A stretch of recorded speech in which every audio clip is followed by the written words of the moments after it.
Elsewhere, in a virtual monitoring room, a young man sat in front of a computer screen, watching the unfolding action in a digital gladiator arena. Excited by what he saw, he quickly called over his friend, urging him to witness an extraordinary battle that was about to begin.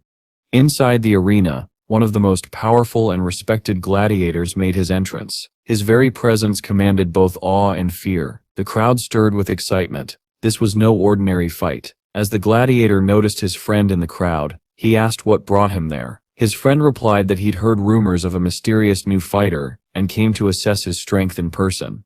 On the battlefield, one of the duelists took a combat stance. Everything about his posture spoke of readiness for a fierce and desperate battle. Han Sen mirrored the stance, poised and focused. Then the voice of the gladiator rang out again. He asked his companion if he knew anything about this new fighter. The man admitted he didn't know Han Sen personally, but had seen him occasionally at the academy. Intrigued by those brief encounters, he had added him as a friend. As the duel began, Han Sen's opponent questioned why he wasn't using two swords. He believed that if Han Sen dared to activate his technique, it would surely lead to the young man's death. Attempting to counter, Han Sen lunged to grab his opponent's arms and limit his movements, but the effort failed. His opponent was one of the academy's elite. His skills exceeded anything Han Sen had anticipated.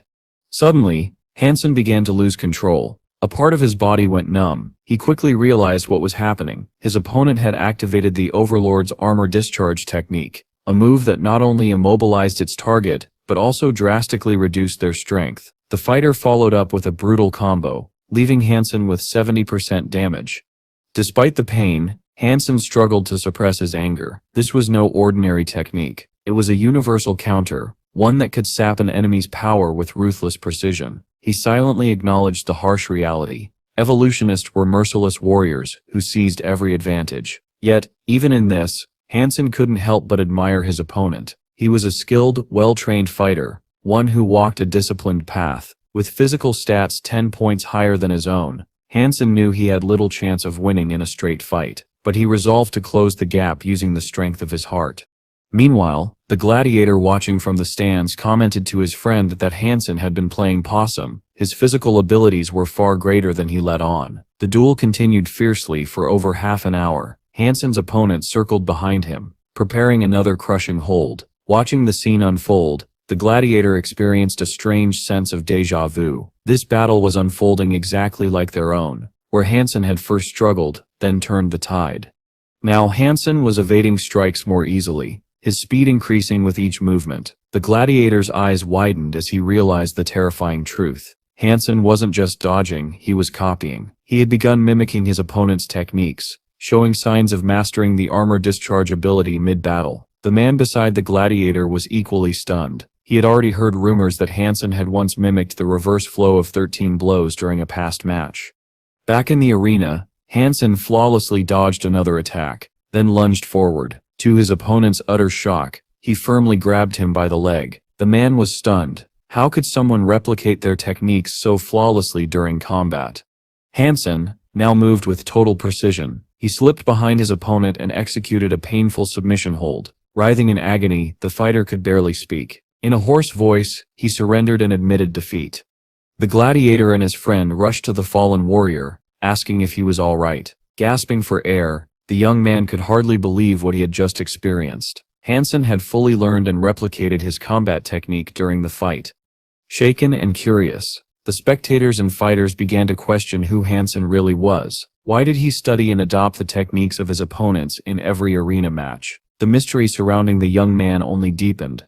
The gladiator turned to his companions and mentioned that he had strong connections with the master of a remote monastery hidden in the mountains. He promised that he could arrange for Han Sen to face a truly worthy opponent from there. Meanwhile, Han Sen was in his room completely drained, his body trembling from the pain. He had pushed himself beyond the limit by using an ancient and forbidden evil curse. His level had reached its peak, but his body could barely endure the overwhelming strain it now carried. Recently, rumors had spread of a divine creature resembling a colossal turtle appearing somewhere in the mountains. Han Sen suspected this might be one of those legendary beings with sacred blood coursing through its veins. Just then, a voice interrupted his thoughts. A young man stepped forward and handed Han Sen a bottle of water, noting how exhausted he looked. "Your training must have been brutal," he remarked. Han Sen, too tired to argue, took the bottle and drank without hesitation. The young man chuckled and asked mockingly, "Aren't you afraid of being poisoned?" Han Sen replied coolly, pointing out that such tactics wouldn't set work here. "You wouldn't try something so cheap," he said. "This room is filled with surveillance cameras recording every move." The stranger grinned and assured him that he had no intention of poisoning him, at least not yet. But if Han Sen refused to cooperate, more drastic measures might follow. Han Sen smirked and responded with a jab of his own. "Seems like your older brother didn't teach you well enough. Don't worry, I'll handle your training myself." Elsewhere, Instructor Sais approached the head of the department, surprised by her presence. She calmly explained that she had come to review the latest recordings of Han Sen's battles. With curiosity, she asked the instructor how Han Sen's training was progressing, and whether he now stood a chance against the senior cadets. Back in the training arena, Han Sen faced Shenzi, the younger brother of his earlier adversary. Shenzi held an arrow in one hand and declared that he had a message to deliver through action. Without further warning, he pulled his bowstring and invited Han Sen to pay close attention. He fired a series of lightning-fast arrows. One after another, they struck the same target with pinpoint accuracy. The observing instructor was impressed. The young man's expression remained perfectly calm, signaling that this was only the beginning. The head of the department watched with visible amazement. Shenzi wasn't just fast, he was bending the arrows mid-flight, changing their trajectory mid-air, a technique that Complex couldn't be self-taught, yet there he was, executing it flawlessly. Until now, only Han Sen had mastered the twisted archery technique. No one else had ever demonstrated such skill. Now Shenzi confidently approached Han Sen and with a slight smirk, asked how he liked his version of the technique.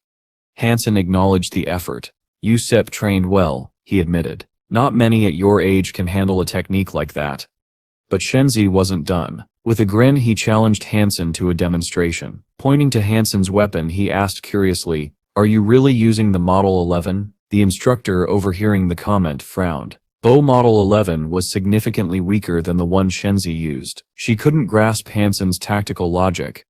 Shenzi, recalling an old encounter, remembered the exact distance from which Han Sen had once fired an arrow at his elder brother. He now stood in that very same spot, preparing to finish what his brother couldn't. Slowly pulling the bowstring, Shenzi was confident. He had been perfecting his spiral arrow technique for this moment of revenge. With a swift release, a storm of arrows filled the air. The spectators held their breath. Dodging such an onslaught seemed impossible. But Han Sen remained utterly calm. He understood that the true power of a twisted arrow didn't lie in speed or strength. It was in the energy spiral guiding its path. He quietly pulled back his bowstring and released a single arrow. No flourish, no visible effort. At first, it appeared unremarkable, but then, the arrow accelerated. With incredible precision, it struck the oncoming swarm of arrows, knocking each one off course, shattering Shenzi's carefully orchestrated attack.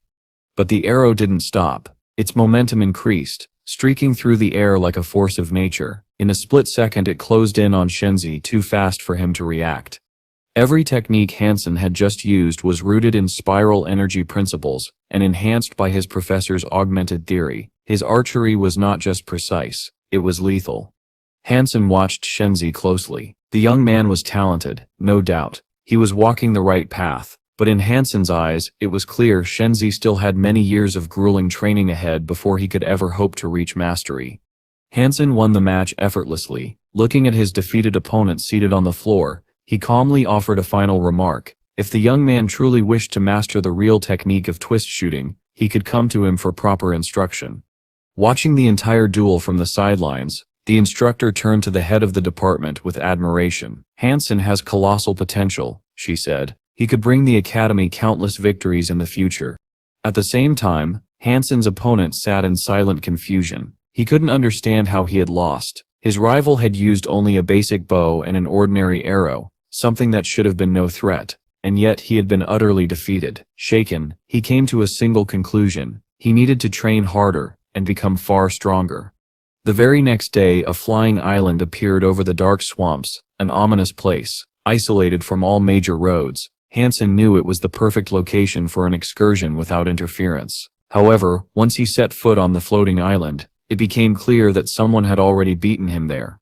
It didn't seem like these strangers were from the steel armor shelter. Before long, Han Sen spotted a brutal battle taking place in the distance. Two warriors, representatives from the neighboring Slava shelter, were struggling against a terrifying beast. The monster, towering and vicious, delivered a devastating strike that sent both hunters crashing to the ground. Noticing Han Sen nearby, one of the hunters called out. He introduced himself as a representative of Slava's refuge, and proposed that they team up to take the monster down. Han Sen asked a single strategic question: who would get the soul and flesh of the beast if they succeeded? The hunter smiled and replied that it was simply a matter of luck. Whoever finished the fight would take the spoils. That answer brought a faint grin to Han Sen's face. The monster reared onto its hind legs, opened its grotesque maw, and unleashed a thunderous roar that echoed across the floating island. The sound alone put everyone on edge, but Han Sen didn't hesitate. Drawing a silver trident, he launched himself into battle with astonishing speed and precision. The Slava shelter hunter's eyes widened. Han Sen wasn't just fast. He was using the legendary 13-strike technique, one of the deadliest and most difficult combat methods known. Blow after blow, Han Sen hammered the beast with lethal accuracy. Moments later, a system notification appeared. The divine blood windwolf has been slain. Han Sen had claimed its soul. A surge of joy washed over him. This was a riding-type beast soul, and it was no ordinary mount. It was his first divine blood riding spirit, and with it, his power had grown significantly. As Han Sen was recovering from the battle, hunters from the Glory Shelter arrived, now back in their normal human forms. They approached him, curious. One of them asked if he would be willing to sell the beast's soul. Han Sen shook his head. He wasn't interested in money, but he was open to a trade, if they had souls he needed. The group fell into an awkward silence. The girl beside him frowned. She felt the offer was absurd. Han Sen was proposing a trade between the first shelter and the second, a clearly uneven exchange. But Han Sen didn't have time to waste on negotiations. Without another word, he hoisted the monster Sep's corpse over his shoulder and turned to leave. As he walked away, the girl looked at her companion and asked in disbelief, "Are you really just gonna let him go?" The Glory Shelter hunters didn't argue. They recognized Han Sen's strength and took him seriously. They even suggested traveling together. Deep within this valley, they revealed, their people had once encountered a turtle of divine blood. Their journey continued. Before long, they encountered a squad of hostile hunters. One of Han Sen's companions quietly warned that they couldn't afford to get involved. These people were dangerous. Fortunately, the opposing group also seemed unwilling to start a fight. Their commander, however, stared intently at Han Sen. There was a flicker of recognition in his eyes. "Where have I seen you before?" he asked. He suspected that Han Sen had come here in search of the divine blood turtle. One of the hunters quickly stepped in to calm the situation, saying Han Sen was just a curious youngster hoping to glimpse the ancient creature. Han Sen nodded in thanks, but felt dissatisfied with this overly cautious approach. He expressed his appreciation for their help, and then politely suggested they part ways. Riding his divine mount, Han Sen made his way toward a towering mountain. Lifting his gaze, he spotted the giant turtle resting at its peak, ancient, majestic, and powerful. Nearby, strange bushes bore curious fruits, and Han Sen wondered if these were what had drawn the turtle from the depths of the sea. Suddenly, movement behind him snapped his focus. He turned swiftly to find a hunter approaching on a beast mount, charging directly at him. The stranger didn't bother with pleasantries. In a harsh tone, he barked a warning. "If you don't want to die here, leave this mountain range immediately." Han Sen responded to the hunter's threat with a loud mocking laugh. His eyes sparkled with amusement as he made it abundantly clear. He found the man's intimidation laughable. From the sidelines, one of the squad members whispered that the young man must be insane. He showed no fear, no hesitation, and seemed completely unaware of the danger he was facing. Just then, the enormous turtle finished grazing and slowly began to move forward. Meanwhile, Han Sen subtly lowered his hand to his weapon, never taking his eyes off the hunter commander. The man's expression darkened. Anger and contempt burned in his gaze. In his mind, Han Sen was a fool, walking blindly toward his own death. Without warning, Han Sen sprang into action. In a single explosive movement, he drew his spear and lunged forward, delivering a devastating strike. The same man who had been full of confidence a moment ago panicked. All bravado drained from his face as he turned and fled in terror. But Han Sen wasn't done. With flawless timing, he hurled his combat dagger, striking the fleeing commander square in the back. The man collapsed, defeated before he could escape. The next day, Han Sen embarked on a relentless journey through the mountains, searching for the enormous turtle that had vanished. Unbeknownst to him, the divine beast was traveling in the same direction, hidden from view, moving through a gorge that ran parallel to his path. Though it appeared slow, the creature's size was deceptive. The turtle was a terrifying opponent, and its strength should not be underestimated. Eventually, Han Sen caught sight of the beast. Without hesitation, he activated his battle form, donning enchanted armor and summoning the demon sword. After being fused with the beast's soul, the blade had become significantly more powerful, its sharpness enhanced by more than a third. With his weapon ready, Han Sen unleashed the ancient evil curse technique and charged forward, hoping to end the fight with a single strike. But the turtle reacted with shocking precision. In the blink of an eye, it dodged his blow and caught the sword blade in its jaws. Han Sen's eyes widened. He had just used one of his most destructive techniques, powerful enough to pierce the toughest armor, and yet this creature had clamped down on his blade as if it were paper. The sword shattered like glass. It was in that moment Han Sen understood the truth. This was no ordinary beast. He was facing a true divine entity. With a deafening roar, the turtle opened its mouth wide, the sound vibrating through the air like a quake. The shockwave alone left Han Sen reeling. Realizing he had no hope of victory, Han Sen turned and fled. He needed distance, and fast. But the turtle, massive though it was, moved with shocking speed. It charged after him, forcing Han Sen to unfold his wings and take to the skies. As he soared through the air, the adrenaline began to fade, and clarity returned. Just moments earlier, he had been one step from death. He had no divine armor, no advanced technique strong enough, not even the speed to avoid an attack like that. It was a crushing realization. Suddenly a system message appeared. The Empress challenges you to a duel in the gladiator ring. Without hesitation, Han Sen accepted. This wasn't just a fight, it was an opportunity, a chance to develop a new technique, a way to strengthen his body in a short span of time. The duel began. The Empress stood silently in the center of the gladiator arena as the countdown ticked down. As soon as it hit 0, Han Sen charged forward, determined to land the first blow before she could counter. His philosophy was simple: strike fast, strike first, and leave no opening. But to his surprise, at the very last moment, the Empress sidestepped his most powerful attack with ease. Han Sen didn't stop. Blow after blow followed, each more aggressive than the last, but she didn't retaliate. She simply dodged, silent, controlled, unreadable. Frustrated, Han Sen pressed on, treating this duel as a perfect environment to test the limits of his abilities. He unleashed a flurry of chaotic strikes, mixing up rhythm and direction, attempting to outpace her reflexes. It didn't work. The Empress was faster, far faster. She dodged every attack, not with effort, but with grace. It was as if she was reading his mind. Each time Han Sen adjusted his tempo, she adapted instantly. It became painfully clear she was leading the fight, manipulating his pace and controlling the rhythm. He had been moving according to her plan all along. Now backed into a corner with no room to maneuver, Han Sen finally realized the truth. He wasn't fighting on his own terms anymore. He was dancing to her rhythm, and the tempo was about to change. The moment hung suspended in silence, until suddenly the Empress soared into the air. Her figure cut through the sky like a blade, preparing to strike with terrifying precision. Her speed was overwhelming, offering no time to react. Han Sen barely managed to deflect the blow, but the cost was immense. His body suffered severe overload. The force he absorbed couldn't be released, and the strain tore through him. Just then, the host's voice echoed across the arena. The fight had ended. The Empress was declared the victor. In an instant, Han Sen vanished from the virtual gladiator arena. Now alone, Han Sen sat still, analyzing every detail of the battle. He soon realized the Empress had used unconventional stances and a unique dodging technique to gradually corner him. Her style had stripped him of space to maneuver and made defeat inevitable. Impressed and intrigued, Han Sen added her to his friend list. To him, she was more dangerous than any super divine being. If he could train with her more, he believed his skills would evolve significantly.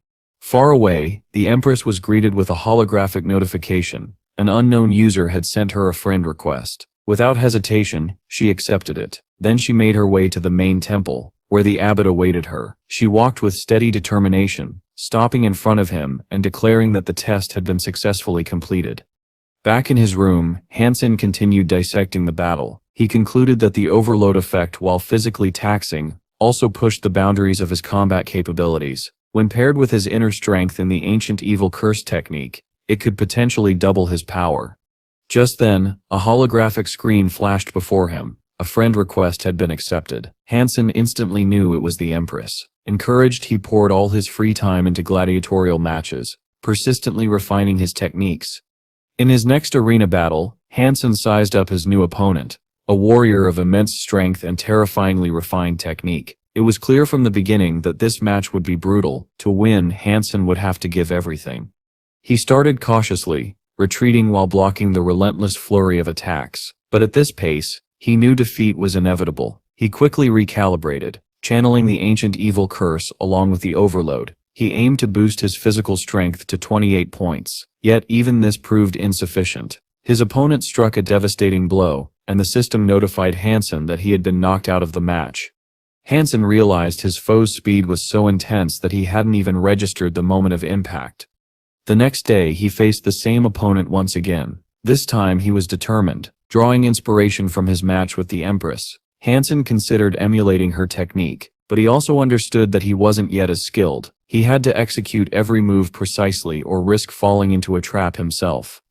As the battle began, Han Sen mixed different styles and altered the tempo of his movements. His opponent looked on with interest, finding Han Sen's erratic style strange, but fascinating. After several exchanges, Han Sen, using what he dubbed the Empress system, managed to trap his opponent against the arena wall. He calculated carefully, preparing to unleash an overload-powered strike that could seal his victory. His opponent was shocked as Han Sen replicated his exact movement. Enraged, the warrior accused Han Sen of deliberately copying his technique, but Han Sen was unshaken. He launched forward, mirroring the move once more. This time, he predicted the opponent's trajectory and blocked the incoming strike early. Just barely, the enemy dodged to the side, avoiding a blow of tremendous force. Han Sen had achieved tactical success, yet he remained unsatisfied. His body was still too slow, his movements not yet perfect. His rival, meanwhile, was astounded. This strange young man had forced him to exert his full strength. Elsewhere, Shenzi's younger brother watched Han Sen's training session in Transport Hangar 7. Observing Han Sen's speed and stamina, the boy was amazed. Even Shenzi, after evolving, hadn't shown such power. Han Sen was clearly pushing himself to the very edge, but in Han Sen's own mind, it still wasn't enough. With his current level, he wouldn't even be able to dodge the strike of a giant turtle. Then, he noticed the young observer. Curious, Han Sen asked why he had been watching him train. The boy approached and quietly asked, "Do your promises still stand? Will you teach me to shoot a bow?" Han Sen agreed on one condition. "If you've got something to pay with," he replied. The boy asked, "Are you afraid of that?" Han Sen smirked. "I fear nothing. As long as I keep progressing, I shall be the best warrior. No one, not even the students I teach, will ever surpass me." The next day, Han Sen receives word that he has been assigned a new mission, this time as a bodyguard. Curious, he carefully reviews the mission briefing, and learns that the subject of protection is a plant researcher, a man who has dedicated over 50 years of his life to the study of botany. Han Sen immediately suspects that someone with that much experience might know a lot, especially about the diet of the giant turtle, a creature that has recently caught his interest. Without delay, Han Sen heads to the professor's office. The moment he lays eyes on the man, he's taken aback. According to the dossier, the professor is over 70 years old, yet he looks no older than 50. Shortly afterward, Han Sen is introduced to the commander of the bodyguard squad, who is also tasked with the professor's protection. Han Sen assures him there won't be any issues. He's here to cooperate.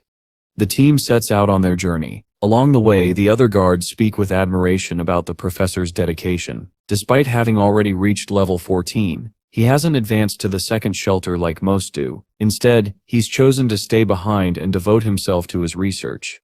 During one stop, the professor gently picks up a fallen petal and examines it with great affection. He explains to Han Sen that he's only ever read about this plant in his father's notes. This is the first time he's seen it in real life. As they talk, the professor reveals that botany runs in his family. His grandfather too was a professor of plants, and this work is more than a profession, it's a legacy.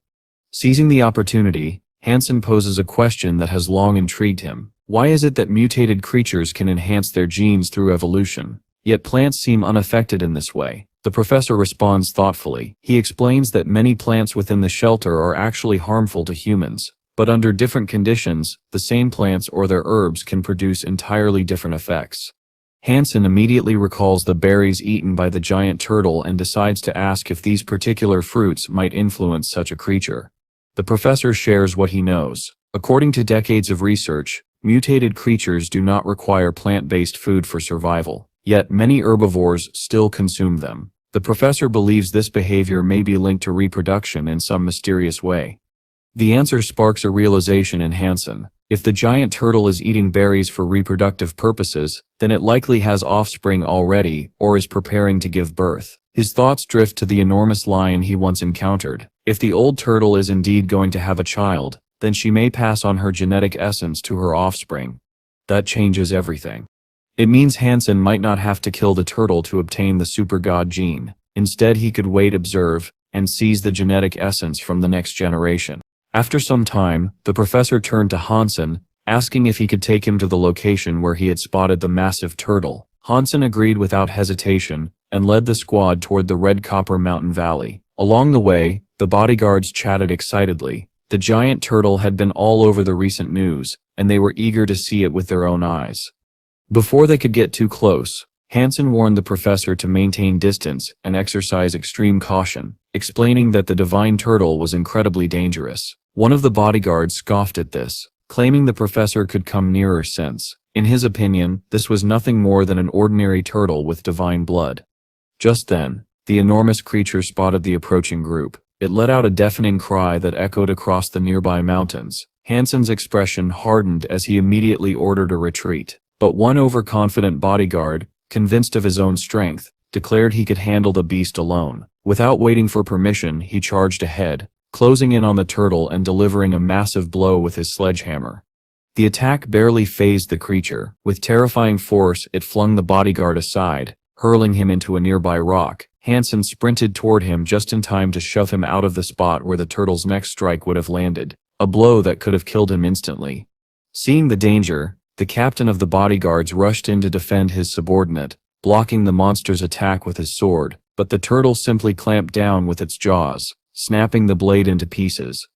Realizing how dire the situation was, Han Sen instantly activated the Empress's armor. Turning to the stunned bodyguards, he demanded, "What are you waiting for? Get the professor to safety, now." As the others scrambled to obey, Han Sen positioned himself between them and the enraged turtle, spear in hand. The creature's power and resilience were overwhelming, but Han Sen pressed on, striking again and again to keep its attention on himself.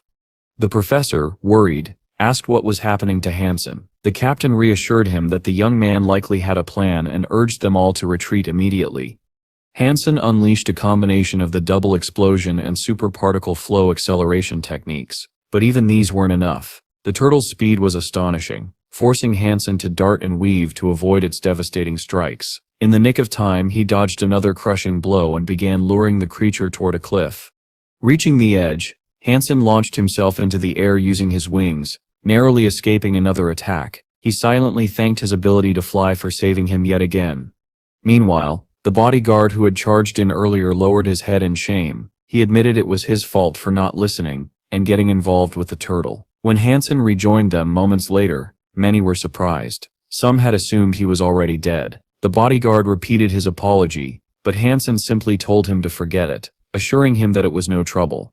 The next day, Han Sen activated a holographic screen and challenged the Empress to a duel in the virtual martial arts hall. The Empress, curious about this persistent challenger, accepted. The battle was intense. Han Sen attacked using the Empress's own techniques, trying to trap her against the wall. Watching his movements closely, she quickly realized what he was doing. She acknowledged his talent but noted his lack of experience. In a swift counter, she pinned him against the wall and pointed out that his footwork had gone wrong from the 7th step onward, before delivering a decisive blow. Han Sen understood. She was training him, helping him refine his ability to dodge attacks. If he could avoid the Empress's strikes, he believed he could evade the old turtle as well. Meanwhile, the bodyguard commander regretted letting the divine-blooded turtle escape. Following its trail, the group failed to notice a massive insect descending from the cliff above, until Han Sen spotted it. "A giant spider," he warned, drawing the others' attention.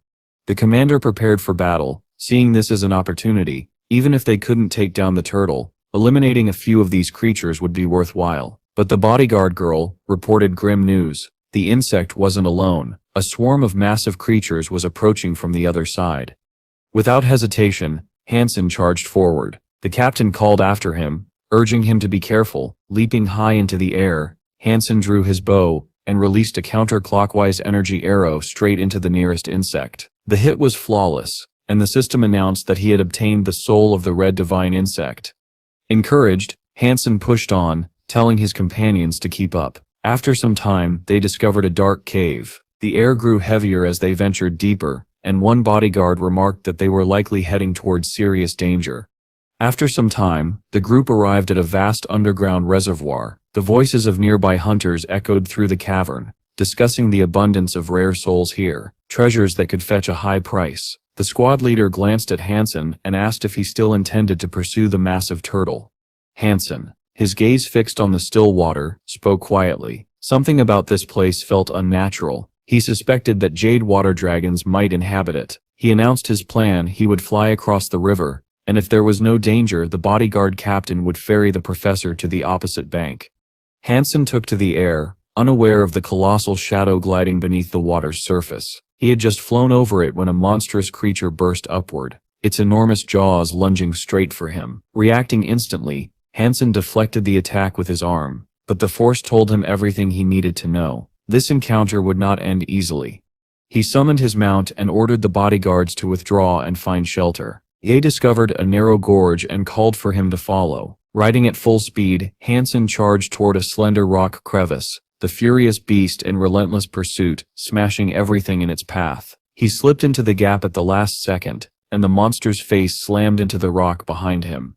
The hunters watched nervously as the creature attempted to push through, fearing it might widen the opening. Pressing deeper into the cave, the squad soon found it split into two tunnels. The captain hesitated, unsure which way to take, until the professor pointed toward the left. Plants grew more densely there, meaning fresh air, and an exit came from that direction. Half an hour later, they emerged into a vast chamber. Before them lay an underground lake crowned by a roaring waterfall. The professor froze, eyes wide, as he spotted something extraordinary. A rare, gigantic turtle. Han Sen speculated that it might be searching for food, and if they followed it, they could eventually reach the surface.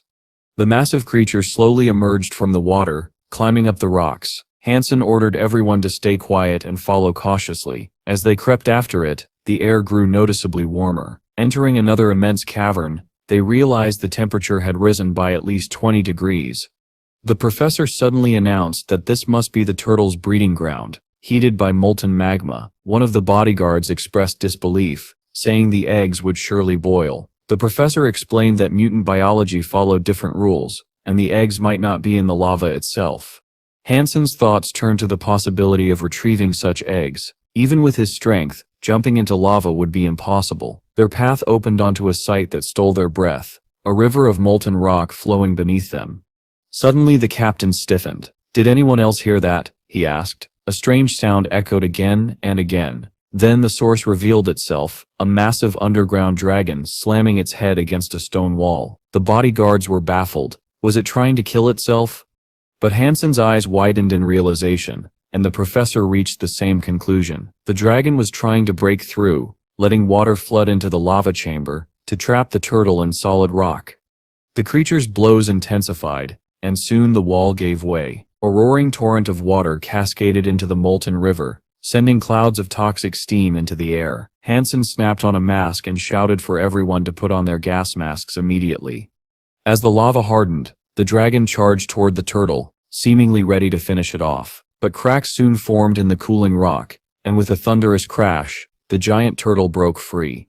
Han Sen instantly recognized the truth. This was no ordinary divine beast. Its power was beyond anything he had faced before. The turtle lunged, clamping its massive jaws around the dragon's neck. With savage strength, it whipped the serpent-like creature back and forth before hurling it into a cliff, sending shards of stone flying.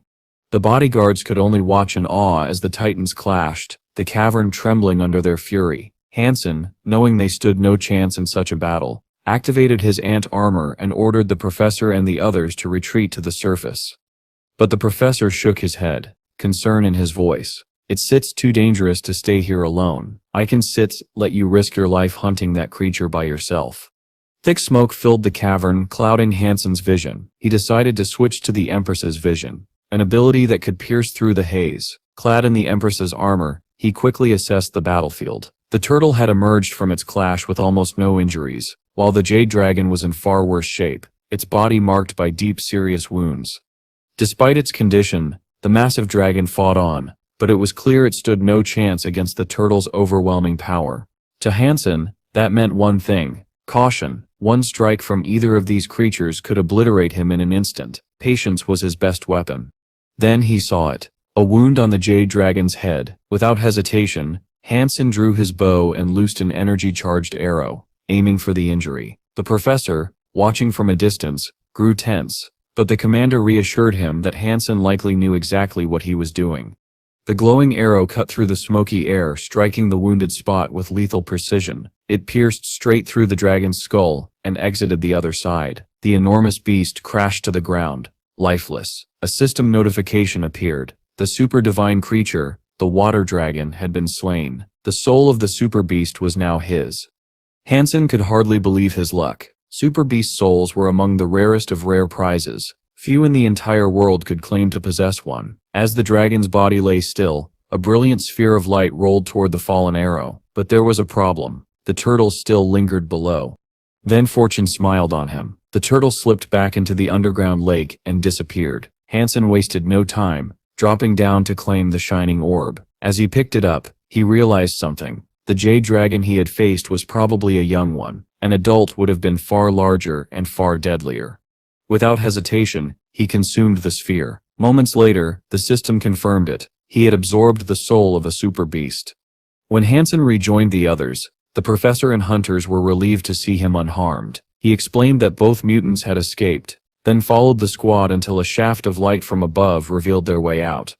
Later, at a banquet, Han Sen listened quietly to nearby conversations. Some men spoke grimly about a recent mutant attack on a shelter that had claimed several lives. Suddenly, an old acquaintance spotted him and approached, asking why he was here. The man assumed Han Sen, like him, had come to celebrate the Empress's birthday, a fact that caught Han Sen off guard. His friend teased him about bringing a gift, but admitted he only had one himself. He then pointed toward a figure nearby. Han Sen turned and saw the Son of God, but not as he remembered him. His friend explained that the Son of God had changed drastically in recent days. The Son of God approached Han Sen with a polite greeting. For the first time, Han Sen sensed no hostility. The man explained that after entering the second shelter, he no longer saw Han Sen as an enemy. He admitted to being hot-headed and naive before, but his worldview had shifted entirely since arriving there.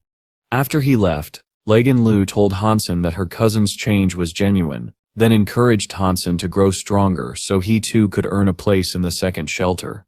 Sometime later, another young man approached Han Sen with a message. His master wished to make a deal. Han Sen followed him to meet the stranger, who offered him a seat and an expensive drink. The man turned out to be the grandson of a prominent senator, and his purpose was clear. He wanted Han Sen's help in collecting several divine souls for the Steel Armor Sanctuary.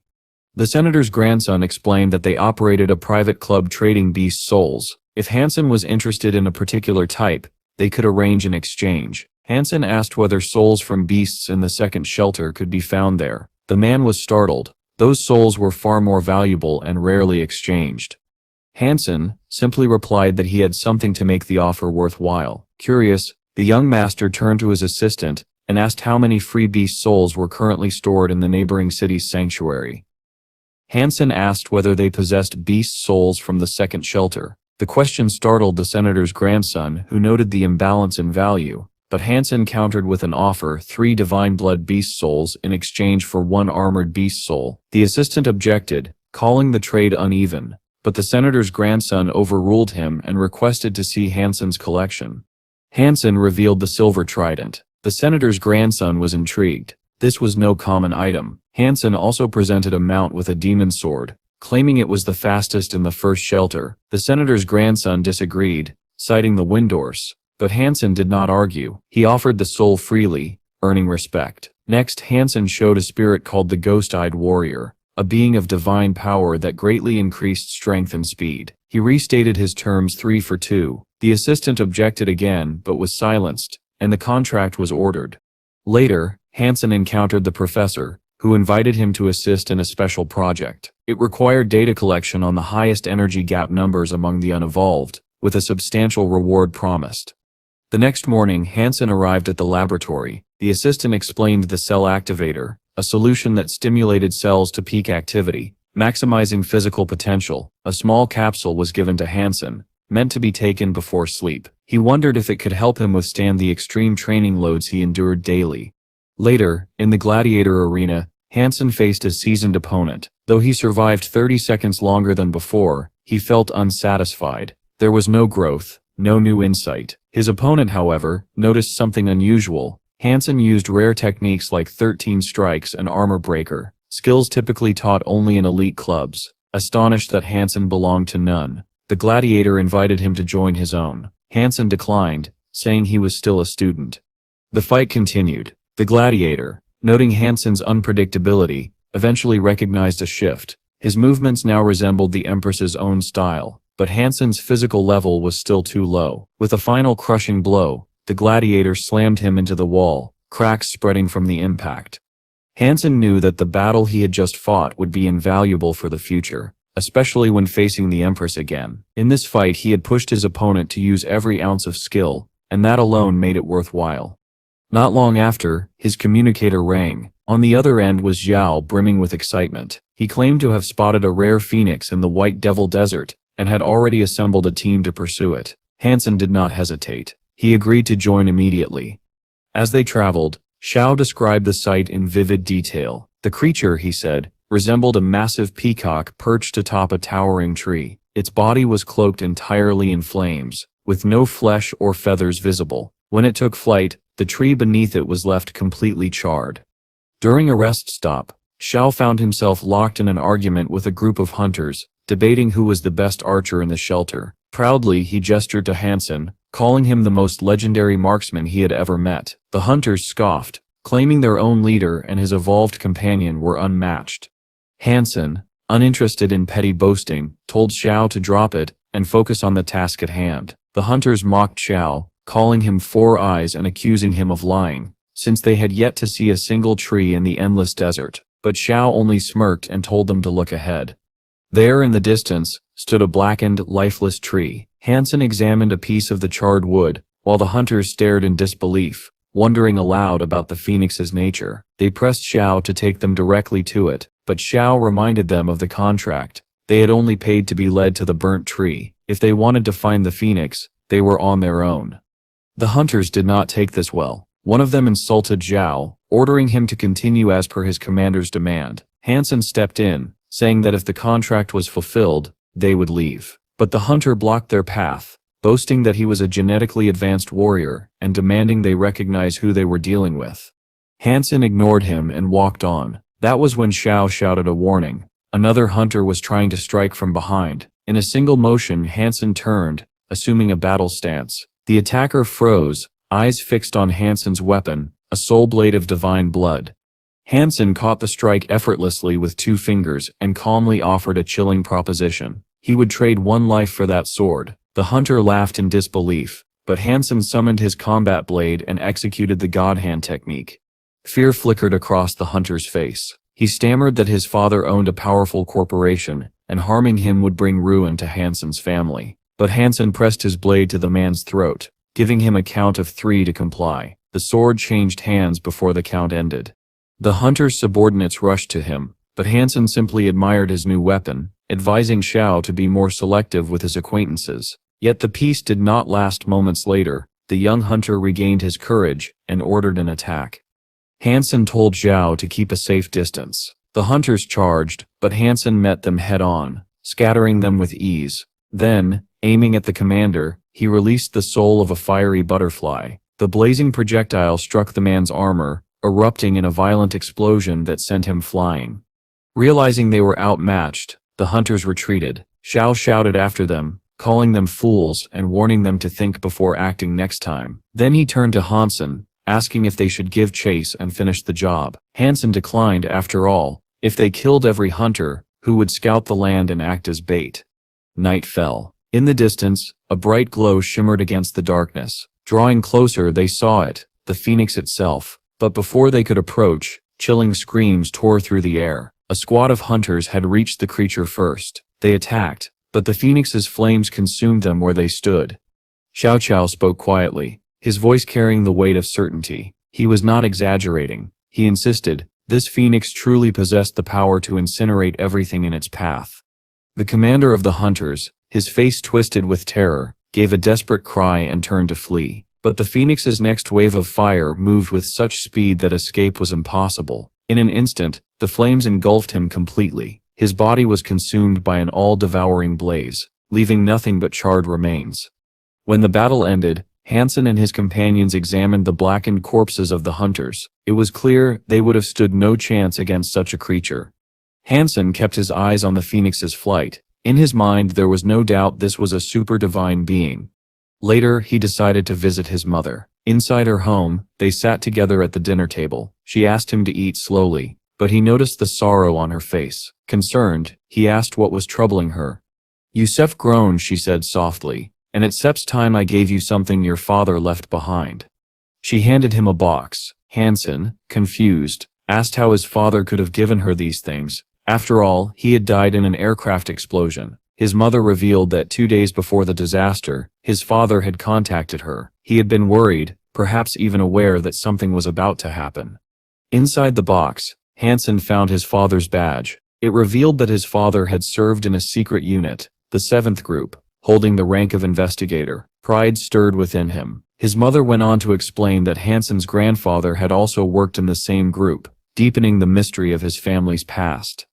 Among the items was a finely crafted pendant. His mother explained that it had belonged to his great-grandfather. She recalled his father Sip's words, if Han Sen ever faced great difficulties, he should take the pendant to find someone from the right family. The thought struck Han Sen, perhaps there had been more to his father's death than the official story suggested. His mother then handed him a notebook, saying it had belonged to his great-grandfather. It might hold important clues. As Han Sen read, his eyes widened. The records repeatedly mentioned something called the super god gene. Questions began to pile up in his mind. His mother's voice trembled, as she confessed that before his death, her husband had explained nothing to her, leaving only riddles that their son must now solve. Determined, Han Sen reassured her, I shall find out everything about father and great-grandfather. Soon after, Han Sen went to a laboratory, where an assistant briefed him on their current experiment, the extreme acceleration zone. This test measured a person's reaction to sudden bursts of gene energy. Inside a special chamber, the subject would face crushing gravitational shifts, while striking specific target plates, requiring both physical skill and mental focus. The assistant warned that the surface of these zones was charged with high electrical energy. Choosing the wrong position would result in a severe shock, forcing the subject to restart. If Han Sen took more than 7 shocks, he would fail. Han Sen entered the chamber, signaling he was ready. Instantly gravity shifted, slamming him against a plate. Gritting his teeth, he began using his secret techniques to resist the pressure. Time passed, and against all odds he completed the test, becoming the first subject to finish it in record time. Meanwhile, in a forest near the shelter, a small group of men grew restless. They had been waiting for a guide for far too long. One cursed the middlemen for wasting their time. Then Han Sen appeared, wearing the armor of the money brother. Calmly he offered his services. If you have money, I can take you to the place you steer looking for. He was fulfilling a promise to a new acquaintance, to guide his friend's group into the mountains in search of the Jade Dragon. The hunters claimed to be ready. 2 had undergone full genetic enhancement, and the rest had made impressive evolutionary progress.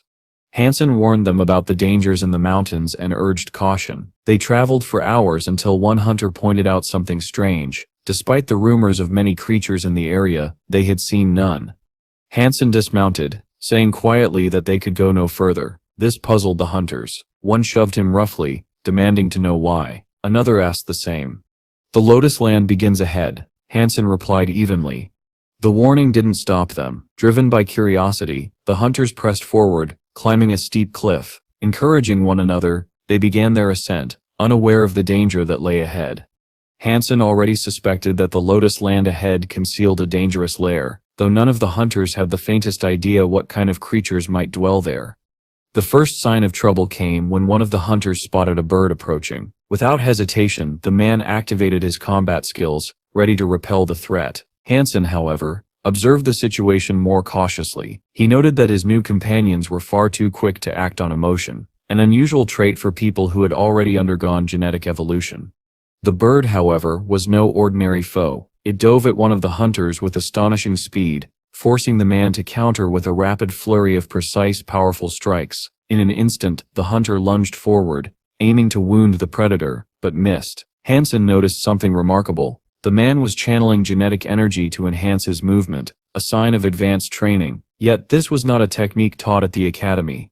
The fight was interrupted by an unexpected arrival. A stranger descended from above, landing lightly while showing obvious interest in the hunter's skill. Riding the attacking bird as if it were a tamed mount, the newcomer introduced himself as Yuan, a disciple of the Temple of the God of War. He explained that he had not come to fight, but to deliver a warning. According to Yuan, the path ahead led to the lair of a monster so powerful that it had nearly killed him in a past encounter. The hunters, however, reacted with open skepticism, scoffing at the idea that any local beast could threaten 6 evolved fighters. Turning to Han Sen, Yuan asked what school he had trained in. Han Sen calmly replied that he belonged to none. He was simply a guide, hired to lead the hunters to their destination. Still, Yuan persisted. The creature, he warned, was not invisible but so fast that it could move instantly between different sections of its lair, making it nearly impossible to track. 2 scouting teams had already vanished here without a trace. The hunters admitted they knew little about the beast, only that it had 4 legs, a black body and unmatched speed. When asked to join the hunt, Yuan shook his head. "You have no chance of killing it," he said bluntly. But he did offer a plan. He possessed the soul of a divine blood creature, infused with swamp water and quicksand. Once activated, it could trap the monster in thick mud, slowing it down long enough for them to strike. Following Yuan's lead, the group descended into the cave and reached the monster's lair. One hunter transformed, summoning the soul of a massive beast behind him as bait. The plan worked. The hunters soon caught sight of a blur racing toward them. Even Han Sen's unique vision could barely register the creature. It seemed fox-like, but far more menacing. The blur solidified into a giant cave wolf, charging with terrifying speed. Joan shouted the signal to attack, and the hunters immediately unleashed their own souls. They concentrated all their strikes on a single point, their combined power erupting in a blinding explosion. But the wolf was faster than their aim. It dodged the attack entirely, closing the gap with the bait hunter in seconds. Han Sen's concern deepened. Something was not right about this creature. The targeted hunter summoned a divine blood shield, bracing for impact. The cave wolf hit with relentless fury, pounding the barrier over and over. Fear gripped the hunter's mind. Even his sacred shield might not withstand this assault. Yuan saw that the battle was turning against them. The cave wolf's savage blows threatened to tear through the hunter's defenses, and without hesitation, he rushed forward to strike. But the wolf was too fast. It twisted aside, evading Yuan's attack, and then turned its fury toward Han Sen. Han Sen's mind raced. The sheer force of his opponent's power was staggering. Even a spear forged from divine blood shattered upon striking the beast, splintering into useless fragments. The wolf lunged, and Han Sen dodged, barely. He knew it had taken everything he had just to avoid that strike. The monster paused at the cave's mouth, its massive frame silhouetted against the dim light. It opened its jaws and unleashed a terrible howl, the sound reverberating through stone and bone alike. Han Sen recognized an opportunity. The wolf stood still, even if only for a moment. He called it out, and Yuan agreed instantly, hurling another divine blood spear, but again, the weapon broke on impact. The wolf's eyes burned with rage. It darted forward, faster than sight, targeting Yuan with lethal precision. The warrior's sword flashed, but the blows of the wolf's claws forced him back. In that instant, Han Sen sprinted past and shoved Yuan aside, saving him from what would have been a killing strike. But the swamp water and quicksand effect had worn off. The wolf's movements returned to full speed, and it was no longer falling for tricks. The hunters pulled Yuan from the cave, relieved to find that he had escaped with only a twisted leg. As the group caught their breath, a sentry spotted movement on the cliff. It was Han Sen, climbing up to rejoin them, looking worn but calm. Night fell, and the hunters lit a fire, their voices low as they picked apart the failed encounter. Wen turned to Han Sen with genuine gratitude. Without his intervention, the fight would have ended differently, and permanently for him. The hunters asked Han Sen how he judged their chances. After a pause, he replied, 50%. The answer drew mixed reactions. Then, flames of energy burst from Han Sen's body, illuminating the camp. He revealed his hidden trump card, the glowing soul of a beast, one that could amplify the effectiveness of all nearby souls. His plan was simple: combine his soul with Yuan's to slow the wolf's speed, giving them a fighting chance. It was not a guarantee, but it was something. Meanwhile, in its lair, the cave wolf licked its wounds, yet its sharp eyes had already spotted movement outside. The hunters were coming again. They approached in formation, a shield bearer at the front to take the first blow. The wolf did not wait. It surged forward, slamming into the shield with crushing force. Even with the protective soul, the hunter staggered, pinned against the cave wall. Han Sen's counterclockwise soul arrow struck the wolf, but the effect was minimal. He pressed the attack with a spear, which only fueled the beast's fury. The shield bearer strained against the pressure, astonished at the wolf's relentless strength. 2 minutes passed. Injuries mounted. One hunter urged retreat. Han Sen could see they had fought better this time, but the monster remained unbroken. They withdrew, bandaging wounds under a dark cloud of frustration. "This wolf is too strong," one hunter muttered, disheartened. "Even your strongest strike couldn't hurt it. We should give up." "You can leave if you wish," Han Sen replied evenly. Then he turned to Yuan. "What about you?" "If you need me, I'll stay," the warrior said without hesitation. The departing hunter warned them of another danger. Lingering in a first-level lair too long would damage their bodies. Han Sen agreed. The gene energy here was destructive. Yuan merely nodded, saying he could endure a few more days of fighting. The plan would be the same: lure the wolf out, release the swamp water and quicksand soul, and this time, hope it was enough. Han Sen agreed to the proposal, and began moving toward the entrance of the lair. However, his steps were heavy, and his coordination appeared impaired. The cave wolf, lurking near the entrance, immediately noticed the young man's approach. With a furious roar, the beast lunged at him, its eyes blazing with rage. Han Sen swiftly sidestepped, pressing his spear firmly into the cave floor. As the cave wolf charged, Han Sen caught its movement and countered with precision. Yifan, watching from a distance, could not hide his astonishment. The boy had fended off the cave wolf entirely on his own. It was then Yifan realized Han Sen's strange movements were not due to injury. The young man had deliberately allowed the energy of heaven and earth to flow into his body to activate the legendary Heavenly Go Mastery, an ancient skill said to control an opponent's thoughts and actions, mastered only by the Empress herself. Han Sen kept moving, forcing the enraged beast to give chase. He thought to himself that he had already lost count of how many times he'd had to alter his tactics in this battle alone. Then, without warning, he found himself trapped at a dead end. His escape route was gone. Fear and determination surged within him. There was no choice now but to fight with everything he had. He braced himself, hoping Yifan would arrive in time if things went wrong. But even with the weapon of divine blood, the cave wolf remained unhurt. Han Sen knew he needed to target its weakness. He had studied the beast's movements throughout the fight and concluded that its most vulnerable point was the lower jaw. Spotting an opening, he dove beneath the monster and struck with precision. Yufan's eyes lit with admiration, and in his excitement, he called Han Sen the god of hunting. Realizing the wolf was wounded, Han Sen pressed the advantage. Blow after blow landed with ruthless efficiency until one decisive strike connected with the beast's head. Twisting the divine spear counterclockwise, Han Sen drove it deep. A heartbeat later, the system confirmed a successful hunt. Relief and triumph washed over him. Han Sen had claimed the soul of a wild super beast, one that already contained wolf genes, making him even stronger and unlocking new potential. Often rushed to his side, congratulating him before asking if he was injured. Han Sen, hiding the gene elixir behind his back, simply replied that the wolf was dead and that they now needed to locate the egg to complete the mission. Before long, they found the cocoon, but it was already broken. Shocked, they suspected other hunters, though neither knew when it had happened. Later, back in his room, Han Sen examined a weapon fused with the soul of a wild beast. A knife capable of splitting a Z-steel shield into pieces. His thoughts were interrupted by a sudden video call. The caller was an unfamiliar young man, who didn't bother with introductions. Instead, he immediately begged Han Sen to save him. Han Sen's next meeting was with Lian Lu. She greeted him with sarcastic amusement, remarking that he must really need her help. Han Sen praised her intelligence, beauty, and unparalleled analytical skills, but she cut him off, urging him to get to the point.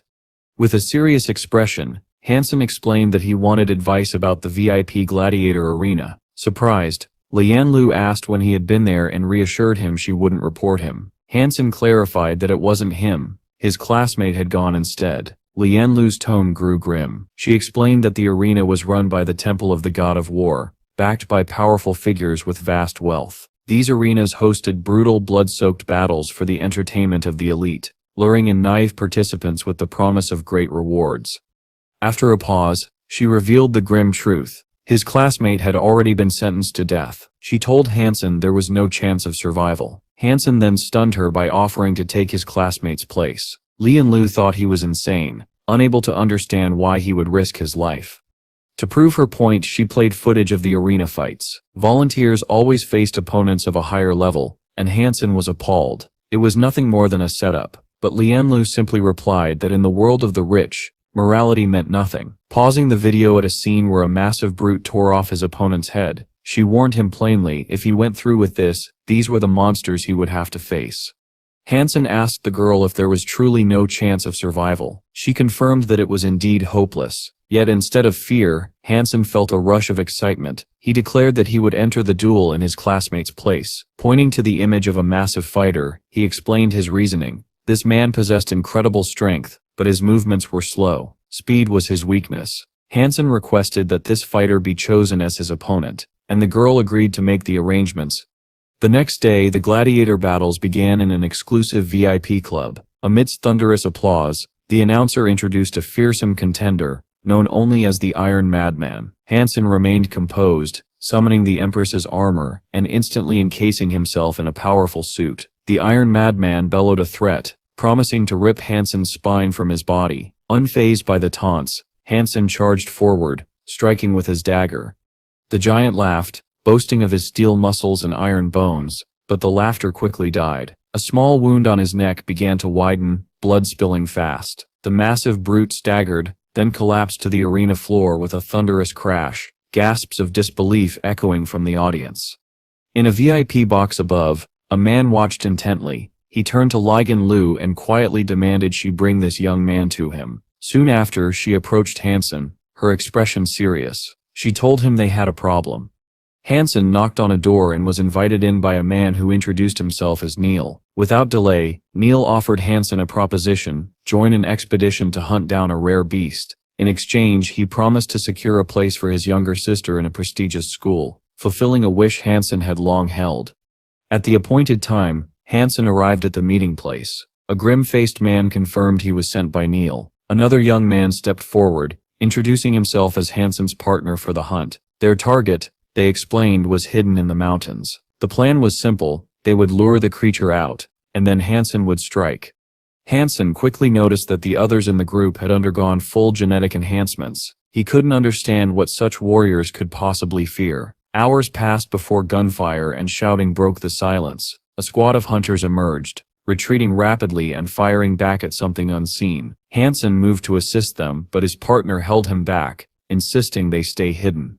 Then, strange sounds drew Han Sen's eyes to their pursuer, a colossal snail. Its shell was so strong that even an arrow forged from Zast steel shattered against it. Confused, Han Sen questioned why they were hiding. The beast was slow. It could be approached and struck with ease. His partner explained that only the soft flesh at the back was vulnerable. Sensing his moment, Han Sen broke from cover and sprinted toward the snail. Leaping onto its shell, he drove the cave wolf's dagger into it, but the creature instantly retracted into its armored shell. Suddenly, the snail surged forward with surprising speed, barreling toward them with crushing force. Han Sen and his partner fled into the forest. Weaving through the trees, the snail closed the distance quickly. Feeling it nearly upon him, Han Sen spun and struck again with his dagger. Slowing it momentarily, his partner joined the attack, hurling a knife that found its mark. They continued their desperate flight over rough terrain, while the partner distracted the creature with a flurry of thrown blades. Finally, they managed to break free of its pursuit. Gasping for breath, the partner chastised Han Sen for ignoring orders. He had warned him to strike and run immediately. The group leader, relieved that no one was harmed, declared the mission complete. They would rest briefly before making their return. Han Sen was taken aback by the group leader's calm declaration that they would not be killing the giant snail. The man explained that they lacked the strength to do so, and would wait for the young master to arrive. In that moment, Han Sen understood. This entire mission had been nothing more than a test. Neil had sent him here to see if he could harm the snail and determine whether it was a super beast. That evening, the hunters sat around a fire, speaking casually and praising the cooking skills of Han Sen's partner. They all agreed he could roast meat to perfection. Han Sen took a generous bite and had to admit, it was delicious. But within seconds, a sharp burning spread through his mouth. He realized instantly, the meat had been poisoned. He kept his composure. Such a dirty trick would not bring him down, and whoever planned it had clearly underestimated him. Around the fire, members of the group began collapsing one by one, succumbing to the poison. His partner stepped toward him, emotionless, and offered him a choice: hand over the dagger of divine blood willingly or die. He declared that he would claim the dagger no matter what, then lunged at Han Sen with ruthless speed. Han Sen parried the strike effortlessly, his expression icy. "You're using cheap methods," he said, leaving his opponent momentarily unsettled. The man was baffled. Han Sen had eaten a large portion of the poisoned meat, yet showed no signs of weakness. That should have been impossible. As the fight continued, Han Sen recognized his opponent's style. It was the 7-hit technique, one he had already faced in the gladiator arena. That knowledge gave him an edge. Dodging a counterstrike, the man demanded to know how Han Sen had learned of the technique. He promised to spare Han Sen's life if he told the truth. Han Sen only smirked, dismissing the threat. The poison, he explained, was useless against him. His advice to the man was simple: start thinking about saving your own life, because his chances of winning were shrinking with every passing second.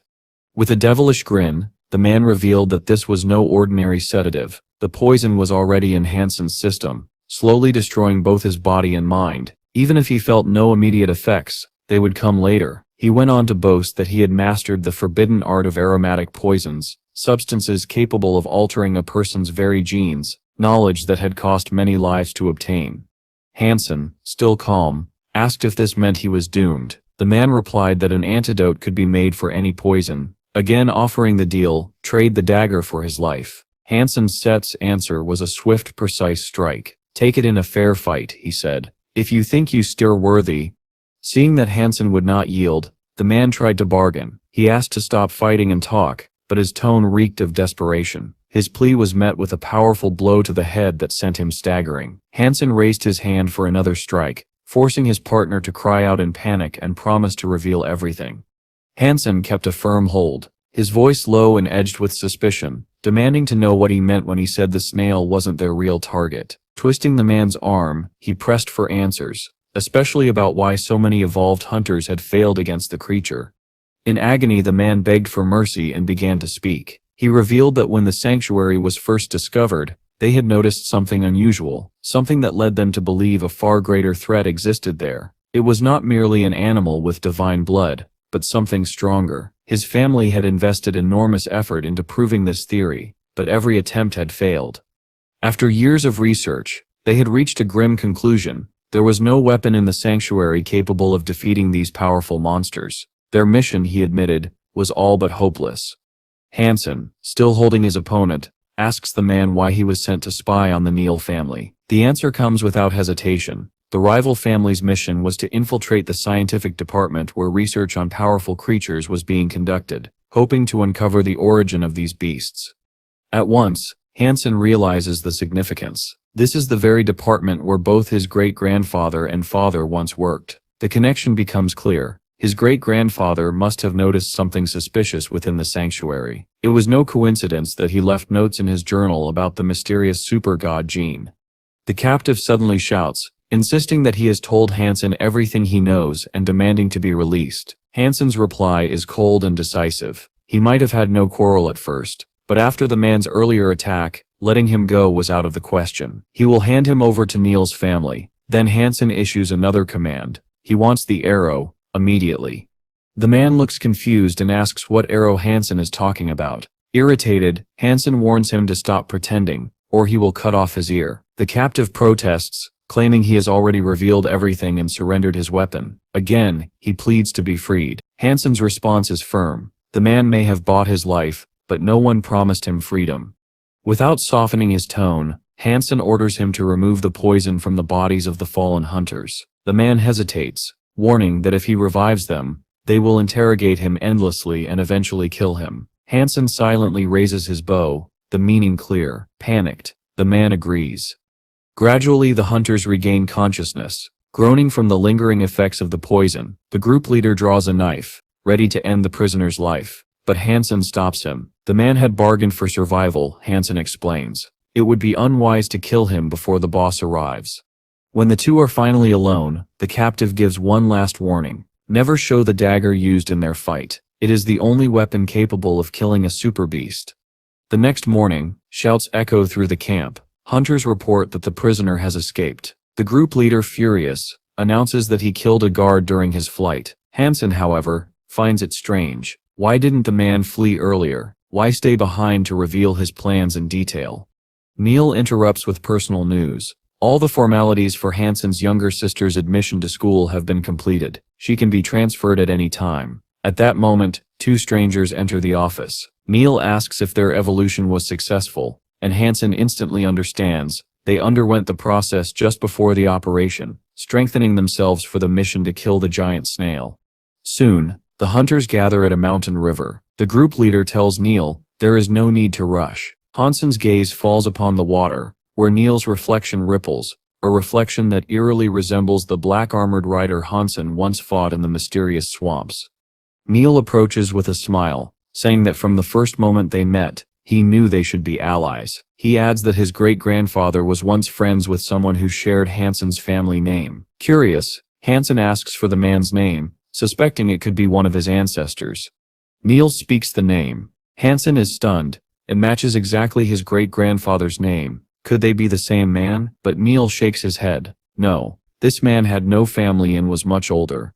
Han Sen recalls his former partner's words about a new type of monster, one far stronger than any creature with divine blood, discovered when the sanctuary was first found. Yet at that time, Han Sen's great-grandfather had not even been born. So how had he obtained a pass with a serial number linking him to those events? Neil explains when the sanctuary was discovered, human genetic technology was still undeveloped. The man Han Sen asks about was a renowned Qiong master, a warrior so powerful that by today's standards, he would be considered equal to a god. The thought gnaws at Han Sen. If his great-grandfather truly was such a legendary figure, why had his descendants fallen into poverty? The hunting party presses onward, climbing higher into the mountains. The group leader turns to the master and reassures him. His people will hold the monster at bay. All the master must do is wait for the perfect moment to strike. The hunting party advanced cautiously through the mountains, the air tense with anticipation. Suddenly the group's leader froze mid-step. Raising a hand, he signaled for absolute silence. No one was to make a sound that might scare away their prey. Turning to his master, he instructed him to remain in place, while the rest of the men moved ahead to lure the monster from hiding. The monster in question was no ordinary creature. A massive snail, its body protected by a near-indestructible shell, lay dormant, unaware of the danger approaching. The hunters spread out, their forms shifting as they transformed, hoping to ambush it in its sleep. But Han Sen was not convinced. To him, this was a naive tactic. A divine blood super beast was far too cunning to be caught so easily. His doubts proved correct when the snail stirred. Slowly it emerged from its shell, letting out a deep, resonant cry that seemed to vibrate through the ground. The team leader wasted no time. He barked an order for everyone to transform fully and attack at once. Armor materialized over their bodies as they charged in formation, swords flashing in the dim light. In seconds, they reached their target, but their blades sank into the creature's flesh without leaving a mark. Instead, the flesh seemed to part around the weapons, making them vanish as if they had struck nothing at all. This is bad, one of the hunters muttered before shouting for their most powerful weapon to be brought forward. Before it could be deployed, the snail retaliated. Dozens of thick, writhing tentacles burst from its body, each ending in razor-toothed maws. They lashed out wildly, forcing the hunters into a desperate dance to avoid being torn apart. One tentacle pierced a man's leg with terrifying ease, its acidic touch melting through armor and fusing it with his skin. His screams cut through the chaos. Han Sen tensed, ready to leap into the fray, only to be stopped by Mr. Neil. The older man's voice was calm but firm. Not yet. The time hasn't set come. If we wait, they shall die, Han Sen protested. Then their sacrifice will mean nothing, Neil replied, his eyes locked on the monster. Han Sen realized then, Neil not only understood the battle's true stakes, he shared the same strategy. Summoning his saber, Neil's weapon ignited with a brilliant energy glow. Without hesitation, he leapt from a high cliff toward the giant snail. Han Sen was startled. Neil hadn't undergone evolution. His physical strength was still limited. Yet here he was, diving headlong into mortal danger. Tentacles whipped toward him, but Neil's strikes were fast and precise. One by one, the writhing limbs were severed. His saber pierced the monster's hide effortlessly, the blade untouched by the beast's corrosive defenses. Watching from below, the group leader's expression shifted from worry to admiration. A true warrior, he murmured. The snail's fury intensified. More tentacles lashed out, but Neil's agility kept him just ahead of every deadly strike. Han Sen studied him closely and made a startling observation. Despite his low physical power level, Neil's combat skills far surpassed even those of the man known as God's son. The hunters tried to push forward, but the relentless tentacles blocked any path to the snail's vulnerable spots. Realizing his allies were faltering, Han Sen made his move. Donning the Empress's armor, he prepared for battle. This time, he wouldn't need his ancient curse, only his physical strength and the dagger he had once used against the cave wolf. He charged, not aiming to kill, but to wound. At once, the snail recoiled, pulling back its tentacles. Han Sen's eyes narrowed. This creature feared the dagger. That fear was his advantage. Circling the snail, he struck again and again, his movements swift and deliberate. Around him, the hunters' transformations began to fail. Their bodies could no longer withstand the strain, and one by one they withdrew from the fight. But Han Sen did not follow. The snail feared his weapon, and that meant he could win. Han Sen stood still, his gaze locked on Mr. Neil, and a realization began to form in his mind. This man was not simply cautious, he was calculating. Neil preferred to hold back, letting others bear the brunt of the danger before swooping in at the opportune moment to strike the decisive blow. Under the relentless assault of the hunters, the giant snail finally buckled. Withdrawing its writhing tentacles, it retreated into its massive shell. Seeing this, Han Sen advanced, intent on breaking through the creature's natural fortress. He struck again and again, but to his surprise, the blows left only faint scratches on the surface. One of the senior hunters stepped forward, halting Han Sen's attack. He proposed a deal. "You haven't yet reached the stage of evolution," the man pointed out. "Your strength alone won't be enough to defeat this beast. But, give me your dagger, and once the battle is won, we split the spoils evenly." Neil studied Han Sen with sharp eyes. "Face reality," he said. "This creature is unlike anything you have fought before." Before Han Sen could respond, a sudden lash of a tentacle erupted from the shell, striking one of the hunters and pulling him in. The nearby men leapt into action, slashing at the appendage to free their comrade. Neil turned back to Han Sen. "So what do you say to our offer?" "I'm not selling my dagger," Han Sen replied firmly. Neil's lips curved in a faint smile. 5 divine beast souls then. That's my price." Without waiting for a response, he struck at Han Sen with his sword.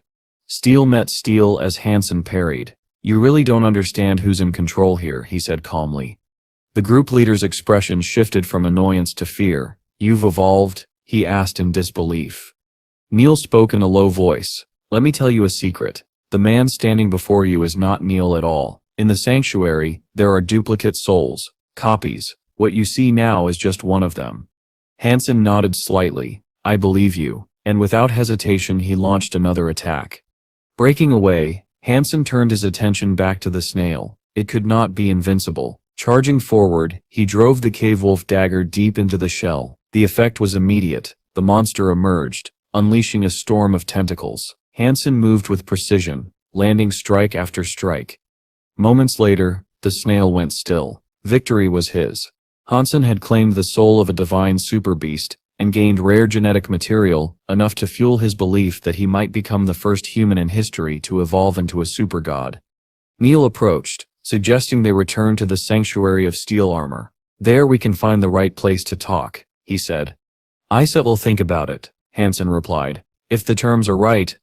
Later, back at the academy, A large classmate cornered Han Sen in the bathroom, questioning why he had returned without greeting his friends. But Han Sen barely heard him. His mind drifted to the memory of the Black Rider, that strange moment when he had plunged into the water and emerged renewed. A suspicion formed perhaps that had not been the real Black Rider, but a reflection.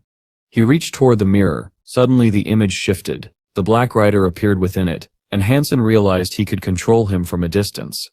The next day, Han Sen ventured into the White Devil Desert. Perched atop the head of a massive sandworm, he pressed onward. The sands were littered with the torn remains of giant insects, a sign that someone or something was ahead. A kilometer later, he encountered a hunting party led by the young master Yuan, locked in battle with a swarm of monsters. Yuan greeted him warmly, asking after his well-being. "I sent him here to hunt divine-blooded creatures," Han Sen explained, "to build my gene count." Some of the hunters assured him they would never try to take his prey. Han Sen, with a hint of bravado, remarked, "Taking a divine-blooded beast from me wouldn't be so easy." One hunter frowned, muttering that Han Sen was far too self-confident. Han Sen spent half the day hunting alongside the group. During a break, one of them remarked that every member of the upper house of parliament had ties to martial arts. Their ancestors, back when the sanctuary was first discovered, had held positions of great power.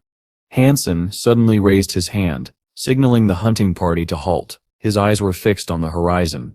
"There's a flock of blackbirds ahead," he said, "and they are being led by a sacred leader." The hunters exchanged doubtful glances. None of them could see anything in the distance. Yet Han Sen calmly reached for his bow. He drew the string, his gaze unwavering, and released. The arrow shot into the sky with tremendous speed, trailing a halo of bright light. A moment later, a system notification appeared. The king of blackbirds, a beast with sacred blood, had been slain. One hunter, still unconvinced, sprinted ahead to see for himself. Several kilometers away, the dead bird lay in a narrow gorge, its body radiating a strange aura. The others murmured in disbelief. Striking a sacred beast from 2 kilometers away seemed impossible. Han Sen returned to them without ceremony. "It's nothing special," he said casually. "The shelter is full of masters like me." Then he ordered his massive sandworm to devour the bird.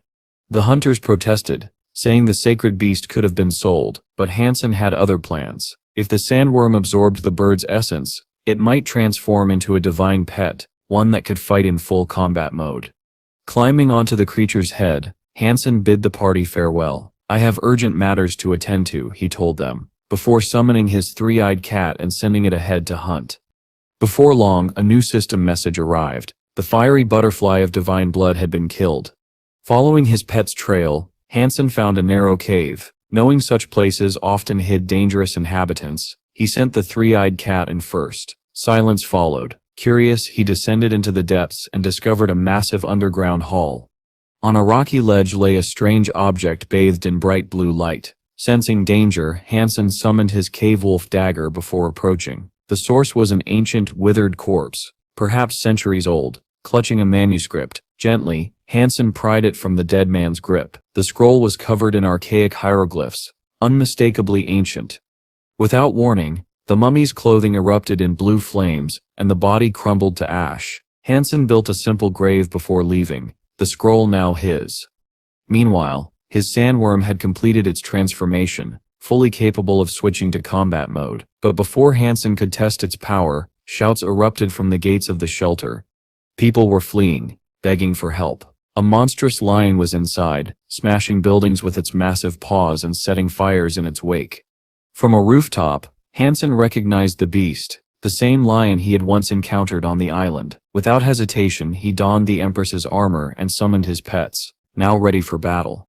The lion stopped its rampage and locked eyes on Han Sen. Its roar shook the air for kilometers, then it charged. Han Sen leapt from the rooftop as his sandworm lunged, sinking its teeth into the lion's back. The beast turned its fury on the sandworm, and Han Sen seized the moment. Racing in close, he drove the cave wolf dagger deep into the lion's eye. Han Sen leapt high into the air and landed squarely on the sandworm's head. The giant lion, blinded in one eye and howling in rage, roared with indescribable fury. It lunged for Han Sen, but the sandworm intercepted the attack, its pincers locking around the beast's paw while its massive tail slammed into the lion's side.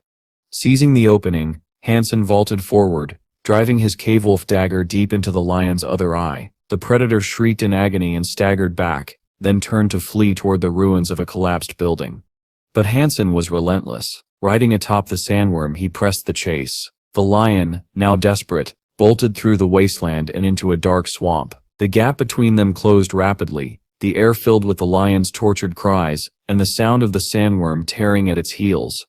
When the moment came, Han Sen leapt once more, landing directly on the lion's head. With a decisive strike, he drove his dagger down for the final blow. The beast's last roar split the air before the system confirmed it. The divine super beast was dead, its soul now his. Han Sen stood over the enormous corpse, wondering how to consume such a massive creature to improve his genetic power. Cutting through the thick hide, he uncovered a glowing orb within. Summoning the lion's soul, he mounted it and sped through the swamp as though aboard an elite aircraft, smooth, fast, and unstoppable. On the move, he tore strips of divine lion flesh and forced himself to eat. The taste was appalling, like chewing 300-year-old cowhide. With a grimace, he abandoned the effort and instead called forth one of his monster souls. Before his eyes, the soul transformed into a battle angel, a winged girl radiating divine energy. She set upon the lion's carcass, devouring it without hesitation. When she finished, she turned to Han Sen, wiped her mouth and smacked her lips with satisfaction. Then, without warning, she rushed forward, seized his head in both hands and kissed him hard on the lips. Han Sen's eyes widened in disbelief. Damn it, I was forcibly kissed by a pet again. Before he could recover from the shock, a sudden force surged from the holy war angel Sip's mouth. A sharp stream of air pulled the golden-maned lion flesh right out of Han Sip's body, the very piece he had just swallowed. At that moment, a voice echoed directly in his mind. Holy war angel evolution complete. Startled, Han Sen quickly opened the information panel. It displayed Holy War Angel, Spirit Beast, Classification Super Divine Beast, Status Can Evolve.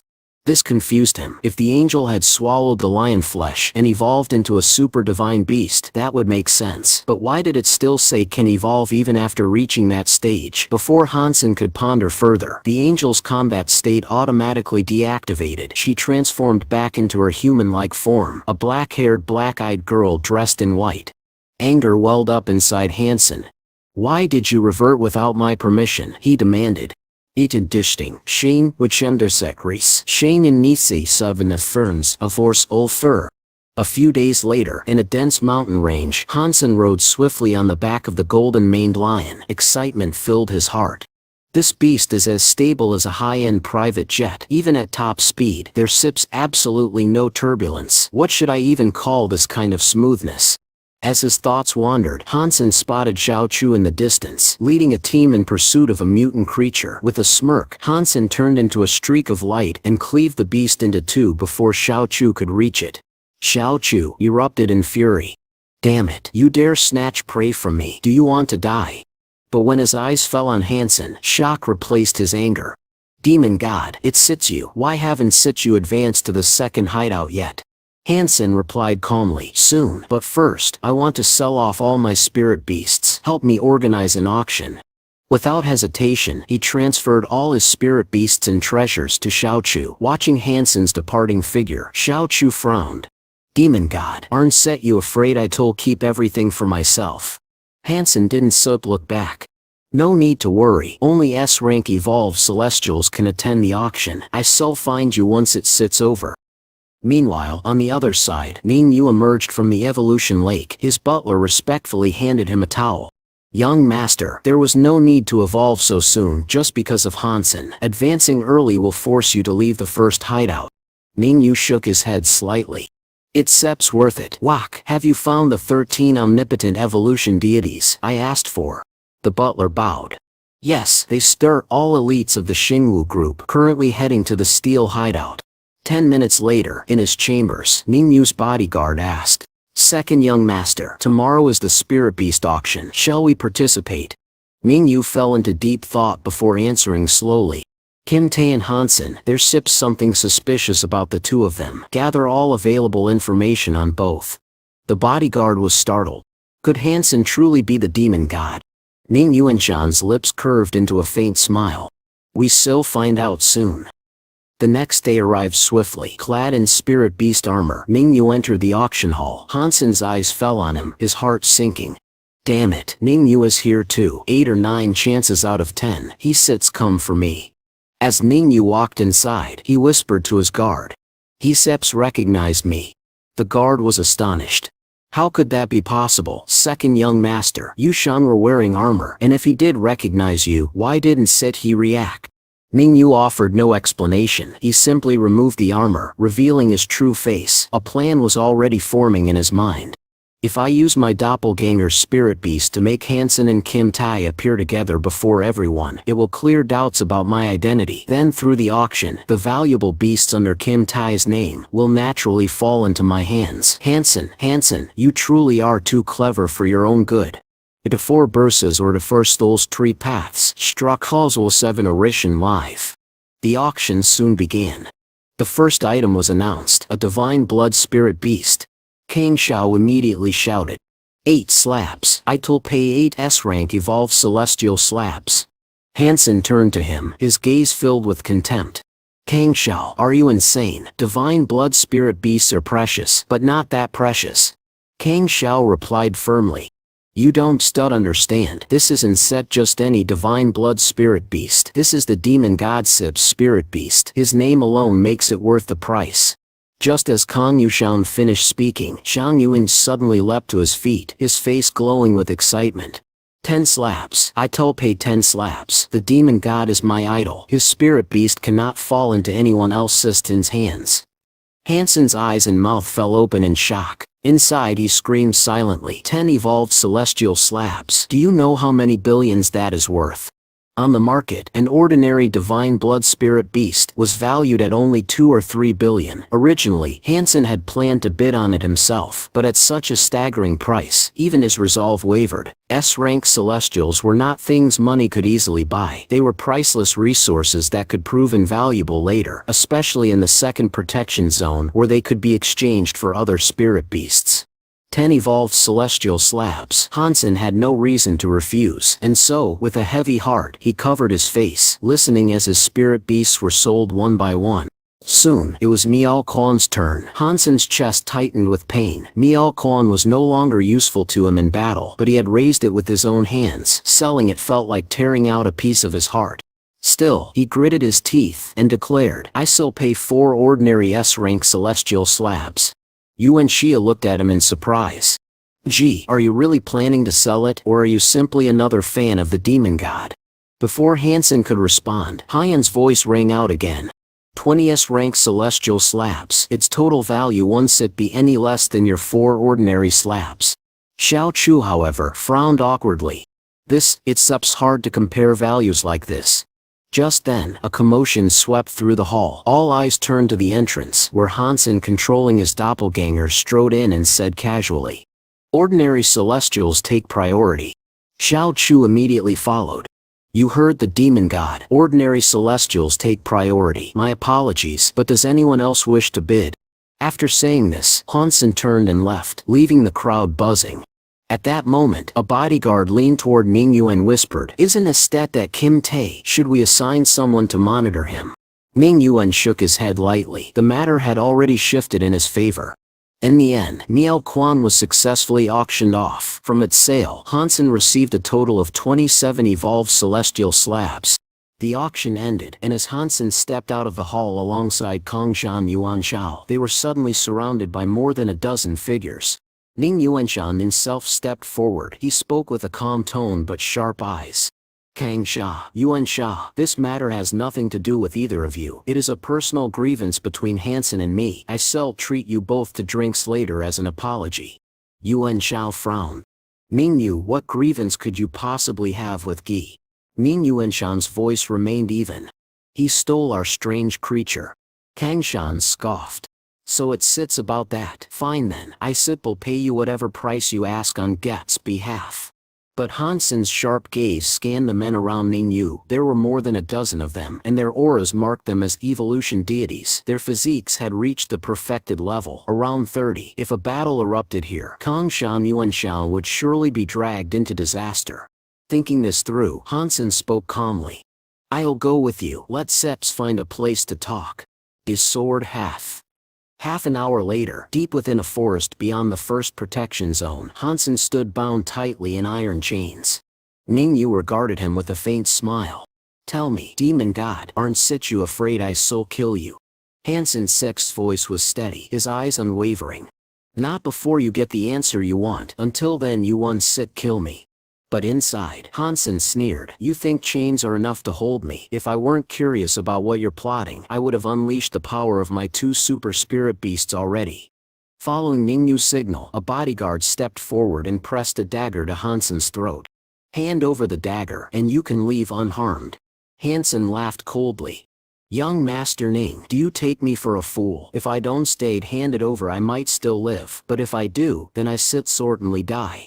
Enraged, the bodyguard slammed a fist across Han Sen's face. Blood sprayed from his mouth as Ningyu ordered indifferently. Enough, take him away. We stir going to 107. Han Sen spat onto the ground, glaring. What is 107? Ningyu Shama's lips curled into a faint smile. You will find out soon enough. Do. The group crossed the White Horse Desert and eventually reached a secluded valley. Ningyu and Shan turned to Han Sen. Now hand over the dagger, and you have to go in there. Han Sen replied coldly, I don't wanna hand it over, but I also don't wanna go inside. Ningyu suddenly burst out laughing. Then you have one option left, kill us all, and escape by force. The instant the words left his mouth, Han Sen's body trembled violently. With a sharp crack, the chains binding his joints snapped apart. His cold voice rang through the valley. Then my choice is to kill. Panic spread among Ningyu's 13 evolution deities as they realized the demon god had broken free.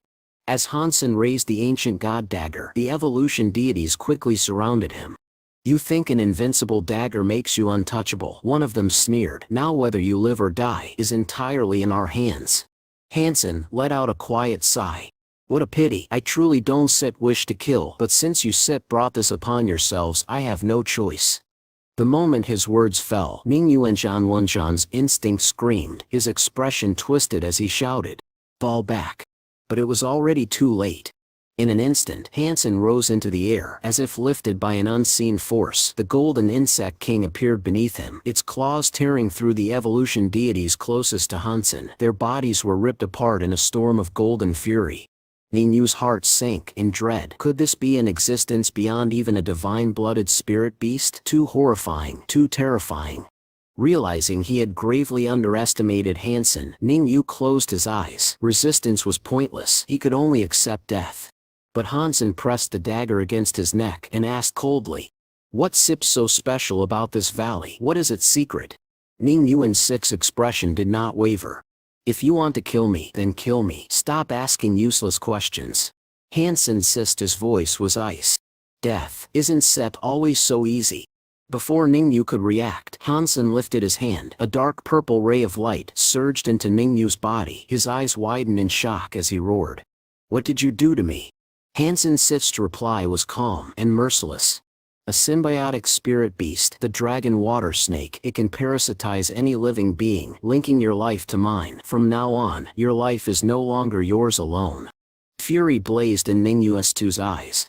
Don't think you can control me. He raised his sword fragment to strike, but his body betrayed him. No matter how hard he tried, the blade refused to fall. The truth was undeniable. The dragon water snake was far more powerful than Ningyu. It had already claimed dominance over his body. Han Sen's cold voice cut into the silence. Every action you take, every thought in your mind, will now be conveyed to me through the dragon water snake. Ningyu struggled, defiant. Then kill me. You get what you want from me. But Han Sen knew brute questions would not shake him. After a moment of thought, he drew out a golden kitten-shaped necklace, a necklace shaped from blood. Ningyu, Han Sen asked softly, do you recognize this? The moment Ningyu's eyes fell on the necklace, his pupils contracted sharply. Through the dragon water snake, Han Sen could hear the frantic screams echoing inside his mind. The 9-life blood cat. Impossible. How could he have the 9-life blood cat? Ningyu Sham's voice shook.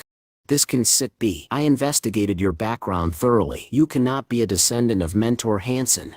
But even as he spoke, his face paled with realization. No, no, you are. You must be. If you weren't set, who else could possibly reach such a level? His expression grew tangled, complex. He finally said in a low voice. The Ning family has a rule. If we encounter a descendant of Mentor Han Sen, we must treat them as benefactors. If you had shown this 9-life blood cat earlier, none of this would have happened. Han Sen's reply was sharp and cold. Benefactors? Then why did your family seize my family SIP's assets? Why plot against my father? Ning Yuan shook his head quickly. That's a misunderstanding. I misspoke. The Xingyu Corporation had countless ways to devour your family's factory. It never required such messy bloodshed. If the Ning family truly wanted your father dead, my elder brother would have acted against you long ago. Do you think he would allow someone whose father was murdered to remain by his side? Han Sen frowned slightly. Through the symbiont link of the dragon water snake, he knew Ning Yu was not lying. If it wasn't the Ning family, then why did my father instruct me to find them? Could it be his true enemies were also theirs? The realization struck Han Sen like lightning. If the Ning family was not the enemy, then they could very well be allies. He fixed Ning Yu with a piercing gaze. Do you want to live? Ning Yu sneered. Do you dare let me? Han Sen's voice hardened. This is place number 107. Your Ning family knows many places like this. Give me all the information, and I will spare your life. Without hesitation, Ning Yue revealed everything he knew. When he finished, Han Sen spoke indifferently. You can go. Ning Yuan turned to leave, but paused. Only the Ning family can claim descent from Mentor Han Sen. Those who are not our friends are certainly not our enemies. With that, he departed, offering no further explanation. Han Sen did not stop him. At this point, a living Ningyu was far more valuable than a dead one. After Ningyu departed, Han Sen turned his eyes toward the massive flowers and sprawling vines within the valley. Without hesitation, he summoned the battle angel. At his command, she soared into the air, wings shimmering as she advanced toward the vines. The moment she entered their range, the entire valley seemed to awaken. The thick vines shook violently, twisting like colossal serpents. They coiled menacingly around the battle angel, threatening to crush her. With a powerful flap of her wings, the angel unleashed a surge of force, snapping the vines apart with ease. In an instant, she reached a gigantic flower at the heart of the valley. The flower bloomed suddenly, its petals opening wide as it tried to swallow her whole. Alarmed, Han Sen shouted, "This is bad. Be careful of that flower. I was too careless. Against a super divine beast, I should have equipped her with super grade pet armor." Before regret could consume him further, a voice resounded in his mind. Successfully hunted super divine beast. Kite flower. No beast soul obtained. Essence of life genes available for collection. Stunned, Han Sen stared at the victorious battle angel. His thoughts swirled. Isn't she my little girl from before? Both are super divine beasts, yet this one is even more terrifying than the golden devouring cane. I'm rich now, truly rich. Overcome with excitement, Han Sen nearly rushed to embrace her, but the angel gently stopped him with her jade-like hand. He smiled faintly, then consumed the essence of life genes from the kite flower. With that, his super gene count rose to 68 points. Although Han Sen had never measured his physical foundation directly, he estimated it to be close to 30 points, even without activating any super gene states. Normally, a perfectly evolved super gene being would only reach that number. Yet Han Sen, though incomplete, was already approaching it. He couldn't help but wonder, when I finally undergo the metamorphosis in the evolution pool, gaining the power of a super divine body, just how terrifying will my abilities become? Days passed. Beneath the dormitory of Blackhawk Military Academy, Shi Kong casually draped an arm over Han Sen's shoulder and asked, "Brother, where are you headed after graduation?" Han Sen answered calmly, "I'll wait for the military SIP's assignment." Surprised, Lu Meng chimed in, "Why not go find your girlfriend?" Helpless, Jianzhen shook his head. "I searched everywhere, but I couldn't even find Yan Ransit's battleship number. If I can meet her, it doesn't matter where I go." Half a month slipped by in peace until the long-awaited graduation exam arrived. As expected, Han Xing dominated the test with absolute superiority, seizing first place. His performance earned him the rank of lieutenant. All that remained was to wait 48 hours for the military academy's network to reveal his assignment. On the appointed day, before Han Sen could check his posting, Wang Ningbang rushed to him. Her head lowered, Han Sen asked directly, "Is the unit you stir joining called the Valiant Goddess?" Puzzled, she replied, "Valiant Goddess? No, we are assigned to the Royal Armored Corps. Could there be a mistake?" When she checked the information, her face grew worried. Hastily, she pulled out her communicator to confirm. Meanwhile, Han Sen studied the strange details on the brain network. His brow furrowed. No base, no region, not even a unit number, only the name of a battleship, the Valiant Goddess, belonging to the cooking team. I'm a lieutenant fresh out of the academy, so why would I be placed in the cooking team? Moments later, Wang Ming returned with news. Brother, my contact swore he didn't change anything. Your assignment came directly from the central brain. Unless someone has core access privileges, it's impossible to alter. Han Sen considered her words, then asked, could the Ning family be behind this? She shook her head firmly. No, they may have influence in the military, but not to this degree, and if it were them, it wouldn't go unnoticed. Han Sen laughed lightly. If no trail can be found, there sits no need to overthink. It doesn't matter where I go. Since someone wants me aboard the Valiant Goddess, then I go and see for myself. Leaving the academy behind, Han Sen entered the world of hideouts, venturing into a dense forest near Steel Hideout. There, Lin Beifeng greeted him joyfully upon receiving the blood spirit armor. Finally, Han Sen had reached the second spiritual hideout. He nodded and said, I plan to complete my perfect gene before enlisting. To finish the blood spirit armor, I still need 15 divine gene points. I won't take your money, just provide me with the flesh and blood of blood spirit creatures.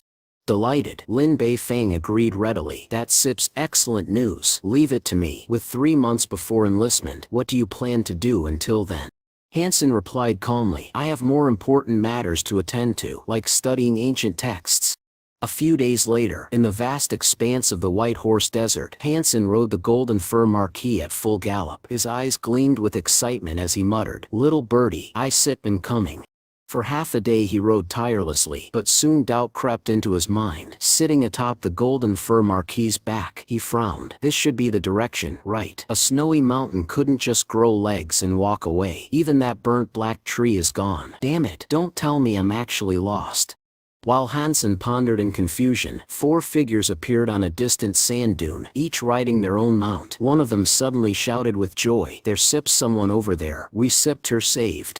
Han Sen was the first to notice them. His instincts sharpened. Anyone daring to enter the White Horse Desert can't be ordinary.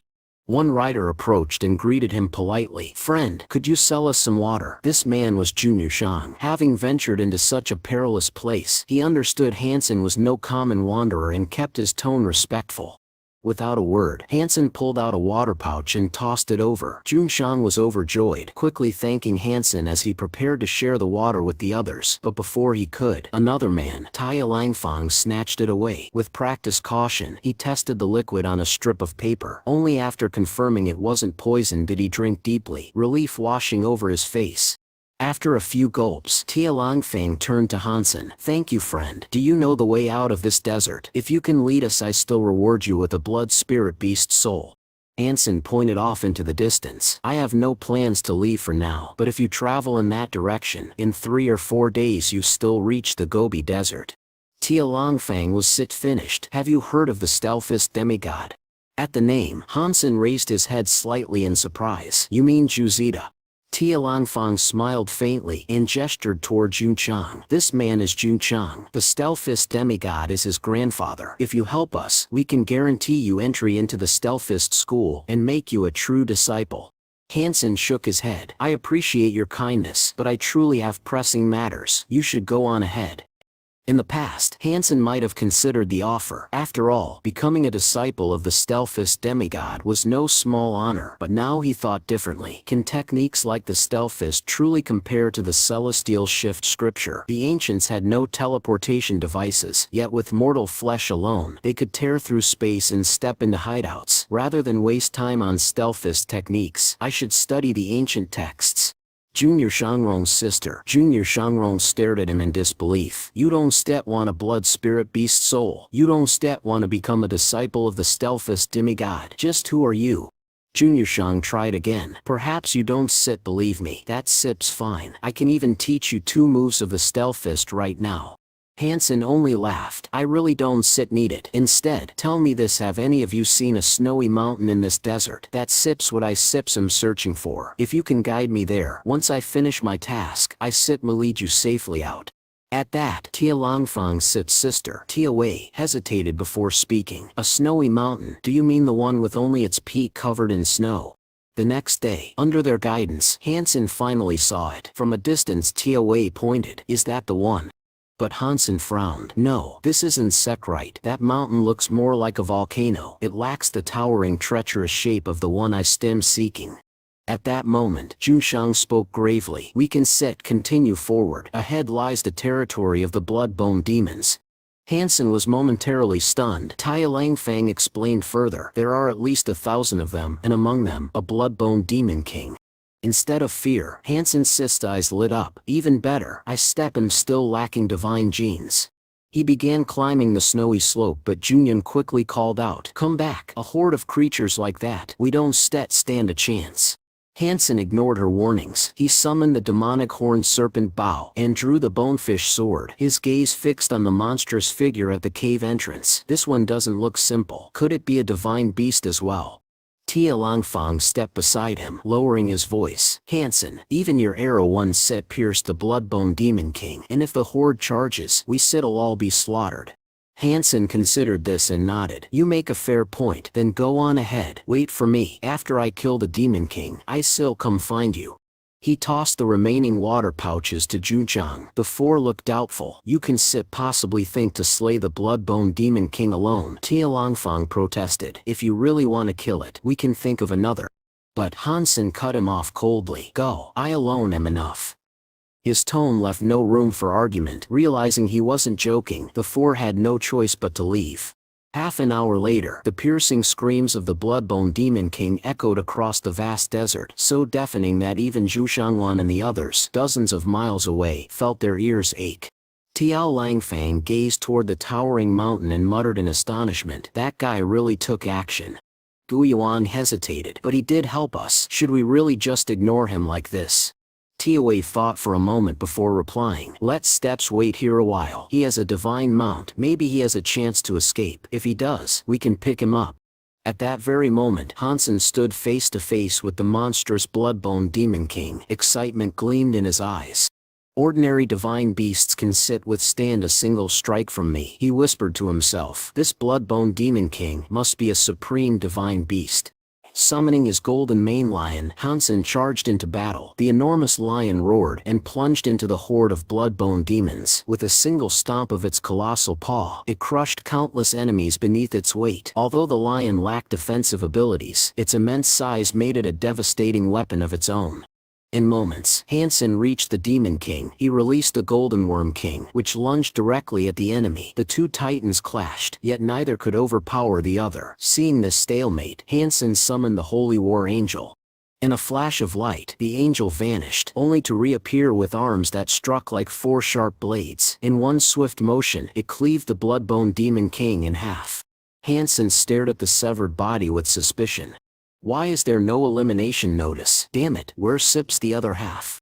Hours later, when Qiu Langfang and the others returned, impatience having gotten the better of them, they were stunned. On the snowy mountaintop lay the colossal corpse of the Bloodbone Demon King. Its body split apart. Bloodbone demon corpses carpeted the area, but Han Sen was nowhere to be found. In truth, Han Sen had pursued the blood trail into a pitch-black cave. Relentlessly following it, he came upon a stone cavern where the trail abruptly ended. There, resting in eerie silence, was a newly sealed chest. Han Sen's eyes narrowed in surprise. This is clearly an Alliance product. Could someone else have broken through the demon defenses before me? Without hesitation, he ordered the Holy War Angel to strike. With a single blow, the chest split open, revealing 3 vials of enhancement fluid and a golden memory card. Yet, the gene page inside bore no notes, no information. Before Han Sen could make sense of it, the cavern trembled violently. Muffled rumbles echoed closer and closer. Unable to determine their source, Han Sen acted quickly. He summoned the Holy War Angel and the Blood Metamorphosis Beast Spirit. His body merged seamlessly with the rock wall, leaving no trace. Moments later, the severed half of the Bloodbone Demon King emerged from a wide stone passage. But what followed left Han Sen speechless. A gray rhinoceros carrying a rider. On its back sat a woman. Strange, I don't see anyone here, she murmured softly. Turning the beast around, she departed. Han Sen could not make out her face clearly, but he was certain of one thing: she was human, or so he thought. His mind raced. How could a human control a mutant creature, let alone a supreme divine beast? Her voice carried an unnatural tone, unsettlingly inhuman. Curiosity overwhelmed him. He decided to follow her in secret. An hour later, the woman and her rhinoceros stopped beside an underground river. She set up a pot, lit dried vines, and began brewing something. Han Sen watched silently, until at last he caught a clear glimpse of her face. His heart nearly stopped. His eyes widened in shock. A small curved purple horn grew from her forehead. It was not a human at all, it was a Tula. The Tula were humanity's greatest enemies in the universe. With the exception of the horn upon their heads, they were nearly indistinguishable from humans. Yet this horn marked the highest nobility of their race. The purple horn was the symbol of the Tula royal family. Han Sen's thoughts raced in horror. Impossible. The Tula cannot survive in the refuge world. The very laws here reject them. They die within days. How could one appear here, and a royal at that? What terrified him even more was her strength. A Tula, who had passed adolescence, could easily reach a physique of over 100. If this woman had already achieved such a level, she could single-handedly massacre every human in the first refuge.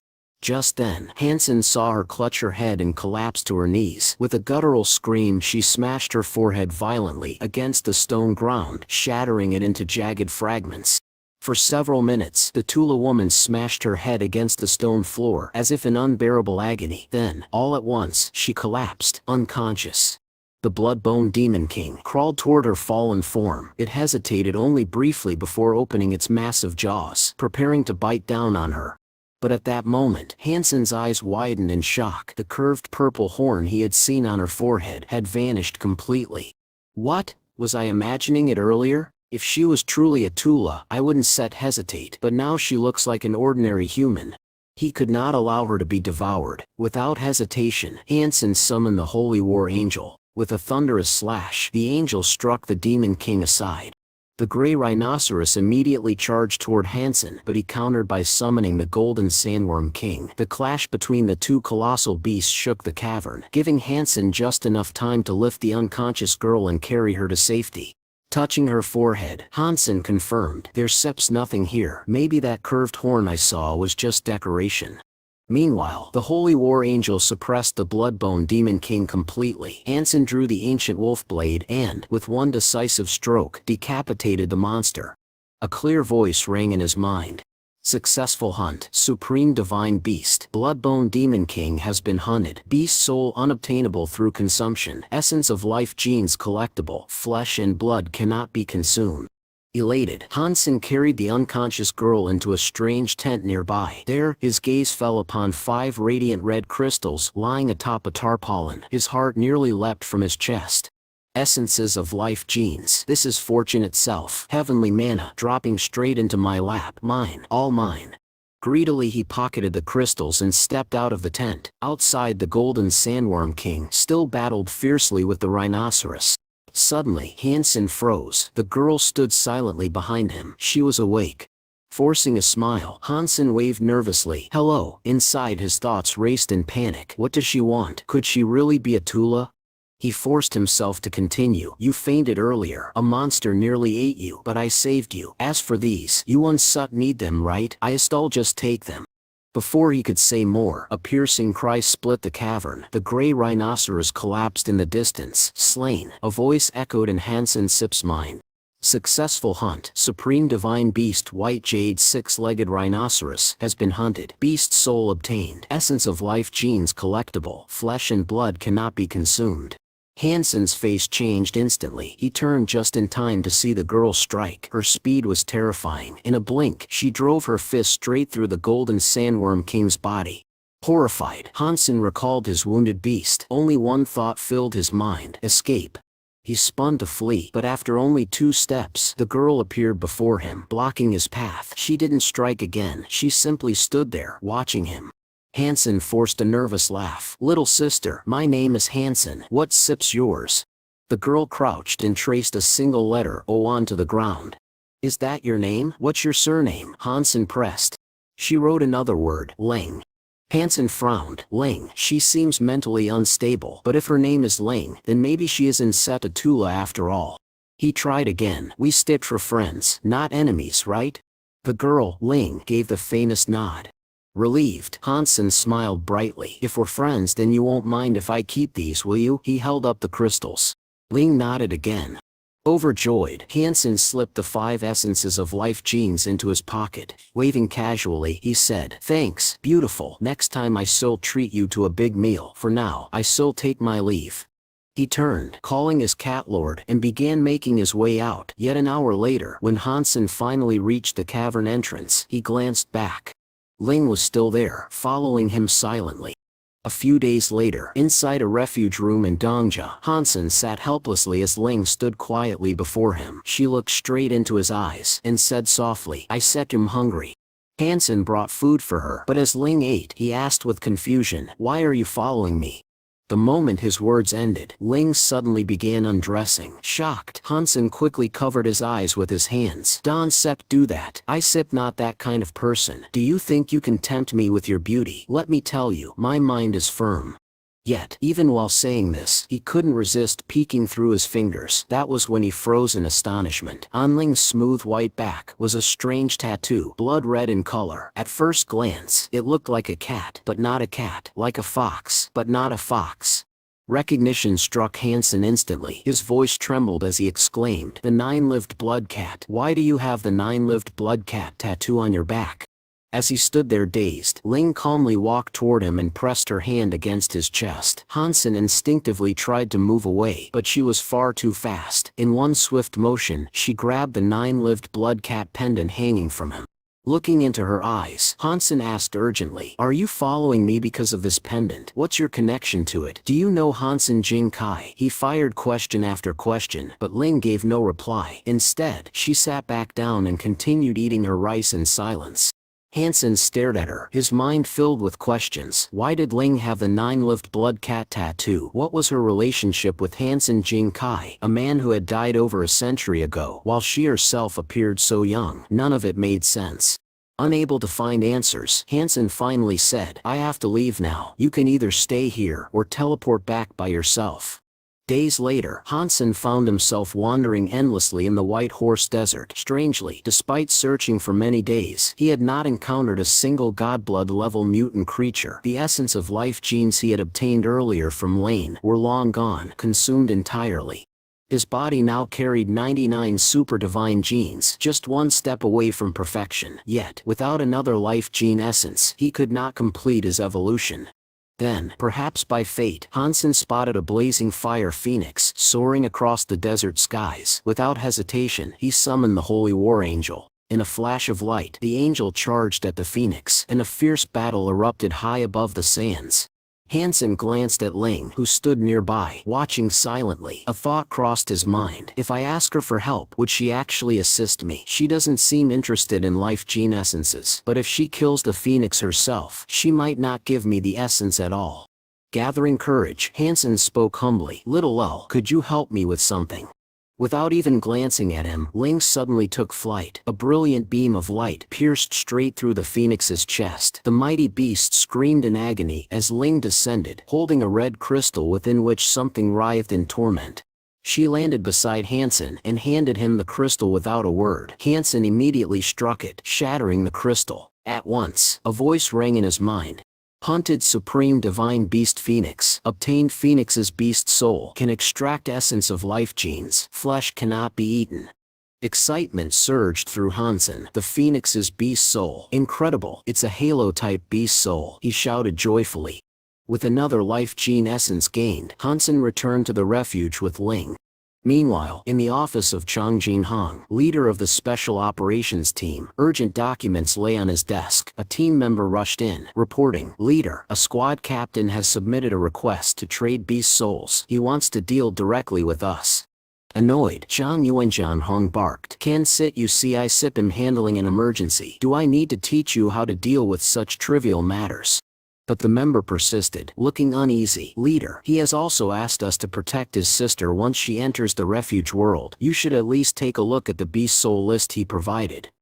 Irritated, Zhang Yuanzhan finally scanned the list. His expression changed instantly. His eyes widened as he read aloud, his voice heavy with disbelief. Divine Blood Halo Beast Soul. Divine Blood Embodiment Beast Soul. Divine Armor Metamorphosis Beast Soul. Divine Armor Weapon Beast Soul. His hand trembled as he gripped the list, realizing its significance. At the same time, far away, Han Sen stripped down and immersed himself in the purification pool. Hours passed as his body underwent transformation. Finally, the evolution was complete. Feeling the powerful changes within, Han Sen muttered to himself, "No wonder so many pursue bodily evolution. This sensation, it sits like being reborn. Even an aged body feels young again, overflowing with vitality." A voice suddenly echoed inside Han Sen's mind. Evolution successful. Received consolation of the evolved. Lifespan increased by 100 years. Gained divine body of the earth spirit. The moment the words earth spirit rang out, Han Sen froze. Normally, when one achieved perfect mutation genes, the evolution granted a mutant body. With perfect divine genes, one obtained a divine body. There were no additional names, yet Han Sen's divine body carried a special title, the earth spirit. These two simple words left him both shocked and delighted. At once he checked the description of this new divine body. The explanation was brief, just one line. All spirits under heaven submit to this hellish divine body. Only 8 words, yet they made Han Sen's expression turn strange. They reminded him of many things, particularly the xenogenics in the second refuge. After completing his evolution, Han Sen returned to his room in the refuge. On the table lay the black crystal. He picked it up and muttered, "The beast soul is dealt with. Only this remains. Such a treasure cannot be left behind in the first refuge. But, apart from beast souls, nothing can be taken out of this world unless it's swallowed." The thought made him hesitate. The black crystal carried unimaginable power, the kind that could freely nurture supreme divine beings. If he swallowed it, the energy might overwhelm him. For hours he struggled with the decision. Finally, clenching his teeth, he chose to take the risk. The moment he swallowed it, Han Sen realized something was wrong. The black crystal hadn't entered his stomach, it had gone straight into his soul sea. Inside, his supreme beast souls were already gathering. The ancient dragon, the golden ape, the archangel of holy war, and others. They formed a circle, their greedy eyes fixed upon the black crystal. Han Sen concentrated his will upon it, but unlike ordinary beast souls, the crystal remained unresponsive. Then a startling thought crossed his mind. Could this black crystal nurture not only beings, but beast souls as well? Looking around, Han Sen noticed he had only a few primitive beast souls left. Most had been sold. Apart from his supreme beast souls, the Cat Lord and the insect-armored knight, only a handful of unsold or forgotten ones remained. He willed a primitive bronze snake beast soul to move toward the crystal. The weak creature trembled, sensing the furious gazes of the surrounding supreme beast souls. Only Han Sen's command kept them from seizing it. Just as the bronze snake neared the crystal, the archangel of holy war moved in a flash. It seized the black crystal and clutched it tightly. Han Sen frowned. Ever since devouring the golden ape's flesh and blood, the archangel had begun to display unsettling autonomy. He was about to order it to release the crystal when the archangel looked at him with pleading eyes, desperate and full of longing. Han Sen hesitated. He remembered the note that this beast soul carried the potential for further evolution. Finally, he relented. "All right, show me what you can become." The archangel swallowed the crystal. At once, brilliant soul rays erupted from its body. As if an angel was ascending to sanctity, the light coalesced into a massive sword that enveloped the archangel completely. Watching the transformation, Han Sen muttered to himself, "So I was still too naive. If the crystal was meant for beast souls, I should have let them consume it from the beginning. Then I wouldn't have risked my own life."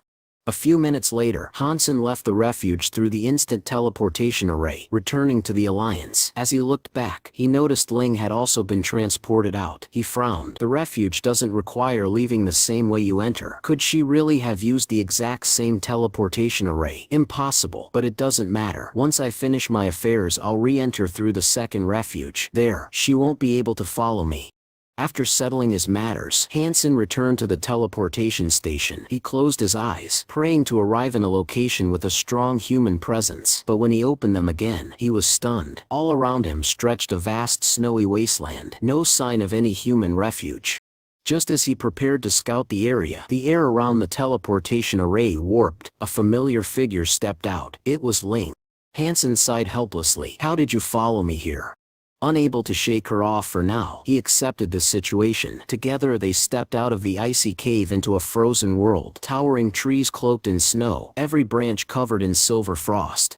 In the distance, atop the tallest snowy peak, Han Sen spotted a castle faintly visible through the mist. His heart stirred. A thought flashed in his mind. That must be the refuge of the xenogenics. The xenogenics were intelligent extraterrestrial beings, their hierarchy similar to the xenobeasts. They were divided into 4 tiers: servants, knights, nobles, and royals, corresponding to the common, primitive, mutant, and divine blood levels. As Han Sen gazed at the distant fortress, an urgent voice suddenly called out behind them. "You two standing there, are you looking for death?" Startled, Han Sen turned and saw a man. The stranger lowered his voice and stepped forward. "You just arrived. Didn't set you. My name is Shu Du. I've been trapped in this strange place for over a year, so consider me your senior. Let me give you some advice. Don't wander out there. Your luck is terrible. Some people get transferred here and never survive." Han Sen frowned in curiosity. "Senior, what is this place exactly? Is there any human refuge nearby?" Shu sneered. "Impossible. Humans could never build a refuge here. Do you see that noble xenogenic fortress on the peak? Inside live noble xenogenics, along with over a dozen mutant-level xenobeasts and hundreds of primitive armored beasts. To put it bluntly, even if we all fought together, we wouldn't be enough to fill their teeth crevices." He continued grimly. "This place is barren of creatures. To hunt, you have to travel far, all while avoiding those xenogenics in their refuge. Anyone transferred here is unlucky, unable to collect normal genes, making physical improvement extremely difficult. My advice, don't rush. Stay here for a few days, wait until more people arrive, then sneak out together to hunt." Seeing Shu's sincerity, Han Sen expressed his gratitude. After gathering enough information about the area, however, he chose not to remain. Instead, he teleported back to the alliance with Ling. A few hours later, Han Sen entered the verification hall. He approached the staff and said calmly, "Please process my divine blood purification verification." The hall grew silent. People around him turned in shock. Staff members scanned his credentials and stammered. 20 years old, graduate of Black Falcon Military Academy, already achieved the rank of lieutenant. Another attendant hurried forward, bowing slightly. "Lieutenant Han Sen, please cooperate with us for the routine test." After completing the Divine Blood Noble certification, Han Sen brought Ling to the strength testing hall. He wanted her to undergo a simple test first. Pointing at the device, he said, "Punch here with your full strength." Ling, as always, obeyed without question. She stepped forward, swung her fist, and struck the machine. The number jumped instantly, 97.0472. Han Sen's sex eyes narrowed. Not yet 100, but this physique is already incredible.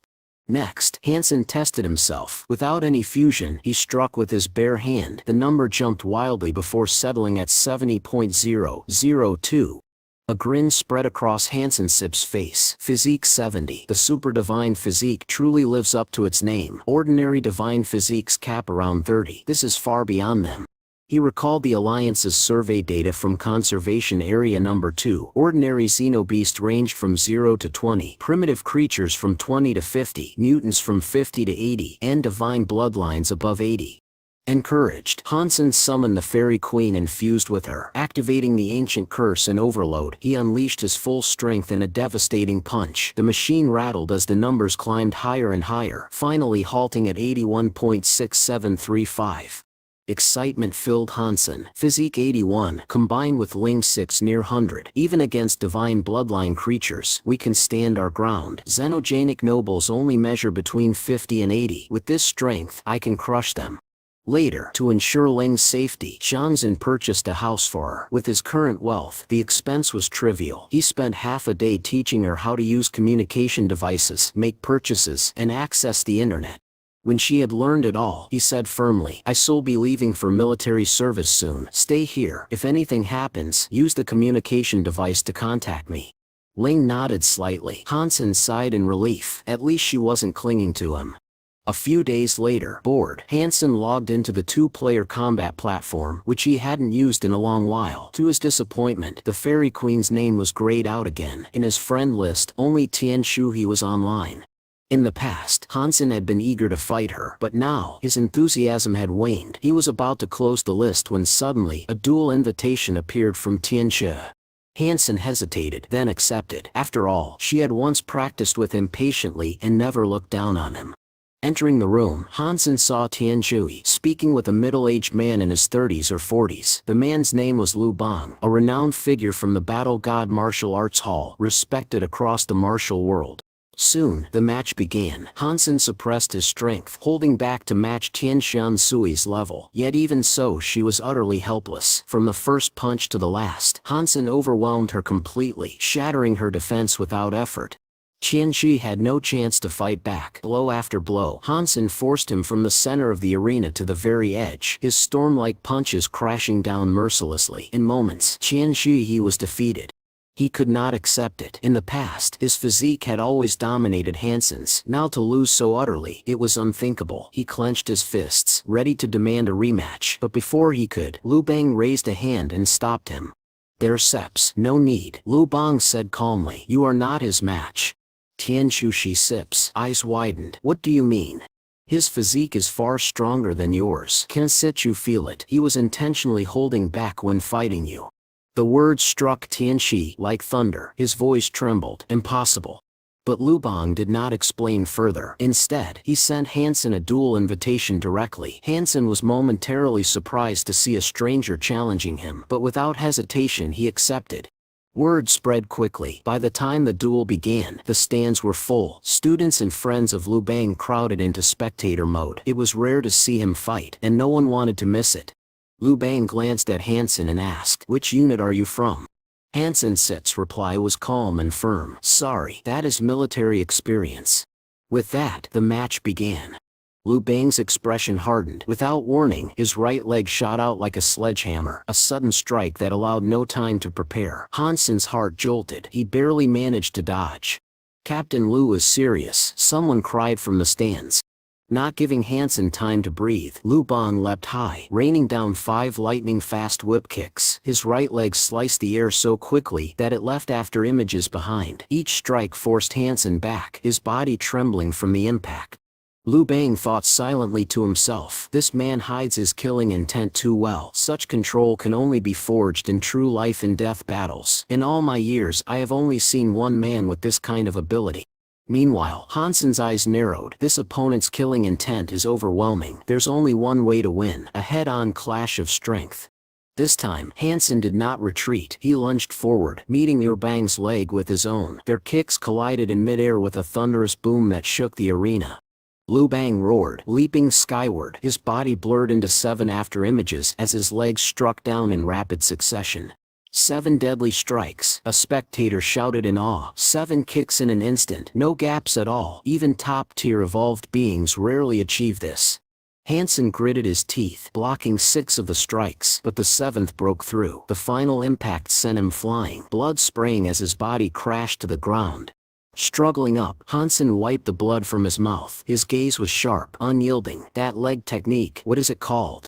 Lu Bang stood tall, his voice steady. 7 deadly strikes, my ultimate skill. You did well to block 6. 7 deadly strikes. Han Sen muttered the name, his eyes burning with resolve. Slowly, he straightened his back and stared at Lu Bang. "Do it again." Lu Bang burst into laughter. "As you wish."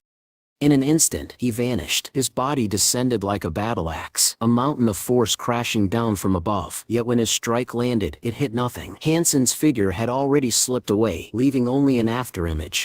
A chill ran through Lu Bang. As he turned, danger loomed. He crossed his arms over his chest, just as Han Sen's counterattack struck like rolling thunder. The impact rattled his guard, numbing his arms. If he blocks this move, his arms will be crippled, Han Sen thought coldly. Lu Bang roared and lashed out with another desperate kick, but once again, it hit only Han Sen's fading afterimage. Even with numb arms, he still counters. Truly a seasoned fighter with iron will, Han Sen thought as his body blurred once more. This time, 8 afterimage legs appeared in the air. Lu Bang's eyes widened in shock. 8, you can unleash the 8th leg. Disbelief froze his face. He no longer even thought to dodge. The next instant, Han Sen's final kick exploded against him, blasting him back and ending the duel decisively. A few days later, Han Sen sat aboard a spaceship that had traveled across half the Alliance, heading toward the Donging star system. A passenger beside him struck up a conversation. "Friend, why are you so interested in ancient literature? These days, almost no one bothers with old texts." Han Sen smiled faintly. Gaining more knowledge is never wrong. But, in his heart, he thought otherwise. It's not that I want to read ancient texts, but this book on celestial movements, I can't understand it without some study of ancient knowledge. I have no choice. When the ship finally docked at the Donging spaceport, Han Sen saw his destination, the warship known as the Goddess of Eternity. At first, Han Sen had imagined a grand vessel. Surely, even the lowest-ranked cook aboard such a ship would hold the rank of lieutenant. It might not be the Alliance's top warship, but it had to be something extraordinary. Yet, what stood before him was only a mid-sized warship, not much more than an escort craft. By the end of the day, Han Sen reported to the kitchen. The squad leader, a plump man named Lim Xing, greeted him warmly. "It's rare for our kitchen to have a newcomer. I'm the squad leader here, so consider me your direct superior. This isn't like other units. There's no need to be overly formal. For now, just help out with odd jobs." Han Sen nodded, quietly observing. To his surprise, the soldiers here, though appearing ordinary, were all equipped with top-grade bioarmor. He thought to himself, the security level here is far higher than I imagined. Life aboard a warship was different. Because interstellar travel could take months, soldiers were allowed to enter hibernation space, so long as they reported back at the scheduled time. The kitchen staff, in particular, had a more relaxed schedule, with far more free time than ordinary soldiers. But as the newcomer, Han Sen knew he could not simply disappear into hibernation just yet. Within days, he had grown familiar with his teammates. One day he walked up behind Lim Xing and asked, "Squad leader, what are you watching?" Before Lim Xing could answer, the deputy, Lu Minlang, chuckled. "What else? A video of the 8 deadly strikes has gone viral online. But our squad leader here, he has big dreams. He wants to become a sick flying fatty." "Flying fatty, my foot," Lim Xing shot back in annoyance. "I just want to master that boundless destructive leg technique." Han Sen glanced at the screen and froze. His eyes widened. The video was none other than his duel with Lu Bang. But the footage had been altered, the faces of both fighters blurred beyond recognition. Just then, Lim Xing shoved a report into Han Sen's hands. "Little Mew, take this nutrition distribution plan for next month to the Captain Sip's room. Get it signed." Han Sen accepted the task. Arriving at the captain's room, he handed the report to the secretary at the door. "This needs the captain's signature," Han Sen explained. "The captain has already instructed you may go directly in," the secretary replied. Han Sen felt a flicker of tension. To be captain of a high-class warship, she must at least hold the rank of lieutenant general. He pushed open the door and froze. The smiling face that greeted him was one he knew all too well. His heart jolted violently, and he nearly slammed the door shut. "Oh my God, this can be real. Am I dreaming? How could I meet her here?" It was Ji Yinan. Han Sen's voice trembled with excitement as he stammered. He had not expected to see her in such a place. Ji Tianshan stepped toward him, her tone soft with guilt. "I'm sorry, Han Sen. I brought you here without asking. I did my best, but the only position I could arrange for you was as a kitchen soldier. I know it's unfair, but I couldn't aspire to be without you. I was selfish and willful." Han Sen silenced her with a fierce kiss. His hands gripped her tightly as he whispered, "I like it best when you're selfish and willful." Her face flushed. "Don't joke around. There are surveillance cameras here." "What? Even in the captain's room?" Han Sen asked in disbelief. "Yes," Ji Tianshan explained. "The Valiant Goddess exploration ship is not just a warship, it conducts relic exploration missions. Even the captain has no absolute authority. I only handle supporting work. The true leaders here are the scholars and experts studying the stargraves." Han Sen's sixth curiosity deepened. What's so important about the stargraves that the Alliance values them this much? Ji Tianshan's gaze grew serious. "Have you heard the legend of the crystal race? It's said they possessed powerful spiritual abilities, able to control objects with thought alone. Whether that's true or not, one fact is certain. The crystal race had incredible crystal-based technologies. Among them, the most important are memory crystals. Those with strong spiritual power could imprint their memories inside, or extract memories from them. Their storage capacity far surpasses the human brain. If the Alliance can unravel the secrets of the Stargrave civilization, our technology will advance by leaps and bounds." Zhang Yuan picked up a crystal the size of a fist and pressed it gently against Han Sen's forehead. With a calm voice, she told him, "Try to sense it. Do you feel anything?" Han Sen answered honestly, "It feels like my brain is being electrocuted. Other than that, I don't feel much difference." Ji Yin did not respond immediately. Instead, she picked up a book from the desk, flipped to a certain page, and asked, "Tell me, what is the 8th character on the 3rd line of page 15? At first, Han Sen was about to say that there was no way he could remember something so specific, but in that instant, the page vividly appeared in his mind. The details were crystal clear. He recalled it effortlessly and spoke out the exact character. Startled, Han Sen exclaimed, "How is this possible? Is this the effect of the crystal?" Ji Yin nodded, "Yes.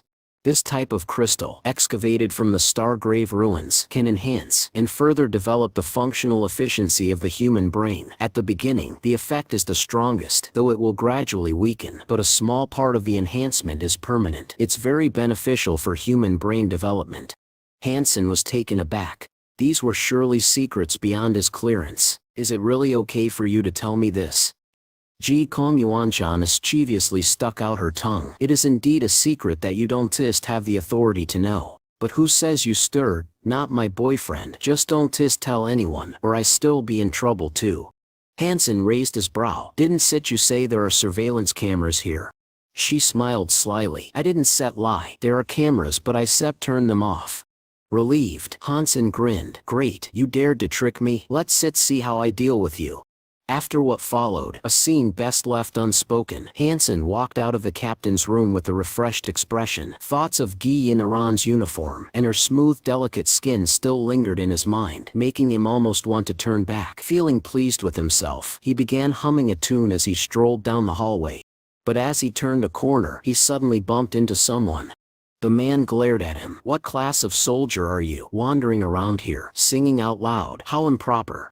Han Sen frowned. "What class I am has nothing to do with you, and this hallway is wide enough. If you hadn't done it on purpose, how could we have bumped into each other?"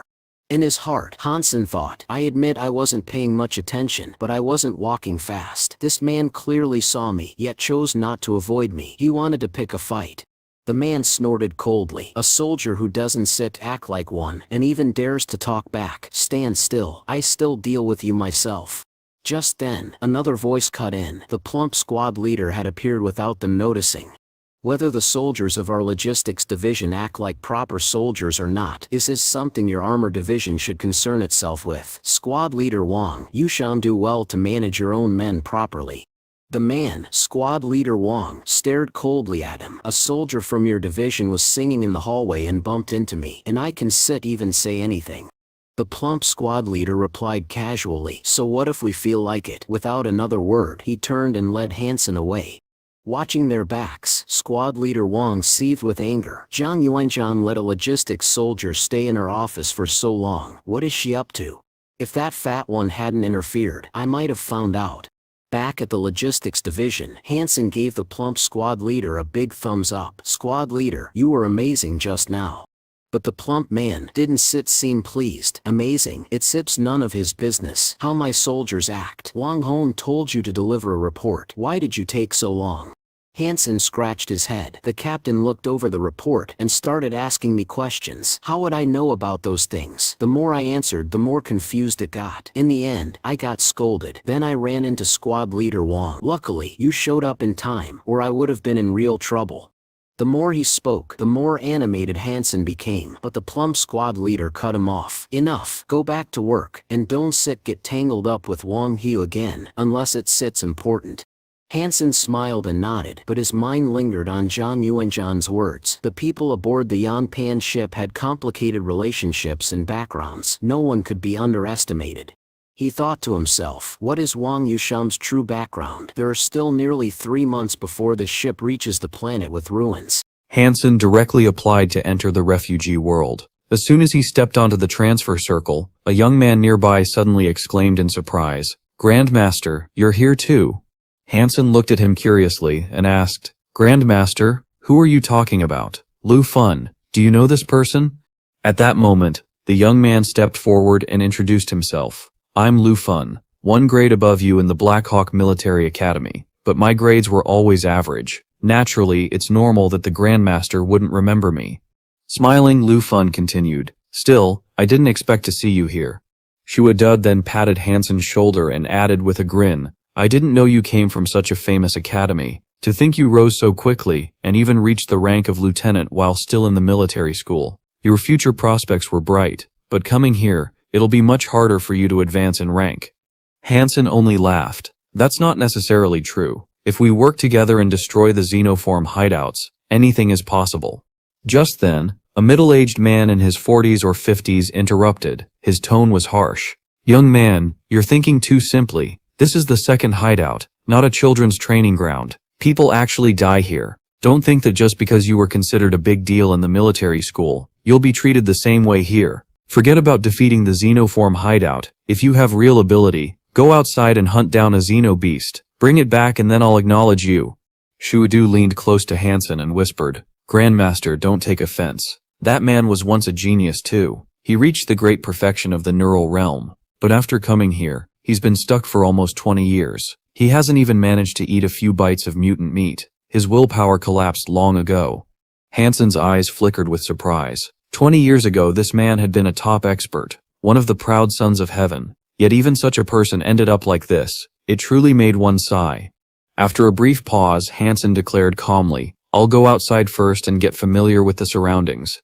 Shuadumi's expression changed instantly. I told you it's dangerous out there. You don't know the terrain. At least go a few times with us first. Once you've learned the area, you can hunt alone. It won't be too late then. But Han Sen simply brushed it off with a few casual words and continued walking outside. The middle-aged man only sneered coldly. If he wants to seek death, why stop him? People like that who don't understand how vast the world really is deserve whatever end they meet. Moments later, Han Sen summoned Miao Jun and rode on its back, heading straight toward the snow-capped mountains. But not long after leaving, a chilling roar echoed through the air. A beast, its body as white as snow, came charging toward them. Han Sen's eyes narrowed. That must be the ice armor beast Shuadu mentioned. Without hesitation he ordered, Miao Jun, go meet it head-on. Since Miao Jun was clad in super-level armor, Han Sen wasn't worried about its safety. The valiant beast leapt forward, colliding fiercely with the ice armor beast.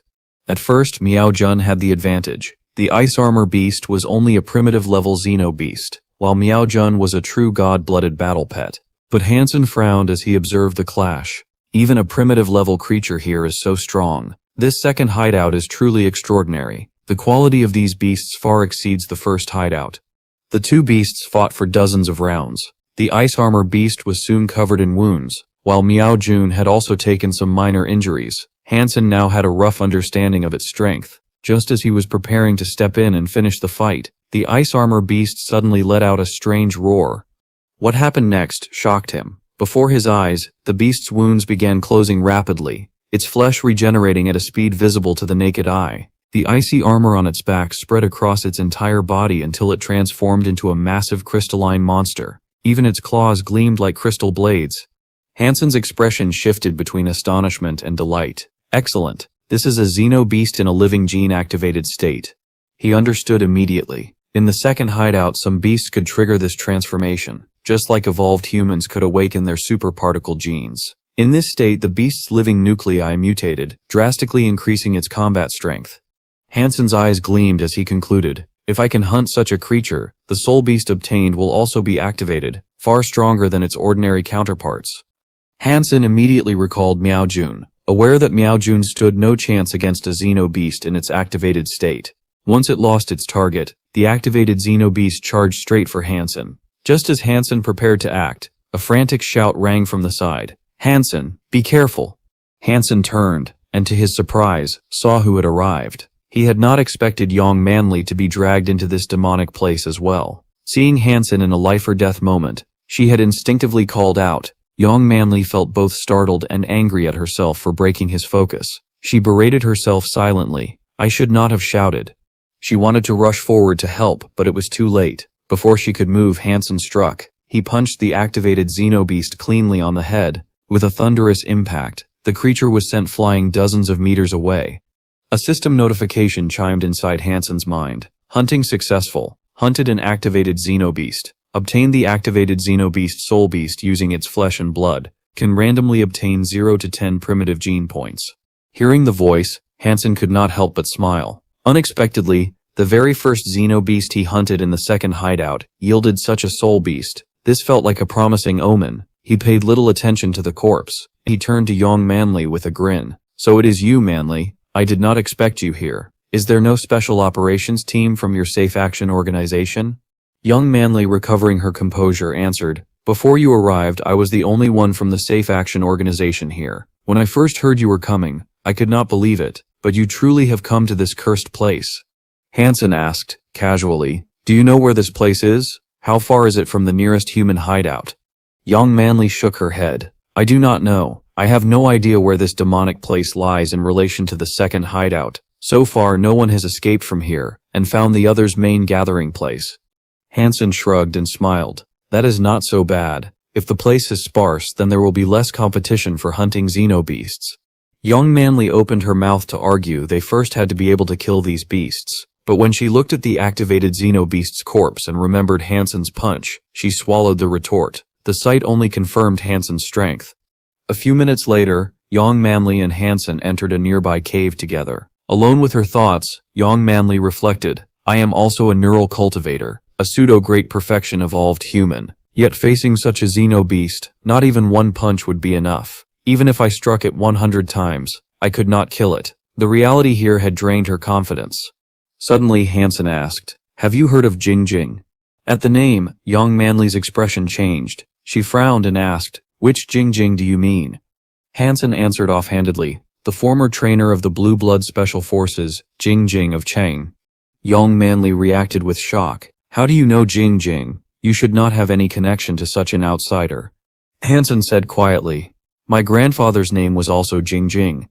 Young Manly's face turned pale. She stammered, "Impossible, impossible, it cannot be him." Han Sen blinked in surprise. "Why are you reacting so strongly? I only said my grandfather's name was Jing Jing. I did not claim to be descended from the Jing Jing who trained Blue Blood." Young Manly fell silent, thinking hard. Taken together with the combat prowess Han Sen had just displayed, the possibility that he was related to Jing Jing suddenly seemed plausible. Yet in her knowledge, it had always been said that Jing Jing had no descendants. The contradiction tightened the knot of her thoughts. After a pause, young Manly asked, "What do you want?"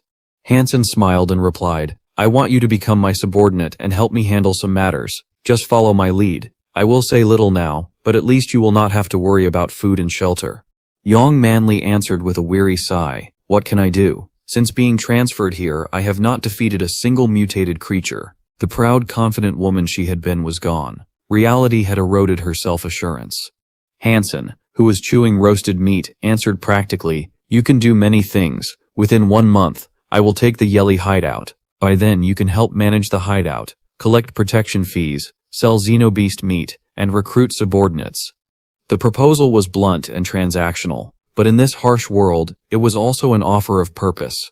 Young Manly stared at Han Sen as if he were a fool. Her voice carried both disbelief and reproach. "You're thinking far too highly of yourself. I admit you're strong, but do you even understand what kind of place that is? There are at least more than 10 xenobeasts with attributes above 50, and worse still, a noble xenospirit with high intelligence. Even if your regular genes and primitive genes are completely full, you cannot possibly defeat that xenospirit's hideout." Han Sen did not argue. His tone remained calm. "You're right, but I don't have time. I must take down that hideout within 1 month. For now, take the remaining meat back with you." Young Manly's eyes widened in disbelief. "How can I take the meat back? What about you?" Han Sen looked at her steadily. "Do you want to go with me to the Yi hideout?" At those words, young Manly's body trembled. Her fists clenched tightly, but no answer came. Though Han Sen had not said it outright, she suddenly realized the truth. She was nothing but a burden to him. Han Sen, unaware of her thoughts, continued, "Wait here. I'll come back and find you." With that, he stepped out of the cave. Young Manly watched his departing back with a conflicted expression. A storm of emotions stirred within her. "I entered the second hideout earlier than him, yet while he continues to grow stronger, I can only fall behind and end up as his subordinate. His power, it compels respect."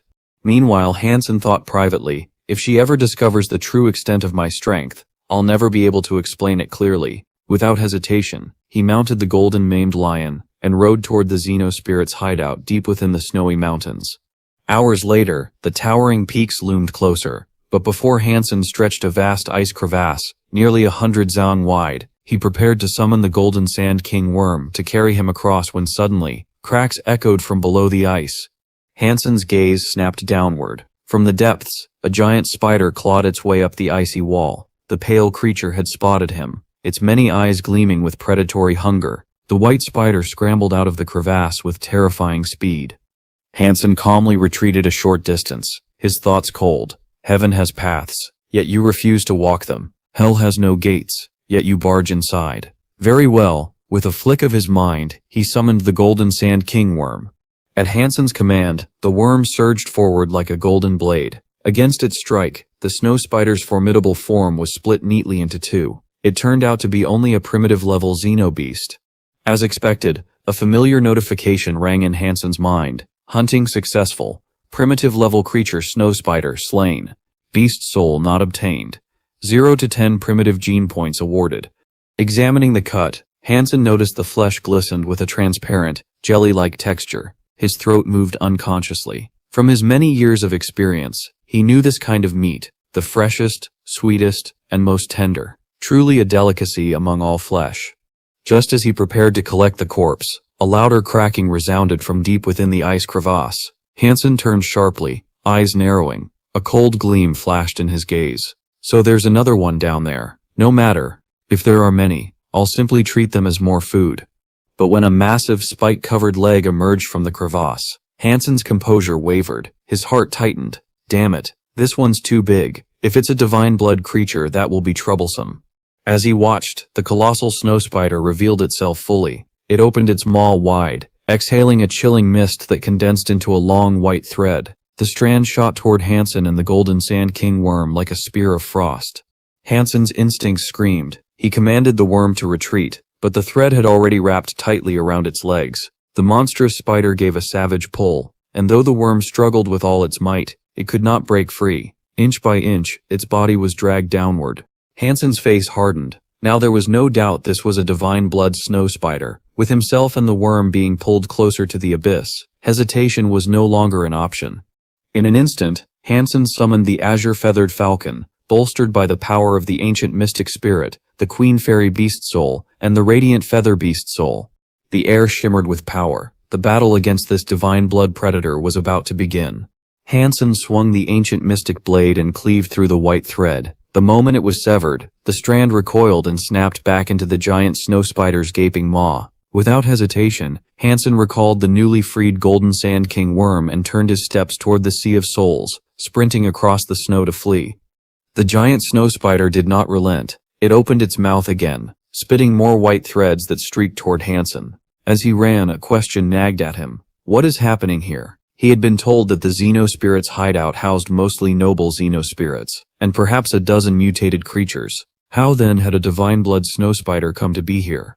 Han Sen kept dodging, and after a brief run he reached the lip of a cliff. He was about to summon the Golden Sand King Worm to ferry him across when a deafening bird cry split the air from below. To his astonishment, a massive black demonic bird erupted from the chasm beneath the ice and charged upward. Han Sen swore under his breath. Damn it, is fate mocking me? Another divine blood creature now blocked his escape. Trapped between the pursuing snow spider behind him and the demonic bird ahead, he had no clear path. Han Sen made a decisive choice. He would stop running and turn back to fight the snow spider. The spider's legs slammed down with a thunderous impact, sending a blizzard of snow into the air. Han Sen stood his ground. He did not flinch. The black demonic bird shrieked, launching razor-like feathers at him. Despite facing two divine blood foes, Han Sen's agility kept him unscathed. He thought to himself, my raw physique cannot match theirs, but humans are not merely strength. We rely on wit and skill. That is how the weak become strong. He pushed his accelerated particles to the limit, and used the Queen Fairy's movement techniques, measured, precise steps that baited both monsters into his trap. The snow spider spat another thread, but it missed Han Sen and ensnared the black demonic bird's legs instead. The bird thrashed and struck wildly. In doing so, it slammed into the snow spider. Both monsters, now hooked into each other by chance, turned their fury on one another. Han Sen allowed himself a private, almost amused thought. If the queen could see these movements, she might praise them. Keep fighting, ideally both of you will fall, and I will collect the spoils. He was not ashamed of his pragmatism. In this world, more prey meant more food. The two divine blood creatures tumbled into the ice crevasse as they battled. Han Sen's chest tightened. The prize is within reach. I cannot let it slip. He waited for sounds of struggle, cries, a final thud, but silence fell instead. The valley grew eerily still. Gritting his teeth, Han Sen summoned the golden Sand King worm and dove into the crevasse. Fools die full, the timid starve. These are divine blood creatures. I will not pass up this chance. Even if another divine blood beast lurks below, I can still escape with my skills. At the bottom, the sight that met him froze his blood. The giant snow spider and the black demonic bird were entangled in the grasp of a vast, tentacled horror. Its appendages coiled and tightened. Both divine blood beasts were injured and barely clinging to life. Han Sen realized at once, this tentacled monster was itself divine blood. The icy region was far more terrifying than he had imagined. Han Sen summoned the mystic radiant blade, eyes locked on the dying snow spider and demonic bird. If I strike at the right moment, I might seize a divine blood beast's soul, he calculated. He watched for any opening. Before he could act, a feral roar resounded from one end of the icy valley. The earth vibrated as thunderous footsteps pounded through the frozen chasm. The atmosphere shifted. The air itself seemed to bristle with menace. Han Sen's focus sharpened to a razor's edge. Something vast approached, something that would change the balance of this already brutal scene. Han Sen was utterly shocked. What sound is this? Could it be another divine blood creature appearing? But he quickly realized he was mistaken. It wasn't a divine blood creature. It was a herd of frenzied ice beasts charging forward. Judging by their numbers, there were at least several hundred of them. Han Sen's heart sank. So many ice beasts. Are they here to fight? His eyes then narrowed as he noticed a striking figure amidst the chaos. A beautiful, cold-looking woman, draped in an engineer's cloak, rode atop a majestic white tiger at the rear of the herd. With a graceful motion, she raised the staff in her hand, and instantly the ice beasts roared like thunder. As one, they charged fearlessly toward the monstrous creature with countless tentacles. Although the beasts attacked ferociously, they could not pierce the monster's hide. Their fangs were useless against its thick skin. Han Sen, watching in astonishment, realized the truth. A Xenospirit. This is the first time I've ever seen one. He recalled the stories within the Xenospirit's hideout in the Great Snowy Mountains. There was said to be a noble Xenospirit. Judging by her aura and the abnormal beasts under her command, this woman must indeed be her. As Han Sen pondered, the noble Xenospirit urged her tiger forward, charging directly at the tentacled beast. Her staff transformed into an icy spear, and with blinding speed she thrust it into the creature's eye. A wretched roar split the icy valley as the monster's massive tentacles flailed wildly, flinging away the abnormal creatures clinging to its body, as well as two divine blood creatures.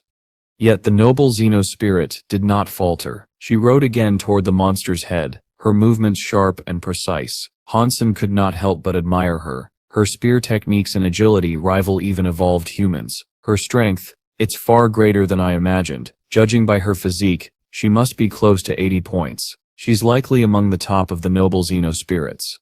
With another strike, she pierced the monster's remaining eye. The beast roared once more, but this time it coiled its tentacles around her, dragging her down into the depths of the frozen lake. Han Sen's heart raced. They've both fallen into the ice. Could that Xenospirit be dead? Moments later, the icy lake grew still, but in the next instant, a violent splash erupted, and the noble Xenospirit burst from the water, drenched yet unbowed. Her beauty, now accented by the flowing ice water, carried an otherworldly allure. Han Sen realized she had only struck the monster's weakness. She lacked the power to kill it completely. Before he could process further, an abnormal creature fell suddenly beside him, startling him. He quickly turned back to the battlefield. The divine blood spider and the black bird, both gravely wounded, were struggling to escape, but the abnormal beasts under the Xenospirit's control swarmed and held them down. Han Sen thought coldly, just a little longer, and I'll be able to reap the rewards without lifting a hand. But the noble Xenospirit had the same idea. She ignored the black bird and charged toward the giant blood spider, her spear aimed for its body. Han Sen instantly understood. She too sought to claim the prize. Suddenly the blood spider let out a strange cry. Its thick legs folded beneath its body as it pressed itself flat against the ground, glaring at the noble Xenospirit. Seeing this, she raised her staff, blue light rippling across her form. At her command, the abnormal beasts ceased their assault on the spider and turned to encircle the black bird instead. The noble Zeno spirit advanced, staff glowing as she pointed its gem tip at the spider's head. "Submit to me." The spider trembled, releasing a pitiful cry. A ritual of submission was about to be completed. But at that very moment, her expression shifted. From nowhere, Han Sen had appeared beside her. She tried to dodge, but too late. His dagger flashed, leaving a shallow cut across her neck. Staggering back, she dropped her staff and clutched the wound, eyes filled with shock and fury. Han Sen smirked. "Thank you for your help. One day I shall return the favor by making you my subordinate." In the next instant, his mysterious wolf-fang dagger slashed deeply into the spider's head. A system voice rang out within Han Sen's mind. "Hunting successful. Hunted divine blood spider. No beast soul obtained. Consuming its blood and flesh may yield 0 to 10 divine blood gene points." Han Sen sighed. So no beast soul in the end. The noble Zeno spirit, gravely wounded, tried to speak, but blood spilled from her lips. Her form flickered, then dissolved into countless fragments of soul, vanishing into the icy air. Han Sen cast a single glance at where she had stood, then turned toward the black bird, now surrounded by the remaining abnormal creatures. After the winged Zeno spirit perished, the abnormal creatures it had controlled scattered instantly, vanishing as if they had never been there. Han Sen ignored them, his gaze locked on the black bird. In his heart he whispered, "Now it's all on you. Give me a divine blood beast soul." The black bird was in worse condition than the blood spider. With a single slash of his dagger, Han Sen severed its head. A system voice echoed in his mind. "Hunting successful. Hunted divine blood creature. Obtained fledgling blood eagle beast soul. Consuming its flesh and blood may yield 0 to 10 divine blood gene points." Han Sen's eyes lit up with joy. A divine blood beast soul. Excellent. This is the first one I've gained since entering the second refuge. Let's see what kind it is. When the description appeared, Han Sen froze. Blood eagle, spirit imprint beast soul. He muttered in disbelief. A spirit imprint beast soul, what does that even mean? He summoned it immediately. The blood eagle appeared as streaks of bluish-green light that circled him before vanishing into his body. Checking carefully, Han Sen found a black eagle tattoo etched onto his back. But his strength hadn't increased. His body hadn't grown heavier. Nothing felt different at all. So what's the purpose of this spirit imprint beast soul? Unable to understand, he decided to wait until he returned to the eternal vast ship to research it further. Just then, he felt a strange fluctuation in his soul sea. Alarmed, he focused inward and saw the light sword drawn by his battle saint envoy shatter completely. The little girl-shaped envoy stood there unchanged, but something about her aura was different. Han Sen was stunned. How did she evolve so quickly? Checking her attributes, his shock deepened. Super Beast Soul, Battle Saint Archangel. The envoy had evolved, capable of becoming far stronger than before. It was indeed a pet, but one with clear potential to grow even further. However, its combat state had vanished, leaving Han Sen puzzled. As he pondered, the envoy suddenly darted out of his soul sea, flying straight toward the blood spider's corpse. "Hey, what are you trying to do?" Han Sen called after her. The envoy looked back at him with pitiful eyes, and Han Sen's heart softened. He sighed. "All right, go ahead and eat." With his permission, the Battle Saint envoy clung to the spider's leg and devoured it greedily. Han Sen's mind raced. Could it be? Has she become the true super beast soul of the second refuge? The thought made his chest pound with excitement. Meanwhile, far away in the icy cavern, Duong Man Li had returned carrying the corpse of the berserk battle armor beast. The discovery caused a huge commotion. People whispered in disbelief. Han Sen had only just entered the second refuge, yet he had slain such a beast. Some marveled at his achievement, while others dismissed it as sheer luck. Duong Man Li stayed quiet. She remembered vividly how Han Sen had killed both the berserk beast and the pseudo-beast with a single punch. But she knew that even if she spoke the truth, no one would believe her. They would accuse her of lying. After all, even as a perfect realm evolver, she herself couldn't achieve such a feat. As the group was still debating Han Sen's secrets, the ground suddenly shook with a deafening rumble. Ice blocks fell from the cavern ceiling, one crashing down right in front of Wadu, leaving him pale with fear. What's happening? Did some creature discover us? Before panic could spread further, a familiar voice rang out from outside. "Man Li, come out and help." Recognizing Han Sen's voice, Duong Man Li hurried outside, followed by the others, curiosity burning in their eyes. What they saw left them speechless. Their jaws dropped, eyes wide in disbelief. Wadu was the first to stammer. Brother Han, did you really hunt all these? There are so many. Man Li silently wondered, could it be true? Did he really conquer the noble Xenospirit's refuge? Han Sen simply smiled. You could say I hunted them. He recounted his battle with the divine blood creatures and the noble Xenospirit, but twisted the story, making himself appear even more heroic. Holding up a birdseps leg, he boasted, this is from the black bird. Sadly, it escaped in the end. I only managed to take this as proof. Envious, Wadu said, Brother Han, your luck is unbelievable. What do you plan to do with all this prey? You can eat it all alone. Why don't you sell some to us? We can negotiate a price. Han Sen grinned. Of course, I sell, but only to those in our group. If outsiders want any, the price will be doubled. Wadu blinked in confusion. What do you mean by that, Brother Han?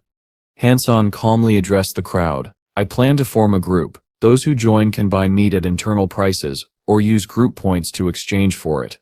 The moment he said this, someone shouted, if we don't join your group, then how much would it cost to buy an ice-armored beast? Han Sen replied without hesitation, one of Volversit's Sacred Hall token. The words had barely left his mouth when outrage erupted. Are you insane? A Sacred Hall token can already be exchanged for an ice-armored beast. Why don't you just go rob people instead? The crowd cursed angrily, their voices rising. As the argument grew louder, a shadowy figure crept toward the golden mane howler, eyeing the corpses strapped to its back. The man sneered inwardly, keep fighting, keep arguing. The longer this goes on, the more I can steal for myself. Just as he reached out to claim his prize, a sharp flash of steel cut through the air. Han Sen's primordial martial blade sliced cleanly, severing the thief's hand. A blood-curdling scream pierced the air, silencing the mob. Han Sen raised the blade coldly. Without my permission, anyone who dares touch these creatures will share his fate. His words didn't stop the muttering. Greed clouded the crowd's faces. To them, Han Sen looked like a tyrant, hoarding treasure while they suffered. In truth, they all desired the same thing, to eliminate him, then divide the spoils. Man Li's heart sank. Her face turned pale, and without hesitation she summoned her beast's soul bow, prepared to protect Han Sen. But before she could act, Han Sen's body blurred like a phantom. In the blink of an eye, he ghosted past several of the loudest instigators. Screams rang out as blood sprayed across the snow. Severed arms and blades clattered to the ground. Han Sen's cold gaze swept the trembling crowd. Anyone else dare to make a move?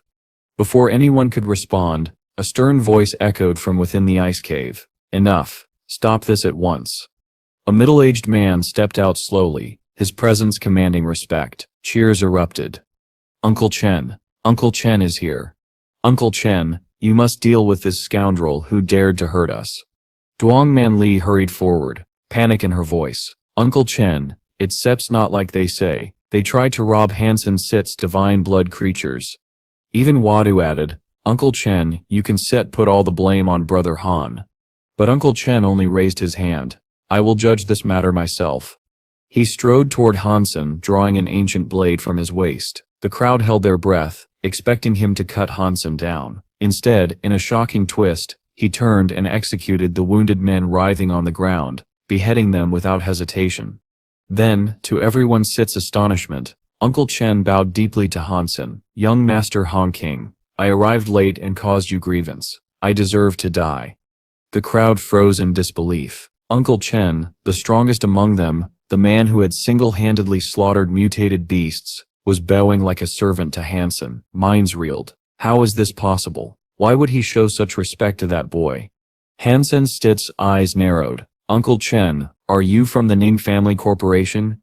Chen nodded. Yes. Among the 6 children of the Ning family, I am the eldest. Though the most useless, my 2 grandsons once offended you, not knowing your true identity. Our elder wished to apologize in person, but feared disturbing you. He has instead ordered that, from this day forward, anyone in the Ning family fortunate enough to meet you must treat you as a benefactor. Should you have any needs, the Ning family will give you their full support, even if it means selling every asset we own. Gasps swept through the onlookers. The Ning Family Corporation was known as a subsidiary of the mighty Heavenly Wolf Corporation. That even the Ning family would humble themselves before Han Sen was beyond belief. Duong Man Li looked at Han Sen, her heart shaken. Could he truly be connected to Han Jingkai? Is that why the Ning family treats him with such reverence? Han Sen turned to her, his tone steady. Man Li, take these divine blood creatures and establish our group immediately. But be cautious. Not just anyone deserves to join. He trusted her abilities completely, and now, with Uncle Chen's backing, Duong Man Li no longer needed to fear anything. She could stand as the leader without lifting a finger. Stunned yet resolute, she nodded. After entrusting everything to Duong Man Li, Han Sen returned to the Alliance, appearing inside his dormitory on the Eternal Goddess ship. Just as he prepared to go online and research materials, his roommate suddenly pulled him up with excitement. "Little Han, you're finally back." Confused, Han Sen asked, "What's Sep's going on? Where are we going?" His roommate, Chu Chang, explained eagerly. "It's Sep's the end of the month. The ship is holding a training activity, open for everyone to join. Whoever wins first place will receive a special reward from Vice Captain Tran. Since you just got back, come along with me, it'll be fun." Unable to refuse Chu Chang's swift enthusiasm, Han Sen agreed and followed him to the training room. Inside, Vice Captain Tran addressed the participants. "Does anyone else want to try? If you can clear this level 10 difficulty test, I'll reward you with an S-rank Evolver Sith's Sacred Hall token." Han Sen's eyes fell on the testing device, and a wave of familiarity struck him. He thought to himself, "This looks familiar. Isn't this the extreme waterfall running system developed by Professor Yan?" Having often trained under Professor Yan, Han Sen knew this system inside and out. As he pondered, Wang Hao suddenly spoke from the crowd. "The pilot class, mechanics class, security class, and medical class have all had people attempt it. Only the cooking class hasn't. Shouldn't they get a chance? Fat group leader, isn't there a new member in your group? Why not let him try and show off a little?" The fat group leader Sep's face darkened. "Wang Hao, don't push it too far." At that moment, Han Sen calmly placed a hand on his leader Sep's shoulder. "Group leader, let me try. I want to give it a go." Stepping into the training arena, Han Sen felt the crushing gravity as it activated. His body instantly grew heavy, but his resolve sharpened. "Professor Yan worked so hard to bring me here. I'm her boyfriend. I can't embarrass her now." Han Sen had already suspected something about Wang Hao. Later, Ji Yan Nian confirmed his doubts. Wang Hao had strong ties to the expert group. Though officially the leader of the pilot class, his position had been secured by their request. In fact, both he and his team were essentially extensions of the expert group, and within that group, many scholars still resented Ji Yan Nian for replacing their longtime captain. Now Wang Hao's eyes studied Han Sen, sharp and calculating. Han Sen met his gaze with determination. "You want to see what I can do? Fine, I'll let you see clearly." With that thought, he leapt forward. His figure darted across the metal walls with speed and agility. Many onlookers scoffed silently. "The rookie's too reckless. He'll fall in seconds." Even Vice Captain Tran frowned, skeptical. "So this is the kid Yan brought. If he can't amount to much, I won't bother with him." But 10 seconds later, the room fell silent in shock. Han Sen moved like a phantom, his jumps steady and precise, his speed dazzling. He traversed the complex metal walls with ease, as if the level 10 challenge was nothing more than a warm-up. Finally, he reached the end. Applause thundered through the training room. Fighters from the cooking class rushed forward, praising him. "You stare incredible. That looked more like a performance than training." Vice Captain Tran smiled, impressed. "Not bad at all. This rookie has talent." The supply chief, Zhao Ping, nodded in agreement. With skills like that, it sets a waste to keep him in the cooking class. Tran approached Han Sen, handing him the promised S-rank Sacred Hall token. "Young man, your skills are outstanding. You must have trained in this before." Han Sen accepted the token and explained, "This system was developed by Professor Yan of the Black Eagle Military Academy. I was one of his students, and one of the testers for this very training device." Realization dawned on Tran, and he asked Han Sen to explain the system in detail to the others. Wang Hao, meanwhile, stood in the crowd, his expression cold. "Keep showing off, fool. The brighter you shine now, the sooner you'll meet your end." Half an hour later, Han Sen found himself in the supply chief Sipsa's office. He asked Zhao Ping, "Are these the only evolvers aboard the Eternal Goddess ship?" Zhao Ping replied, "This ship isn't the Sacred Hall. What you've seen here is only part of the Alliance's effort to excavate the Gemini ruins. The crystal power core was developed for that very purpose. It's based on gene technology rarely seen in the Sacred Hall. The process can alter living atoms, transforming them into crystalline form until the entire body itself becomes crystal. Han Sen raised his eyebrows. That powerful? Zhao Ping smiled faintly. Yes, but there's a flaw. The cultivation time is painfully long. It usually takes 15 to 20 years just to reach the basic level. Other than the researchers involved in the Gemini ruins, very few pursue it. Han Sen pondered for a moment and decided to cultivate the crystal body. Excavating a Gemini ruin usually took years, even decades. He might spend his entire service time on such digs, so developing the crystal body would not be a disadvantage. In a hidden corner, Wang Hao sneered inwardly. Foolish. 3 years, 5 years, cultivating the crystal body will do nothing for you. It will never be effective. Han Sen remained unaware of Wang Hao's contempt. Back in his dormitory, Han Sen drank the crystal body gene solution in one go. Almost immediately, he felt his cells stir under the crystal's influence. The crystal body records were meticulous. If they could trigger cellular reactions from the outset, his physique must be well suited to this path. It would be easier for him than for ordinary people. He circulated his energy according to the recorded methods, but then the coarse jade bone freezing technique activated on its own. It forcibly absorbed the crystal body's energy flow. In an instant, only one sensation remained. Cold, a marrow deep chill that clawed to his bones. Han Sen tried to stop the jade bone freezing technique, but it refused his control. His mind grew hazy. If I sleep now, I might never wake. He could not even move his fingers. His whole body exhaled an unbearable cold. Even the air in the room seemed to weaken. At first, he blamed the ship's temperature control. Why is the automatic temperature system not working now? Is heaven trying to kill me? Then he dismissed the thought. The system could not fail by accident. If it did nothing, then the temperature had not actually dropped. This must be an illusion. He forced himself to believe it. I am not cold. It is only an illusion. Gradually, the bone-deep chill faded. He did not know how long he had slept. When he finally woke, he felt invigorated. His body overflowed with power. Instinctively, he activated the jade bone freezing technique and watched his hands turn translucent, like jade and crystal. Looking at his crystal-like hands, Han Sen realized the jade bone freezing technique had broken through to the first level. The true jade bone freezing, I have finally entered the gate. He laughed inwardly at the thought of becoming more and more like a pale scholar. Could the crystal body have inadvertently accelerated my progress in jade bone freezing? When he fully activated the crystal body, he felt his living atoms stiffen as they crystallized. His entire form took on the appearance of a crystal statue. He discovered that the meridians used by the crystal body overlapped with parts of the jade bone freezing pathways. In other words, the crystal body was, in part, a component of the jade bone freezing technique. Others needed 20 or 30 years of immersion to achieve the crystal body, yet Han Sen had attained it almost by chance, so easily that even he found it hard to believe.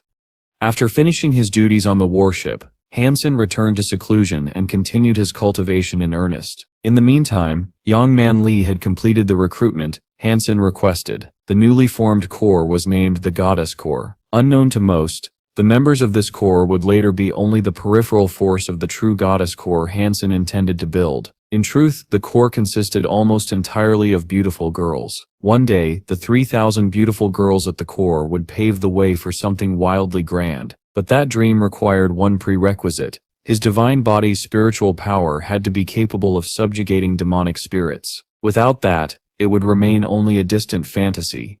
Yang Man Li thanked him. Brother Qing, thank you for being the first to join the new corps. Because of you, it was established smoothly. Han Sen nodded. He understood Nin family Sip's goodwill toward him. After a moment he said, "First, let them digest these spoils of war. Then we will train them and select the outstanding members to form the true core of the Goddess Corps. After that, we will strike at a demonic spirit's lair." At that moment Brother Qing spoke up. "Young Master Han Sen, if you want to hunt for demonic objects, I know a place abundant with primitive demonic artifacts. It is perfect for group hunting." A few hours later, Han Sen sat leisurely on Kim Mao Hong's back, watching the core members of his team slaughter demonic beasts. A faint smile tugged at his lips as he thought, watching my subordinates risk their lives to slay these beasts, then taking their flesh and blood, more than half of it will go straight into my pocket. Why didn't I realize earlier that being a station chief could be this enjoyable? Time passed, and Brother Ching suddenly addressed him. Young Master Hansen, perhaps we should stop hunting in this area. If we venture further, we may encounter mutated demonic beasts. Hansen's interest was immediately piqued. Mutated demonic beasts? Even better. Without hesitation, he led everyone across the icy expanse. They traveled for an unknown length of time, until a distant rumbling shattered the quiet. A massive white woolly mammoth charged toward them with terrifying speed. Panic spread instantly. Some of Hansen's team turned to flee. Young Manly shouted in alarm. Not good, a white woolly mammoth. Hansen observed calmly. Most of the people around him were fleeing, weapons trembling in their hands. Even though outwardly they tried to maintain composure, he thought to himself, physical strength and martial arts can always improve, but character is far harder to cultivate. Those like Shua Du, who refused to retreat in the face of danger, were rare talents. Without a second thought, Hansen instructed everyone to fall back behind Tan Yu. Then he leapt onto Kim Mao Hong's back and charged directly at the oncoming mammoth. The collision shook the snow and ice with a tremendous impact, but neither beast gained an advantage. Almost immediately, both retreated a few steps, reassessing. Following Hansen's command, Kim Mao Hong charged again. Another thunderous impact resounded as the two giant creatures collided. Glaciers shook, snow erupted into the air, and the onlookers were left dumbstruck. They had seen many mounts before, but never one capable of genuinely battling a demonic beast. Yet Hansen's mind was far from satisfied. 2 charges and you nearly threw me off. You pale in comparison to your predecessor. If the black crystal could evolve the beast spirit from the first layer to the second, then I must evolve Kim Mao Hong next, he thought.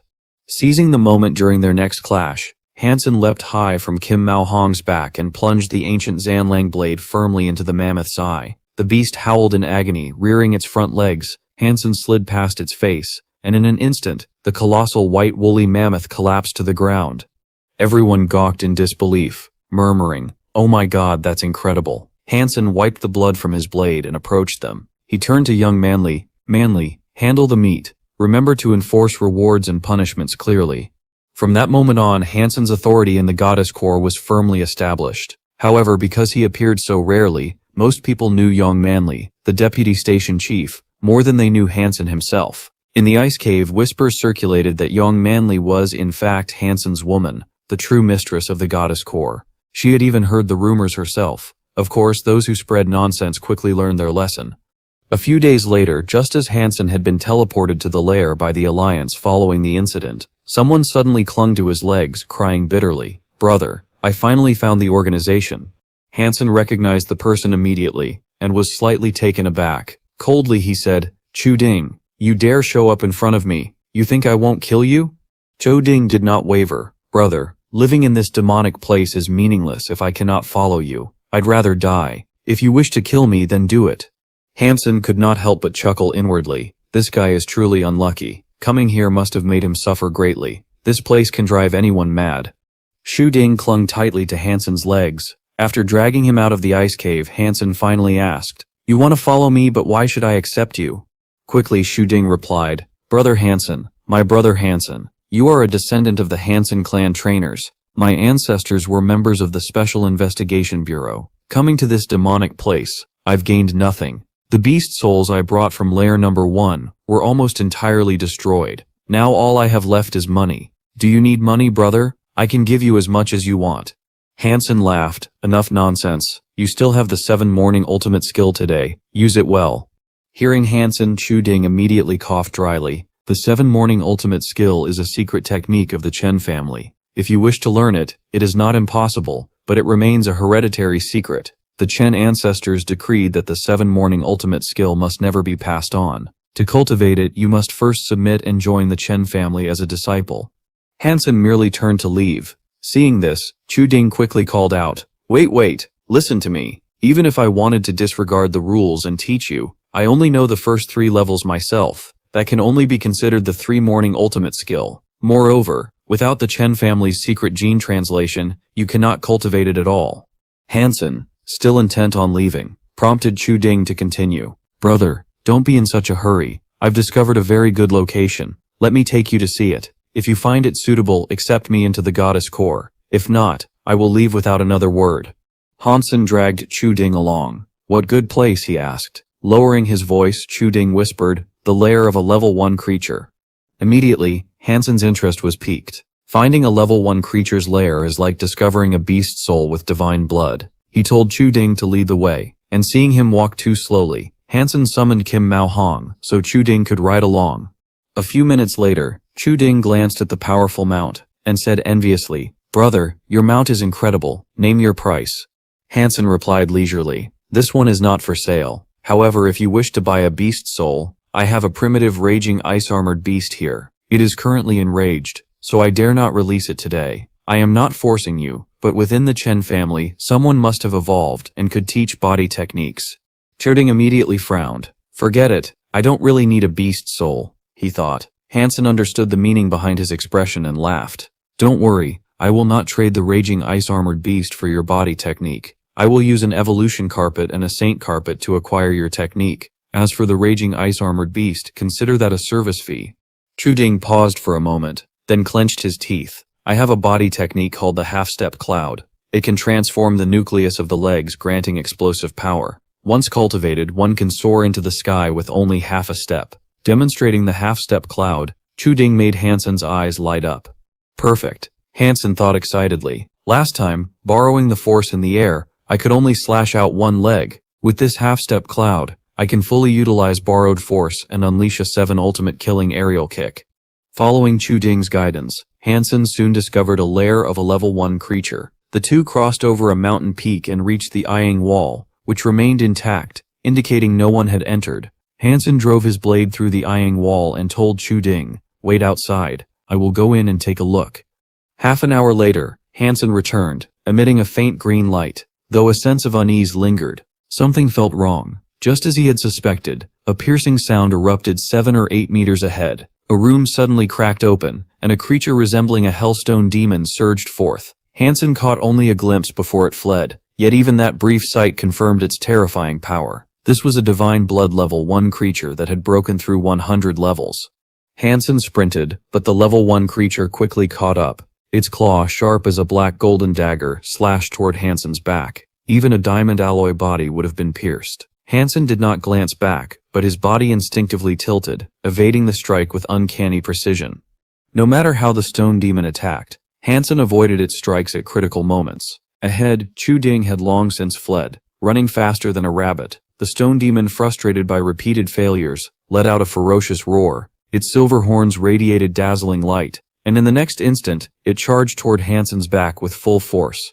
Han Sen gritted his teeth. "Looks like I have no choice. Time to use the Ice Muscle Jade Bone skill." His arm transformed into Ice Muscle Jade Bone, blocking the stone demon's attack with a loud explosion. Sliding down its body, Han Sen executed the evil demon coiling body and violent king armor-breaking skills in perfect combination. Bang! He struck the stone demon's lower body. The demon let out a miserable cry and furiously charged again, but Han Sen slithered around its body like a snake, avoiding capture. Yet the creature's physique was extraordinarily powerful. Han Sen's attacks left only shallow red marks. He had refrained from using the ancient profound blade, knowing even it might not pierce such a formidable body, and wielding it would compromise his mobility.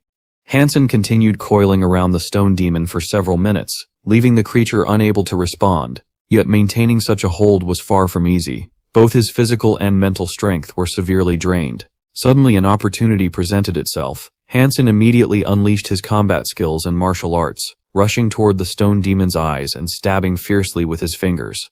But his attack had no effect. Seizing the moment, the stone demon retaliated. Its claws raked across Han Sen's back, tearing open his flesh as blood gushed out. The triumphant stone demon raised its claws again, preparing to strike. At that instant, Han Sen pressed down hard on its head and leapt into the air. The stone demon inadvertently struck its own wings, giving Han Sen just enough time to escape a few steps into the tunnel. When Han Sen emerged from the cave, he saw Chu Ding waiting anxiously. "Brother, you finally came out. Are you okay?" Chu Ding asked. Han Sen replied calmly, "I barely made it, but I couldn't kill it." He walked forward, and Chu Ding immediately inquired, "So can I join the goddess army?"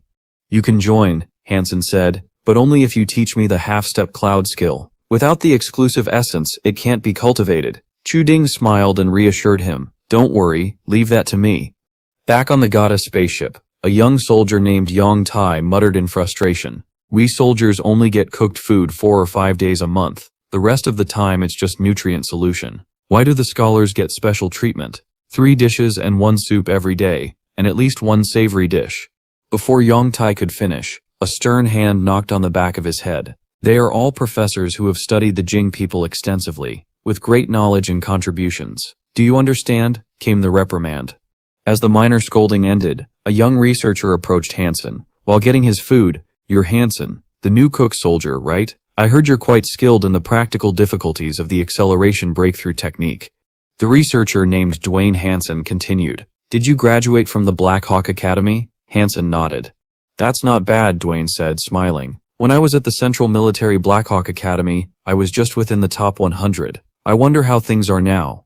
Hansen immediately sensed the challenge in Dwayne's tone, so he responded calmly and without pretense. "I'm not too sure. When I was a student, I rarely met people from the Central Military Academy. I participated in only 1 sword competition, and it took a lot of effort to win the championship." Dwayne Hansen scoffed. "I think you're exaggerating. Which competition did you enter, and what year did you defeat the Central Military Academy?" Leisurely, Hansen replied, "I don't dwell on trivial matters. You can look up my name online. If there's nothing else, please make way for others who want to get food." Dwayne's expression soured. Proud of his Central Military Academy background, he felt insulted by Hansen's casual dismissal. He went to Professor Li Mingdang and pleaded, "Professor Li, can you verify this? Only you can access the network here." Professor Li quickly connected and searched the network for Hansen. Within moments, a series of reports appeared. The researchers and soldiers stared in astonishment. Many media outlets had covered Hansen's battle, a pivotal clash between the Emperor and the monster, which had ended the Central Military Academy's dominance over the entire military alliance.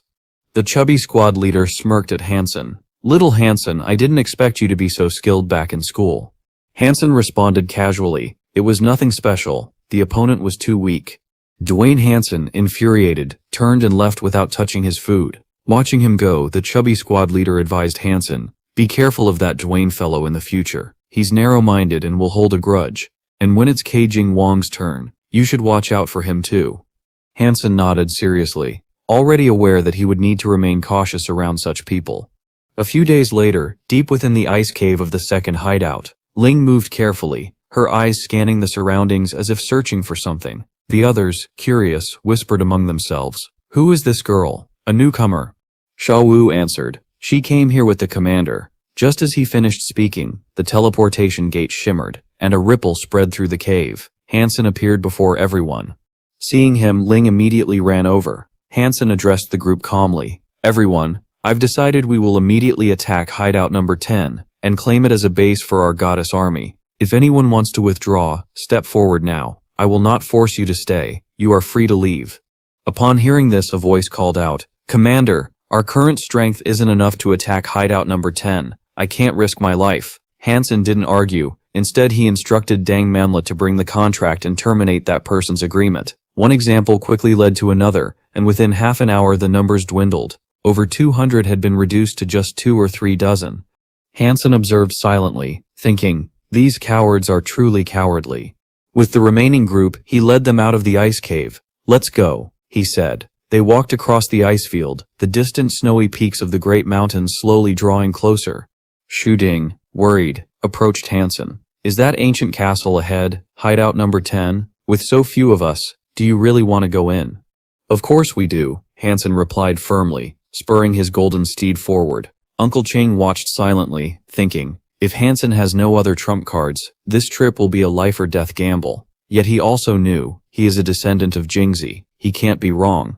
Soon, they arrived at the massive gates of the demonic hideout. An eerie silence hung over the area, broken only by the soft fall of snow. The hideout looked abandoned, almost like an ancient castle stripped of life. Guang Manlai frowned. Why is the demonic hideout wide open like this? There's not a single movement. Something feels off. Hansen hesitated briefly, then summoned the Golden Termite King, sending it into the hideout. Moments later it returned. Hansen nodded. There isn't a single demonic creature inside. Shu Ding pondered. Demons are extremely cunning. This is probably a trap. Hansen turned to Uncle Ching. What do you think? We've come this far. Retreat isn't an option, Uncle Ching replied. Hansen smiled, nodding. He's right. We came here to attack. Fear can't make us turn back now. Taking the lead, Hansen entered the hideout. The others followed cautiously. The main hall soon came into view, and there it was, the soul gem, glowing brilliantly embedded in the forehead of a colossal divine statue. Sha Wu and the others gasped in delight, knowing that destroying the gem would kill demons everywhere. Just as Shadu was about to strike the gem, Han Sen stopped him. From the side of the divine statue, a figure slowly emerged. Han Sen's expression hardened. It was the noble demonist, the same demon he had killed before. Since the soul gem wasn't destroyed, the demon had revived. "Be careful," Uncle Chang shouted. Everyone summoned their spirit beasts. Suddenly, the demon raised its staff and roared. The main gate slammed shut, cutting off their only exit. From the once empty castle, hundreds of demonic creatures poured out. Thousands of ice-armored beasts and all manner of fiends surrounded them. "Kill your way in and destroy the soul gem. That's our only path to survival," Uncle Ching commanded. One demon pointed at Han Sen coldly. "You will regret stealing my pet." Immediately the creatures charged. Han Sen shouted, "Hold them off, I'll get the soul gem." He dashed forward alone, his calm confidence unnerving even Uncle Ching. Walking toward the demonist, Han Sen laughed. "You're clever, I'll give you that. Luring us here, it's a trap." The demonist sneered. "From the moment you became my enemy, your death was sealed." Han Sen raised his dagger. "But you made a mistake." The demonist frowned. "What mistake?" "You shouldn't have let me come here," Han Sen said, his voice calm but deadly. "The very trap you're proud of is also your greatest mistake." As Han Sen spoke, a surge of explosive power erupted in his legs, propelling him forward like an arrow released from a bow. He shot straight toward the heart of the main hall. The noble demonist swung her long spear in a wide horizontal arc, aiming directly for him. Han Sen leaned back with precise timing, narrowly evading the attack. The moment he regained his footing, a horde of demonic creatures surged forward, surrounding him. But then, a brilliant sight appeared. A purple-red phoenix manifested, filling the hall with a radiant glow. Everyone could see their spirit beasts enveloped in this divine aura. Trin Kwok Hung's eyes lit up as he shouted, "Spirit beast illumination! Is this the divine blood spirit beast illumination?" Sensing the surge in power, Trin Kwok Hung swung his blade with all his might, effortlessly decapitating a snow bear. Meanwhile, Han Sen had already cleared dozens of demonic creatures from his path. Summoning the Queen Fairy spirit beast, he transformed it into a beam of light, hurtling straight toward the soul gem. Observing Han Sen's movements revealed something remarkable. Every step, every action was deliberate, nothing wasted. Every motion amplified his strength. Despite being surrounded by the noble demonist and countless demonic beasts, Han Sen advanced unimpeded, weaving through attacks with surgical precision. Uncle Ching and the others could only stare in astonishment. In a matter of seconds, Han Sen had shattered the encirclement and leapt high into the air. The noble demonist's face twisted with frustration. Everything had happened too quickly. Before anyone could react, Han Sen grasped the soul gem. It glowed intensely, and the noble demonist, cold yet dignified, fell to her knees, pledging her loyalty to him. She had become his most faithful servant. Sha Wu and the others watched in stunned silence, only able to comprehend the scene after a long pause. A demon pledging allegiance, something no one had ever witnessed before. Han Sen ignored the astonished gazes, pressing the glowing soul gem against Shu Ji's forehead.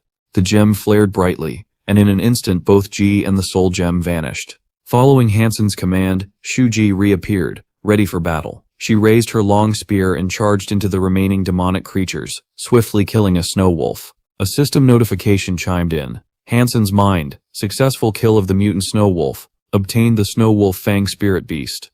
Soon after, Shu Ji dispatched another snow bear. Successful hunt of the mutant snow bear, no spirit beast obtained. Within half an hour, most of the demonic creatures had fled the den. Those who remained were mercilessly eliminated. Sha Wu could hardly believe it. We have actually conquered the noble demon's den," he murmured. At that moment, Shu Ding ran to Han Sen. "Brother, will you sell this demon? Name your price." Han Sen shook his head without hesitation. Xian Nala observed quietly, a complicated expression on her face. His luck is incredible, she thought, but with a spiritual body like his, luck was hardly necessary. Subduing demons came naturally to him. After conquering the second den, Han Sen didn't rush out. Instead, he consumed the flesh and blood of primordial creatures to strengthen his genes. He stayed aboard the Eternal Peace ship, reading and refining his abilities. By the time the ship reached its destination, Han Sen's basic genes had reached 84 points, his primordial genes 35, with divine genes further boosting his physique beyond 80 points. Looking out at the Gemini ruins, through the ship's front window, Han Sen was struck with awe. Initially expecting an ancient city or a base, he now realized the ruins were on a planetary scale, at least 10 times larger than planet Loka. Feeling warmth radiate from his chest, he tightly grasped the 9-life cat pendant. This pendant is reacting. Could it be linked to the Gemini ruins? Han Sen didn't know yet, but he would wait and see. Meanwhile, Deputy Captain Trano San led a team of experts down to the ruins, while Ji Yanran stayed aboard the Eternal Peace ship. Trano San instructed, Yanran, pay attention. Once the work begins, no one may enter the shelter world. Ji Yanran nodded, obediently following his guidance. With the cooking team occupied elsewhere, Han Sen spent most of his time aboard the ship with Ji Yanran, continuing his preparations for what lay ahead. Inside Ji Yanran's office, Han Sen watched the live feed from the front lines, a frown darkening his face. Such a massive planet, yet so few people to excavate it. How long will it take to explore each crystal building? He wondered.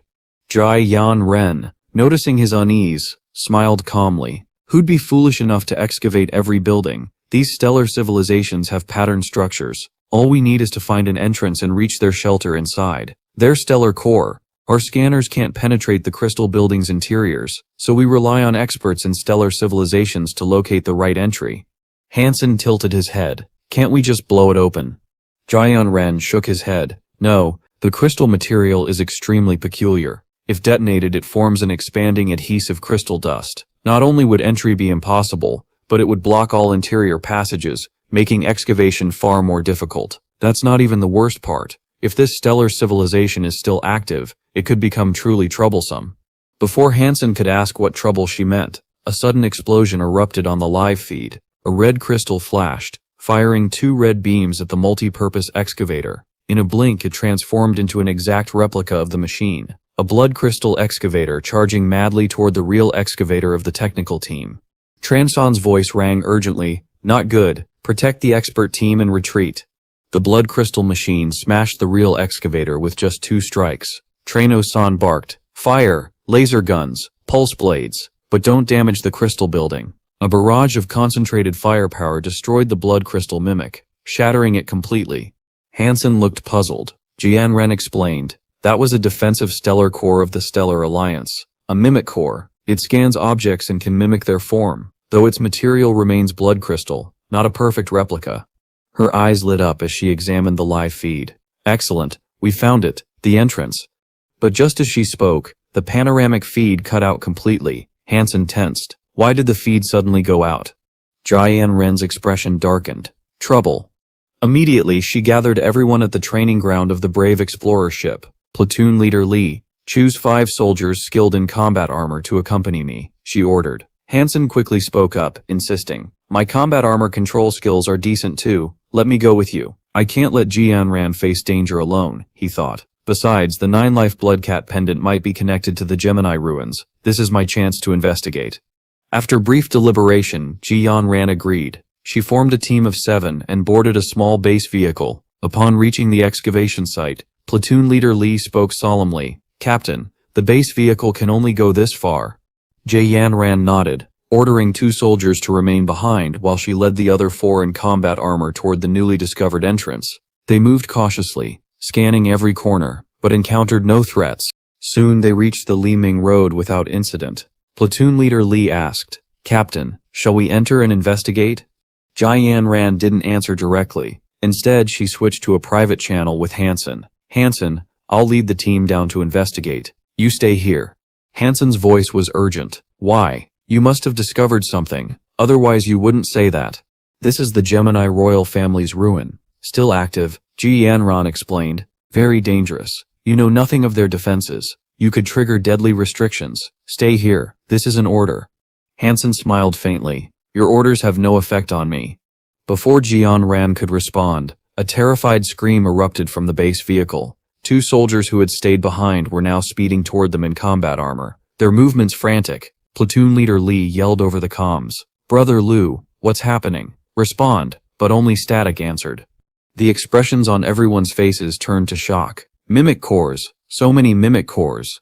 Ji Yanran barked. Retreat, fall back into the Gemini ruins.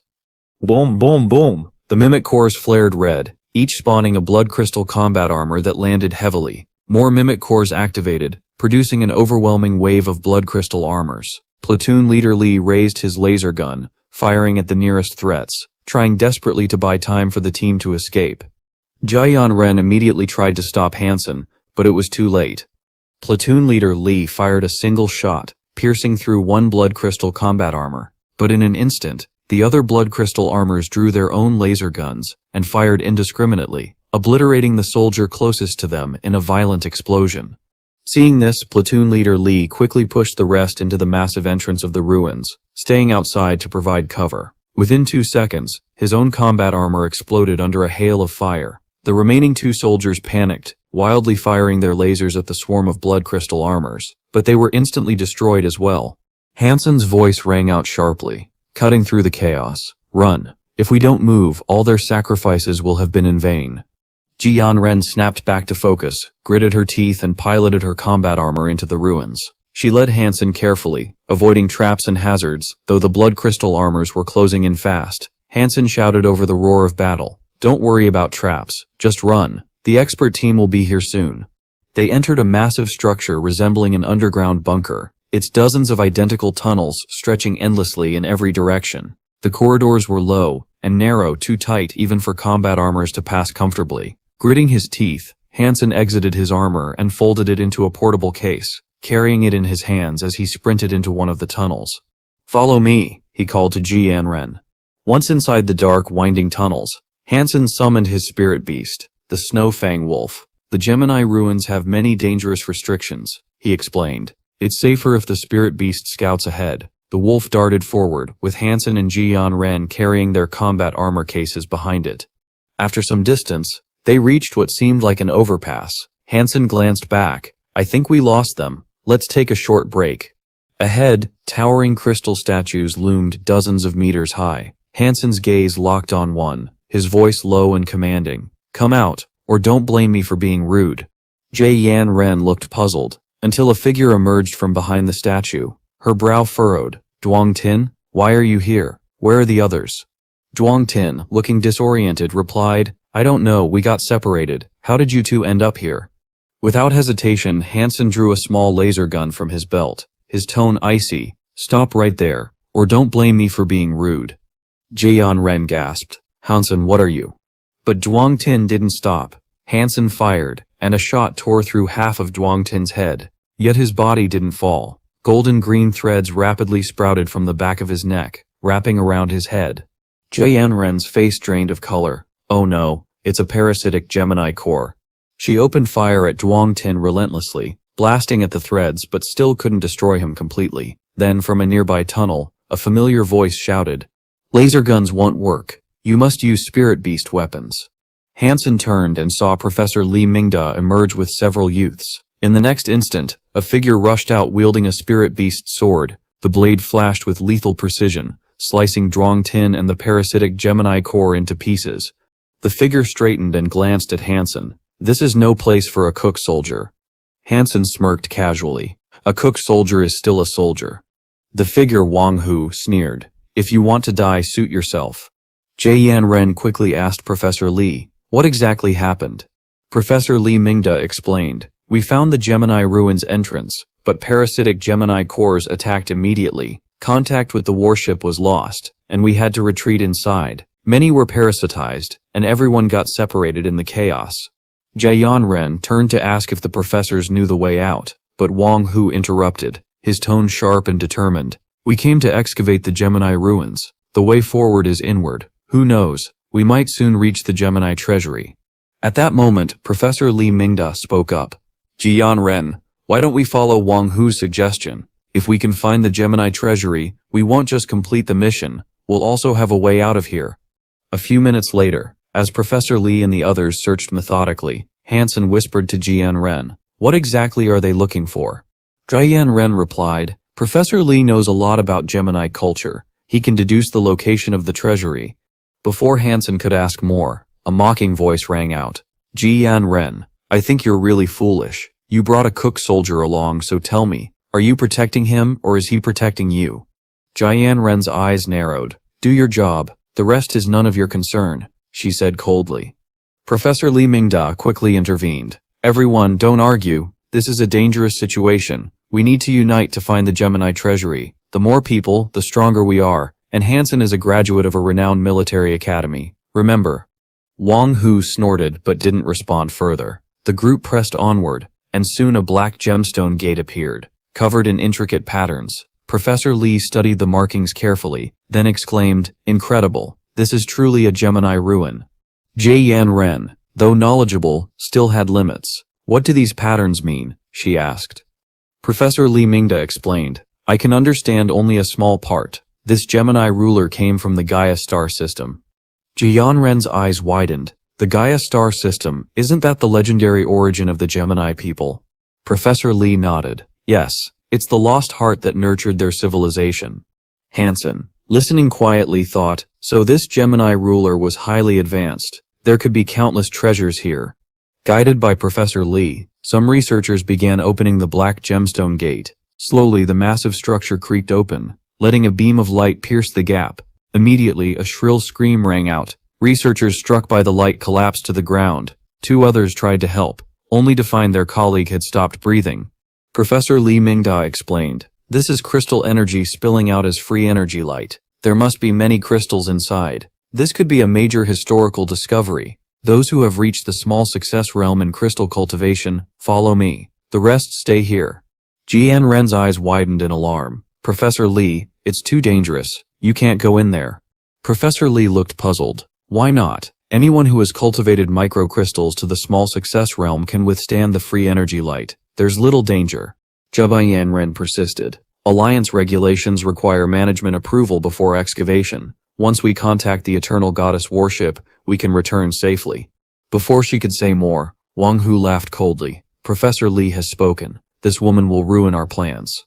Yan Ren's expression darkened. What do you mean? You're an Alliance soldier, aren't you afraid of military law?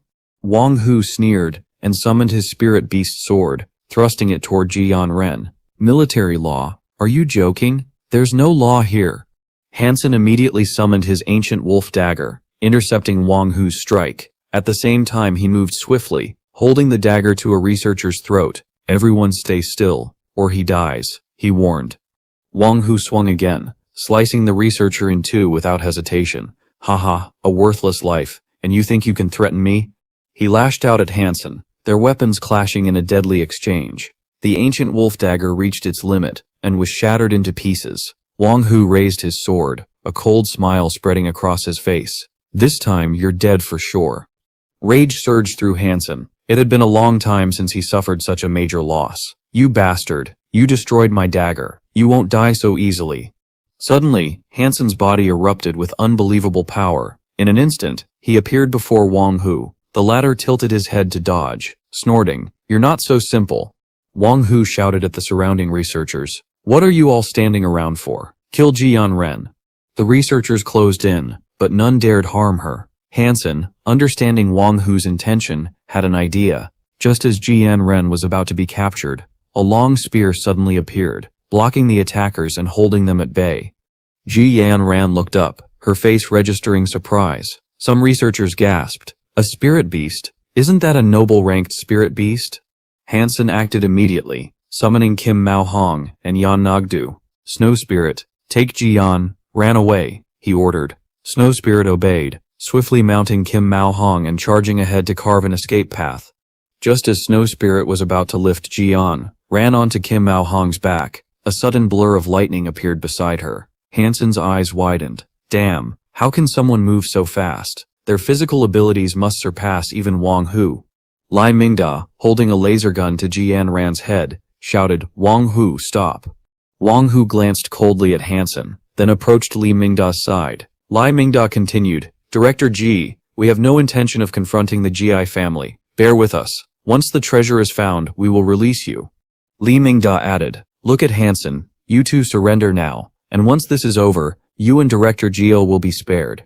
Before he could finish, Han Sen blurred into motion, vanishing through the black crystal gate. Wang Hu cursed in frustration. Damn it, he cultivated microcrystals to escape.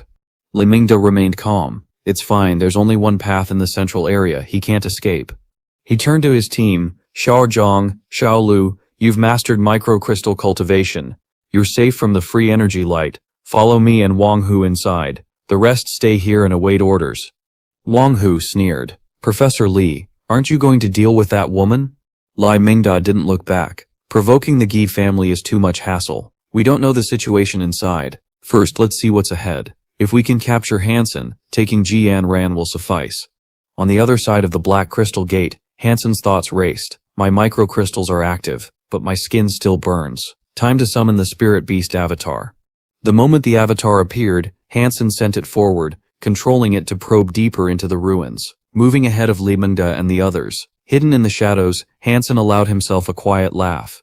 Jian Yan ran, pushing the gate angrily, shouted at some researchers, "You are Alliance researchers. Don't you think about the consequences of your actions?"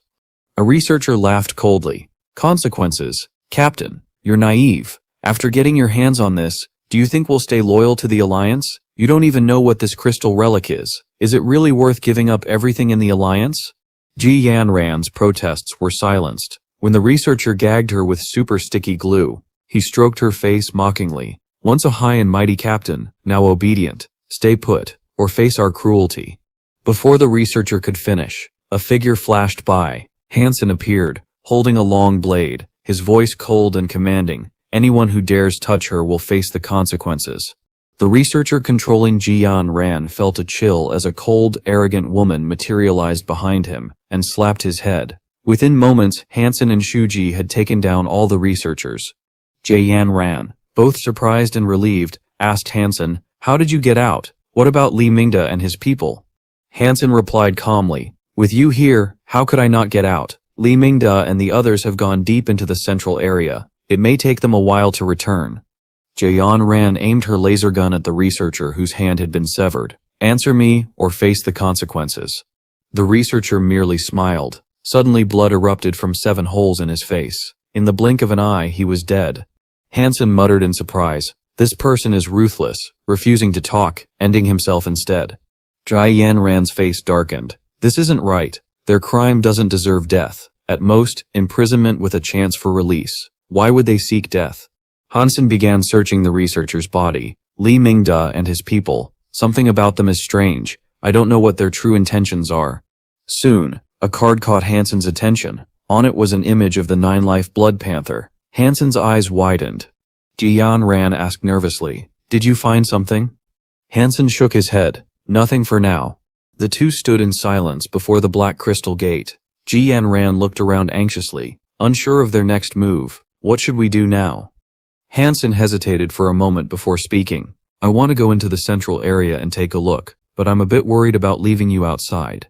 Before he could finish, Jian Ran firmly interrupted. "Then let's go together. Although I haven't cultivated microcrystals, my Jie family possesses a super gene technique called Pure Yang. It truly isn't affected by crystal energy radiation." Han Sen was still uneasy, and asked again for confirmation. Jian Ran nodded without hesitation. "Rest assured I'm not joking about this. Otherwise, do you think the GI family would have allowed me to come here?" Before entering the black crystal gate, Jian Ran took out a pair of glasses and handed them to Han Sen. The moment he put them on, Han Sen felt much more comfortable, as though the oppressive energy had lifted slightly. Inside the crystal heart passage, Han Sen glanced around the small empty rooms and murmured, "All of these rooms are open, and there's nothing inside." Jian Ran calmly explained, "The contents of these rooms were most likely taken by Li Mingda's group." Han Sen frowned. "How do you know there was something here in the first place?" Jian Ran replied, "I've studied many documents about crystal nests. Judging by the design, these were probably storage chambers. They weren't like massive warehouses filled with crystal cores, but they still contained items that the nests didn't use. Those round holes you see are actually transport channels, but they can only be activated by a crystal nest. Objects would be directly transported into these storage rooms." Han Sen then pointed at a massive sealed door and asked, "If that's true, why didn't they open these ones?" Jian Ran studied the strange patterns etched into the surface and answered slowly, "My understanding of crystal people's culture is still limited, but these patterns likely have meaning. They could signify danger or serve as a warning. That's probably why Li Mingda and his group didn't dare open them." Meanwhile, Han Sen's clone had already reached an underground plaza-like space, hidden above a golden crystal god statue. The clone quietly observed and shared its vision with Han Sen. Soon Li Mingda and his team arrived. One researcher whispered nervously, "There are too many tunnels here. I can't tell where that brat Han Sen has gone." Li Mingda's voice was sharp. "Don't wander aimlessly. One wrong path and you'll never make it out alive." Wang Hu frowned. "Professor Li, what exactly are these tunnels?" Li Mingda explained. "They all lead to the incubation rooms of the crystal people. Each tunnel connects to a different chamber. These incubation rooms are heavily protected, so much so that even a transcendent might not survive stepping inside." A researcher asked doubtfully, "Are there really golden crystals within?" Li Mingda answered casually, "Death is possible, but until now no one has discovered life inside. Enough questions. Come and help move this statue. The path to the Golden River crevice should be right beneath it." Two researchers hurried forward and pushed the massive god statue aside. Just as expected, a tunnel entrance appeared beneath it, but only a moment later, a sharp clattering noise echoed from within. Li Mingda's face darkened instantly. "Danger. Fall back immediately." The two researchers barely retreated when a golden crystal block shaped like a Rubik's Cube shot out of the tunnel. In the blink of an eye, it sliced through them, cutting their bodies into several pieces. The cube then turned into a blazing beam of light, and darted straight toward Li Mingda. Reacting quickly, he pulled out a device resembling a grenade and hurled it far away. A muffled explosion shook the ground, and the golden block instantly veered toward the blast site. Seizing the chance, Li Mingda and Wang Hu rushed into the underground tunnel. Through his clone, Han Sen witnessed everything and thought, "It's lucky I was spying here. If Yan Ran and I had arrived without knowing this, we wouldn't have stood a chance." Just then, he noticed movement near the site of the earlier explosion. Something was crawling out of the debris, a strange insect-like creature with an azure crystal body. The creature slowly crept toward the god statue, where Han Sen's clone was hiding. Not daring to risk exposure, Han Sen picked up a stone and tossed it nearby. The insect instantly rammed into the stone and got stuck against it, unable to move past. Seeing this, Han Sen cautiously maneuvered his clone closer. He observed the strange being and thought, "This thing can't even push away a stone, yet it's made of crystal. Such a useless creature." Deeming it harmless, Han Sen reached out and seized the insect-like creature for closer inspection. After a few minutes, Han Sen realized the insect creature was of no use. Ignoring it, he turned his attention toward the cracked ground where Li Mingda's grenade had gone off. When he peered inside the fissure, his face lit up with surprise. Hidden within were more than a dozen scattered purple crystals, the very same kind Han Sen had once used to stimulate brain development. He immediately wanted to retrieve them, but the crack was extremely solid. Digging it out with his own strength was clearly impossible. Elsewhere, Han Sen and Joan Ran advanced through the tunnel toward where the clone was stationed. Along the way, Han Sen described both the insect creature and the situation near the statue. Joan Ran listened carefully, then speculated, "I'm not sure what that insect was. It could be some kind of toy left behind by the crystal people. But remember, their creations usually have specific purposes. That golden cube you mentioned was a protector for crystal boxes. Truly useless objects are extremely rare." Not long after, the two reached the clone. Ji Yin Ran picked up the insect creature, studied it briefly and remarked, "It really does look like a toy." Han Sen chuckled. "Regardless, it's something made by the crystal people. That alone makes it rare and valuable. We could probably sell it for a good price. For now, I'll put on my high-level armor, widen the crack, and go down to take a look." 10 minutes later, Han Sen had enlarged the opening, just enough for a person to crawl through. Ji Yin Ran observed the crystals closely, and explained, "Crystal brains are among the rarest finds in history. The largest discovery ever recorded barely exceeded 100. Most relics don't contain any at all. I never expected to see this many here." Moments later, Han Sen's voice echoed up from below. "There are a total of 16 crystals down here." Ji Yin Ran replied firmly, "If you plan on keeping them, you'll have to use them here. Once we return to the warship, the scanners will detect them immediately. They'll never get past." Climbing back up, Han Sen smiled, and suddenly pressed one of the crystal brains against Ji Yin Ran's forehead. "Husband and wife share blessings and hardships. We'll each take half." At first Ji Yin Ran wanted to refuse, but Han Sen's words touched her heart. She nodded, though with a reminder, only one within 12 hours. Overstimulating the brain could cause side effects. After storing the remaining crystal brains, the two descended deeper into the chamber. The interior was spherical, like an enormous hollow sphere. Han Sen thought for a moment, then said, "Let's continue downward. Perhaps we'll find more crystal brains." He sent his scout ahead, and a few minutes later reassured Ji Yin Ran, "It's safe. Come down." He then stationed his clone at the entrance where Li Mingda and the others had entered. As a precaution, while he and Jian Ran followed the blood-stained tunnel, they passed through more than a dozen spherical rooms before arriving at a different chamber. This one was rectangular, its walls lined with over 100 black crystal cabinets. No one knew what was stored within. Jian Ran's eyes widened in shock. This is a crystal nucleus warehouse. She hesitated, then explained further. These black cabinets are almost identical to the ones used to store gold boxes in previously discovered warehouses. But this chamber is smaller, and its connection to the spherical rooms makes it unusual. It doesn't match the scale or royal design of the Crystal People's larger vaults. Han Sen brushed aside her doubts. Whatever it is, it's still a gold warehouse. Who knows? Maybe it was even a private vault. Without hesitation, he ordered Shuai to begin opening the cabinets. One by one, the cabinets were opened, but they were all empty. At last, one revealed something extraordinary. From within came a faint glow. Inside lay an oval gemstone, yellow and radiant, like a perfectly cut diamond. Jian Ran gasped. That's an inactive crystal nucleus. Once activated, it would become a cubic guard soldier, the same kind you've seen before. Han Sen was stunned. Damn it, don't tell me this thing can activate on its own?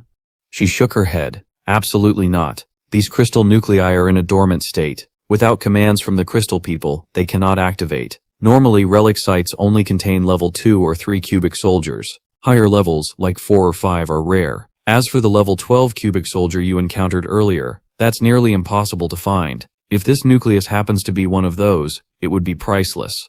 Overjoyed, Han Sen quickly stored the gold box. Soon after, Shuai uncovered another one, this time glowing with a pure white light. Jian Ran carefully explained. This is a memory gold box. It contains documents left behind by the crystal people. If one's spiritual power is strong enough, they can directly perceive its contents. But for modern humans, reaching that level is nearly impossible. If we could ever decipher it, the knowledge inside could push humanity's technology forward by leaps and bounds. Just as she finished speaking, a faint rustling sound echoed through the chamber. Han Sen's instincts sharpened immediately. He turned to Jian Ran and asked warily, "Did you hear that?" Before she could respond, hundreds of purple crystal creatures suddenly poured out from a triangular passage. Both of them recognized the danger instantly and shouted at once, "Parasitic gold boxes." Without hesitation, Han Sen grabbed Jian Ran's hand and pulled her toward the exit. Quickly, let Shuai scout the path ahead. But danger came too fast. Beams of light suddenly slashed across the corridor, instantly cutting Shuai's body into pieces. Han Sen's eyes narrowed. Not good. Cubic guard soldiers. Trapped between parasitic swarms and deadly guardians, Jian Ran's voice rang out urgently. This way. She darted into a side passage, and Han Sen immediately followed. Yet the swarm and the guards continued to pursue them relentlessly. After a few frantic turns, they reached a dead end. A solid crystal wall barred their escape. With no retreat, Han Sen drew his laser gun and fired rapidly into the swarm. Jian Ran did the same, but the laser blasts only destroyed a few parasitic boxes before more surged forward. Gritting his teeth, Han Sen hurled a grenade and pulled Jian Ran into a corner. The explosion tore apart dozens of parasites, but it also destabilized the crystal walls around them. In an instant, the corridor ballooned outward like a swelling soap bubble and collapsed, sealing them into a cramped space. Breathing heavily, Han Sen asked, "Jian Ran, are you all right?" Pressed close against him in the narrow gap, she whispered, "I'm fine." Han Sen struck the gold box wall behind them with all his strength, but his punch left only a shallow crack. Jian Ran quickly summoned her weapon. "Let me try. This is the blood god dagger from the second sanctuary." She stabbed repeatedly, but in such a confined space her strikes barely scratched the surface. Han Sen steadied himself. "Let me handle it. My yin-yang field cannon has already reached the small city realm. In close range, I can unleash enough concentrated power to break through." His arm trembled as he punched again and again. Thunderous sounds echoed with each blow, sweat dripping down his face. Jian Ran's voice wavered with concern. "Han Sen, don't force yourself. We'll find another way." But suddenly a sharp cracking noise rang out. Shards of crystal fell from the gold box wall. Han Sen's eyes lit up. Jian Ran, step back a little. With renewed determination, he unleashed hundreds of strikes. Finally, a thunderous boom shook the chamber as the sturdy gold box wall shattered open. Jian Ran rushed forward, her eyes falling on Han Sen's bruised, bleeding fist. She grabbed his hand, her voice full of worry. "Han Sen, your hand is badly hurt. Does it hurt much?" Han Sen gave a faint smile. "It's fine. Just a surface wound. We need to move before more danger finds us. Crawling through the broken passage, they emerged into a vast hall. The ceiling glimmered with countless dark red crystals, floating like stars in a crimson sky. Their ominous light flickered across the chamber. Han Sen's heart sank. He recognized them immediately. They're the gold boxes of the crystal witches. Suddenly, a deafening explosion erupted. The floating red crystals flared brilliantly, then transformed into crystalline figures that rained down upon them. Without hesitation, Han Sen charged forward. The figures mimicked his body data, copying his movements and strength, but they lacked what truly mattered: his techniques, his cultivation, his mastery of martial arts.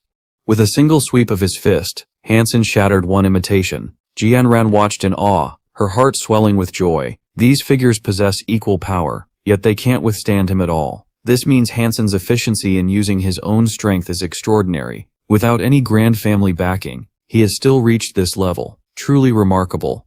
Her eyes glowed with pride as she watched him break through one crystalline figure after another. Soon, the hall was littered with shattered red fragments. When the last figure fell, Jianran's joy overflowed. Her cheeks flushed red, and without hesitation, she threw her arms around Han Sen, holding him tightly. Han Sen thought Jianran was simply worried about him. He patted her head lightly and laughed, saying, "They are just crystalline figures, no threat to your husband. You need not worry." But Jianran did not answer. Instead, she hugged Han Sen even tighter, burying her head against his chest. Her silence and gentle, charming demeanor made Han Sen's heart stir as well. He smiled wryly and whispered, "Jianran, this isn't the time or place for that. No matter how much you wish it, we need to find a safe spot first. Who could be in the mood here?" Hearing his teasing words, Jianran instantly blushed and gave him a playful punch. Just as the two were sharing this quiet intimacy, an untimely voice echoed nearby. "Ah, the joys of youth. Still in the mood for closeness in a place like this?" Startled, Han Sen and Jianran quickly turned. Their expressions changed as they saw Lai Mingdong walking slowly into the grand hall. His smile carried a strange calmness. "Han Sen," he said with a hint of admiration, "you truly surprise me. To harness your own strength to such a degree among the younger generation. I've only ever seen 3 others like you." Han Sen remained still, his eyes scanning behind Lai Mingdang, but finding no sign of Wang Hu. What unsettled him more was that Lai Mingdang's body was covered with wounds, as though he had just endured a fierce battle. Noticing Han Sen's silence, Lai Mingdang continued, his tone steady, "This place is the relic of the Crystal Tribe. From now on you must follow my command." Han Sen's reply was cold. "Based on what?" Lai Mingdang laughed. "Based on this." As he spoke, the color of his skin shifted, turning into a radiant jade yellow. Within moments, his entire body glowed brilliantly. Jianran gasped in shock. "The Supreme Diamond Body. You've cultivated the Supreme Diamond Body." Han Sen frowned. "What is the Supreme Diamond Body?"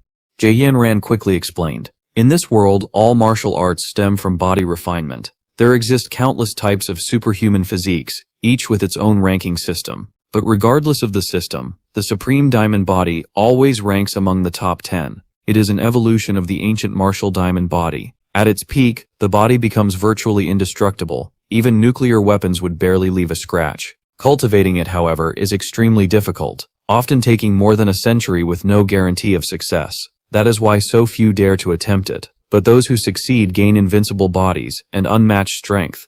Lai Mingdang chuckled. "You exaggerate. I've only just begun. For those with talent above 120, breaking into the Supreme Diamond Body isn't so difficult. I've merely scratched the surface. But there's no need for hostility. I never intended to kill you. Otherwise, Captain G would not still be alive. Inside this relic are countless dangers. The more people we have, the greater our chances of survival. We should work together." Han Sen's voice was flat. "We can cooperate, but first, you must tell us your true purpose for coming to the Crystal Tribe's relic. We will not risk our lives blindly." Li Mingdang hesitated, then sighed. "Very well. Decades ago, this relic was first discovered by an interstellar exploration spacecraft. Those who entered never returned. Later, the Alliance sent a warship to excavate it, but again, no one came back. Even the captain of the first exploration crew entered and vanished. My purpose is to find his remains." Han Sen scoffed. "Professor Lai, you underestimate us. You and Wang Hu clearly had other motives. Do not tell me Wang Hu also wanted to search for his father's bones." Lai Mingdang remained calm, a slight smile tugging at his lips. Of course, there was another reason. The captain of that Alliance warship carried an item into the relic, an item known as the Golden Key. Legend says it can open the Crystal Tribe's core, granting control over the golden nuclei. With it, humanity could accelerate its technological evolution by 300 years.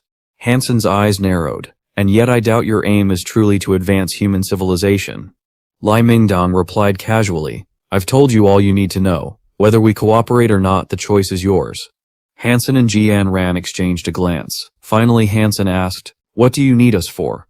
Lai Mingdang answered directly, ahead lies an area Wang Hu and I could not pass. It forced us to separate. I did not expect to encounter you here, but now we have a chance. My proposal is simple. The three of us join forces, pass through that region, and reach the central chamber of the relic. The core nuclei which the Alliance seeks will be yours. As for the item the captain carried, that will belong to me. Not long after, Lai Mingdang led Han Sen and Jian ran forward. Their path ended at a deep, ominous chasm. On the far side of the chasm stood a grand palace, linked to theirs by nothing more than a narrow crystal bridge, barely a foot wide. From a distance, it resembled a fragile thread connecting two cliffs. Lai Mingdang pointed toward it and said gravely, by crossing this golden bridge we can reach the central area of the Crystal Tribe's relic, but we cannot afford a single mistake. One misstep, and all three of us will fall into danger. Han Sen frowned and asked, can't we just fly across? Lai Mingdang silently lifted a hand and pointed upward. Han Sen and Ji Yan Ran followed his gesture and the sight froze them in place. High above, countless green crystal nuclei clung together in a massive hive. Ji Yan Ran's voice trembled as she whispered, the mother crystal nucleus hive. How could we possibly pass through here? Lai Mingdang explained grimly, the hive reacts to any movement in the air. If disturbed, it sprays out its crystal nuclei like a hailstorm. Each tiny nucleus is covered in sharp spines that pierce the skin and drain blood. Even my supreme diamond body cannot withstand them. Han Sen was stunned. The thought alone was terrifying. Li Mingdang laughed coldly. Even crossing along the bridge isn't entirely safe. The slightest disturbance could trigger them. Flying spirit beasts? Impossible. They would only invite death. No. The only way is to follow my lead. We move together in precise formation, slowly. The slower we go, the safer we'll be. And so the three stepped cautiously onto the bridge. Their pace was agonizingly slow. Every movement measured. Yet halfway across, nothing stirred above them. Lai Mingdang frowned, muttering inwardly, strange, no reaction at all. The last time he attempted this with Wang Hu, they had barely made it a short distance before the hive erupted, forcing them to split apart and costing him countless wounds.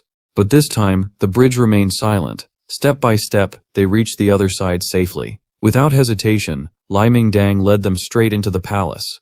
Inside, the sight was grim. The vast hall lay in ruin, corpses scattered across the floor. Don't touch them, Lai Mingdang warned. The cause of death is unknown. But his words broke off as his eyes fixed on a figure in the corner. Surprise flickered across his face. It's you. Han Sen turned and saw him too, the long-missing Wang Hu. Lai Mingdang demanded, when did you arrive? Wang Hu only laughed. After we separated, I explored further, and found what I came for. In his hand gleamed a blood-colored crystal. At the sight of it, Lai Mingdang's eyes lit up with delight. Good, good, give it to me. Wang Hu nodded and stepped forward as if to comply. But just a few steps away his expression shifted, and he suddenly drove his fist toward Lai Mingdang's chest. Prepared, Lai Mingdang's body erupted in golden light. Wang Hu's punch landed with a metallic clang. He sneered, you cannot break through my supreme diamond body. But Wang Hu remained calm. Is that so? With those words he hurled a grenade toward the palace entrance. An explosion ripped through the hall and at once the hive above the chasm reacted. Countless green crystal nuclei surged in like a sandstorm, flooding the palace. Han Sen's face darkened. Wang Hu's cold voice echoed through the storm. Die. The swarm of tiny spined nuclei rushed straight for Han Sen, Jian Ran, and Lai Mingdang. Yet Jian Ran noticed something shocking. None of them touched Wang Hu. The deadly tide passed him by, as if he were invisible. Li Mingdang tried to flee, but the swarm engulfed him. The green crystals latched onto his body, draining his blood until they turned red. He struggled desperately, but the more he fought, the more of them clung to him. His invincible supreme diamond body was useless against their hunger. Han Sen braced for impact, but to his astonishment, the swarm circled around him, and Jian ran without touching them either. Relief flooded them both. Even Wang Hu paused in surprise at this sight, but he had no time for research or hesitation. Drawing his soul beast sword, he stepped forward. "Step aside, I'll end you now." Han Sen's gaze locked on Wang Hu's necklace, the 9-life blood cat, which was reacting strangely. What is that thing he's carrying that makes it respond? Han Sen wondered. Before he could answer his own thought, Wang Hu lunged, blade gleaming. Han Sen immediately summoned the Queen Fairy, his ancient cursed soul beast, and activated Overload. Power surged through his body, his aura exploding to its peak. Wang Hu sneered. "Do you think your meager strength can stand against me? The only reason I spared you before was to keep my true power hidden from Lai Ming Dang. Now you will see reality."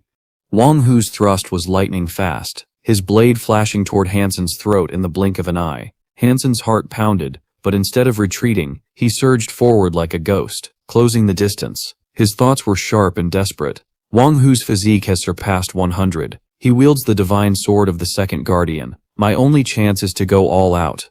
Seeing Han Sen charge instead of flee, Wang Hu's eyes gleamed coldly. In an instant his sword shifted from a direct thrust to a horizontal slash, the transition so fluid that there was almost no gap. Han Sen's breath caught. He was terrified by the sheer precision. From the side, Jian Ran gasped as recognition struck. "Han Sen, be careful. That's the Xylian sword technique. Don't let him continue drawing." At her words, Wang Hu laughed darkly. "So you recognize it, as expected of someone from the Ji family, but knowing it now is far too late."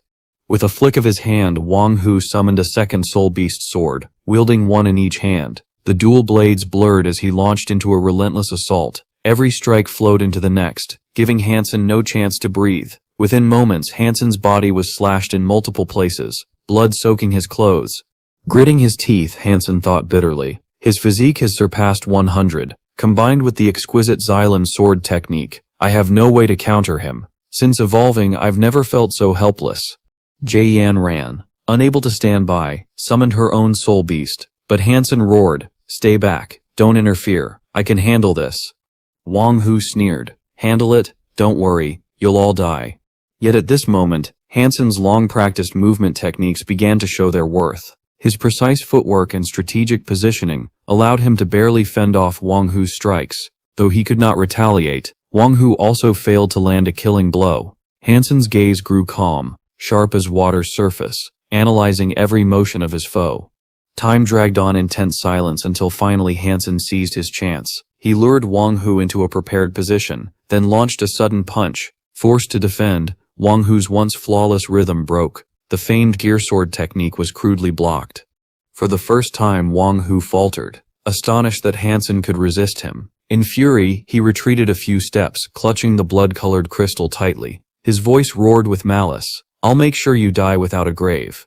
Pressing the blood crystal to his forehead, he released its power. Blood-red rays burst forth, sending a chilling glow across the hall. Instantly, the swarm of green-golden nuclei above stirred, drawn by the crystal's command. Like a tidal wave, they surged toward Han Sen. Han Sen's face paled. He could hardly believe it. Wang Hu was using the blood crystal to control the swarm. Just as the deadly storm was about to crash upon him, a faint sound came from Han Sen's pocket, a tiny chirp. At that moment, the countless crystal nuclei froze. Then, as if guided by another force, they shifted direction. Instead of striking Han Sen, they turned on Wang Hu himself. The swarm engulfed him instantly. His face drained of color as he tried to command the blood crystal, but it was useless. The nuclei ignored his will entirely. They wrapped around his body, draining his blood until his form shriveled. His screams echoed briefly, then fell silent. After only 2 rolls on the ground, Wang Hu lay still, withered and dead. The swarm, its hunger sated, rose back into the sky and returned to its nest. Jian Ran turned her head away, unable to watch the gruesome sight. Meanwhile, Han Sen frowned. "Did you hear that sound just now? Like an insect." He searched his pocket and pulled out Kika. When it chirped, the swarm changed targets. "They didn't attack us because of this little one." Jian Ran stared in shock. "Are you saying those deadly nuclei ignored us because of it? What exactly is this creature?" Han Sen nodded slowly. "Maybe so." Placing Kiksa safely back, Han Sen bent over Wang Hu's corpse. Among the remains, he found a card engraved with the 9-life blood pattern. His eyes darkened. The blood-colored crystal, and this 9-life blood pattern, they're connected to the 9-life blood cat. Taking the blood crystal from Wang Hu's stiff hand, Han Sen felt the pendant at his neck react violently. The 9-life blood cat pulsed with greater and greater intensity. After some thought, Han Sen placed the 9-life blood cat pendant together with the blood-colored crystal. To his surprise, the pendant showed no particular change. Hesitating for a moment, Han Sen decided to imitate Wang Hu, pressing the blood-colored crystal against his forehead. In that instant, the crystal reacted. It melted away and was instantly absorbed into Han Sen's brain. The moment this happened, the 9-life blood cat pendant cooled down, returning to its normal crystal form. Jia Yanran looked at Han Sen's forehead with concern. Han Sen, are you okay? She asked. Han Sen shook his head calmly. I'm fine. This thing doesn't feel much different from a brain crystal, but what I don't understand is how Wang Hu used it to control the crystal nuclei. Jia Yanran sighed, glancing at the corpses of Lai Ming Dang and Wang Hu. They're both dead now. Probably no one will ever know the truth. Two elites of the Alliance. Such a pity. As she spoke, Han Sen carefully searched Lai Ming Dang's corpse. To his surprise, there was no 9-life blood cat card on him. Standing up, Han Sen looked at Jian Ran and said firmly, "Let's go. The items in the crystal nucleus warehouse now belong to the Alliance. We'll deal with it later." With that, Han Sen led Jian Ran back the way they had come. When they returned to the palace, the yellow magic cube guardian suddenly rushed out, startling them. But this time, instead of attacking, it hovered quietly in the air. Seeing this, Han Sen smiled at Jian Ran. "Haha, it seems our little bug can help us leave the relic safely, and maybe even assist in finding others." Inwardly, Han Sen thought to himself, this creature must be able to pass through the Alliance's scan gate, otherwise it would truly be a pity. Finally, Han Sen and Jian Ran returned safely to the Goddess of Eternal Morning ship. Remarkably, Kixa, the little bug, managed to escape detection by the scan devices. Later, while reading a book in his cabin, Han Sen called out, "Little Horn, come here." Kixa chirped but remained motionless, clearly not understanding him. Just as Han Sen was about to rise from his bed to catch it, Kixa suddenly floated upward, as if held by some unseen force, and drifted in front of him. Han Sen froze in shock, blurting out, "What, did I just do that? Could it be, oh my god, I can control things with my mind." He quickly tested his suspicion. Focusing once more on Kixa, he willed it to move. To his amazement, it floated back into his hands. The ability was real. Overjoyed, Han Sen immediately tried again, this time with small objects like cups. Within a range of about 2 meters, he could lift and move them. Beyond that distance, the control weakened. Han Sen muttered to himself, "So the blood crystal enhanced my brain, giving me this telekinetic ability, but the power is far too weak." At first he was thrilled, but after realizing its limitations, the excitement faded, and he quickly lost interest.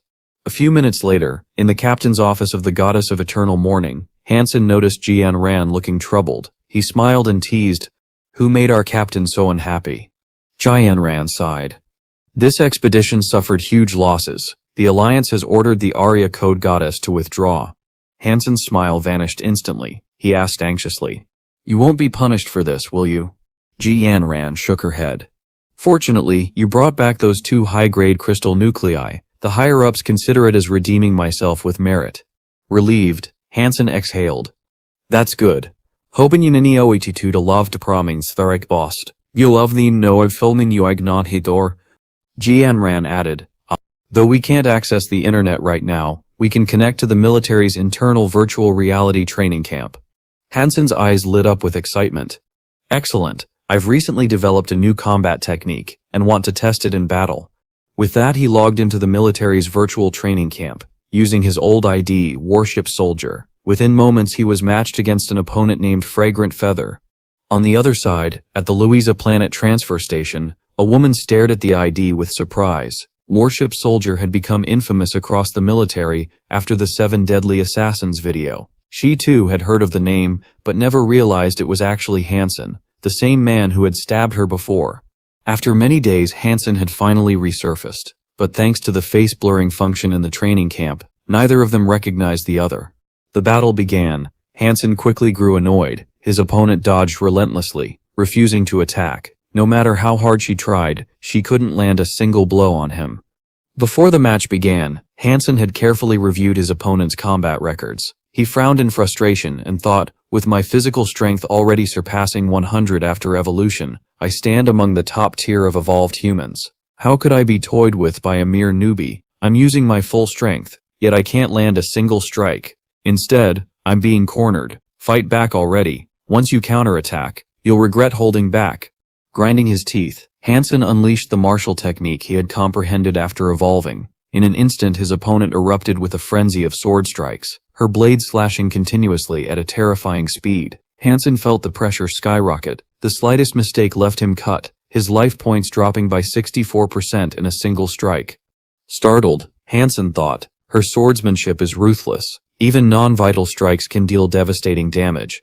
But instead of fear, excitement surged within him. This was the perfect test for the ethereal classic he had recently been studying. At first the pressure was overwhelming, yet as he gradually incorporated his comprehension of the ethereal classic into his movements, the tide began to shift. Han Sen's evasive steps grew fluid, the crushing pressure on him lessened, and his opponent's eyes gradually changed. Her anger gave way to respect. Silently she thought, this movement, it resembles the Yijian art, yet there are clear differences. Could this person be some hidden master? Finally, she ceased her attacks, lowered her blade, and bowed respectfully. May I ask which master you are? She asked. Han Sen replied calmly, I'm no master, just a simple soldier. Though she clearly didn't believe him, she let it go and smiled. Comrade in arms, what is this movement technique of yours called? Can it be taught? Han Sen was momentarily surprised. It can be taught, yes, but it isn't a military martial art, so it can't be given freely. Inwardly he considered, if this woman Fragrant Feather is willing to pay a fair price, I can share a portion of it. That would also let me test my own mastery. As long as I don't reveal everything, there's no harm. Fragrant Feather nodded seriously. Name your price. As long as it's within my ability, I'll pay it. Han Sen thought for a while, then proposed. Let's exchange martial arts. I'll give you one lesson in exchange for the sword technique you just displayed. We can discuss further lessons afterward. She agreed immediately. Half an hour later, she silently thought to herself, trading my lightning blade art for this lesson. What a bargain. His technique is far deeper than I imagined. Of course, she had no idea that this so-called master was the very same Han Sen who had once stabbed her in the rear. When their lesson ended, Han Sen glanced at the time. It's been half an hour. Let's stop here for today. Fragrant Feather asked respectfully, Comrade, may I know how to address you? Casually call me Little Soldier, Han Sen replied. She smiled. I'll contact you again for training in the future. Sure, Han Sen answered indifferently before exiting the matchmaking mode. Not long after, a friend request appeared on his panel. A few hours later, in the kitchen of the Yongai warship, Deputy Chief Steward Lu Minlang approached Han Sen. Little Han Sen, I heard you obtained the rank of lieutenant at the military academy. That means you must be a noble pure blood, correct? Han Sen nodded, a bit puzzled. That's right. Lu Minling smiled knowingly. Your opportunity has arrived. The goddess Arya has sacrificed so many comrades recently. The higher-ups will surely promote many junior officers. You're a noble pureblood from a prestigious academy. If you don't get promoted, then who will? Later that evening, Han Sen returned to his dormitory and immediately called Jaeyan Ran. A holographic projection appeared before him. Jaeyan ran in a sleek black slip dress. Yan Ran. Han Sen asked, I heard the higher-ups are promoting personnel from the goddess Arya. Is that true? Jaeyan Ran nodded. It is. But rather than you becoming a squad leader in one of the warship units, I hope you can serve as my personal bodyguard instead. Han Sen's heart leapt with excitement. A bodyguard? That's basically a personal guard, isn't it? That means we'll have more time together. Hearing this, Jian Ran's face flushed crimson. Shh, that's not proper. I want you to become my bodyguard, but I don't have the authority to decide alone. I can only give you the opportunity, the rest depends on you. At the moment I have 2 bodyguard positions. One is already filled. For the other, you'll need to compete against 3 others, one of whom is very formidable. The next day, Han Sen used his free time to transfer into the conservation area, preparing himself for the challenge ahead. Zhu Ding stood before Han Sen and asked respectfully, Master, why did you take so long to return? I obtained the half pattern long ago, waiting only for the chance to give it to you. After receiving the half pattern, Han Sen replied calmly, I'm going to hunt some mutated creatures. Zhu Ding, you stay behind and guard the sanctuary. Zhu Ding obediently nodded, while Han Sen ventured alone into the depths of the ice primordial area. As he walked, Han Sen recalled Jian Ren's warning. She had once said, You've encountered Lai Mingdong's diamond-level physique before. It took him 60 years to cultivate it. That man is barely 40, yet he has already achieved it. He once served in the Blood Crimson Special Forces, and was known as the Blood Crimson Tiger.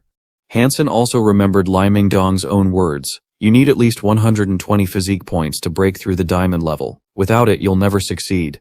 Determined, Han Sen thought to himself, I must consume mutated creatures as quickly as possible to increase my gene points. For 2 to 3 days, Han Sen traveled across the icy wilderness. Finally, his eyes caught sight of a strange small creature, an Ekman fox. Carefully, he approached step by step, but when only 20 meters away, the fox suddenly turned. Sensing him, instead of fleeing, it charged directly at him with incredible speed. Startled, Han Sen instantly realized this was no ordinary beast. It was a divine-blooded creature. The fox lunged at him, forcing Han Sen to dodge swiftly while countering with a powerful punch. But the fox's movements were unnaturally agile. It slipped past Han Sen's strike and clawed his arm, leaving 3 deep gashes. Purple blood oozed out. Poison. Fortunately, Han Sen's cultivation of the ice muscle jade bone art had given him strong poison resistance. Enduring the pain, he used the primordial energy scripture techniques, and landed a solid punch, sending the Ekman fox crashing into an ice boulder. Yet before Han Sen could finish it off, the injured fox vanished in a blur, fleeing across the snow. Han Sen refused to let it escape. He gave chase, and thus began a relentless pursuit through the mountains. Though the fox was fast, its injuries slowed it down. Han Sen thought he could kill it quickly, but the creature's will to survive was astonishing. The chase dragged on for 4 days and 4 nights before Han Sen finally caught it, and delivered the killing blow. A familiar voice echoed in his mind. Hunting successful. Hunted an ECM fox demon. Obtained its beast soul. Using its flesh can randomly yield 0 to 10 gene points. Exhausted beyond measure, Han Sen collapsed on the snow. He hadn't dared blink during the chase, nor had he eaten or drunk a drop of water. Now fatigue overwhelmed him, and he fell asleep where he lay. He didn't know how much time had passed when a voice called out, Hey, are you okay? You can't sleep here. You'll die. Han Sen opened his eyes to see a tall woman looking down at him with concern. Can you stand? She asked. Still weak, Han Sen muttered lazily. Leave me, I won't die. Without hesitation, the woman lifted him effortlessly onto her shoulder with one arm, while picking up the fox's carcass with the other. I'll carry you back to the sanctuary, she said flatly. Don't worry, I won't charge you. Her words surprised Han Sen. There's a sanctuary nearby? He asked. Of course, she replied casually. Then with a hint of disdain she added, to collapse like this after killing a small thing, men really can't be relied upon. After half a day's journey, Han Sen finally saw the Tinlin sanctuary that the woman mentioned, but the sight before them was shocking. Strange creatures swarmed everywhere, blotting out the sky in sheer numbers. The sanctuary, it's under attack, Han Sen exclaimed.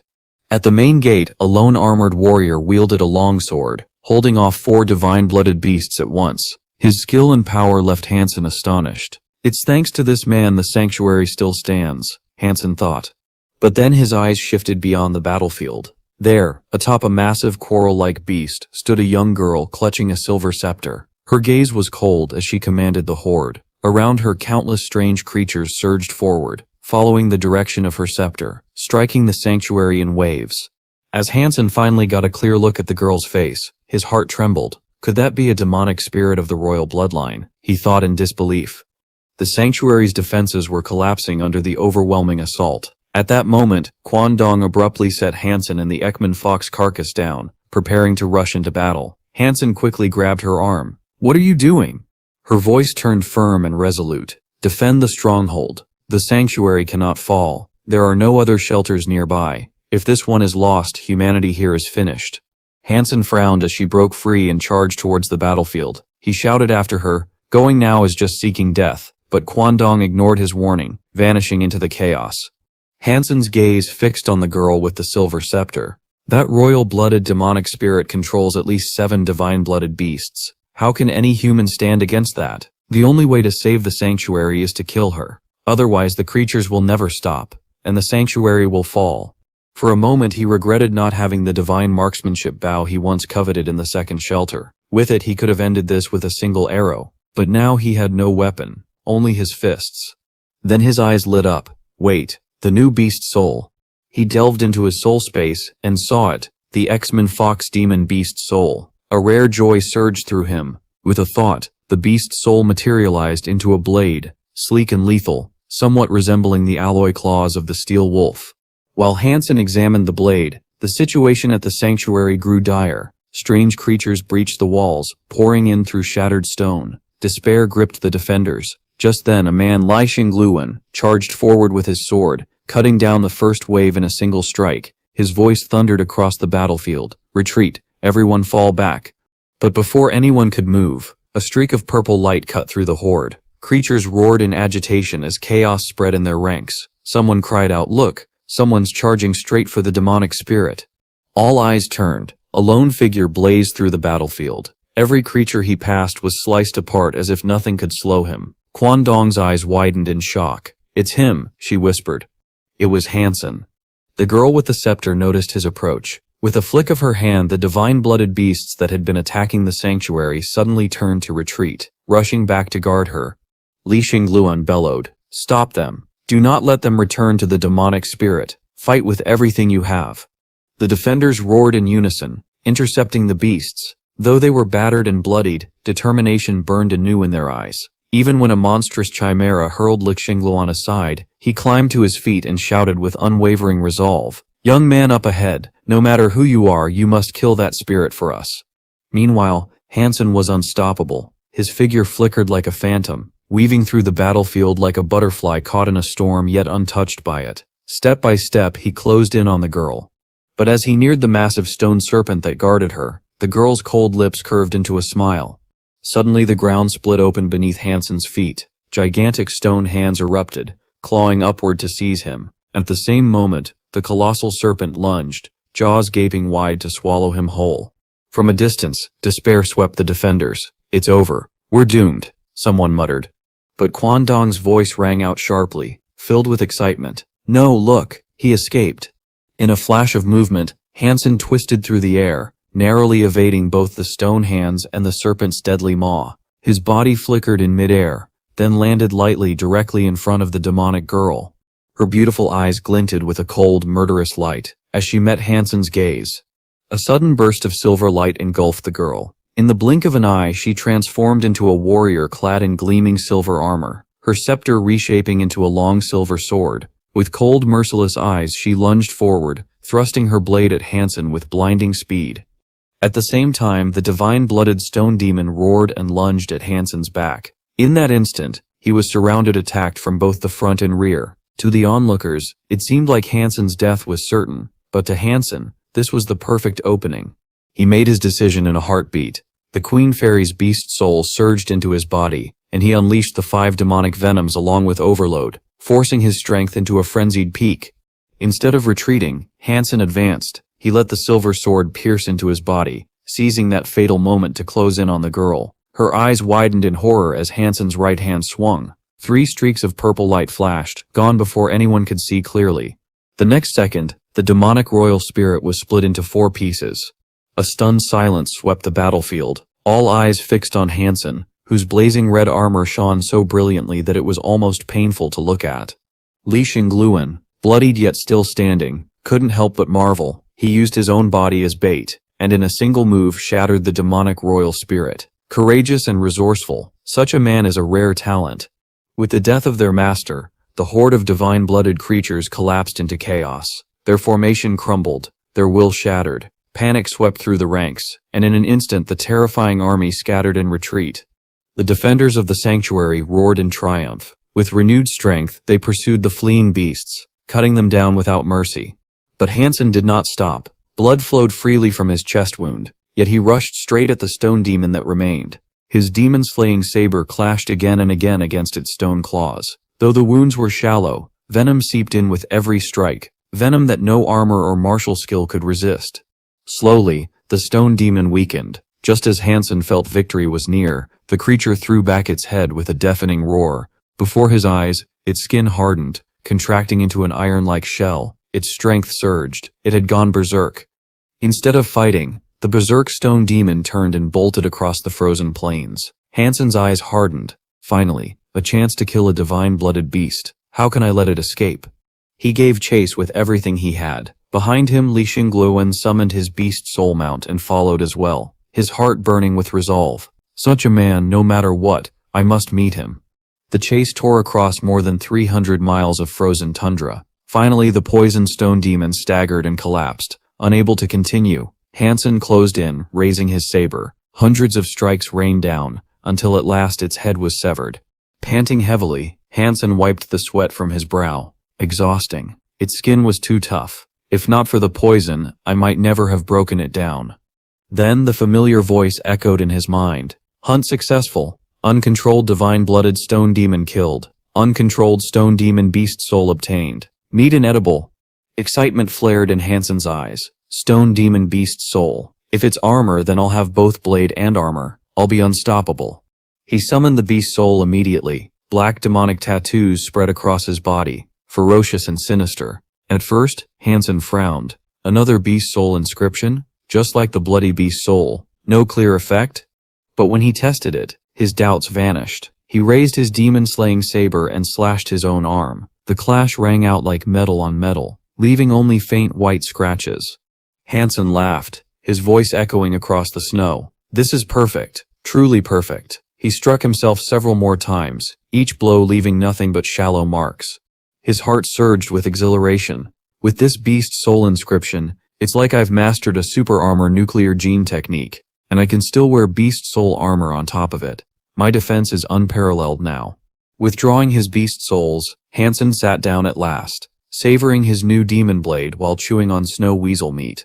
Then clip, clop, clep, clop. The sound of hooves echoed across the frozen plains, drawing Han Sen's attention.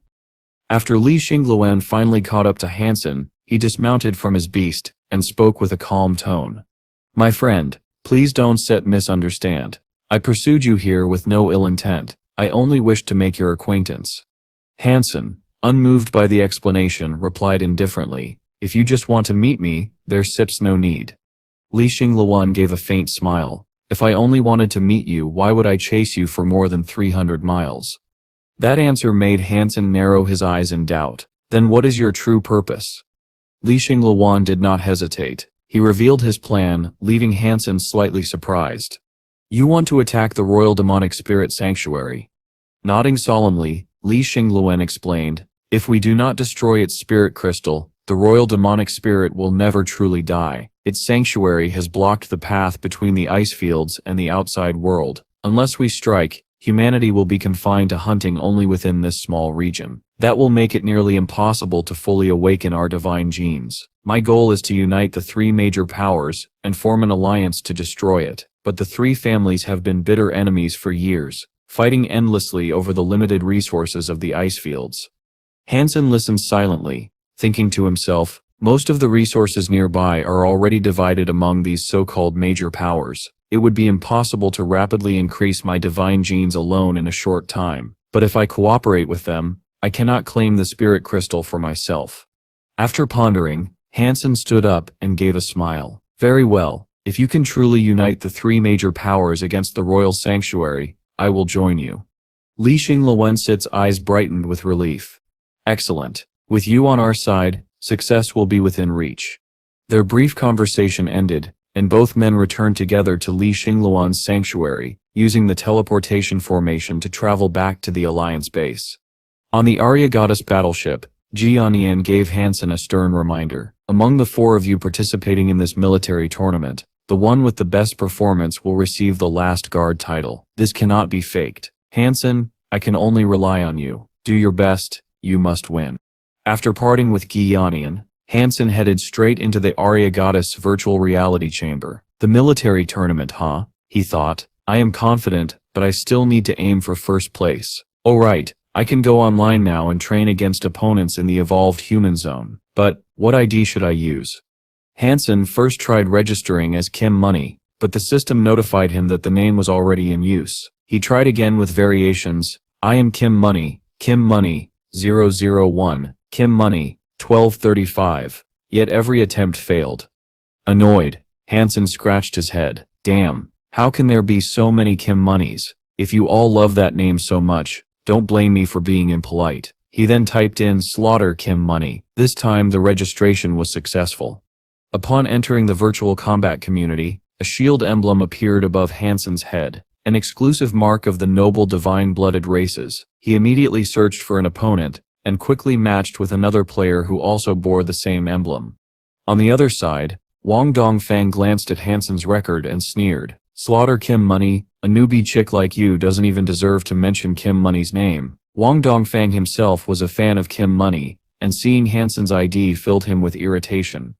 As the battle began, Wang Dongfang wasted no words. He instantly unleashed his violent fist technique, aiming to crush this arrogant newcomer. Yet to his shock, Han Sen casually blocked the strike and countered with a swift punch. The blow came so fast that it nearly reached Wang Dongfang's face before he could react. Alarmed, he retreated in haste, hoping to dodge and launch a counterattack. But Han Sen gave him no chance. His punches came like a raging storm, relentless and suffocating. Wang Dongfang found himself forced onto the defensive, unable to land even a single strike. Blow after blow drove him backward until he was finally knocked clean off the battlefield. Breathing heavily, Wang Dongfang could not believe it. Against this supposed newbie, he hadn't managed to attack even once. Frustrated, he immediately sent another challenge request, but the system informed him that his opponent was already in another match. Curious, Wang Dongfang switched to spectator mode to see who Han Sen was facing next. The opponent was a veteran swordsman with the ID "I am Sword Saint," boasting a record of over 1,000 victories and 800 losses, a seasoned fighter with ample experience. The duel began swiftly. Sword Saint's movements revealed his skill, confirming Wang Dongfang's assessment, but Han Sen surprised him once again, charging barehanded straight into the range of a sword wielder. To Wang Dongfang's disbelief, Han Sen's sist's punch struck directly, while Sword Saint's sist's blade cut only through empty air. His eyes widened. This is unscientific. Absolutely unscientific. Why can Sist's Sword Saint land a single hit? In just a few seconds, Han Sen had already exchanged dozens of blows with "I am Sword Saint." The swordsman desperately tried to defend, but Han Sen's attacks came like waves, leaving him with no chance to strike back. Wang Dongfang, watching from the sidelines, was utterly baffled. This newbie has so many openings. Why can't Sword Saint land even a single hit? To his disbelief, the veteran swordsman looked less like a fighter and more like a sandbag, beaten helplessly by Han Sen's fists. Completely overwhelmed, "I am Sword Saint" was finally blasted out of the arena with one decisive punch. Wang Dongfang sneered coldly, "Useless Sword Saint." But before he could call out, Han Sen had already exited the battlefield. Desperate, Wang Dongfang shouted, "Don't go." Yet Han Sen was gone, already entering a new match. Unwilling to give up, Wang Dongfang continued spectating Han Sen's battles. Match after match, the same rhythm repeated. Opponents fell one after another without being able to resist. Slowly Wang Dongfang realized the truth. It wasn't that Sword Saint was weak, it was that Slaughter Kim Money was terrifyingly strong. A shocking thought struck him. Could it be? Could this person be the true B-God? Unable to contain himself, Wang Dongfang recorded Han Sen's sist's battles, and uploaded the footage to the official image area under the explosive title, "Suspected Return of B-God, Slaughtering Everything." Meanwhile, on the other side of the alliance, Fang Mingxian was enjoying the height of his fame. Now a well-known host on the Washing Channel, his shows regularly drew audiences in the hundreds of millions. Though he was celebrated as a star, Fang Mingxian never forgot the man who had helped him rise, his idol B-God. As usual, Fang Mingxian searched the net using the keyword idol. He muttered to himself, "B-God, it's been 2 or 3 years since you were promoted at the 2nd Safeguard Bureau. With your skills, you should have risen even higher by now. Why haven't you appeared again?" Among the search results, he saw sensational headlines: "The truth behind B-God Sit's fall," and "B-God Sit's disappearance. Lost for 4 days and 3 nights. Disgusted, Fang Mingxian slammed his device on the table. Nonsense. Just then, his eyes caught a new title: "Suspected Return of B-God, Slaughtering Everything." He clicked immediately.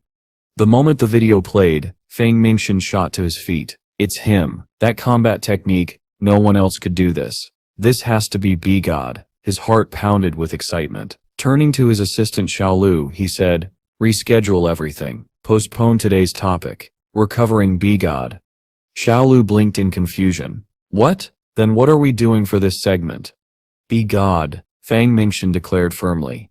He aired the video clip and announced to the entire alliance the shocking news of B-God's return. The effect was like a bomb going off. Discussions erupted everywhere, and Fang Minxin's program skyrocketed past 100 million views. Countless evolved fighters swarmed the combat platform, sending endless friend requests to slaughter Kim Money. At the same time, Han Sen himself was preparing to log into the platform. He thought calmly, since I cannot advance my divine genes for now, I must use this time before the military tournament to perfect my mastery of the dynamic profound scripture. But the moment he entered, a flood of notifications startled him. Huh? Why are there so many friend requests?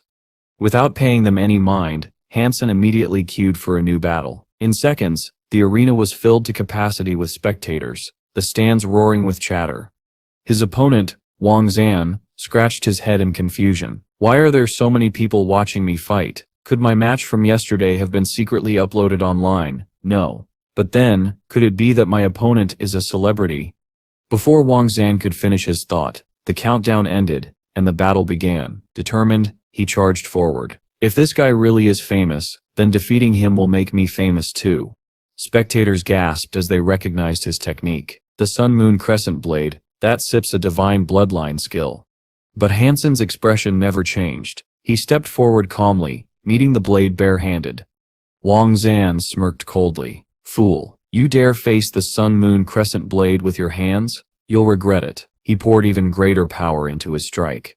Yet in a blur, Han Sen's movements shifted in ways that defied reason. Wang Zan's attack missed completely, leaving him wide open. Before he could recover, Han Sen's fists poured down like a storm. Wang Zan never got another chance to swing his blade. In seconds, he was blasted apart and utterly defeated. As Han Sen exited to queue for another fight, Fang Minxin's hissed voice rang out across his live broadcast. B-God has returned. Did you see? This is the power of the Supreme. Xiaolu shouted at the team. Quickly, push through. Do whatever it takes to get us into the next battlefield. We can miss another moment of this. A few seconds later, some people around Xiaolu sighed helplessly. The room is full. But Xiaolu suddenly laughed loudly. I sip him in. I got in. Fang Minxin's eyes lit up at the news. Haha, live broadcasted at once. The scene cut back to Han Sen. When he saw his opponent appear, his eyes widened slightly. On Fang Minxin's livestream, the comment section immediately exploded. Lines scrolled rapidly. Whoa, a big-chested sister, did she get surgery? And other teasing remarks filled the feed. Han Sen glanced at his opponent's profile but only had time to catch her ID. Don't understand good or bad before the battle countdown ended. Both fighters were momentarily stunned by the sheer number of spectators in the arena. Unlike the others, however, Don't Understand Good or Bad wasn't even aware of the B-God incident. She was caught unprepared by the pressure of the crowd. Yet she wasn't weak. Her expression changed slightly at first, but soon steadied. Calmly, she assumed a defensive stance, ready to face whatever came. Recognizing her posture, Fang Minxin exclaimed with excitement. That unmoving stance. That's the iron armor fist of the Taichu clan. This beauty is actually from the Taichu family.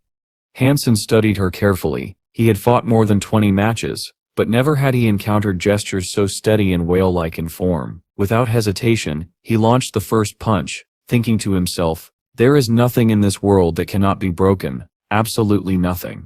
Don't Understand Good or Bad instantly followed the strict form of the iron armor fist. Raising her guard to block, their fists collided and Han Sen's expression flickered. Such strength, she actually blocked my strike directly. Yet he quickly calmed himself. Too bad I'm not here to win with brute force. I'm here to refine the dynamic profound scripture. From then on, Han Sen's fists poured down like a storm, mixing rhythm and speed. His opponent counterattacked furiously, but she soon realized something was strange. His punches carried little actual force. He wasn't trying to crush her. He was using her as a living training partner, a sandbag for practice. Anger flickered in her eyes. So that's it? Treating me like practice? She stopped holding back and unleashed the full force of the iron armor fist. Han Sen faintly smiled. Good reaction, but still not enough. His fists began weaving between real and false blows, his movements blurring the line between truth and feint. The pressure multiplied on his opponent. At one point, Don't Understand Good or Bad thought she had successfully blocked him, only to realize too late, it was merely a feint. His strike redirected at the last moment, catching her off guard. Excited, Feng Mingchen shouted into the live broadcast. Exquisite, God Sit's feints are flawless. You cannot tell whether he is striking with force or not. If not for the iron armor fist Sit's defense, she would have already lost. Truly the Taichu clan Sit's technique is like an impenetrable wall.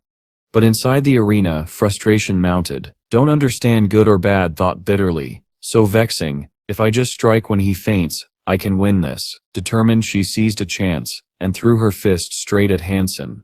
But this time, Han Sen's blow wasn't a feint. It was real. The collision was decisive, blasting her back. Feng Mingchen clapped with exhilaration, his voice booming in commentary. Superior. In prolonged combat, the one who acts first always suffers. If she had remained in the unmoving stance, she still had hope, but God lured her out with feints, forcing her into a mistake. That is the true brilliance of his combat art. The battle ended. Han Sen quietly logged off the virtual platform. Elsewhere, in the dormitory of the goddess area, Ji Yanran was humming along to a new song by Kan Moon, smiling as she listened. Suddenly, her communicator buzzed, a video call from Han Sen. Han Sen looked at her bright expression and couldn't sit help, but asked with curiosity, "What has you so happy?" Ji Yanran smiled warmly. "I just logged into the official virtual arena to watch God Sit's battle. It was incredible." Han Sen blinked in surprise. "You still a fan of God too?" She laughed. "Who isn't Sit?" Back then, when he risked his life to save those children and fought desperately against Kim Jaku, his chivalry was unforgettable. Who wouldn't Sit admire him? Han Sen pretended to scowl, lowering his tone with mock seriousness. "Hey, your boyfriend is still here, you know. Is this really appropriate?" Ji Yanran only laughed more sweetly, her smile radiant. Han Sen tried to reassure Tilda, saying, "My dear, don't Sit be so petty. If you don't Sit like it, I won't Sit watch anymore. Whether it Sits God, a god, or anyone else. How can they compare to our true great god?" But deep inside, Han Sen carried another concern. He could no longer enter the virtual arena platform without being swamped with endless messages. The constant distractions interfered with his practice of the dynamic profound scripture. He thought to himself, it would be better to focus on the virtual training camp instead. As he was lost in thought, his communicator suddenly rang. Assuming it was Ji Yanran, Han Sen answered casually, only to find Huangfu Pingqing's image on the screen. Smiling politely, he greeted her. "Senior Sister Huangfu, what brings you the free time to contact me today?" Pingqing didn't waste words. She asked directly, "Kim Tae has appeared again. Did you know?" Han Sen shrugged lightly. Who doesn't know by now? But Pingqing Sit's eyes narrowed with curiosity. "Do you really believe this person is Kim Tae?" Without hesitation, Han Sen nodded. "Yes, I believe it." "Why?" she pressed. "Intuition," Han Sen replied smoothly, but in his heart he thought, "Because I am Kim Tae, of course I know." Pingqing fell silent, rubbing her chin in thought. After a pause, she said softly, "It seems we are thinking alike, but Begod Step's progress is far too rapid. I wonder which sanctuary he truly comes from." Han Sen tried to steer the conversation casually. "And why do you want to know?" "Don't Sit tell me the celestial goddess seeks revenge on Kim Tae." She shook her head and smiled faintly. "My nephew isn't Sit so petty. My concern is different. The body technique he uses in battle, it resembles the diversion's celestial art." Han Sen raised a brow. "Even so, what does that have to do with you?" Pingqing explained, "In the Alliance only two people know this technique. One is my grandmother, and the other is her disciple. Even I have never learned it. If Kim Tae is truly using the diversion celestial art, then our martial arts sanctuary must investigate." Han Sen was taken aback. Could her disciple be the queen from that arena? Pingqing Sep's eyes widened. "How do you know this?" Han Sen smiled calmly. "Because I fought her in the platform. From her translocation method, I suspected it might be the same technique, though I still not sure if it sets what you call the diversion celestial art." Hearing this, Pingqing was visibly shocked. "The queen taught you the diversion celestial art?" Han Sen explained vaguely, describing what he had learned from the queen, though he deliberately hid the part about the dynamic profound scripture. Even so, it was enough to leave Pingqing astonished. She muttered thoughtfully, "Indeed, we must view the queen differently. Junior, your talent is extraordinary. Perhaps you could," but suddenly she cut herself short, spoke a few hurried words, and then ended the call. Han Sen stared at the darkened screen, stunned. He had never seen Huang Fu Pinking lose her composure like that. Just then, a faint clicking sound echoed within Han Sen's soul sea. His expression instantly lit up with delight. The long-awaited moment had arrived. His super soul beast, the bloodworm armor type, had finally lost control. His consciousness dove inward, and he saw it, a blazing blood-red worm burning like a flame. Han Sen's heart raced. It wasn't in vain that I waited for so many months.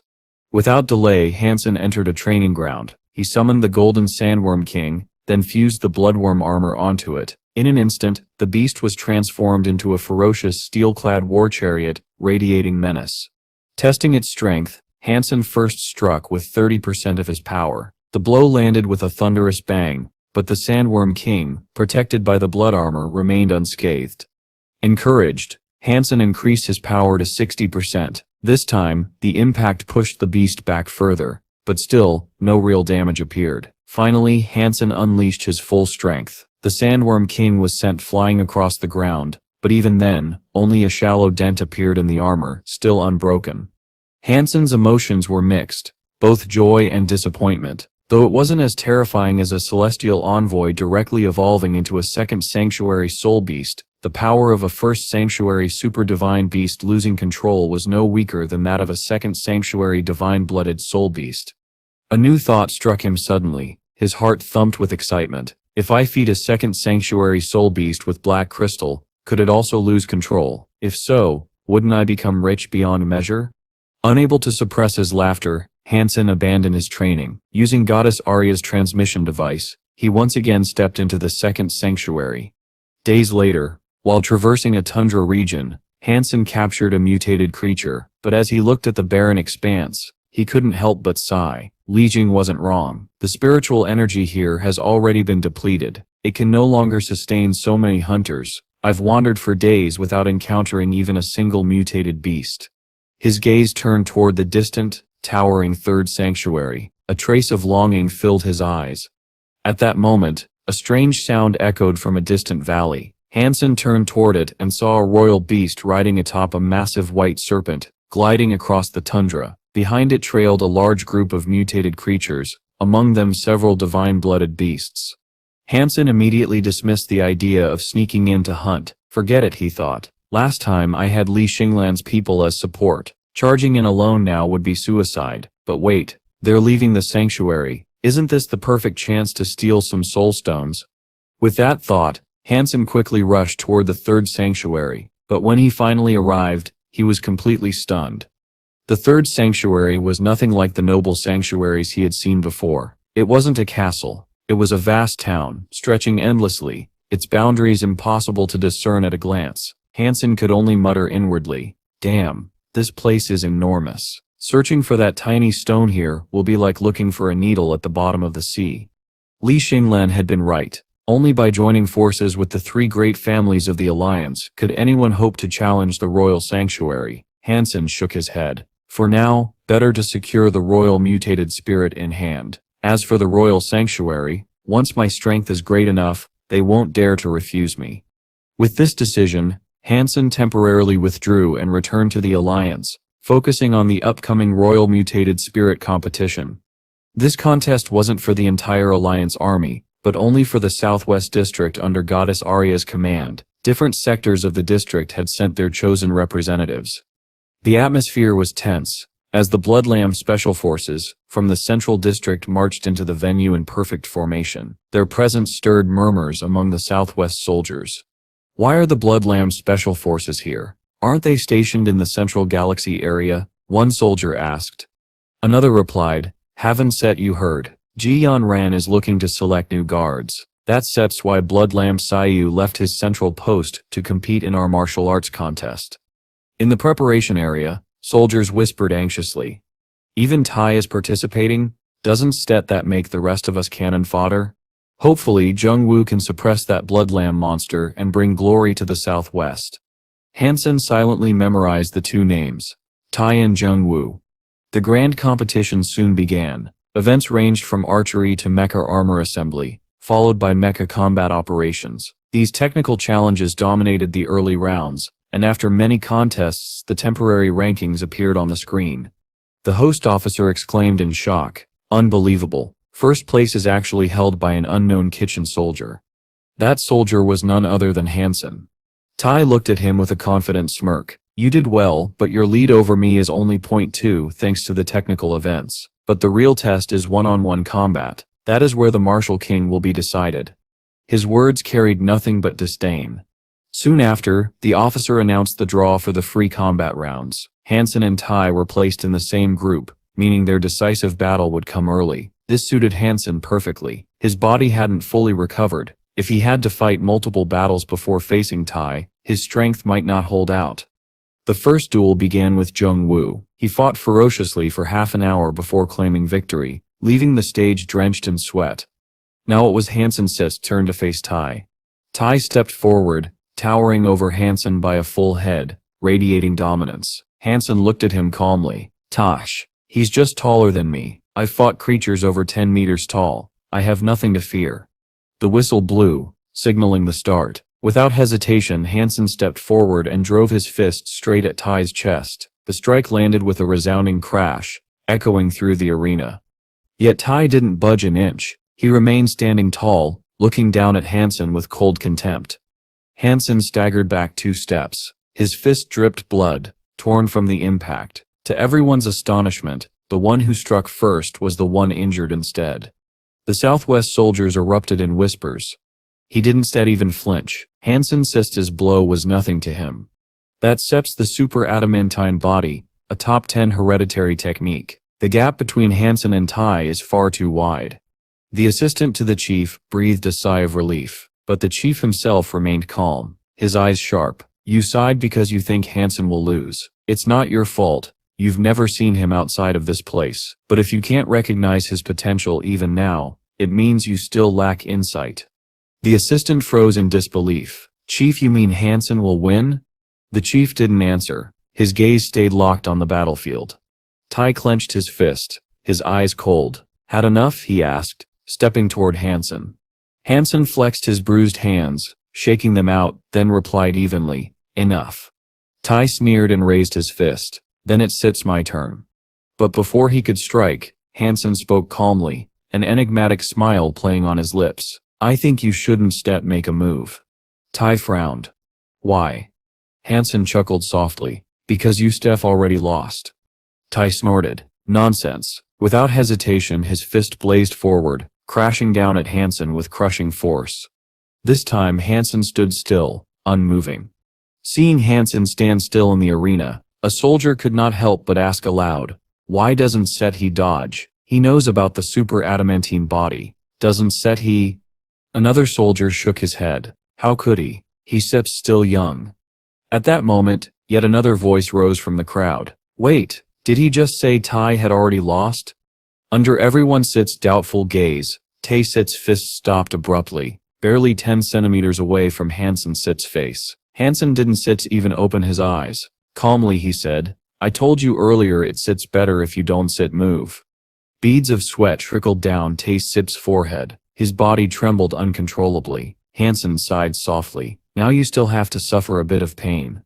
Before Tai could speak, blood gushed from his mouth. His dark yellow skin turned pale, and a deep red dent appeared where Han Sen had struck him. With a heavy thud, Tai collapsed to the ground.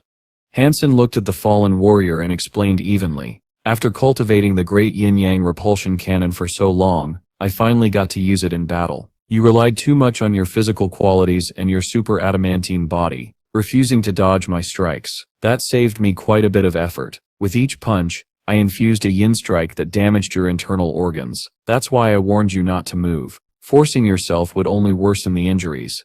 With this, Han Sen secured victory over the Bloodlamb group. Facing Jung Wooja, who possessed equal physical ability, Han Sen triumphed once again. The chief, watching from above, smiled with admiration. Han Sen's mastery of the yin strike is remarkable. For such a young man to endure solitude and refine this technique to such a level, he is no ordinary person. Having said this, the chief turned and left. Perplexed, the secretary asked, "Chief, where are you going?" The chief replied with a faint smile, "To deliver a reward." That night, in the medical ward, Tai lay weakly on a sickbed. His voice was heavy with shame. "Captain, I'm sorry. I failed." The man before him smiled gently. "Little kitten, don't be sad. Mistakes are a part of growing. A man who never errs is like a flower that has never weathered the wind. As long as you're alive, those mistakes will become the best fertilizer for your growth. Right now, you're just a little kitten, but one day, you'll become a true blood-lamb tiger." Hearing these words, the towering Tay could no longer hold back his tears.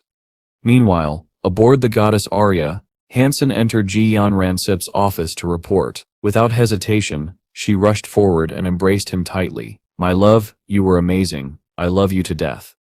Ji Yanran, usually shy, surprised Han Sen further by tugging at his clothes. Han Sen asked in astonishment, "Why are you so passionate today?" She pressed her cheek against his shoulder and whispered, "This is a special reward for you." Hours later, Han Sen stepped out of the Captain Sip's office, refreshed and straightening his clothes. With a faint smile, he muttered, "I like this reward." But after only a few steps, Han Sen suddenly froze. A woman passed him in the corridor, radiating a murderous aura. He turned to glance at her retreating figure. Such a powerful presence. Who is this girl? I've never seen her before. Then he remembered Ji Yanran's earlier words. Could it be one of the remaining guards? That oppressive feeling, yes, it must be her. His suspicion was soon confirmed. Ji Yanran smiled and said, "That Sip's Colonel Annie. She'll be my guard from now on. Don't Sip mess with her. Sip's a superhuman merciless. Even I can restrain her." Han Sen was stunned. "Wife, what exactly does your family do to have a superhuman as a guard? Even the captains of elite warships don't enjoy such luxury." Ji Yanran only smiled, avoiding his question. "Haven't you been keeping up with the news lately?" Han Sen admitted, "Honestly, I've only seen bits and pieces." Resting her chin in thought, she asked, "And did you see anything about the Ji family?" Han Sen froze, his eyes widening. "The Ji family? Don't tell me, could it be related to that candidate?" Before he could finish, Ji Yanran ended the call with a faint smile, leaving him with more questions than answers. The next morning, Han Sen relocated to the protection department. This time, instead of rushing into hunts, he headed straight for the market to purchase mutated beasts. Before long, he stopped at a shop and pointed to a snow-white wolf-like soul beast. "Sir, how much for this mutated snow spirit wolf?" The shopkeeper replied, "Exchange for a soul beast of equal level, preferably a heavy sword type." Han Sen shook his head. "That Sip's not easy to find. No wonder such a fine beast hasn't been taken." After a pause, he asked, "What about exchanging for church cards?" The shopkeeper's eyes brightened. "If it sets an S-rank evolved human church card, I can add some money. Anything below that, forget it." Han Sen studied the other mutated beasts in the shop. The snow spirit wolf is rare, but not so rare that it demands more than an S-rank card. "Do you have others different forms, perhaps?" Seeing Han Sen's interest, the shopkeeper eagerly explained, "Let me show you. Violent fusion form soul beasts can significantly enhance strength, though at the cost of agility." "How much strength enhancement?" Han Sen asked. "It depends on the individual substitute," the shopkeeper said, "but the increase is guaranteed to exceed 10 points. Without hesitation, Han Sen drew out an S-rank evolved human church card. "One card in exchange for 2 of your soul beasts. Deal?" The shopkeeper didn't argue. He nodded immediately. The transaction was complete. On the frozen lake outside the Tingley Protection Department, Han Sen quickly realized this land was no different from an endless sheet of ice. The surface was covered in layers several meters thick, even at its thinnest points. Because the lake lay close to the sea, unlike places frozen year-round, its surface was still firm enough for people and horses to walk across freely. Han Sen drilled a hole in the ice and sat calmly on a fishing chair. Hours passed. Suddenly a booming voice reached his ears. "It sets you." Han Sen turned his head just as a massive figure approached. Wan Dong rushed forward and grasped Han Sen's hand with excitement. "Thank you for saving the Tingley Protection Department that day."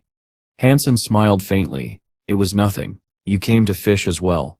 While Han Sen read a book and fished leisurely, fortune favored him. In less than 2 hours, he caught 4 green-scaled fish and 3 golden swordfish. Meanwhile, Chief Wan Dong fished tirelessly for 2 hours, but failed to catch even one. Embarrassed, he could only watch as Han Sen offered him a plate of freshly cleaned fish. "The taste is quite good. Try it," Han Sen said. Just as Wandong was about to respond, a voice rang out from behind. This brother has good taste. I sense I'm also interested in this kind of woman. Han Sen's expression turned cold. He uttered a single word. Scram. The blonde youth sneered. Quite arrogant, Arin Setyu. But this is the Dark Spirit Protection Department Set's territory. Our boss Set's rule is simple. Half of all catches from the frozen lake must be handed over. You Sib got 3 swordfish. I still be generous and take them off you at a low price.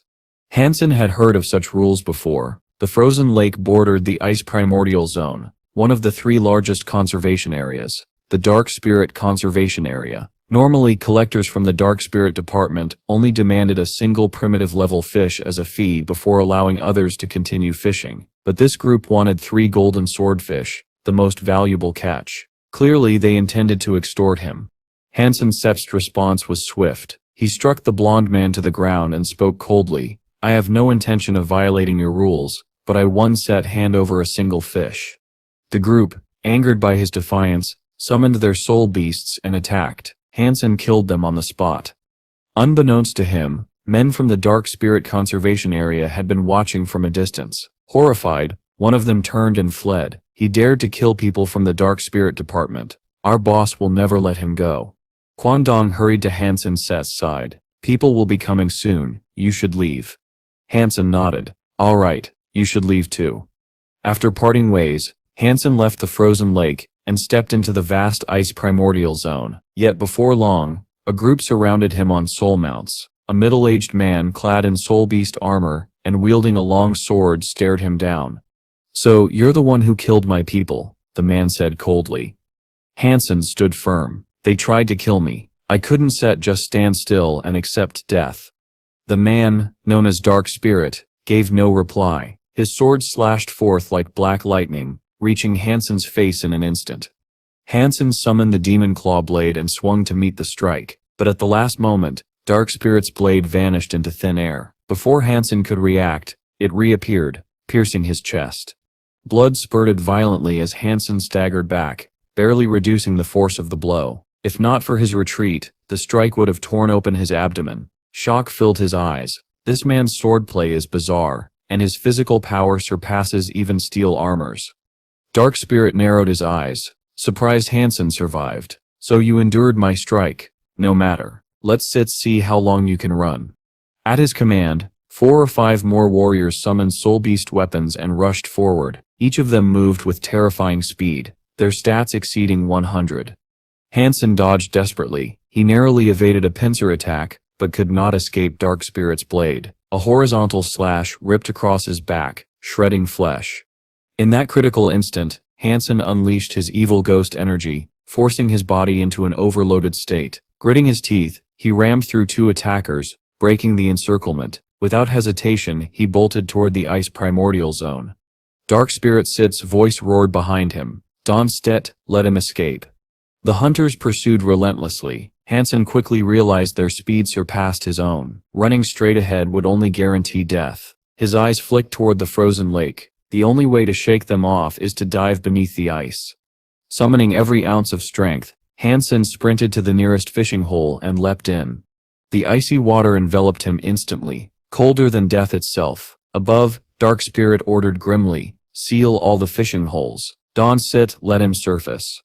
Beneath the frozen lake, the chill bit into Han Sen's bones. Even those with stats exceeding 100 could not endure such waters for long, and without the ability to breathe, survival was a fleeting thread. Dark Spirit was convinced that Han Sen could not survive underwater for more than 5 minutes, but when Han Sen plunged into the icy depths, the result was not what Dark Spirit had imagined. The lake water was bone-chillingly cold, yet Han Sen's cultivation of the ice muscle jade bone technique, combined with the protection of the Snow Spirit Dragon armor, allowed him to endure without difficulty. Still, Han Sen dared not linger too long. His body could hold its breath for an extended time, perhaps several dozen minutes, but no more. As he swam deeper, something unusual caught his attention. The current behind him shifted strangely. Turning his head, Han Sen's eyes widened. A silver-white creature, resembling an enormous electric eel, surged toward him with terrifying speed. Panic gripped Han Sen, but instinct moved faster than thought. He summoned his demon halberd soul beast and dodged aside as the eel struck. The halberd swept across the creature's body, hooking deep into its flesh. With just that one exchange, Han Sen knew this was no ordinary beast. It was a god-blooded anomaly. Clinging tightly to the weapon lodged in the eel's body, Han Sen wrapped his arms and legs around the creature like climbing a pole. The eel thrashed violently, but Han Sen refused to let go. His mind raced, I cannot defeat it in the water, but the demon halberd's venom will poison it slowly. Step by step, this beast will die. Yet unease grew within him. Instead of weakening, the eel dove deeper into the abyss. The water pressure increased, pressing heavily against Han Sen despite his armor and physical strength. Why isn't it slowing down? Why isn't the venom working? If this continues, the pressure will crush me before the poison takes effect. Then, suddenly, everything changed. Han Sen felt his body turn weightless, his lungs filling easily as if he had surfaced. Confused, he opened his eyes. The sight before him left him speechless. He and the eel had crashed onto a transparent, crystal-like ground. Reacting quickly, Han Sen flipped his body and used the eel as a cushion, lessening the impact. The eel thrashed wildly, hissing in fury. Their struggle continued, but with the venom already weakening the beast, Han Sen was able to finish it off. A familiar voice echoed in his mind. Successful hunt. God-blood creature sets. Silver sphere eel sips. Eliminated. Soul beast obtained. Silver ball. Flesh and blood may grant 0 to 10 divine gene points. Though inwardly delighted by the gain, Han Sen's eyes were fixed on the scene before him. What lay ahead was beyond imagination. He stood in a vast waterless sphere at the bottom of the lake. At its center rested a massive crystal sailboat. The surrounding currents bent and parted as though obeying some invisible force, creating this impossible sanctuary. The sailboat itself had no joints, no seams, just one colossal block of flawless crystal, as though carved from a single piece.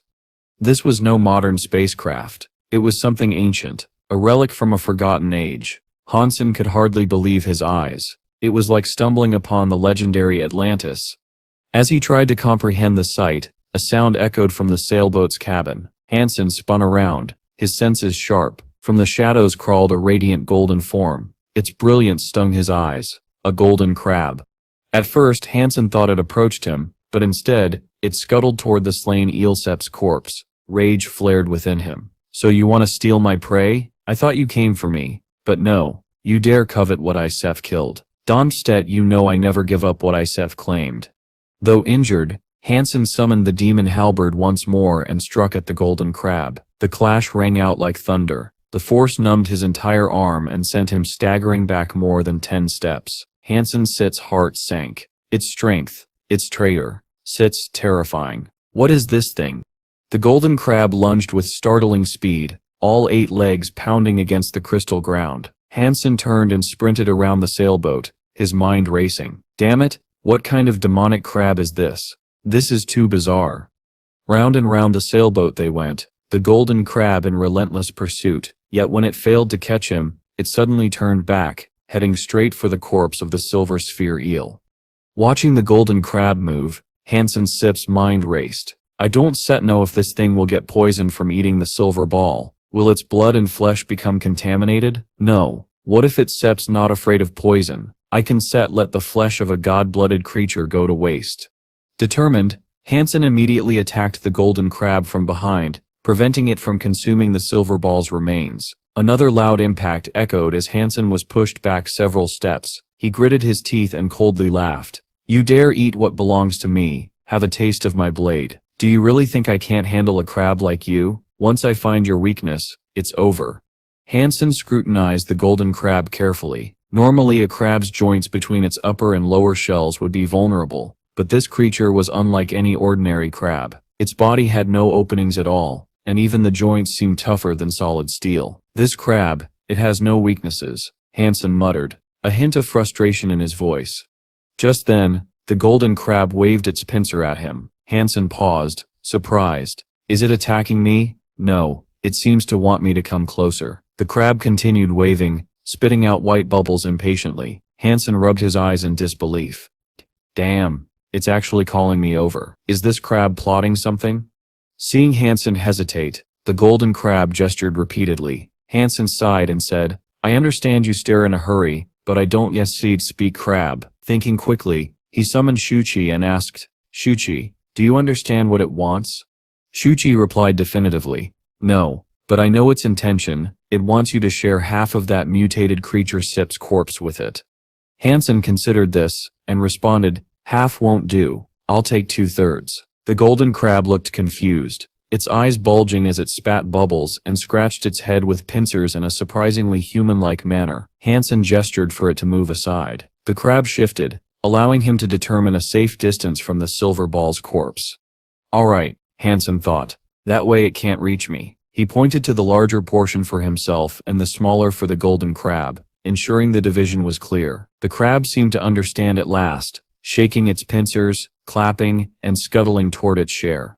Han Sen backed away cautiously, muttering, "Hey, don't come over here," but the crab ignored him, only claiming the smaller portion. It was like bargaining with a stubborn market vendor. After a long back and forth, an agreement was reached. Han Sen took 3/5 of the silver ball's flesh, leaving 2/5 for the golden crab.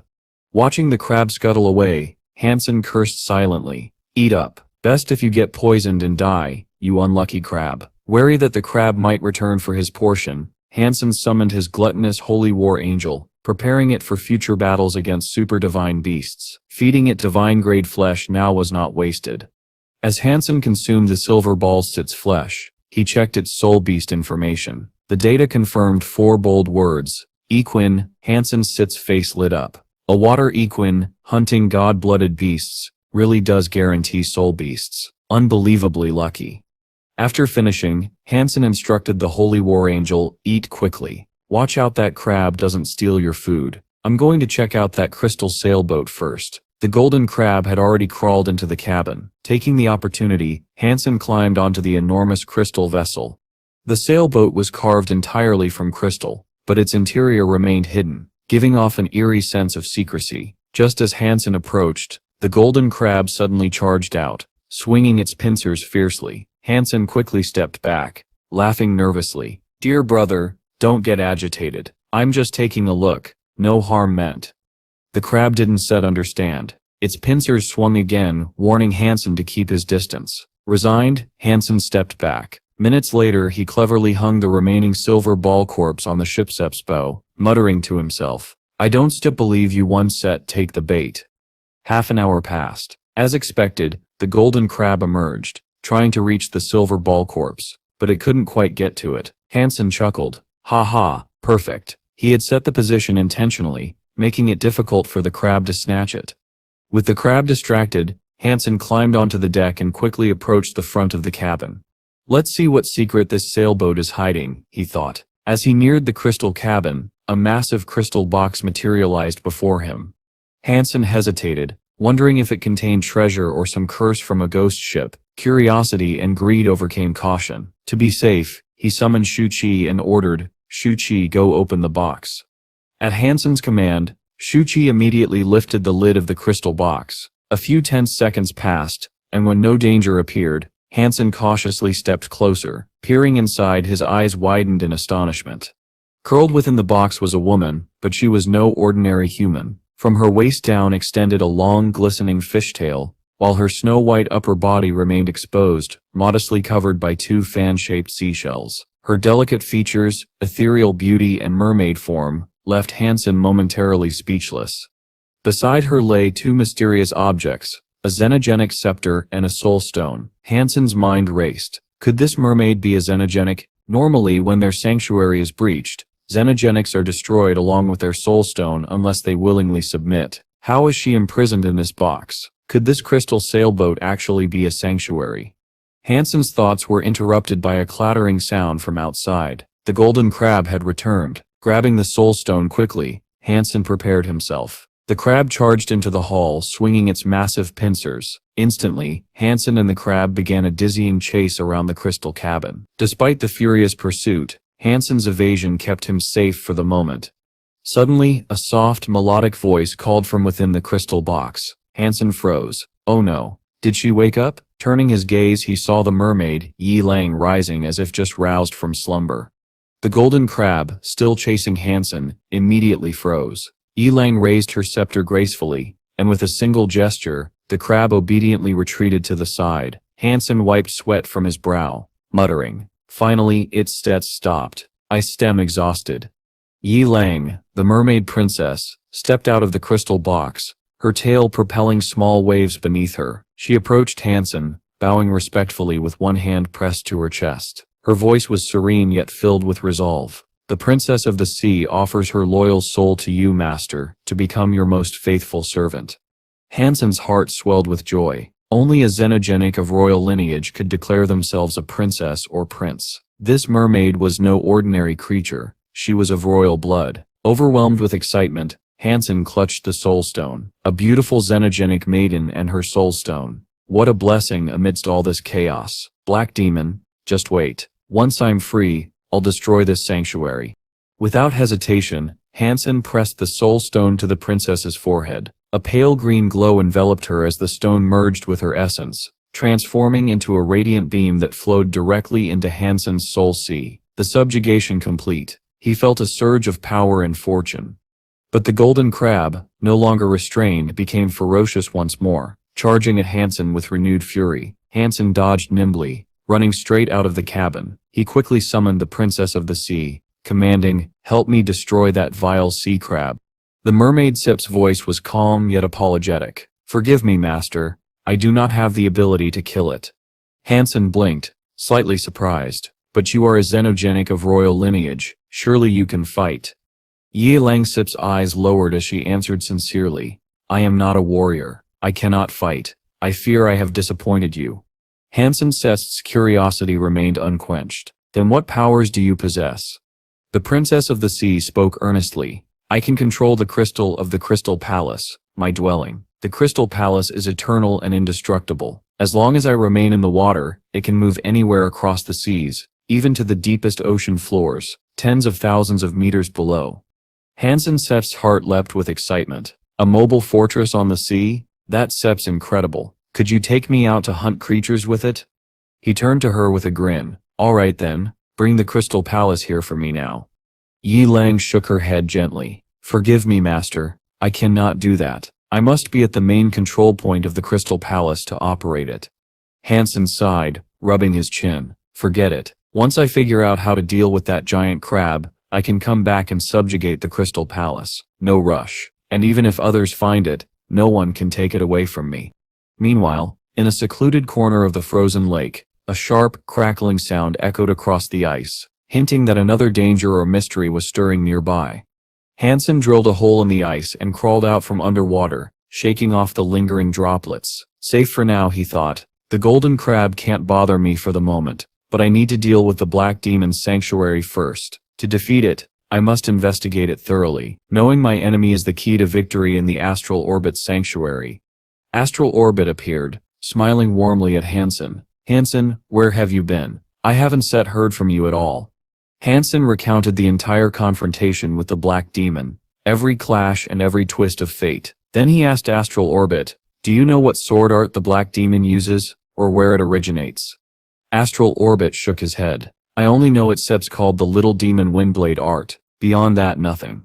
The name rang a distant bell in Han Sen's mind. After a moment's thought, he remembered Dao Zanlu mentioning that one of his practiced blade arts was the Little Demon Windblade art. Yet Han Sen knew Dao Zanlu had never achieved the ability to make his blade vanish mid-strike. Could this black demon somehow be connected to Dao Zanlu? Han Sen pondered silently.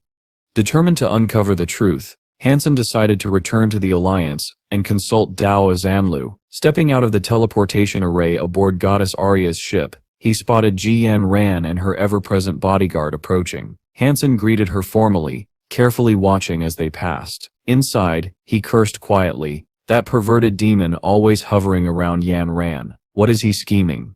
Back in the dormitory, Han Sen immediately contacted Dao Zanlu. Laughter echoed through the line. "Old Han Sen, how's life as a soldier? Traveling with a beauty at your side must feel like a vacation. Lindsay and I, we've had it rough. Frontline battles, constant fighting with the Asura tribe, we almost lost our lives countless times." Han Sen asked in surprise, "With your skills, why go to the front lines? You could stayed behind."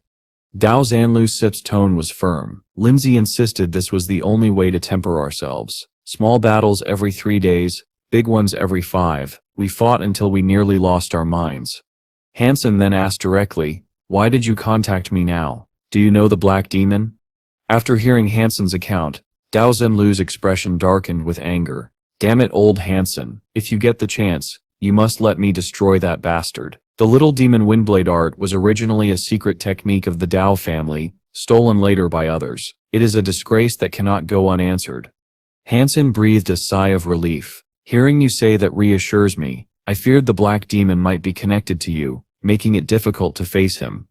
Dao Zhenlu's voice was fierce. Kill him, and Iset'll treat you to drinks. Don't worry about his backing. Iset'll handle that. Tomorrow, enter the virtual training camp. I will guide you through the core secrets of the little demon windblade art. Time passed quickly. The next day, Hansen entered the virtual training camp and was immediately pulled into a private combat room by Dao Zhenlu. The room was set to private mode for secrecy. Seeing Hansen's surprised look, Dao Zhenlu explained, "This is a secret technique of our Dao family. Though it has leaked once, security measures are necessary. We have no time to waste. Watch carefully as I analyze each move and show you the key points." Dao Zhenlu raised his sword and swung it at Hansen. Hansen lifted his blade to block, but as their swords were about to collide, Dao Zhenlu's sword seemingly vanished before Hansen's eyes, only to reappear and strike his chest. Dao Zhenlu calmly explained, "The sword did not vanish. The little demon windblade art accelerates at an unbelievable speed, creating the illusion of disappearance. What you saw was merely the afterimage. The real sword had accelerated a second time mid-strike, changing direction instantly. Before I lacked the strength to do this. Now my blade is no weaker than the Black Demon's." Again and again, Dao Zhenlu attacked. An hour passed swiftly, and no matter how Hansen parried or maneuvered, the blade's sudden strikes left him struggling to keep up. In his mind he realized, too fast, I cannot predict the trajectory, yet it always strikes first. This is the true power of the little demon windblade art. Dao Zhenlu continued teaching. The little demon windblade art harnesses the Dao family SIP's secret explosive force skill, bursting forth at unimaginable speed. With equal physique, most could not withstand it. Hansen silently nodded, absorbing every detail, knowing that mastering this art would be crucial to confronting the Black Demon. Dao Zhenlu's voice echoed in the private combat room. "Moreover, the Black Demon's physique exceeds yours. If you want to defeat him, you must rely on evasive footwork and wait for him to expose an opening. Otherwise, victory will be difficult. I am training with you to help you get used to the rhythm and attack range of the little demon windblade art. When the time comes to face him, you will have control." With that, Dao Zhenlu hurriedly exited the virtual training camp. Hansen stood silently, contemplating. If it's just one-on-one, I can use footwork to circle the Black Demon. He would struggle to defeat me directly, but that means waiting for him to make a mistake, giving him the initiative. Not good. And there are so many experts around him. How can I get a chance to duel him alone? Lost in thought, Hansen's device suddenly rang. It was an incoming call from Shansen Fee. Hesitating for a moment, he pressed accept. "Instructor, are you free to teach me a lesson? I have questions about the last training session," came the eager voice. Hansen smiled wryly but declined. "Not today, but let me ask you, if you faced an opponent much faster than you, what would you do?" Shansen Fee answered quickly, "Use footwork to evade and find the right opportunity." Hansen continued, "And if you couldn't evade, forced into a life or death battle." He paused, then explained, "Then I must increase my strength. Speed without sufficient power one sit guarantee survival. But if I sip strong enough, I can survive their strike and kill in return. That sip's a method." Hansen shook his head. "It sips a method, yes, but not the answer I stepped looking for." He thought silently. "The Black Demon SEP's strength already surpasses mine. Even one-on-one, I step be at a disadvantage." Shansen Fee, puzzled, scratched her head. "This foolish disciple seeks guidance. Master." Hansen almost admitted ignorance, but suddenly remembered something. During a previous lesson on the dynamic profound scripture, he had casually mentioned a few techniques he had practiced. Now, recalling those techniques, his eyes lit up. "I've got it. Victory lies in the wind. It's all about the wind." Hansen immediately pulled Shansen Fie into the combat room. "Do you know any fast sword or blade arts?" She nodded. "A little, but I stem not very skilled." Hansen instructed casually, "Unleash your full strength. Strike me with everything you still got." Shansen Fie complied, delivering a lightning-fast sword strike aimed straight at Hansen. In his mind, Han Sen recalled an ancient military tactic, the encircle way to rescue Zhao, which aimed to attack the opponent's vulnerable spot, forcing them to abandon their initial target. Han Sen positioned his sword stance deliberately. Though slower, it blocked and disrupted Shan Sen Fi's rapid strike. Her arm collided with his stance repeatedly, forcing her to halt mid-attack. Frustrated, she shifted her strikes 7 or 8 times, but could never complete a full lightning strike. Han Sen realized immediately, this opponent must be a senior officer, highly skilled. She finally said, smiling with understanding, "Master, I see now. Even against a fast opponent, stillness can control motion. By using the available time and space, one can respond effectively." Han Sen folded his arms behind his back and smiled. "Not quite. You will understand fully with more practice." Admiring Shan Sen Fi's poise and aura, he knew she was indeed a high-ranking officer. Meanwhile, on the front lines against the Tula race, squads of mechs patrolled vigilantly. Inside a lead mech, Dao Zanlu spoke into his microphone. 3 squads have completed the patrol. No anomalies detected. Request handover. As Dao Zanlu finished, a communication alert popped up. Seeing the name, he was momentarily surprised. Han Sen again, but it was time for the handover, so he connected the call. The moment the call connected, Han Sen spoke urgently. "Old Dao, when will we return to the virtual training camp? I found a way to seal the little demon Windblade art." Dao Zanlu's voice rang out in surprise. "Seal the little demon Windblade? What are you talking about?" Half an hour later, Han Sen and Dao Zanlu faced off once more inside the virtual training camp, ready to put Han Sen's new insights to the test. Dao Zanlu had originally believed this was impossible. The little demon Windblade art was a secret sword technique of the Dao family, and he knew its power intimately. Yet the more he sparred with Han Sen, the more his confidence wavered. Facing Han Sen, he felt as though his entire body was trapped in a cage lined with sharp thorns. Every movement felt restricted.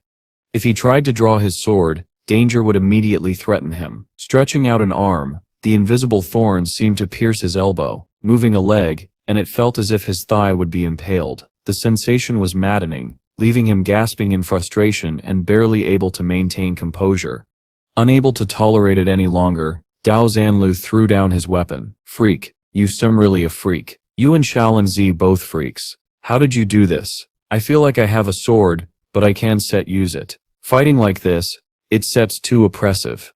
Han Sen chuckled, a calm glint in his eyes. "Though my ultimate move might not work against all sword techniques, I can say with certainty that it counters the little demon Windblade art. Black Demon. Best not to give me a chance. We shall continue practice tomorrow." Dao Genslu shook his head, still astonished. "No more practice. Seeing how fast you cracked every one of my moves. Thank heavens the Dao family has many other secret sword techniques. Otherwise, next time I face you, I wouldn't even know which to use." In that moment, Dao Zanlu silently resolved never to reveal the Dao family's secret techniques in front of Han Sen again. Time passed. On the second day, the icy beach near the Black Demon's refuge buzzed with activity. Every year, due to the strange influence of deep ocean currents, this otherwise barren stretch would see an invasion of bone-eating fish. Most were primitive, but among the schools, mutated variants with divine blood sometimes appeared. Tens of thousands of bone-eating fish crawled up from the deep sea, including a few mutated ones and a single divine blood level king bone-eating fish. This annual event was a boon for the Black Demon's refuge, and many gathered to hunt these creatures.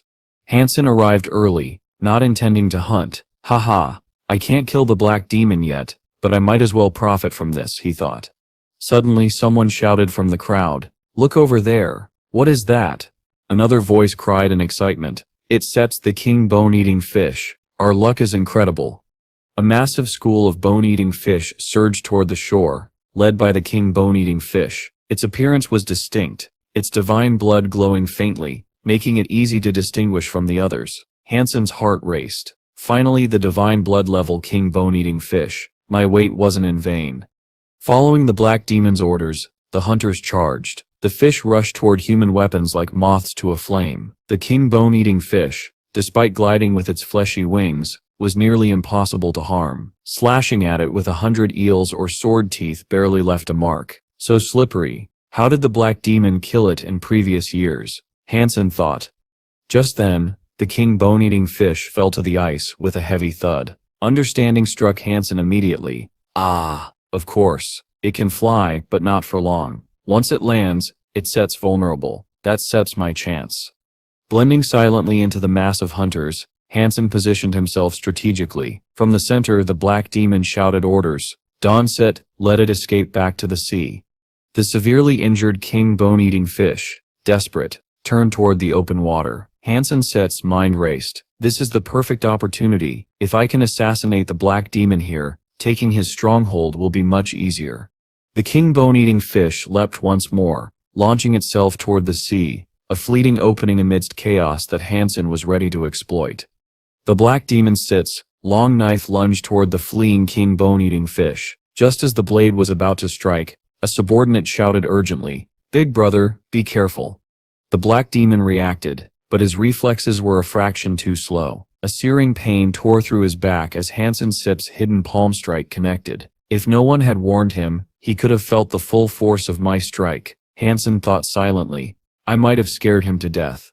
The black demon was hurled across the icy beach, tumbling violently before hitting the ground. Roaring in pain and fury, he bellowed, "It's you, you bastard." Several of his subordinates immediately formed a protective barrier, shielding their master.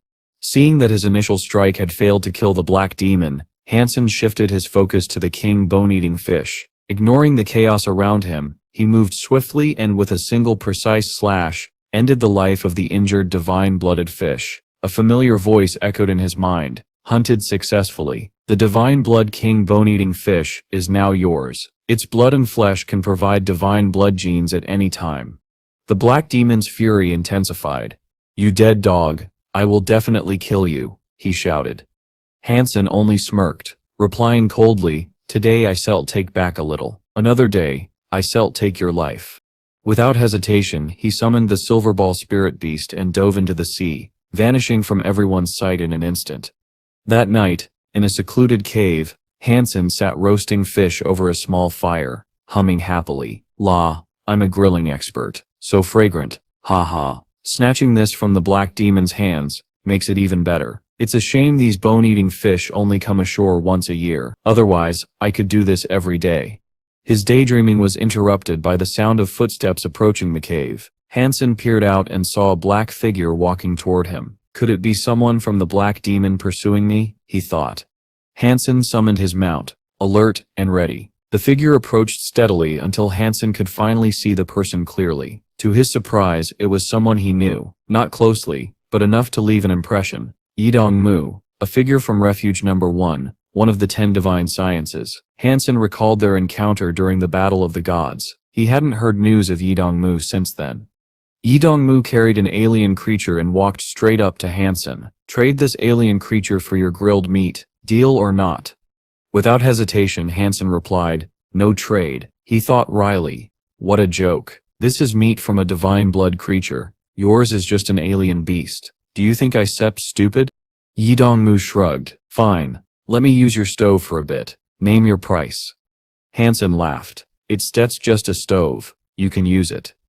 An hour later, Han Sen looked at Yidong Mu with satisfaction. "Full yet?" Yidong Mu nodded. "I sept been at this refuge for nearly half a year. The sept's been a long time since I had cooked food." After finishing the last piece of grilled meat, Yidong Mu stood and walked out of the cave. Without looking back, he said, "Thanks for the stove. I stem going to hunt a divine blood creature. Still need one person to help. Want to come? After the hunt, I still give you 1/10 of the meat." Han Sen smirked. 2/10. Yidong Mu didn't argue and called Han Sen to set off together. As they traversed the snow, Yidong Mu asked, "How long have you been at this refuge?" "I sept been here nearly half a year. I sept been not clear on the situation outside. Any recent news about the Gold Devourer?" Han Sen replied, "I just arrived a few days ago. About the Gold Devourer, someone in the government virtual arena called the Gold Devourer Assassin has been winning many consecutive battles. Some say it the Gold Devourer himself. I don't know if it true." Yidong Mu's eyes narrowed. "What are the details?" Han Sen recounted the events briefly. After listening, Yidong Mu nodded with certainty. "It must be him. No one else could do that." Han Sen laughed quietly. "Those who have evolved can definitely achieve that. He just hasn't met a real opponent yet." Following Yidong Mu eastward across the tundra, Han Sen reached the snowy mountains in less than 2 days. Han Sen looked at Yi Dong-mu in surprise. "You still not planning to enter the snowy mountains, are you? To hunt a divine blood creature?" Yi Dong-mu shook his head calmly. "Rest assured, there is stats no danger. You just need to help me lure that creature out. I still take care of the rest. That creature once bested me, but if I steps in here, it one stet dare show itself." After walking a few more hours, Yi Dong-mu found a suitable ambush spot. He instructed Han Sen, "I settle wait here. You wander ahead. When the creature appears, run back toward me and cover me with snow." Han Sen suppressed a chuckle at the cleverness of the plan. The tricks of an assassin, he thought as he buried Yi Dong-mu in snow. With the ambush in place, Han Sen stowed his weapons in his pockets and wandered around, keeping alert. Time passed without incident, and just as Han Sen began to lose patience, a distant cry reached his ears. He turned to see a strange creature with antlers charging frantically toward him. Without hesitation, Han Sen ran back toward Yi Dong-mu's ambush spot. The creature passed the hiding spot, and Yi Dong-mu sprang from the snow. In a swift motion, his dagger plunged into the creature's sip's belly, leaving a long, deep wound. Han Sen couldn't set help but exclaim, "That sip's amazing." Yi Dong-mu's expression remained serious. If it were the gold devourer, he would do even better than this. Han Sen thought silently, "The last time I went too hard on him, perhaps I underestimated him." After a moment, Han Sen approached the wounded creature. "Is this the divine blood creature you mentioned? It doesn't look like it." Yi Dong-mu shook his head. "Not this one. This is just a mutated creature, but its subtle work as bait. The real one will smell the blood and come out. Stand guard here, grill the meat, and eat while I wait." He dug a pit nearby and lay inside it, leaving Han Sen to handle the cooking. "Old brother Dong, you don't need to suffer like this. Eat some meat first," Han Sen said. Yi Dong-mu only replied calmly, "No need. If it were the gold devourer, he would handle it better." Han Sen thought silently. He seps completely lost it. This guy has definitely gone mad.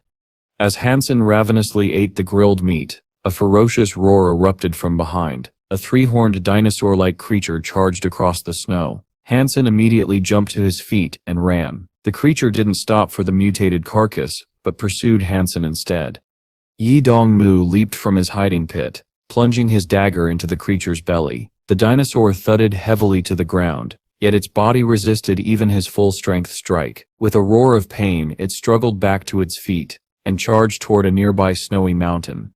"Save me," Yi Dong-mu shouted. Han Sen shook his head. "No way. We agreed I sip only responsible for luring out the divine blood creature. You handle the kill. If it escapes, you won't get any meat." Yi Dong-mu countered. Han Sen grinned calmly. "Fine, but then I take 6 portions of meat." Without hesitation, Yi Dong-mu agreed. 6 portions, then 6 portions. Kill it, and the meat is yours. Han Sen summoned his soul beast and rose to his feet. Yi Dong-mu clung to the three-horned dinosaur, shouting, "Help me draw its attention from the side." Han Sen ignored the warning and advanced directly in front of the charging creature. Yi Dong-mu panicked. "Get away, quickly. Do you want it to gore you to death?" Han Sen remained still as the massive creature bore down on him. Just before collision, he leaned back, dropping between its legs. The devil-harvesting tongue sprang forth, carving a deep gash into the dinosaur's belly. Using its momentum, the creature barreled forward until it finally collapsed onto the snow. Han Sen brushed the snow from his body, thinking silently, "Hunting divine beasts like this is quite thrilling." At this moment, the dying three-horned dinosaur lay sprawled on the snow, its belly pierced by 3 deep, bleeding wounds. Yi Dong-mu stared intently at the creature, thinking, "This person inflicted such damage just by grazing past it. I can't believe this chance encounter has brought me face to face with such a master." Seeing Yi Dong-mu silent and contemplative, Han Sen reminded him, "If you had instead acted, it would have died already." Yi Dong-mu snapped out of his thoughts, and hastily drew his dagger. He plunged it into the dinosaur's throat repeatedly, each stab precise and lethal, until finally, the creature lay still, completely dead.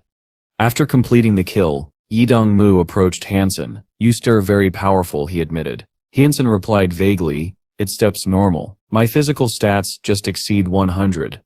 Yi Dong-mu paused, then said, "I know some other habitats of the rogue divine blood beasts. How about we continue cooperating in the future?" Han Sen nodded. "Okay, but if we cooperate long-term, we can't divide it like last time. We should divide the flesh and blood of this divine blood beast first.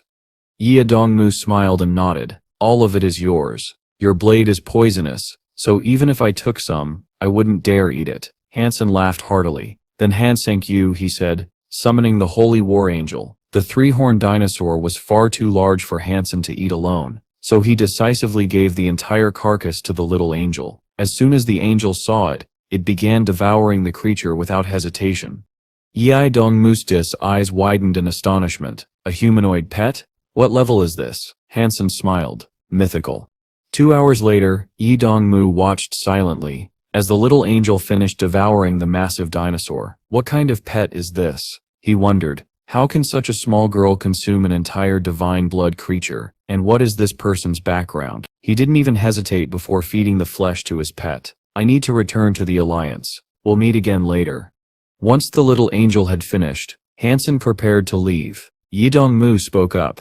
I sips am returning to the Alliance as well. Shall we go together? Han Sen remained silent, merely watching Yi Dongmu leave. Yi Dongmu thought to himself, I must investigate Han Sen Sip's background more clearly. Back aboard the Alliance Sep's brave Voyager ship, Han Sen was stopped outside Ji Yin Yen Sip's room by Annie. She said unhappily, These are both bodyguards. What gives you the right to stop me from entering? Annie Sep's tone was cold and firm. I said no, so it's Sep's no. Just as Han Sen was about to barge in, the room door opened. Ji Yin Yen poked her head out and said, Annie, he's Sep's my bodyguard too. He has the right to see me anytime. Annie could only make a cold grunt. Ji Yin Yen pulled Han Sen into the room. Don't Set be angry with her anymore. Definitely don't Set provoke her. She really will kill. Han Sen frowned. A bodyguard acting so arrogantly, even disobeying you. Ji Yin Yen shook her head. Nominally she sits my bodyguard, but with my current position, I can sit exactly command her. My family arranged her here. She follows my family sit's orders more than mine. What I say doesn't sit carry much weight, but she acts for my safety. Don't Sit provoke her in the future. Han Sen nodded. If she doesn't sit come bother me, I one sit provoke her. A few hours later, as Han Sen left Ji Yin Yen Sip's room, Annie sneered. A man who clings to women like you truly disgraces his soldiers. Han Sen turned sharply. Are you talking about me? He asked with a light smile. As a professional parasite expert, let me tell you, you don't even qualify to be a parasite on men in this lifetime. You still probably only be an old maid. Annie fumed, pointing at him.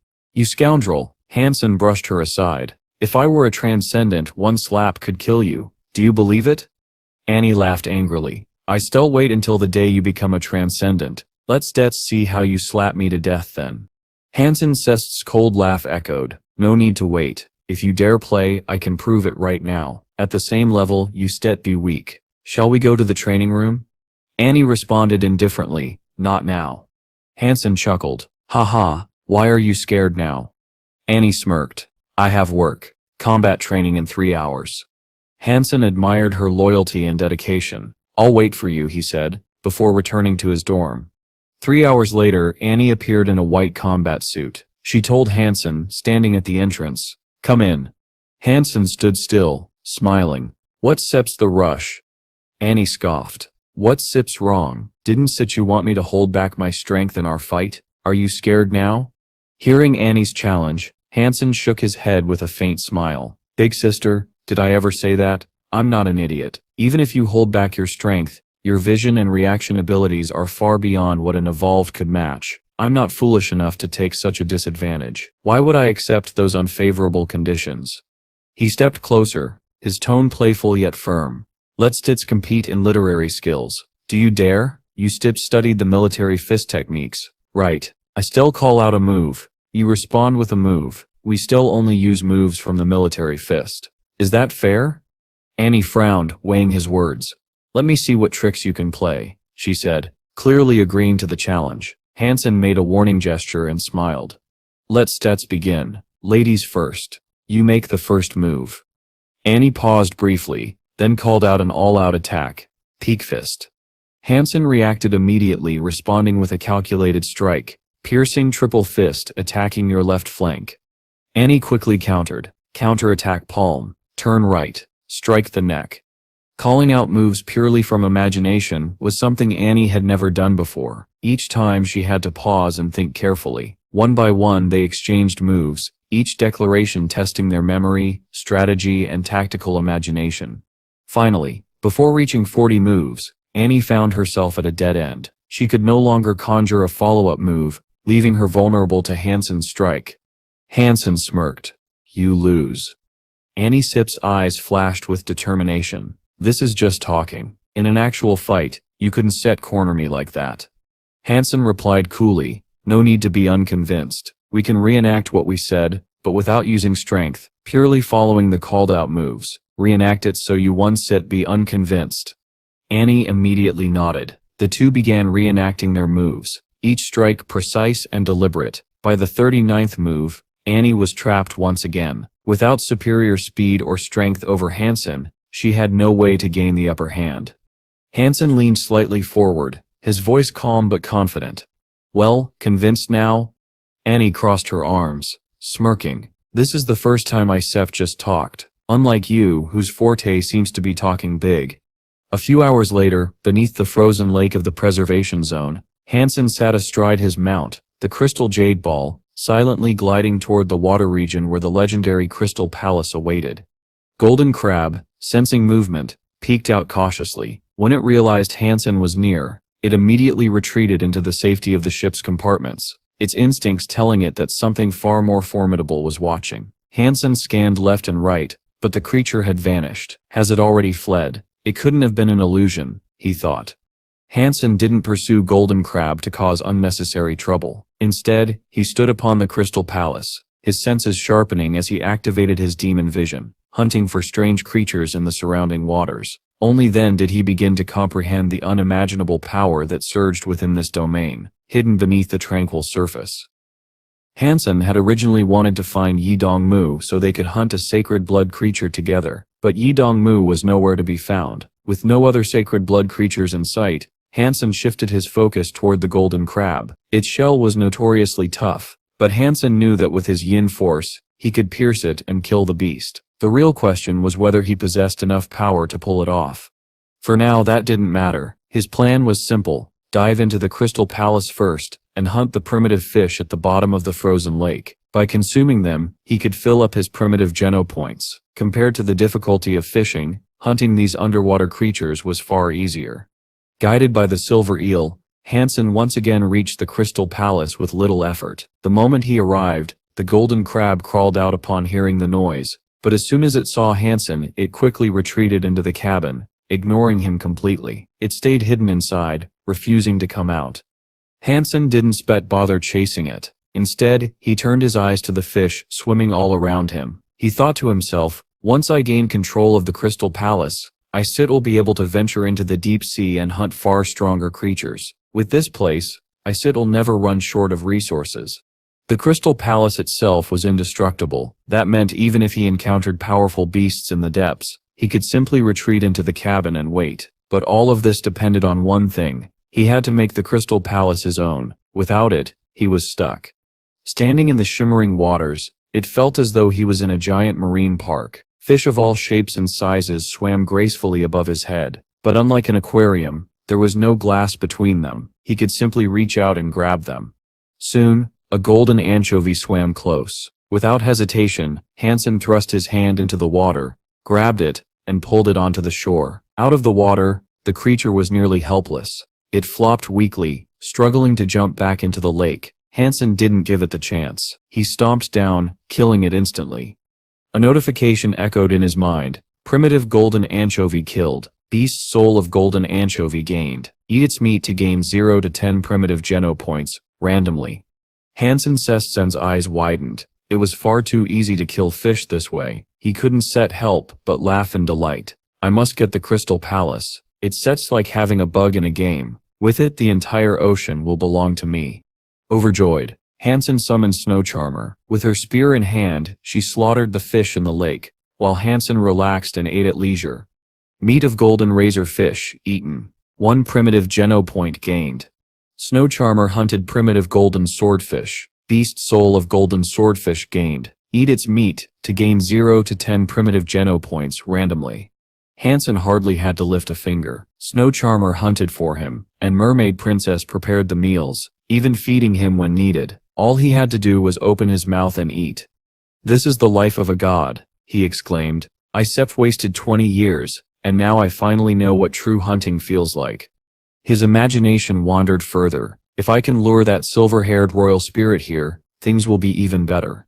The bottom of the lake was filled with strange creatures, shellfish as large as millstones, lobsters the size of motorcycles, and bizarre sea monsters Han Sen couldn't even name. Among them were many mutant beasts, but because the Crystal Palace was immovable, he could only wait for these creatures to wander close enough before attempting a hunt. In open water, even he stood no chance against them, and Snow Charmer had even less hope.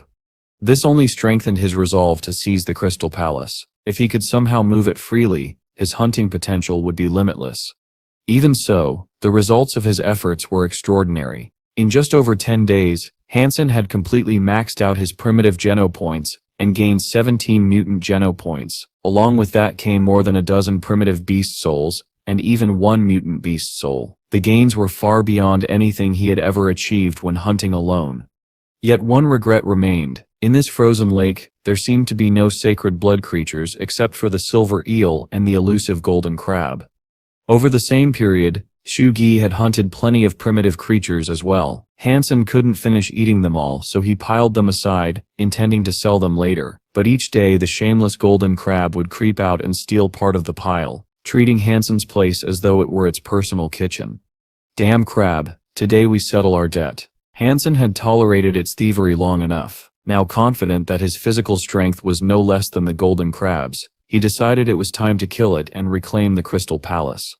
As usual, the golden crab came shamelessly to steal meat, but just as it turned to leave, Han Sen struck. With his ghost-pawed claws, he slashed at its golden shell. The crab immediately realized something was wrong. Dropping the two large fish from its pincers, it spun around and aimed its claws at Han Sen. Clang! The moment their weapons collided, the sound of clashing metal rang out. Han Sen was forced back 3 steps before regaining his balance, while the golden crab slid backward about a meter. It was an evenly matched strike. Seeing this, Han Sen's eyes lit up with excitement. His strength truly rivaled the crab's. Without hesitation, he lunged forward again, his ghost-pawed claws slashing through the water. But this time, he didn't fight head-on. Instead he circled around, looking for weaknesses. Soon he found an opening and carved at the crab's shell. Yet the claws only left 3 faint scratches.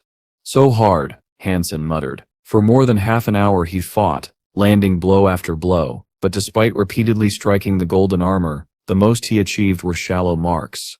Frustrated, he retracted his ghost-pawed claws and switched tactics. Now he attacked with his fists, secretly channeling his yin force into each strike. The force could penetrate 3 to 4 inches deep, but only if he struck the right spot. If not, the effect was minimal.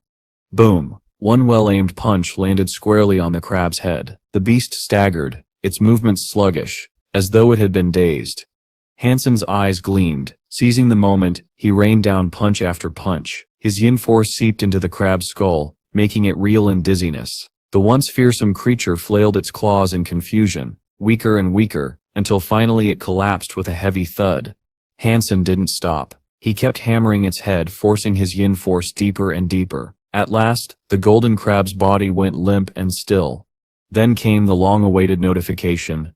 Sacred Blood Golden Crab King killed. Beast Soul of Sacred Blood Crab King gained. Eat its meat to gain 0 to 10 Sacred Geno points randomly. Han Sen's heart leapt. He quickly checked the Beast Soul reward. Sacred Blood Golden Crab King, Armor Type. A surge of energy filled him, and in an instant, a magnificent set of golden armor appeared, wrapping around his entire body. It radiated sheer power, making him look tall, imposing, and unstoppable. It resembled his old Black Beetle armor, but with a unique twist. The helmet carried the unmistakable design of a golden crab. Finally, a Sacred Blood armor again. Han Sen laughed, exhilarated. And with the black crystal, I can evolve it into a berserk Sacred Blood beast soul. By then, even Sacred Blood weapons won't be able to pierce this golden shell. He had long been accustomed to fighting with Sacred Blood armor. Ever since entering the second god's sanctuary, he had dreamed of obtaining another. Today, that dream was fulfilled. Clad in his new armor, Han Sen boarded the crystal sailboat and stepped carefully into the cabin. Beyond the main hall stretched countless passages and rooms. They were empty, silent, with no other creatures inside, yet the control room remained hidden from him. So, he summoned the mermaid princess.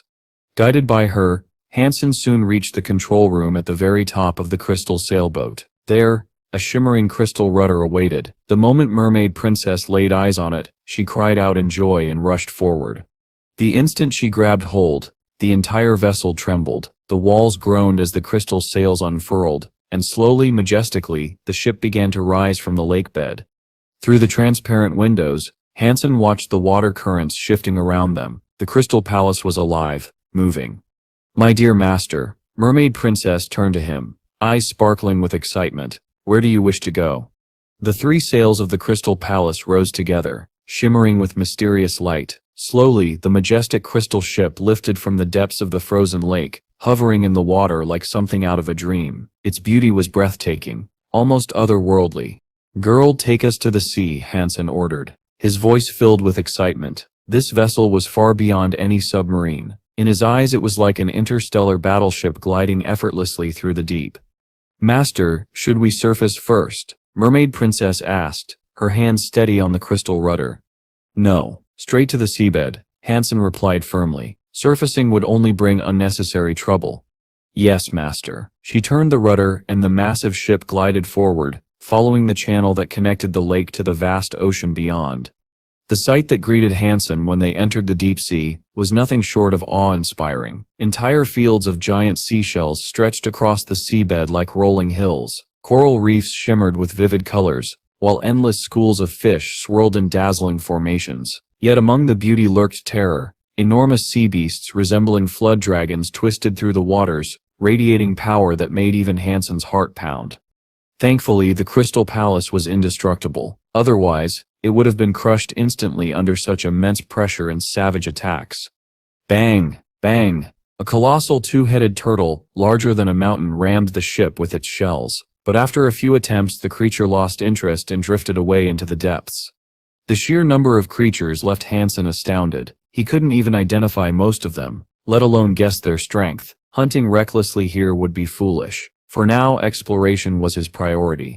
Soon, something strange caught his eye, a glowing red current flowing along the seabed. But when he drew closer, he realized it wasn't a river at all. It was an endless swarm of crimson prawns, each the size of a motorcycle, crawling among the seaweed in numbers too vast to count. Han Sen halted the Crystal Palace. Instead of activating the full waterproof barrier, he opened a pool-like channel beneath the ship, watching the crimson creatures swarm below. Seizing an opportunity, he struck. Rising from the depths was a colossal structure, an underwater city that looked like a giant beast crawling across the seabed. "A shelter at the bottom of the sea," Han Sen whispered in awe. But instead of moving closer, he quickly ordered the Crystal Palace to change course. From its sheer size, he could tell it was at least a royal shelter. Alone and underwater, he stood no chance of challenging something so powerful. The undersea shelter stretched wide across his path, forcing him to divert. Eventually, he found the seabed rising steadily. The water grew shallower, and before long he neared the coastline. From a distance, Han Sen spotted something that made him pause. Humans. A large group of them had gathered on the shore. With the rampage of the enormous boar, no one could stop the giant warrior's hand. Han Sen looked on in surprise. This shelter seemed to belong to the aristocrats, which meant the giant warrior must be an aristocrat spirit. The human army had already suffered heavy injuries. Caught in hesitation, they debated whether to retreat. But just then, they witnessed something unbelievable. A golden figure darting toward the spirit shelter at a breathtaking speed. The porcupines bristled instantly, launching a storm of spikes at the intruder. 1,000 sharp projectiles filled the sky, enough to shred through even mutant armor. The soldiers held their breath. They had endured these spikes before and knew their deadly power. To face them head-on was suicide. Surely this golden figure would be torn apart. Yet, the golden figure did not slow down. He charged straight into the deadly barrage. The spikes clashed against him like a relentless storm, but each one shattered or was flicked away the moment it touched his golden armor. Not a single wound marked his body. Without faltering, he pressed forward at full speed. Round after round of spikes rained down, but nothing could hinder him. In the blink of an eye, he had cut through the porcupines and was already inside their ranks, slaying several in swift succession. The once organized guardians of the shelter fell into chaos. Before anyone realized what had truly happened, the golden figure vanished into the spirit hall. Moments later, he emerged holding a glowing gem in his hand. The spirit warrior, who had been riding the giant boar, arrived too late. Everyone expected him to launch a suicidal attack against the intruder, but instead, something extraordinary happened. The mighty spirit knelt before the golden figure. With a solemn vow, he declared, "Mad Shield is willing to offer his purest soul, follow his master for life, and never betray him." The humans were struck speechless. Such loyalty was unheard of. A spirit's allegiance was rare to begin with, and it usually came only after being defeated in battle. Yet here the golden figure had not even fought, and still, the spirit bowed willingly. The odds of this happening were less than 1 in 10,000. The golden figure calmly placed the spirit stone upon Mad Shield, and in an instant, both the stone and the spirit vanished, claimed by their new master.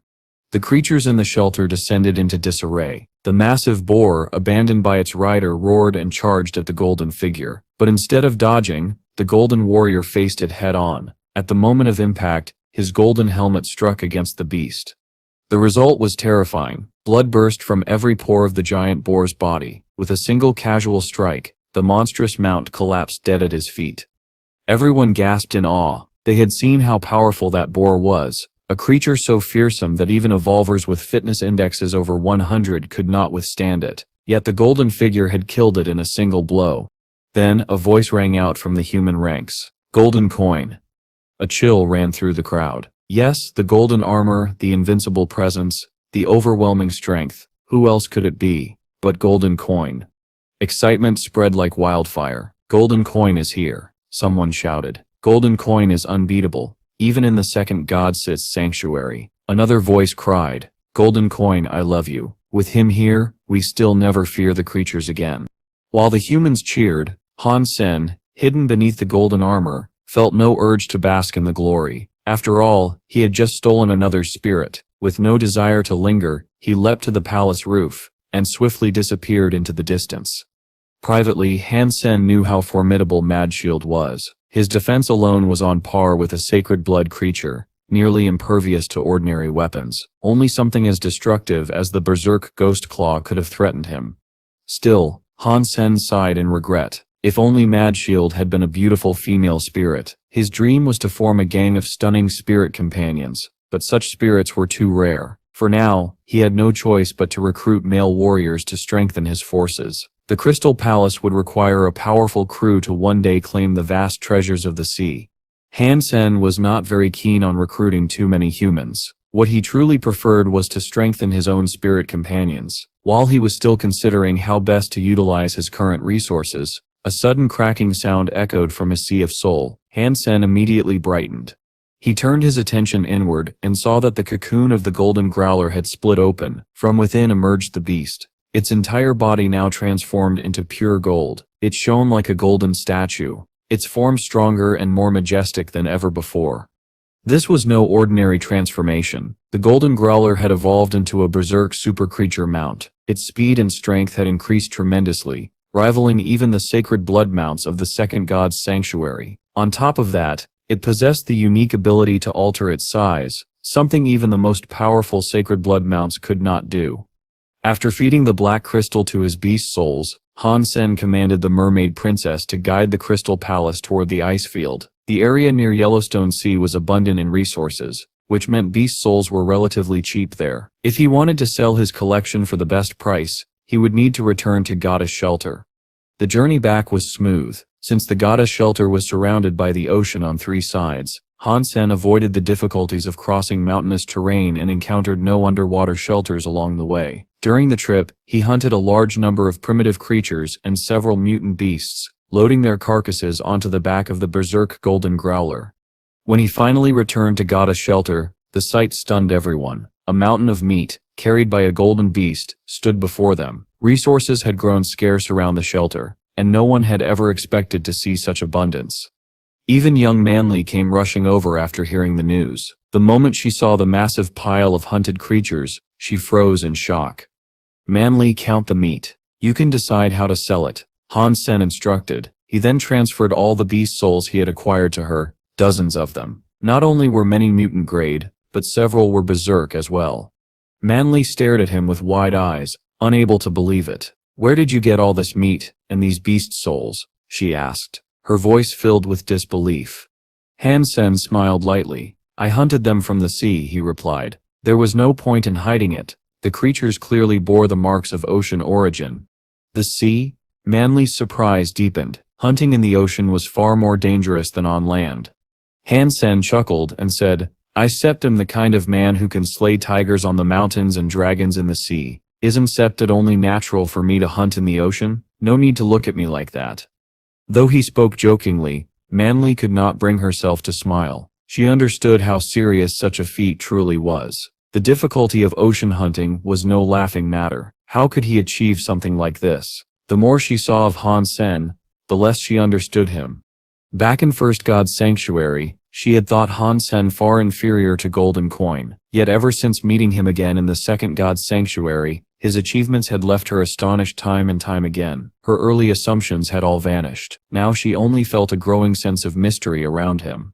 Just then, Gigi approached and said, "Han Sen, aren't you interested in the ancient language? An expert in that field has just arrived. If you are interested, you could go meet him."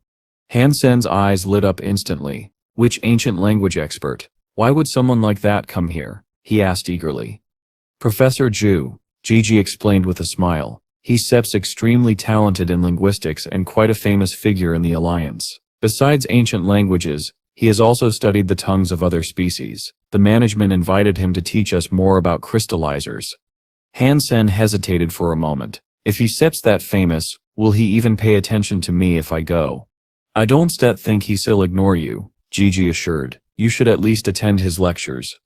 This was exactly what Han Sen needed. Though he could now read every word in the Dongshuan Sutra, true comprehension still eluded him. He dared not practice martial arts without a proper understanding.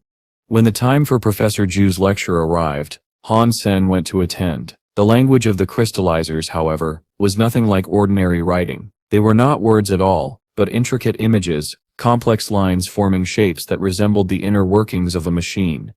Even with his enhanced brain, Han Sen found it extremely difficult to memorize and understand these symbols. For the other soldiers, the experience was pure torture. Most sat through the lesson in utter confusion, unable to grasp a thing. Yet, despite the difficulty, Han Sen persisted. He paid careful attention, forcing himself to absorb as much as possible and committing the strange images to memory. After Professor Zhu's lecture, Han Sen quickly approached the professor and offered a respectful salute. "Professor Zhou, I have a question regarding other languages. I wonder if you have the time," Han Sen asked. Though Professor Zhu held the rank of general, his position carried little real authority. Still, he was approachable and easygoing. "Is it about the crystallizers? Tell me," the professor replied. Han Sen shook his head. "Actually, I want to ask about the ancient language of the Alliance." Professor Zhu studied him with surprise. "You studied the ancient language?" In the Alliance, most young people no longer prioritized liberal studies. They preferred honing their hypergeno arts, which brought immediate benefits. It was rare for anyone to take interest in older tongues. The professor could not tell if Han Sen was truly a student of the subject, or if he was merely trying to curry favor. "I studied a little," Han Sen admitted, "but there are too many things I can understand, and there aren't enough materials to help me." Professor Zhu nodded. "Well, it's nearly lunchtime. Why don't we talk over a meal?" Far from arrogant, the professor was pleased to see a student genuinely curious. If Han Sen was sincere, he was more than willing to help. The two conversed for a long time, and Han Sen came away deeply inspired. The professor also provided valuable materials. With them, Han Sen was finally able to unravel some of the mysteries that had long troubled him. Reading the Dongshuan Sutra again, he gained new insights. Though parts of the text still eluded him, his comprehension had grown far deeper. If he practiced correctly, his force could one day penetrate massive objects. It was perhaps an exaggeration to claim he could strike a bull standing behind a mountain, but breaking through several feet of steel would not be beyond him. After more than 10 days of rest in the shelter, feasting daily on golden crab, Han Sen finally finished the last of his supply. From it he gained 7 sacred geno points. Now his tally stood at 28 sacred Geno points. His overall progress was impressive. Ordinary Geno points, 100. Primitive Geno points, 100. Mutant Geno points, 43. Sacred Geno points, 28. With less than a year spent in the second god's sanctuary, his numbers were remarkable. His fitness index had already surpassed 120, far beyond what the Tiger of Blue Blood had once boasted. Han Sen clenched his fists. Time to hunt the berserk gargoyle, he resolved, stepping back into God's sanctuary and setting his sights on the nest. Sacred blood beast souls remained invaluable to him. Eggs from nests often produced rare and powerful types. Arriving at the nest, Han Sen summoned his full arsenal. The Golden Pincer King had evolved into a berserk sacred blood beast soul, gleaming more brilliantly than ever. His golden armor shone fiercely. The gargoyle glyph floated nearby, while the desert bird circled overhead, strengthening all of his beast souls. For a moment, Han Sen felt unstoppable, almost as though he could destroy a planet. Of course he knew it was only an illusion. The berserk silver gargoyle rushed at him with frightening speed. This time Han Sen did not dodge. His ghost claw met the creature's arm with a metallic clash, slicing a deep wound into its flesh. Silver blood poured out. Han Sen stepped back half a pace, but his strength matched the gargoyle's blow for blow. The monster roared and lunged, its dagger-like nails glinting like silver blades. But Han Sen was faster, his footwork far superior. Each time he shifted, not only did he evade the attack, but he left bloody scratches across its body. The gargoyle howled with fury, but it could not even touch him.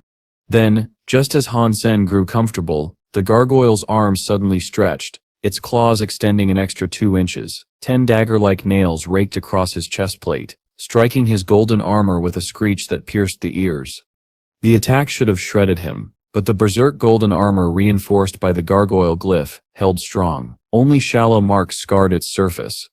Han Sen's eyes widened. Even the berserk gargoyle couldn't pierce his defenses. Confidence surged within him. Dispelling the ghost claw, he fought back barehanded. His fists pummeled the gargoyle relentlessly, forcing the monstrous creature to stagger backward under the storm of blows.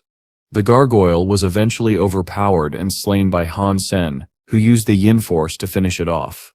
Berserk sacred blood creature, Inferno gargoyle, killed. No beast soul was obtained. The meat was inedible. Han Sen stood stunned. This was the first time he had encountered such a result. No beast soul, no usable flesh, but fortune had not abandoned him entirely. From the corpse, an egg was recovered, and unlike anything else, this egg was guaranteed to produce a sacred blood beast soul. Holding it in his hand was no different from holding a berserk sacred blood beast soul itself. Han Sen's mind raced with possibilities. What kind of beast soul would it be? Wings would be best, he thought, something like the devil's sword, but for flight. He carefully explored the prison-like cells of the nest. There were many chambers, but no other creatures. It seemed the gargoyle had been the sole guardian here. Still, he worried, was there really an egg? His concerns vanished when he spotted it resting in the shadows. Relief washed over him.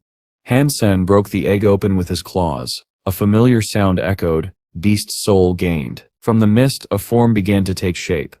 It was unlike anything he had ever seen. The beast soul looked forged from tungsten, resembling a great feline, a tiger or panther with a lightning-shaped horn upon its head. Powerful wings stretched from its back, and its eyes glimmered with a ferocious aura. The figure dissolved into light, and merged into Han Sen's sea of soul. A voice resounded, beast soul produced, sacred blood. Beast soul gained, nightmare. Han Sen quickly checked its details. Nightmare was indeed a flying beast soul. Summoning it, he suddenly felt enormous tungsten wings sprout from his back. The sight was striking and the power exhilarating. Testing them, he discovered their speed far outmatched the sacred blood wings he had once used in First God's sanctuary. Within moments, he nearly reached the nest's exit. Laughing with joy, Han Sen exclaimed inwardly, "Finally, I can fly again." With this ability restored, his path in Second God's sanctuary would become far easier. He immediately fed the black crystal to Nightmare, ensuring its evolution into berserk sacred blood wings. At this speed, no human in Second God's sanctuary could match him, unless they were a super creature. Yet Han Sen dreamed bigger. If only I had a sacred blood bow and arrow as well. Then I could truly stand above everyone and look down upon the entire sanctuary. But such weapons were rare treasures, merely impossible to find. Not long after, Han Sen returned to the Starwheel shelter. Han Sen, I finally found you, said Wise England with excitement. Isef made an agreement with Black God and Philip. Together we shall attack the royal shelter in a few days. Will you join us? Han Sen smiled faintly. I'm afraid not. I am Black God Sit's enemy. It would be inconvenient for me to fight alongside him. Wise England froze, then recalled something. Wait, you're the one who injured Black God and stole the Snakefish King? Han Sen nodded calmly. That was me, so I won't be joining you directly. But once the battle begins, I will step in. That will do, Wise England replied after a moment's thought. But be cautious. All of Black God Sep's strongest evolvers will be present. If he targets you, escape will be difficult. Lead the western assault. You can join my side. Who leads the main gate? Han Sen asked. Black God himself. He Sep's the strongest. Han Sen gathered more details, then departed. Though his mind was already made up, he would head straight for the main gate, where Black God would be. 2 days later, the combined forces launched their assault on the royal shelter. Black God's group charged the main gate, with over a dozen evolvers whose fitness exceeded 100. Yet before they could breach the defenses, sacred blood creatures rushed out to block their path. In every direction, the battle raged.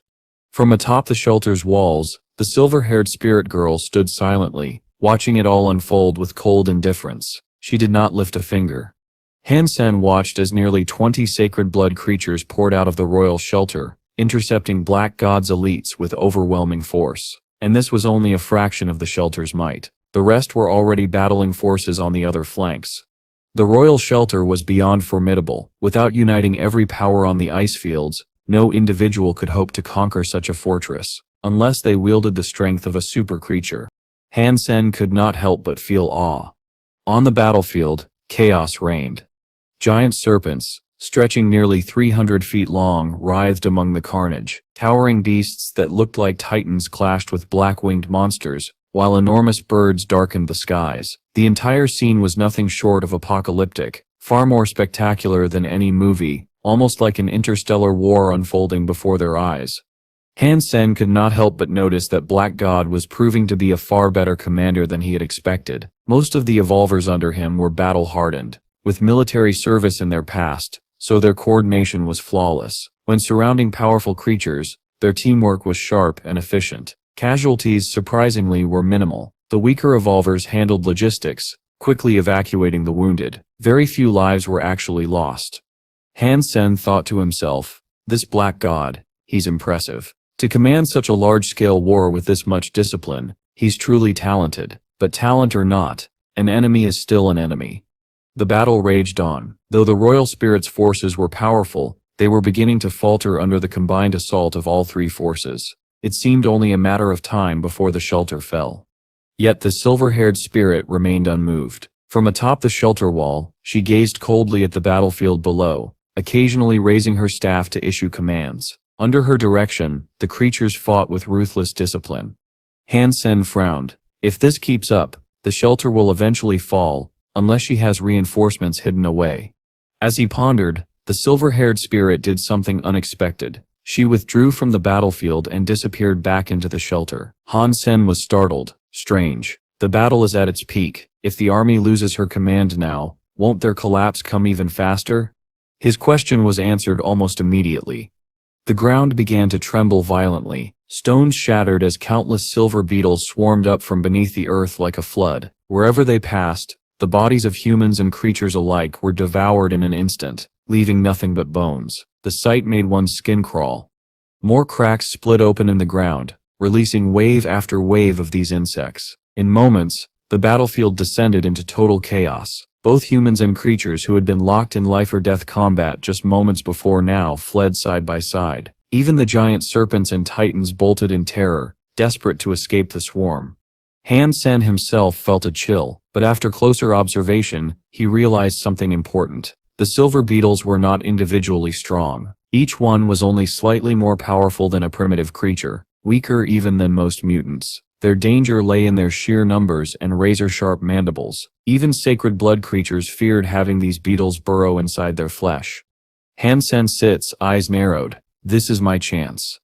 With his golden armor and gargoyle glyph covering his body, there was no gap for the beetles to exploit. Their fangs could not penetrate the berserk's sacred blood defense. While others ran in terror, Han Sen advanced. Summoning his armor and glyph, he strode through the writhing sea of beetles, their bodies crackling against his armor but failing to harm him. Under the cover of this chaos, no one noticed as he slipped toward the royal shelter. Climbing its walls, he entered the city-like fortress within. The swarm had frightened away many defenders, yet there were still countless beasts inside. The air was tense, filled with the cries of creatures rushing to intercept him. Han Sen wasted no time. Spreading his nightmare wings, he darted through the gaps like a butterfly, weaving between attacks with astonishing speed. Birds with twisted forms and black-winged monsters lunged at him, but his berserk sacred blood wings carried him faster than they could react. Within moments, he reached the towering ancient architecture at the heart of the shelter. There stood the silver-haired spirit, her staff in hand. She sensed his approach before she even looked up. Turning, her silver pupils contracted. Though Han Sen was hidden beneath armor, she recognized him instantly, not by sight, but by the faint scent she had once marked on him when he had slain her before. Her expression hardened, turning icy. With a sharp motion of her staff, she summoned her defenders. Birds shrieked from the skies, black-winged beasts roared, and from the ground charged a massive two-headed silver bird and a horned black bull with wings. But Han Sen did not falter. Ordinary creatures posed little threat to him now. With his speed and power, he could cut them down at will. The true battle was only beginning. The silver bird and the black-winged bull were no ordinary creatures. Both were sacred blood beasts, their presence alone enough to block Han Sen's advance. Yet the silver-haired spirit girl barely spared him a glance. With cold indifference, she turned away and disappeared into the ancient architecture, leaving her beasts to hold him back. At the stone gate, two massive black snakes slithered down the marble columns. Their tongues flicked the air, venom dripping from fangs as long as 3 feet. Han Sen recognized them instantly. One had once been summoned against him when the Starwheel shelter was under attack. Both were sacred blood creatures. His brows furrowed. So many sacred blood beasts, this shelter is far stronger than most. The number depends on the spirit's power and the size of the fortress. To command this many shows just how formidable that silver-haired girl truly is. Retreat or advance? Han Sen had only a heartbeat to decide. If he turned back now, he might never have another chance. The 3 united forces outside could not break through, yet many sacred blood beasts had already left the shelter to fight. This was his one opportunity. Cold determination filled his eyes. In his mind, he visualized the battlefield like a holographic map, tracing a deadly route through the maze of enemies. With a single powerful flap of his nightmare wings, boom, he launched forward. The silver bird dove, the bull lunged, but Han Sen twisted low, weaving between their strikes. Creatures from the ground leapt at him in a frenzy, but he touched down on a rooftop, using the architecture as cover. Again and again he shifted, flying, landing, dodging, always moving, always one step ahead. Like a ghost slipping through cracks, he circled the battlefield, until at last he closed in on the ancient temple. But there, barring his way, the 2 black snakes uncoiled fully. Their mouths gaped open like the gates of hell itself, venom dripping, their hisses echoing like screams. Behind him a horde of beasts surged, shadows like demons pressing in. There was no way out. Han Sen's heartbeat thundered like a war drum, blood surging through every vein. His muscles tightened, burning with explosive power. Without hesitation, he sprinted up the stairs and hurled himself straight into the jaws of one of the black serpents. The beast snapped its mouth shut, intent on swallowing him whole. For an instant, it seemed he had vanished into its belly. Then, boom. Blood erupted, scales tearing apart from within. A golden figure burst out in a storm of light, 3 purple lightning bolts crackling across his body. The serpent shrieked as its stomach was ripped open, gore spilling across the temple steps. Han Sen shot forward like a cannonball, smashing through the colossal stone gate. Inside, the temple was a place of awe and dread. Symbols of unknown origin glowed faintly across the walls, while towering statues of ancient deities loomed in silence. At the center stood a massive idol over 100 feet tall, its face twisted into the visage of a ghost. Between its brows glimmered a silver gem the size of a fist, the spirit stone of the silver-haired girl. And there she stood beneath it, transformed into her battle form. Silver armor clung to her flawless body, her curves sharp and defined like a blade. In her hand gleamed a thin silver sword, and in her eyes burned a cold, merciless light. The silver-haired spirit faced Han Sen in silence, her gaze locked on him with killing intent. The true battle was about to begin. Han Sen charged toward the silver-haired girl, expecting that the sacred blood creatures would pursue him inside. To his surprise, none of them entered. They all remained outside the gates, guarding the architecture. Han Sen was secretly overjoyed. Now he only had to deal with a silver-haired spirit girl, and since he had already killed her once before, the challenge seemed much easier. Even if he could not defeat her this time, he believed he still had a chance to seize the spirit stone. But the girl was quick to react. As Han Sen approached the giant statue, she let out a cold exclamation and thrust her silver sword directly at his throat. Han Sen froze for an instant. The last time they fought, he had deliberately taken her strike head-on, piercing his body to catch her off guard. That gamble had worked because she underestimated him. But now, if he took this strike, it would sever his head instantly. Dodging was no longer optional, it was his only chance at survival. Clashing with her face to face, Han Sen immediately felt the overwhelming speed of her blade. He stepped back hastily, raising his ghost claw beast soul to block. Sparks flew as silver sword met claw, the sound of grinding metal echoing through the temple. The impact forced Han Sen backward, and he realized with shock that her strength actually surpassed his. The silver-haired girl did not relent. Her sword flashed like streaks of lightning, raining down upon Han Sen in a relentless storm. He had no opening to counterattack. Blow after blow pushed him further back. Her swordsmanship was terrifyingly precise, fast, and unpredictable. Not only her strikes but even her footwork seemed inhumanly quick. She pursued him like a shadow, leaving him no space to breathe. Though Han Sen blocked every strike with his ghost claws, the pressure was immense. The claws themselves began to chip under the repeated impacts, while his arm turned numb from the force. Only now did Han Sen realize how lucky he had been during their first battle. Back then his cunning had earned him victory. Without that trick, he never would have had a chance. But this time she was going all out. Every strike carried killing intent. She hated him to the core, and was determined to end his life. Han Sen relied on his footwork, weaving back and forth to kite her attacks. Yet even with his skill, he was no true match for her swordsmanship. Unlike him, who only wielded claws like makeshift knives, she had mastered her blade to perfection. Her strikes were blindingly fast, her figure almost merging with the sword itself. The silver light tore through the air, nearly striking Han Sen's face. He wasn't fast enough. He couldn't block this one. Grinding his teeth, Han Sen summoned Mad Shield, throwing it between them. The towering figure bore the brunt of her blade, giving Han Sen a fleeting chance to dash toward the statue and reach for the spirit stone. But the silver-haired girl's sword was too sharp. With a screech of metal, her blade cleaved deep into Mad Shield's tower shield, almost splitting it in half. Han Sen tried to recall him, but another flash of silver light cut through completely. Crack. The shield broke apart, and in the same instant, Mad Shield himself was sliced cleanly in two. In a heartbeat, the powerful aristocrat spirit was gone.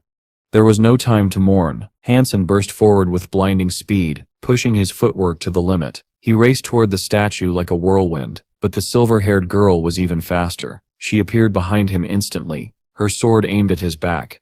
Suddenly, a golden rockworm, clad in crimson armor, materialized behind Han Sen. The beast's soul blocked her strike while Han Sen spread his nightmare wings and launched himself upward, flying toward the gleaming spirit stone embedded in the statue's brow. The silver-haired girl struck again. 3 consecutive slashes tore into the rockworm's armor, splitting its tough shell and drawing golden blood, but the creature endured, its berserk transformation making its armor far tougher than Mad Shield's. Seizing the chance, Han Sen recalled the rockworm. The spirit stone was now right before him. Victory was within reach. The silver-haired girl could not possibly stop him in time. But just as Han Sen's fingers reached for the stone, a wave of dread washed over him. His instincts screamed danger. Cold sweat trickled down his back. He turned his eyes upward, and froze. From behind the giant statue's head, a golden figure emerged. A sword flashed too fast to see. Han Sen felt a searing pain in his chest as the golden blade pierced through his armor and into his body. Staggering, he looked upon his assailant, It was another girl, almost identical to the silver-haired one. But unlike her, this one had flowing blonde hair, golden eyes, and radiant golden armor. She held a golden slim sword, her aura as fierce as the others. They looked like two dolls cast from the same mold, only painted in different shades, one silver, one gold.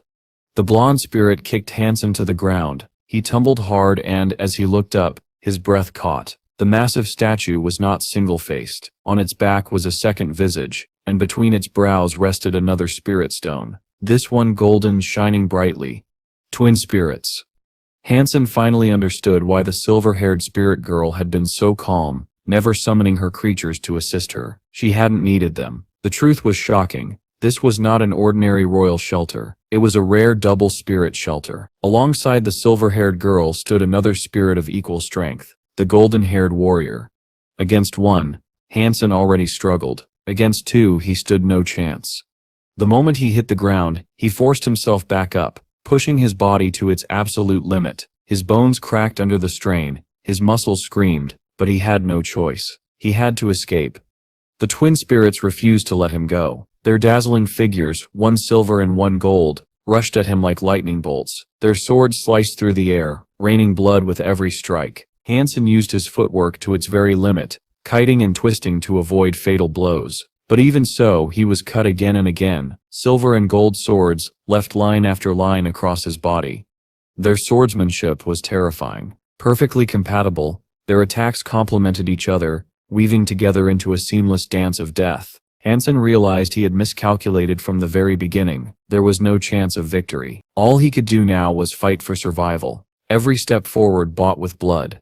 His eyes turned cold, his mind razor sharp, despite the pain. He calculated each movement, each escape route, like a man playing chess with death itself. His only goal now was to break free. By the time he reached the stone gate, Han Sen was drenched in his own blood, yet he was still alive. That much he could credit to the armor and glyph protecting him. Without them, even Jade Skin would not have saved him. He would have been cut down 1,000 times over. The armor and glyph reduced the power of the twin swords by more than 2/3, leaving only shallow wounds where deep, fatal strikes should have been. But survival had a price. The silver bull roared and charged at him, its horns aimed to tear him apart. Just as the beast lunged, the ground quaked. A golden shadow fell from the sky with earth-shaking force. It was the golden growler. The giant beast smashed through the creatures like a living mountain, scattering them like ants. Without hesitation, Han Sen leapt onto its back, grabbing fistfuls of golden mane. The beast roared and surged forward, trampling through the swarming horde. Each step spanned more than 300 feet. Not even the silver-haired girl could match its speed now. Creatures swarmed it from every direction, clawing, biting, tearing at its golden flesh. Blood sprayed in torrents. Still, the golden growler charged on. Birds and flying beasts dove from the skies, shrieking as they attacked. The battlefield turned into a scene from hell. Blood, corpses and shattered stone everywhere. Then, a piercing impact. Han Sen's head rang in agony as the twin-headed silver bird's beak slammed into his helmet. Though the armor held, the pain was unbearable. He screamed, nearly thrown from the growler's back. The golden growler itself was drenched in blood. Its massive frame was riddled with wounds, its golden hide torn open by countless creatures. Yet it did not fall. With a furious roar, it leapt high into the air like a mountain rising to the heavens. When it crashed down, palaces shattered, the ground quaked, and scores of beasts were crushed beneath its weight. The shelter itself trembled as though the earth were splitting.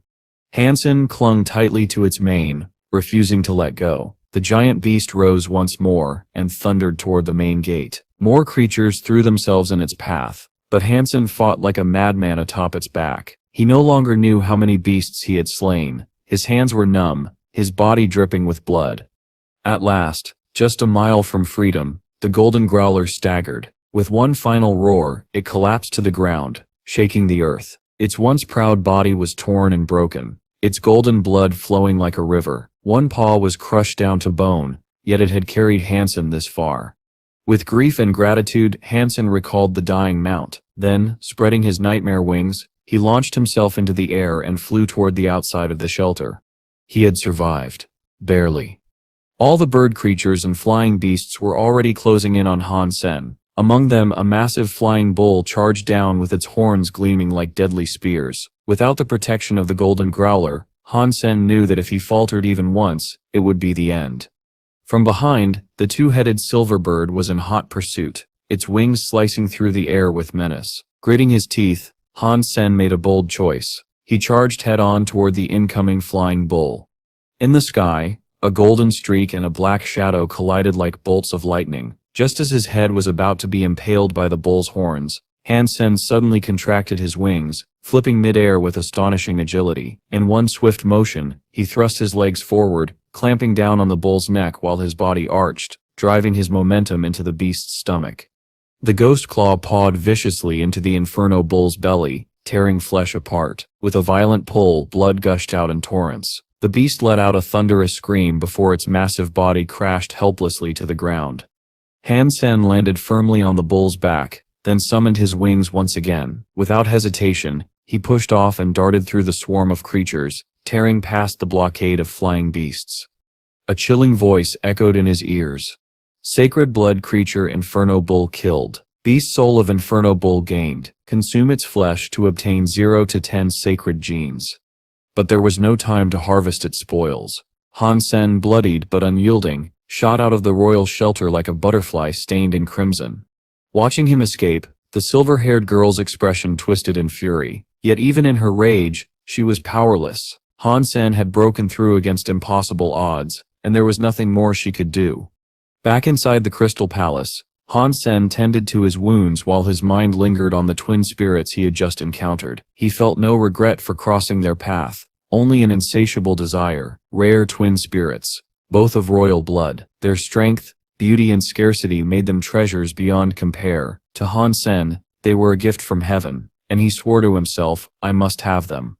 Yet, the challenge was overwhelming. The twin spirits were not only powerful but also commanded countless sacred blood creatures. When Han Sen had first entered the shelter, he was fortunate. Only a handful of sacred blood creatures had been guarding it. Normally, there would have been 3 or 4 dozen. That slim chance had allowed him to escape, but it also meant returning would be nearly impossible. Still, the thought of giving up never crossed his mind. His greed and determination burned stronger than ever. To claim them, I must first become strong enough to defeat them and seize their spirit stones, he reasoned. The sacred blood creatures themselves did not intimidate him. They lacked true intelligence, and with the right strategy they could always be dealt with. But the twin spirit sisters were different. They were cunning, deadly, and masters of the sword. Unless he surpassed them, their spirit stones would forever remain out of his reach.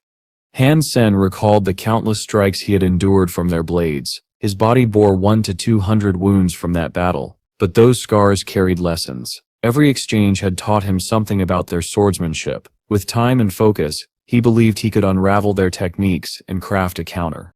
His thoughts drifted to the prize he had recently acquired, the sacred blood Inferno Bull shape-shifting beast soul. At first glance it disappointed him. It was not a humanoid form, but rather the bull's fiery body, though it could fly and would fetch a high price. Especially if evolved into a berserk beast soul with black crystals, it was not the weapon he desired. A humanoid shape-shifting beast soul would have been invaluable against the twin spirits. Even the fairy queen in the second god's sanctuary, despite her incredible abilities, had her weakness. When shape-shifted, she could no longer wear armor, leaving Han Sen dangerously exposed. Against higher-tier creatures, that flaw could mean death. For now, no clear solution presented itself. As he healed, Han Sen pondered deeply on how to break the twin spirits' sword skills. One idea surfaced. He needed to master a hyper-geno art. Their swordplay relied entirely on blinding speed, and to counter that, he had 2 options: match speed with speed, or fortify his defenses to endure their flurry of attacks.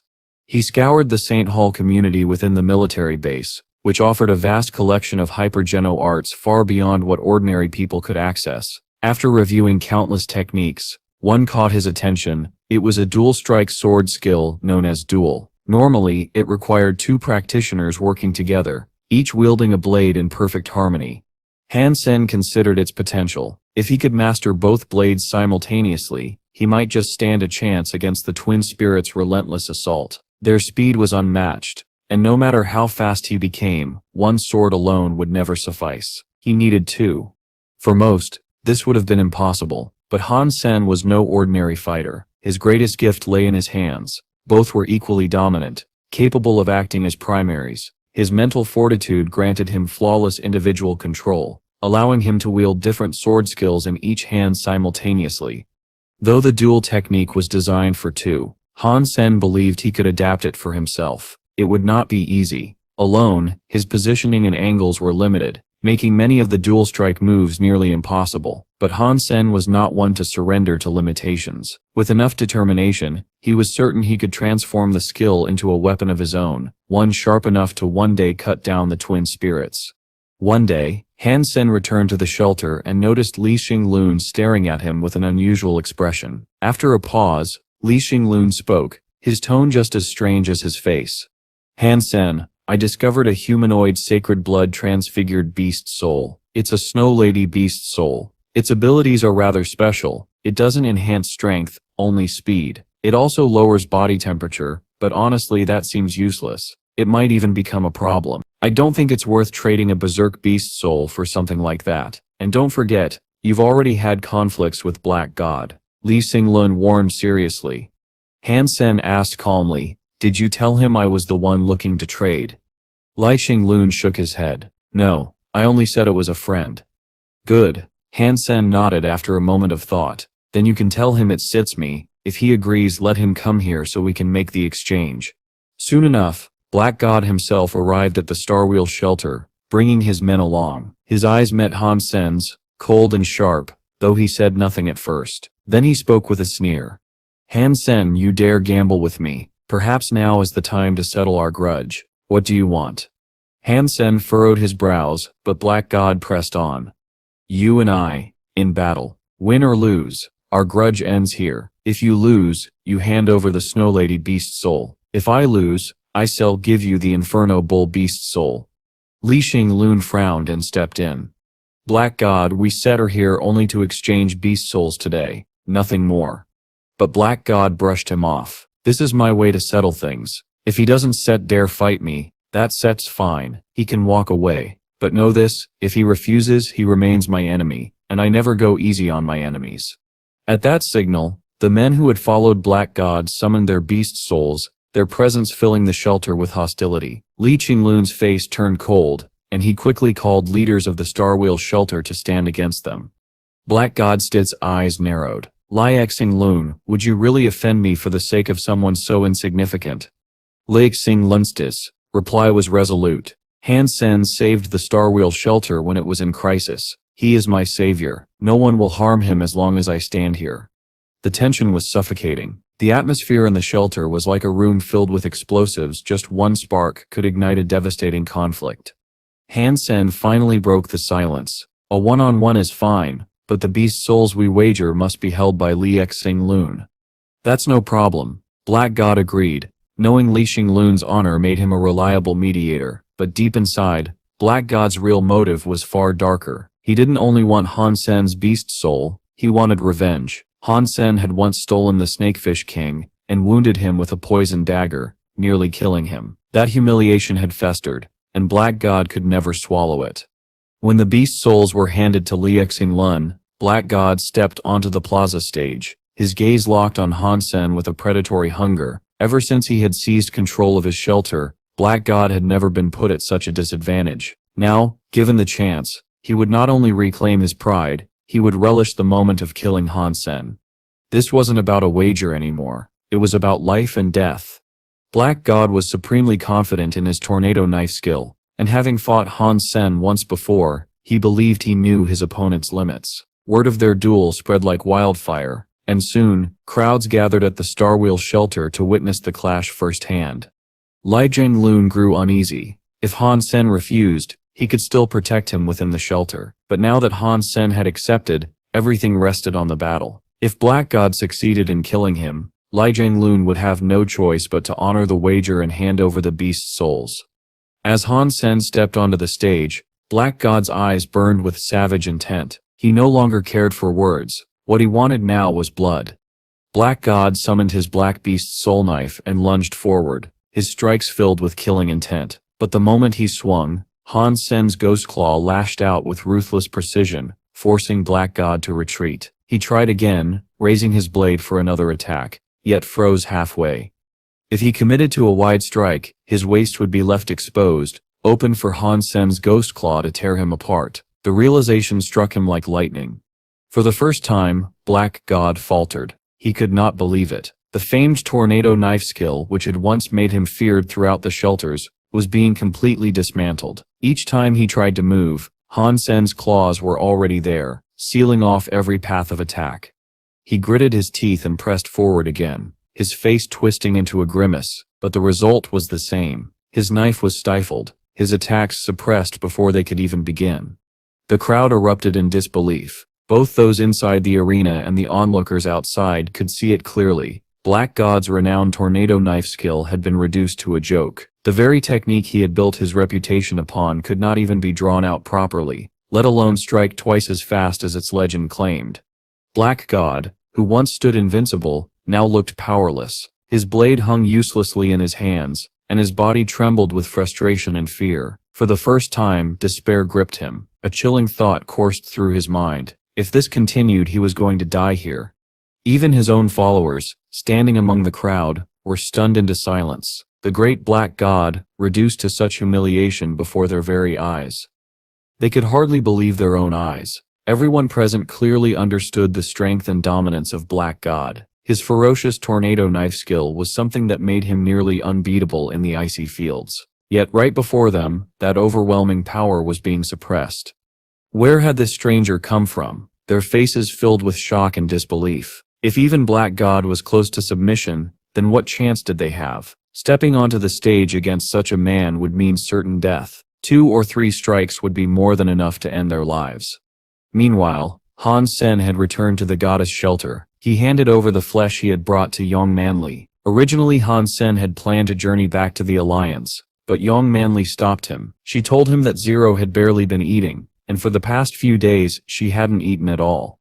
When Han Sen went to see her, Zero was sitting quietly by the tower window, staring at the falling snow, her expression lost in distant thought.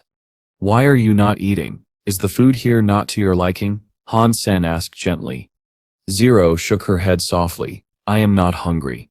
"You are not God. How can you not be hungry? Come, tell me what you would like to eat, and I will make it for you," Han Sen said, gently patting her head. Zero looked at him with wide eyes. "Can you take me with you the next time you leave?"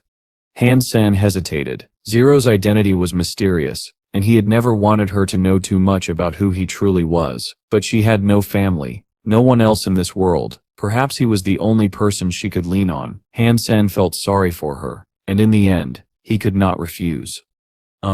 Sure, he said after a pause. A faint smile finally appeared on Zero's face. Though it was just a small curve of her lips, it was enough to melt anyone's heart. "Come, let us eat first. Tell me what you want, and I will make it. I am not bluffing when I say my cooking skills could rival those of a 3-star chef," she said playfully. Of course, Han Sen was bluffing. His cooking skills were mediocre at best, limited to making stews or grilling meat. If something couldn't be cooked that way, he would simply eat it raw. Still, he tugged at her hand and brought her along. Together, they went to the Crystal Palace. There, they searched for deep-sea mutant creatures, and even practiced the dual sword skill. Han Sen wandered the nearby waters, but he never dared to approach the seabed shelter that rested far below.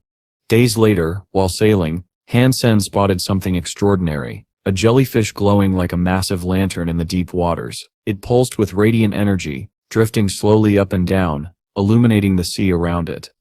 "It seems most jellyfish gather in groups. It's rare to find one floating alone. Let's see if we can hunt it," Han Sen muttered to himself. He summoned his golden armor and glyph, then left the Crystal Palace, swimming cautiously toward the glowing creature. In the sea, movements were easily detected, but this jellyfish seemed unaware, almost sluggish in its rhythm. "It looks so dumb. There's no way this could be a high-class beast," Han Sen thought. Instead of using his poisonous ghost claw, he clenched his fist and struck the soft, semi-transparent body with reinforced strength. Poison would taint the flavor, and Han Sen had already imagined roasting the jellyfish over a fire. But the moment his fist sank in, everything went wrong. It felt as though he had punched into thick mud. His strength was swallowed whole, and his arm became trapped inside the jellyfish's body.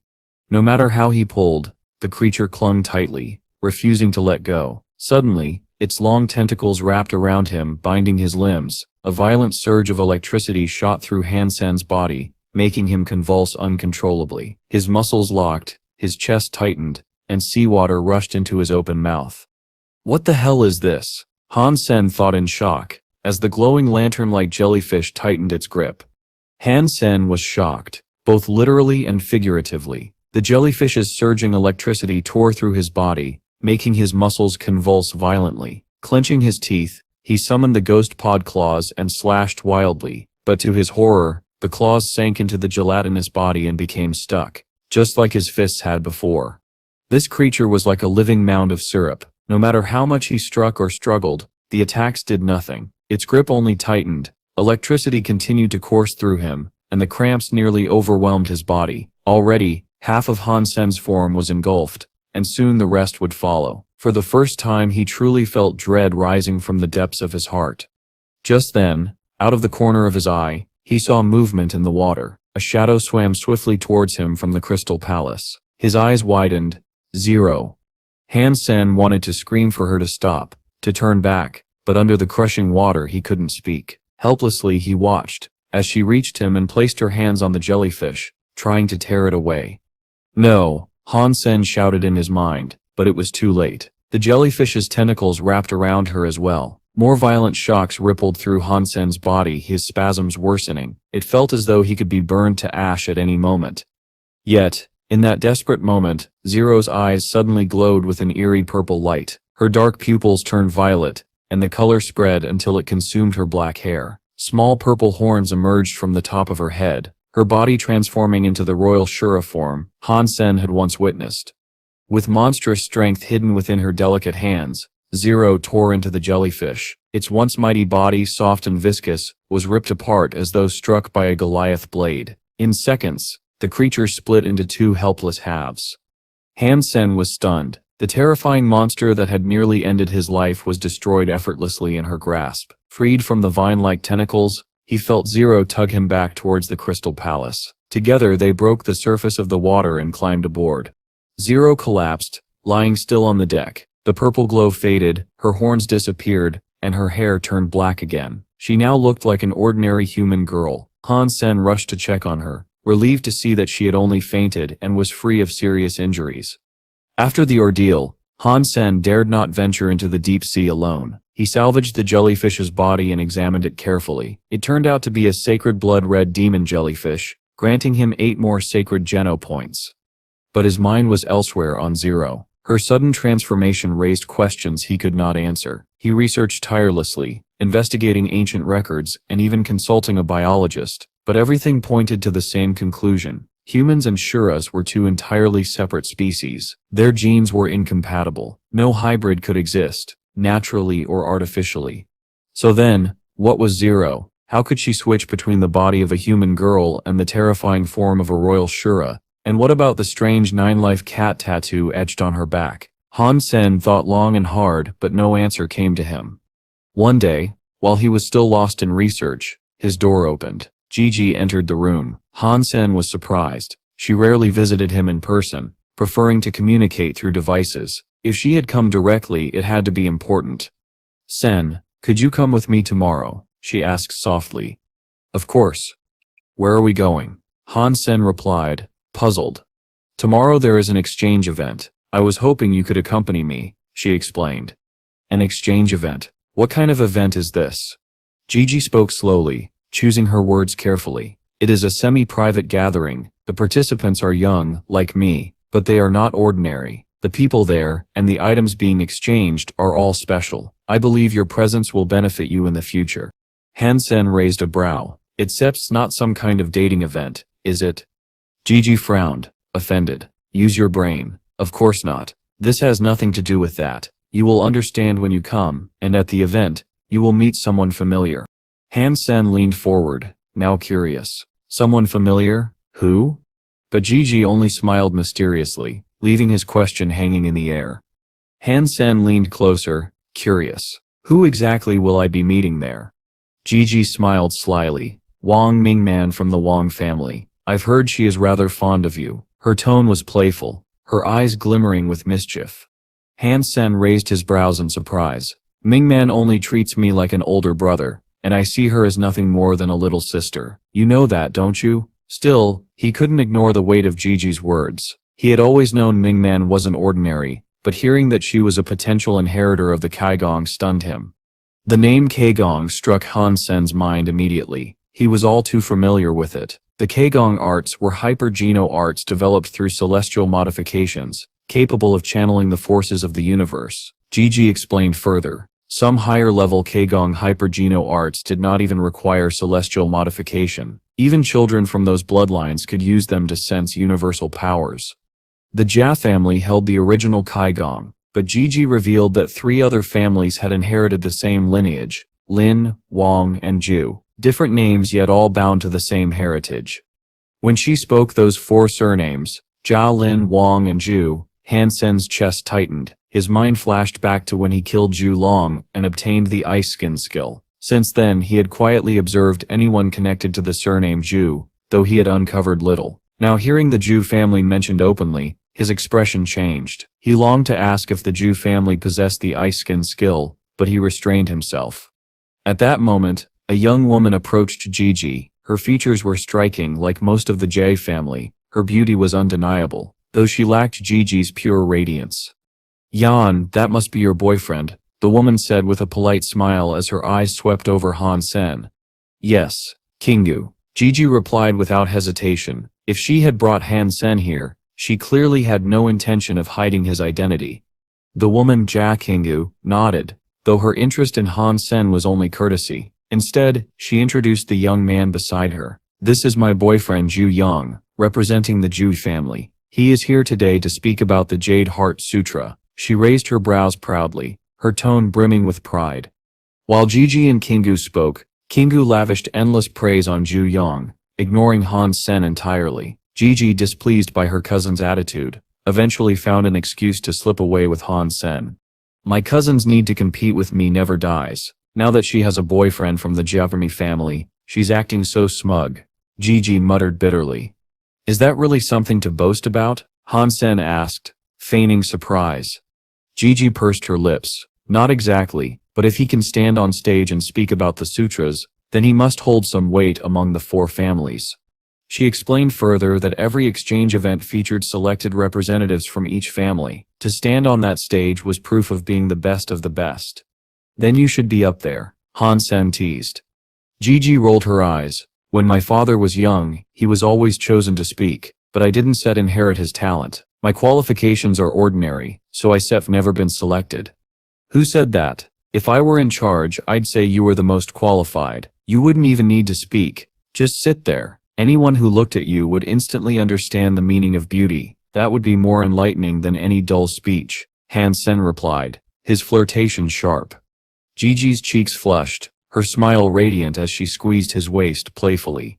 Then, her voice grew serious. "The Jude family has always thought of themselves as superior, the primary branch of our shared bloodline. They guard their secrets fiercely. Outsiders are never allowed to know." "What secrets?" Han Sen asked, his heartbeat quickening. "The Frost Sutra," Gigi whispered. Han Sen exhaled, relieved. He had feared she might mention Jadakin. But then Gigi added, "The Frost Sutra is incredibly difficult. Only a handful in history have ever been able to cultivate it. Recently though, the Jutsuite family has been trying to adapt it into a hyper-geno art, so their entire clan can learn. Rumor says they have made progress. They call it Jadakin. Still, no one has ever seen a Jutsuite family member actually display it."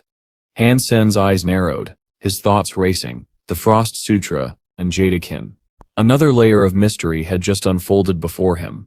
Hansen Sest's heart skipped a beat as he realized the truth. So it really is true. Zulang does belong to this family. That first woman who came out to speak was called Lin Wen. He could not tell her exact age, but her presence was extraordinary. She carried herself with such elegance that just by looking at her, Hansen felt refreshed. Her entire being was like silky jade, glowing with a halo of purity that even reached her hair. She stood on stage and spoke of the third world view, a classic concept in Kaigong. Yet, instead of reciting any sutras, she simply shared her own insights and opinions. According to her explanation, Kaigong was not like the ordinary hyper-geno arts that focused on unlocking human potential. Instead, it was a unique art that could absorb the very power of the universe itself. When Lin Wei finished, Han Sen was eager to hear more. After her, Zhu Yang took the stage to speak about the concept of ice heart. His explanation was detailed, blending modern science with the gene systems of the shelters. Listening carefully, Han Sen felt that his understanding of this mysterious ice heart deepened, even if he had not fully mastered it. In total, 13 representatives from the 4 great families would be giving speeches, 39 speeches across 3 days. Each lecture gave insight into Kaigong, but they were always colored by the speaker's personal perspective. None of them truly revealed the original codices or the true methods of learning them. Even so, Gigi noticed Han Sen's keen interest. Although she found it a little odd, she was secretly pleased. His fascination with Kaigong would only help him when it came time to learn the Jia family's techniques. Han Sen himself thought, Donggo Sutra, I can finally begin. With what I've heard today, I at least know how to approach opening the gene lock. When Zhu Yang finished his speech, he smiled and invited Lin Fang to join him for discussion. Among the crowd, conversation sparked, though most groups were small, only half a dozen people at a time. Those who had spoken on stage were treated as leaders of their generation, and it was natural for others to gather around them. Lin Fang, however, declined the invitation politely. I'm sorry, some old friends are waiting for me. Perhaps another time. His rejection soured Zhu Yang's mood. The Zhu family was known for its pride, and to be refused so casually wounded his ego. Yet Lin Fang did not care. Without hesitation, he turned and walked toward another circle. The audience watched with curiosity. Who would Lin Fang choose to sit with? To their surprise, he walked straight to Han Sen and sat beside him. The two greeted each other casually, their ease suggesting they were already well acquainted. Murmurs rippled through the hall. Few recognized Han Sen, but many knew Gigi, and they wondered what this mysterious man's connection to Lin Fang could be. Lin Fang smiled warmly at Han Sen. I didn't expect to see you here. Han Sen poured him a drink. I could say the same. Without ceremony, they began drinking and chatting like old friends. Even Gigi was stunned. She had never realized Han Sen and Lin Fang shared such a close bond. Just then, another figure appeared and sat down beside Lin Fang uninvited, laughing as she wrapped her arms around him. Han Sen turned to look. It was Lin Wei, the same woman who had earlier spoken about the third world view. She introduced herself with a calm smile. I am Lin Fang So's elder sister, Lin. You may call me Sister Y. Her elegance was undeniable, and beneath her refined restraint, Han Sen sensed the immense power she carried. Han Sen caught sight of Lin Fang Sip's emotionless face, but he still smiled and politely shook Lin Y Sip's hand. With a gentle voice, he greeted her, Sister Y. Lin Fang Sip's forehead was already marked with lines of displeasure, but Lin Y seemed delighted by Han Sen Sip's manners. She teased her brother softly. Little Fang, your friend is far more interesting than you. Gigi also addressed her sweetly as Sister Y, though deep down she felt nervous. As the four of them conversed naturally, Sui Yong and Jia Qingqiu found themselves excluded, unable to join in. Feeling sidelined, Sui Yong suddenly raised his voice for attention. Lin Fang Sep's Kaigong is quite excellent, and since you are his close friend, you must also be learning Kaigong. Why don't you and I have a duel? The moment he spoke, the crowd Sit's eyes turned toward Han Sen. Jia Qingqiu quickly backed her boyfriend Sit's challenge, adding mockingly, sitting here is boring anyway. Let's Sits give everyone a show and see Yanran Sit's boyfriend in action. She believed Han Sen had no chance of winning. In her mind, only Lin Fang could rival Sui Yong among the younger generation of the four families. Before Han Sen could respond, Lin Wei narrowed her eyes, smiling like a blooming flower. If you want to duel, then fight me instead. Sui Yong froze, frowning. Though he was confident in his own talent, he had not yet reached the level of a surpasser. Facing Lin Wei, who was already close to that level, was something he dared not attempt. Jia Qingqiu laughed to cover the tension. Sister Y, let the men fight. We are just pretty women. We shouldn't lower ourselves.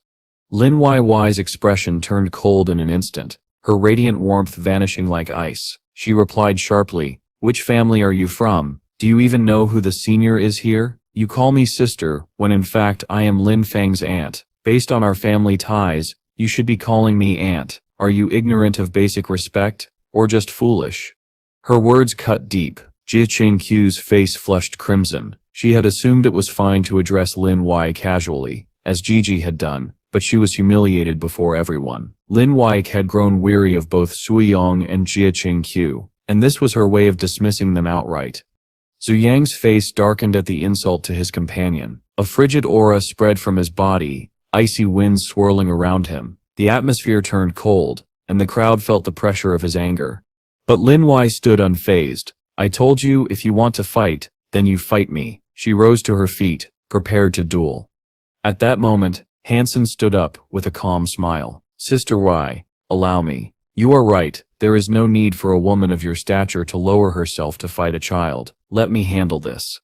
Lin Wei was briefly startled. She glanced at Lin Fang, who gave a slight nod. Smiling faintly, she sat back down. Very well, little Sen. I will be watching you.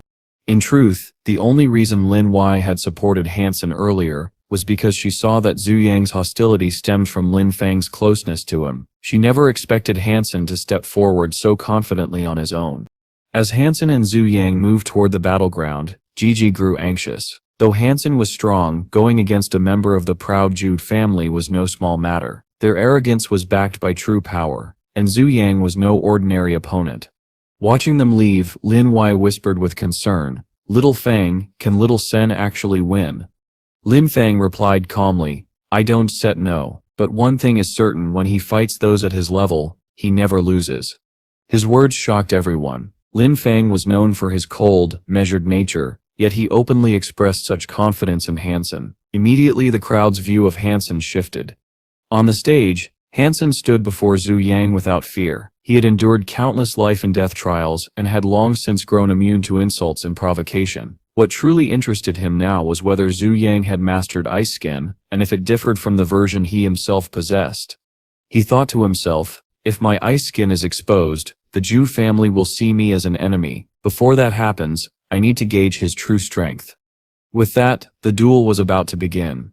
Zhu Yang stepped onto the battlefield, his aura turning the air frigid. His very skin shimmered like frozen glass, and the cold that radiated from him was suffocating. He looked less like a man, and more like an ancient demon carved from ice, embodying the essence of winter itself. The chill spread outward, forcing many spectators to instinctively step back. He glared at Han Sen, his voice calm yet cutting. You strike first. If I go first, you instead even have the chance to fight back. From the sidelines, Lin Yu whispered nervously, Little Fang, is Little Sen going to be alright? This Zhu Yang is arrogant, but his ice skills are truly terrifying. Lin Fang, however, remained composed. He gave a faint smile. He said be fine. Though it had been a while since he last saw Han Sen, Lin Fang had heard of Han Sen's recent feats from Tang Zanlu. From everything he knew, Zhu Yang stood little chance. On the stage, Han Sen didn't respond. His gaze remained steady, silently analyzing whether Zhu Yang's ice skin surpassed his own. Deciding not to hold back, he let his body glow. In an instant, his form crystallized, his entire figure shimmering like a diamond statue. Gasps rippled through the crowd. That's Set's nanocrystal, someone exclaimed. Lin Yusip's eyes widened in disbelief. At his age, to master nanocrystal so young is unthinkable. It takes decades for most cultivators to comprehend it through Kaigong training. The surrounding families erupted in chatter. Han Sen, still in his early 20s, had achieved a feat most geniuses would take a lifetime to grasp. His talent was terrifying. In the corner sat a cold figure who looked strikingly similar to Zhu Yang, his brother Zhu Quan. His sharp eyes never left the stage. A scholarly-looking man beside him muttered, Zhu Quan, your brother faces a true opponent today. Zhu Quan gave no reaction, his voice flat and suffocating. The only opponents of the Zhu family. The scholar chuckled softly but said nothing more. Back on the battlefield, Han Sen clenched his crystalline fist and charged. His punch cut through the air with explosive force, knowing full well how dangerous ice skin could be. The air around him cracked and snapped, the atmosphere itself seeming to shatter under his power. Boom! Their fists collided with a thunderous crash. Energy rippled outward, shaking the ground. For a brief moment, both stood unmoving. Then Zhu Yang's expression twisted. A thin line of blood trickled from the corner of his lips. The audience gasped in shock. Impossible. Injured in just one punch? Han Sen's icy gaze didn't waver. His crystalline fist pressed relentlessly against Zhu Yang, suppressing him completely. Then came the barrage. Fist after fist rained down like a storm, each strike precise and merciless. Zhu Yang struggled to resist, but every punch landed. His body trembled under the relentless assault, blood bursting from his mouth and nose. His screams filled the air, yet none of his counterattacks could stop the crystalline demon standing before him.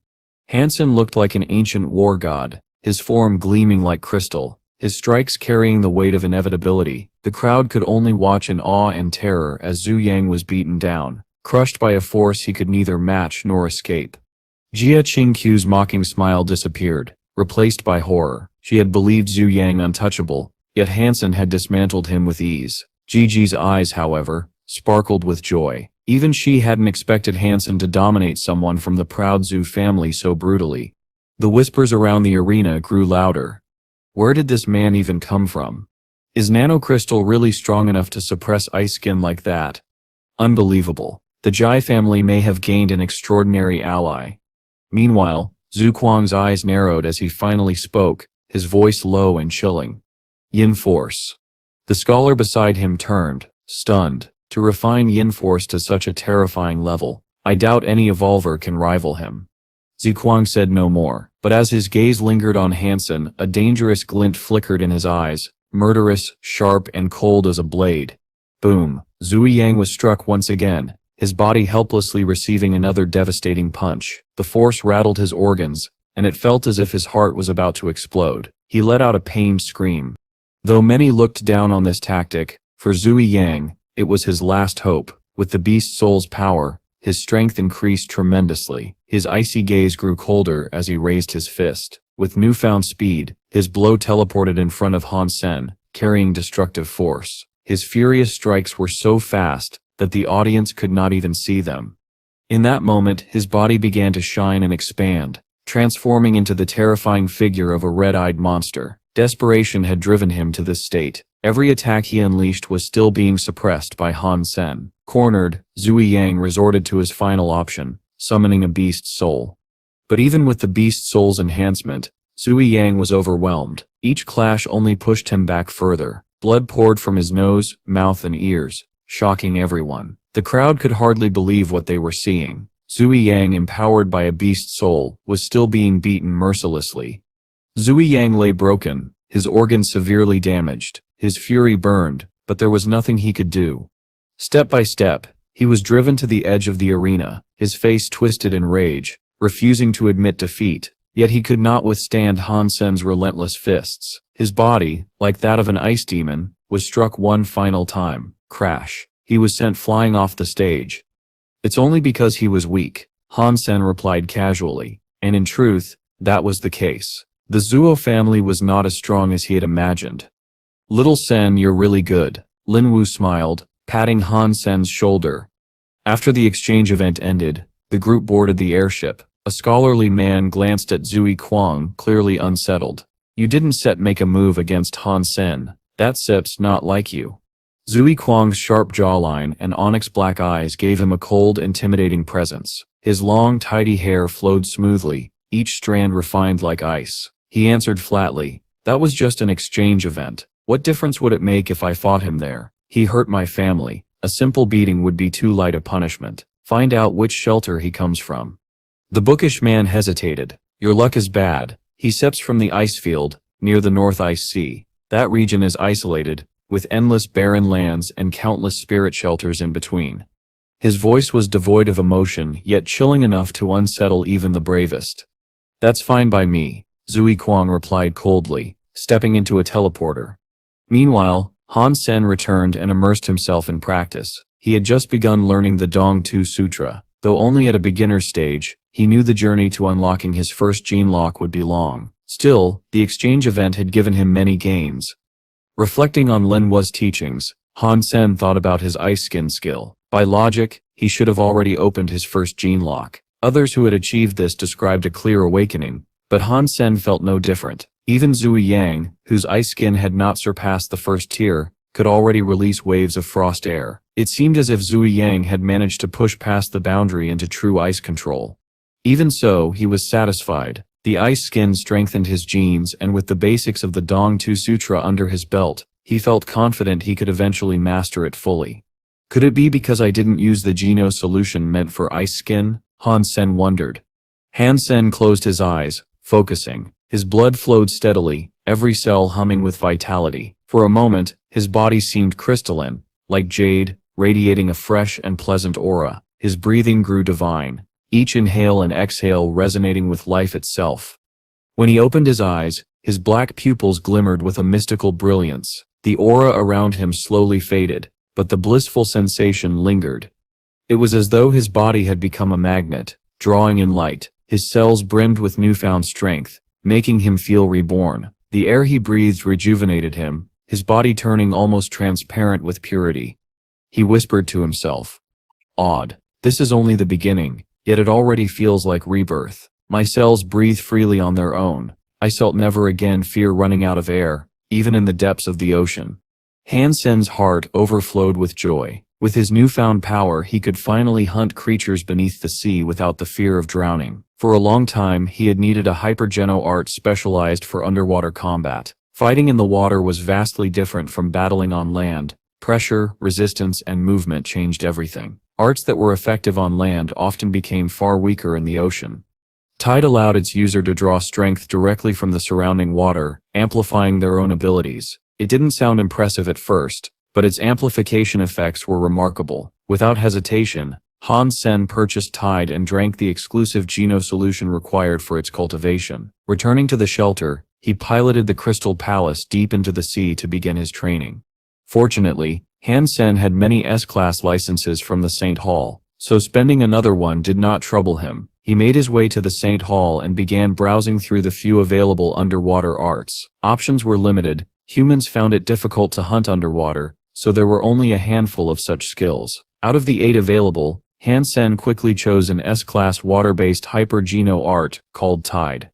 Still, he noticed a profound change. Whenever he entered the water, resistance seemed to vanish. He moved as freely as if he were born of the sea itself, a water spirit gliding without effort. Excited, he thought, "I need to find a sacred blood creature in the ocean to test my new abilities." Day after day he devoted himself to Tide. For the Dong Quan Sutra, however, he limited his practice to a single cycle daily. Each session took only 2 minutes, yet it left his body overflowing with energy. Han Sen suspected this limit existed because his body had not yet ascended to the level of a celestial being. Any further practice would simply not be absorbed. It wasn't long before something caught his attention. A massive swarm of strange bugs shimmered with a purple glow as they crawled across the seabed. What are these creatures? Han Sen wondered. The golden rockworm king charged into the dark waters, but the strange sea bugs reacted immediately. Their purple spikes released a toxic fluid, staining the sea around them with a murky violet haze. As soon as the rockworm touched the liquid, its super pet armor began to corrode instantly. Alarmed, Han Sen withdrew it before serious damage occurred. He summoned the golden rockworm king, equipping it with armor. Its defenses now rivaled those of a sacred blood beast from a second shelter. This made it the perfect subject to test against new threats. If danger grew too great, Han Sen could always recall it safely. These bugs are dangerous, Han Sen realized. Summoning his own armor and glyph, he reached into the purple water himself. Strangely, the corrosive fluid had no effect on him. Like a predator shark, he cut through the water, closing in on the spiny creatures. Sensing the threat, the sea bugs released more toxins, darkening the waters until visibility was almost zero. But Han Sen's speed far outmatched theirs. In a flash, he surged ahead of one and struck with his ghost claw, killing it instantly. The system message echoed. Mutant creature hunted, poison spike sea bug. Beast soul not acquired. Consume its flesh to gain a random number of mutant geno points between 0 and 10. Overjoyed, Han Sen dove into the swarm, determined to slay as many as possible. The sea bugs retaliated, spraying torrents of purple toxin and thrusting their poisonous thorns at him. Yet under the buff of his double berserk sacred blood beast soul, their attacks were useless. Their poison couldn't pierce his golden armor. Han Sen was stunned. If these creatures were mutant class, then the vast swarm before him, numbering in the thousands, was an incredible treasure. On land, it was rare to find even a small group of mutant beasts together. But here, he had stumbled upon an endless colony. The chance of acquiring a beast soul was now nearly guaranteed. Unfazed, Han Sen cut through them with ease, harvesting kill after kill. But he soon noticed something unsettling. The poison spike sea bugs were not acting purely on instinct. They displayed a form of intelligence, adapting their tactics as they tried to fend off their predator. Mutant creature hunted, poison spike sea bug, beast soul acquired. After Han Sen had slain more than a dozen poison spike sea bugs, the swarm finally realized they were no match for him. In a panic, the surviving creatures scattered, desperately trying to flee. But Han Sen had yet to obtain the beast soul he wanted, and he had no intention of letting them escape. He chased relentlessly, swinging his ghost claw with precision. Each strike ended with the crisp sound of another life taken.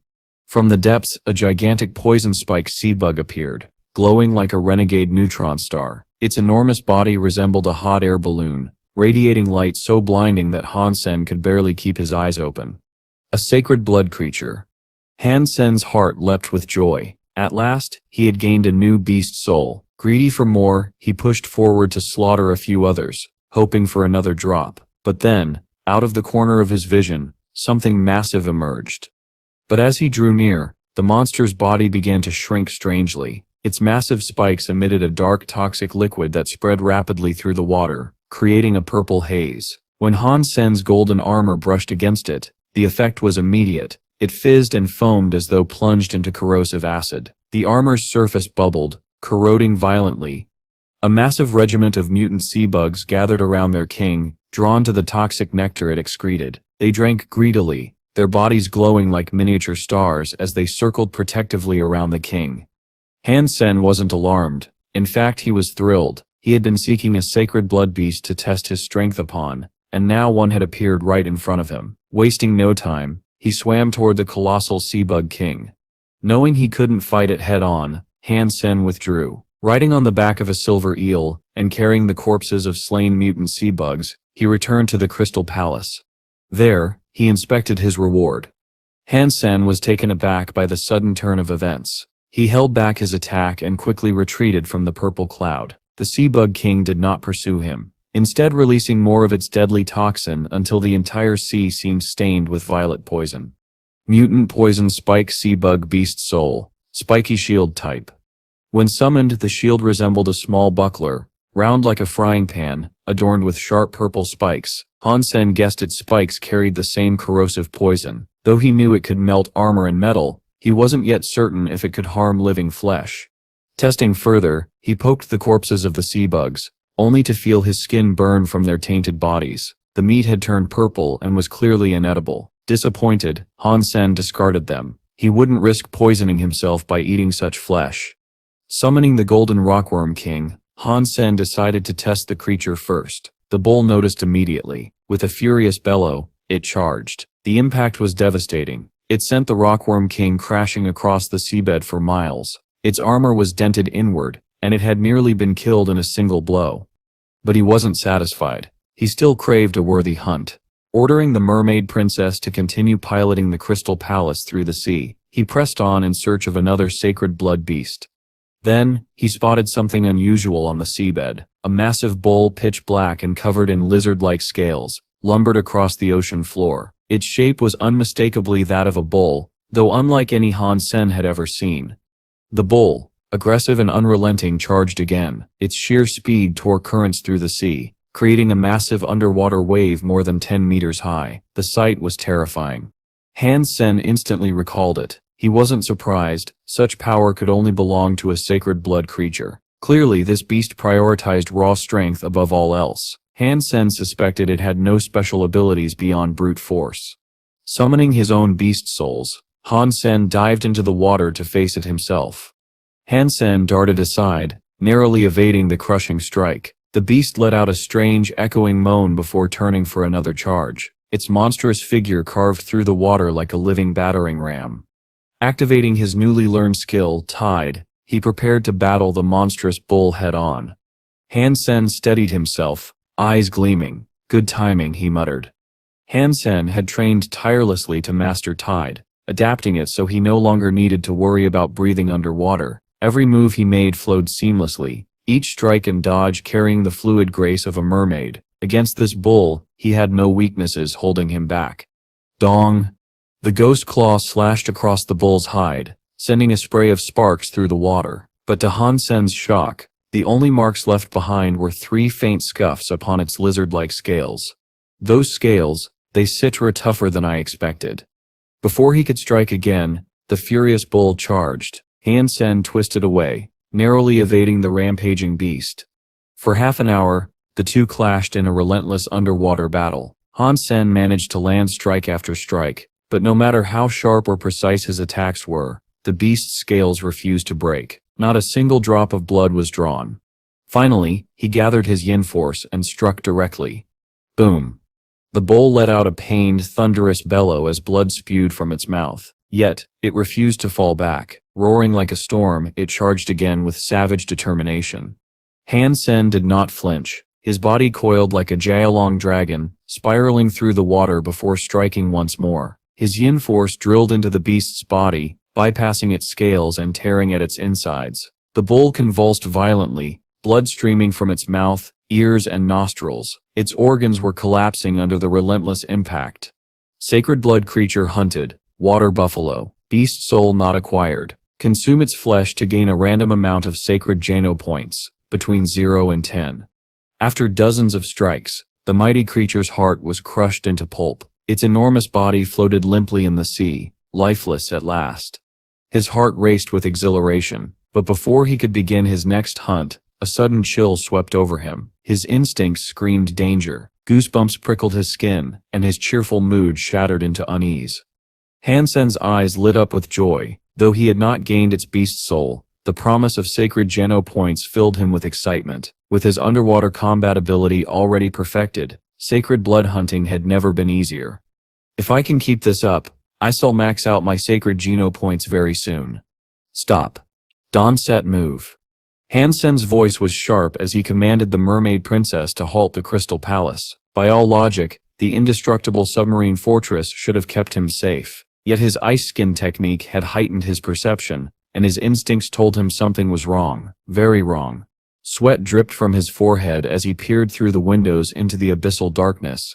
Then from the shadows, a colossal figure emerged, a 30-meter-long silver shark, its body glistening with metallic scales that shimmered like steel. Each movement sent powerful waves rippling through the water. The shark opened its massive jaws, swallowing entire schools of fish in one gulp. Panicked, the smaller creatures scattered, thrashing desperately to escape. Amid the chaos, Han Sen caught sight of a faint blue glow in the distance. The sight was terrifying, but strangely, Han Sen realized this was not the true source of his dread. From those cold, radiant eyes shone a despair so deep that Han Sen's chest tightened just looking at them. His body froze, sweat trickled down his cheeks. The light grew brighter as it approached, flickering strangely as though alive. With each second, Han Sen's anxiety deepened. At last, the source of the glow came into view, a 3-meter-tall seahorse. Its entire body shimmered with a ghostly blue flame, and though its skin was cracked and faded like ancient bark, its eyes blazed like twin sapphires. Despite its overwhelming size, the shark shivered in terror, unable to move as the seahorse closed in. This was the creature his instincts had been warning him about. As the glowing seahorse drifted closer, the enormous silver shark suddenly stopped moving. Its colossal frame trembled violently, scales clattering like armor in a storm. After witnessing the terrifying power of the blue seahorse, Han Sen's desire to hunt in the deep sea diminished. Yet a dangerous thought lingered in his mind. What if I could kill that seahorse and obtain its beast soul? How terrifying would that be for others? The idea filled him with both excitement and dread. In the first shelter, even with all his skills, slaying a super creature was nearly impossible without the aid of powerful allies. Now in the second shelter, the creatures were even stronger, even more terrifying. Could he truly stand against them even if he maximized his sacred Jano points? If he couldn't, then everything would depend on his mastery of hyper-Jano arts. But rushing his training in the Dongshuan Sutra would only backfire, and the unlocking of his first gene lock still felt far away. Returning to the Alliance, Han Sen decided to push himself harder. He planned to visit the virtual training camp at the army base once again to further polish his combat skills. Hunting super creatures was unrealistic for now, but he could still focus on powerful opponents such as the Twin Spirit, a foe whose abilities could rival his own crystal palace. Perhaps if he obtained such a beast's soul, it might one day give him the edge needed against a super creature. His resolve hardened. After seeing the blue seahorse, he knew he had to become stronger no matter the cost. The moment he entered the training camp, a duel request appeared. The challenger was registered under the ID of Zhang Fei, someone Han Sen had never faced before. Curious, he accepted. Inside the training room stood Xin Yuan. She looked at him expectantly. "Coach, do you have the time to provide another lesson?" Han Sen chuckled. "No lesson today, but I've been working on a new sword skill. Want to train with me?" He had no idea this opponent was Xin Yuan herself. He simply thought Zhang Fei was another skilled fighter worth sparring against. Han Sen's new skill was far from ordinary. It was a modified version of the dual blade sword skill. Though not perfect, it was already a complete system of its own. Xin Yuan, armed with a dagger, braced herself. She expected an overwhelming hurricane of attacks. Instead, Han Sen's strikes came strong but strangely restrained, almost unrefined. Confusion flickered in her mind. Why would someone of his caliber learn a skill that doesn't seem that powerful? She soon noticed something unusual. The rhythm of his attacks, the patterns. It struck her suddenly. Wait, that's a two-person sword skill. He's actually modifying it to be used alone? Her eyes widened. She had seen the original form of this skill before, and the idea of altering an S-class technique for solo use was shocking. The effort and precision required were unimaginable. Who would even attempt such a thing? At first, she believed it pointless, but as their duel continued, her perspective shifted. Han Sen's modified skill, though flawed, carried immense potential. Determined to test him, Xin Yuan pressed harder, exploiting every weakness she spotted. Yet each time she exposed a flaw, Han Sen immediately corrected it. With every exchange, his skill grew sharper, his movements smoother. It was as though she was helping him complete the technique in real time. "This is incredible. He sits refining it as we fight. Every mistake I reveal, he fixes instantly. It sits like sparring against two people at once." Indeed, Han Sen's mastery allowed him to control each sword with the independence of separate minds. To Xin Yuan, it felt as though she faced not one opponent, but two. Admiration welled up in her heart.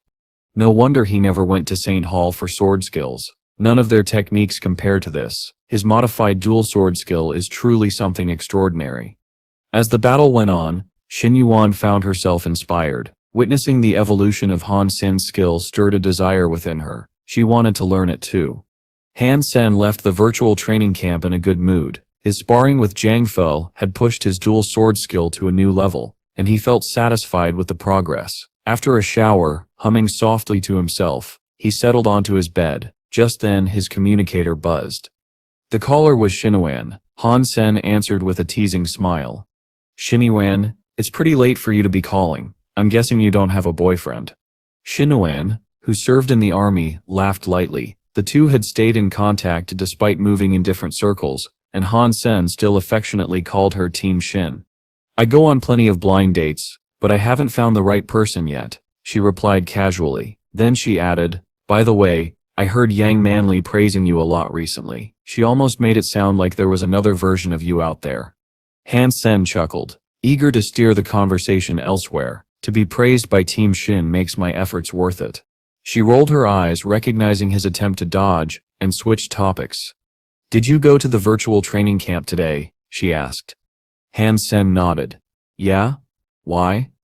Xinwan's eyes brightened. "I met an elite there. I learned so much from him. I wonder who he is." Han Sen's heart skipped a beat. "What kind of elite?" he asked quickly, pretending to be casual.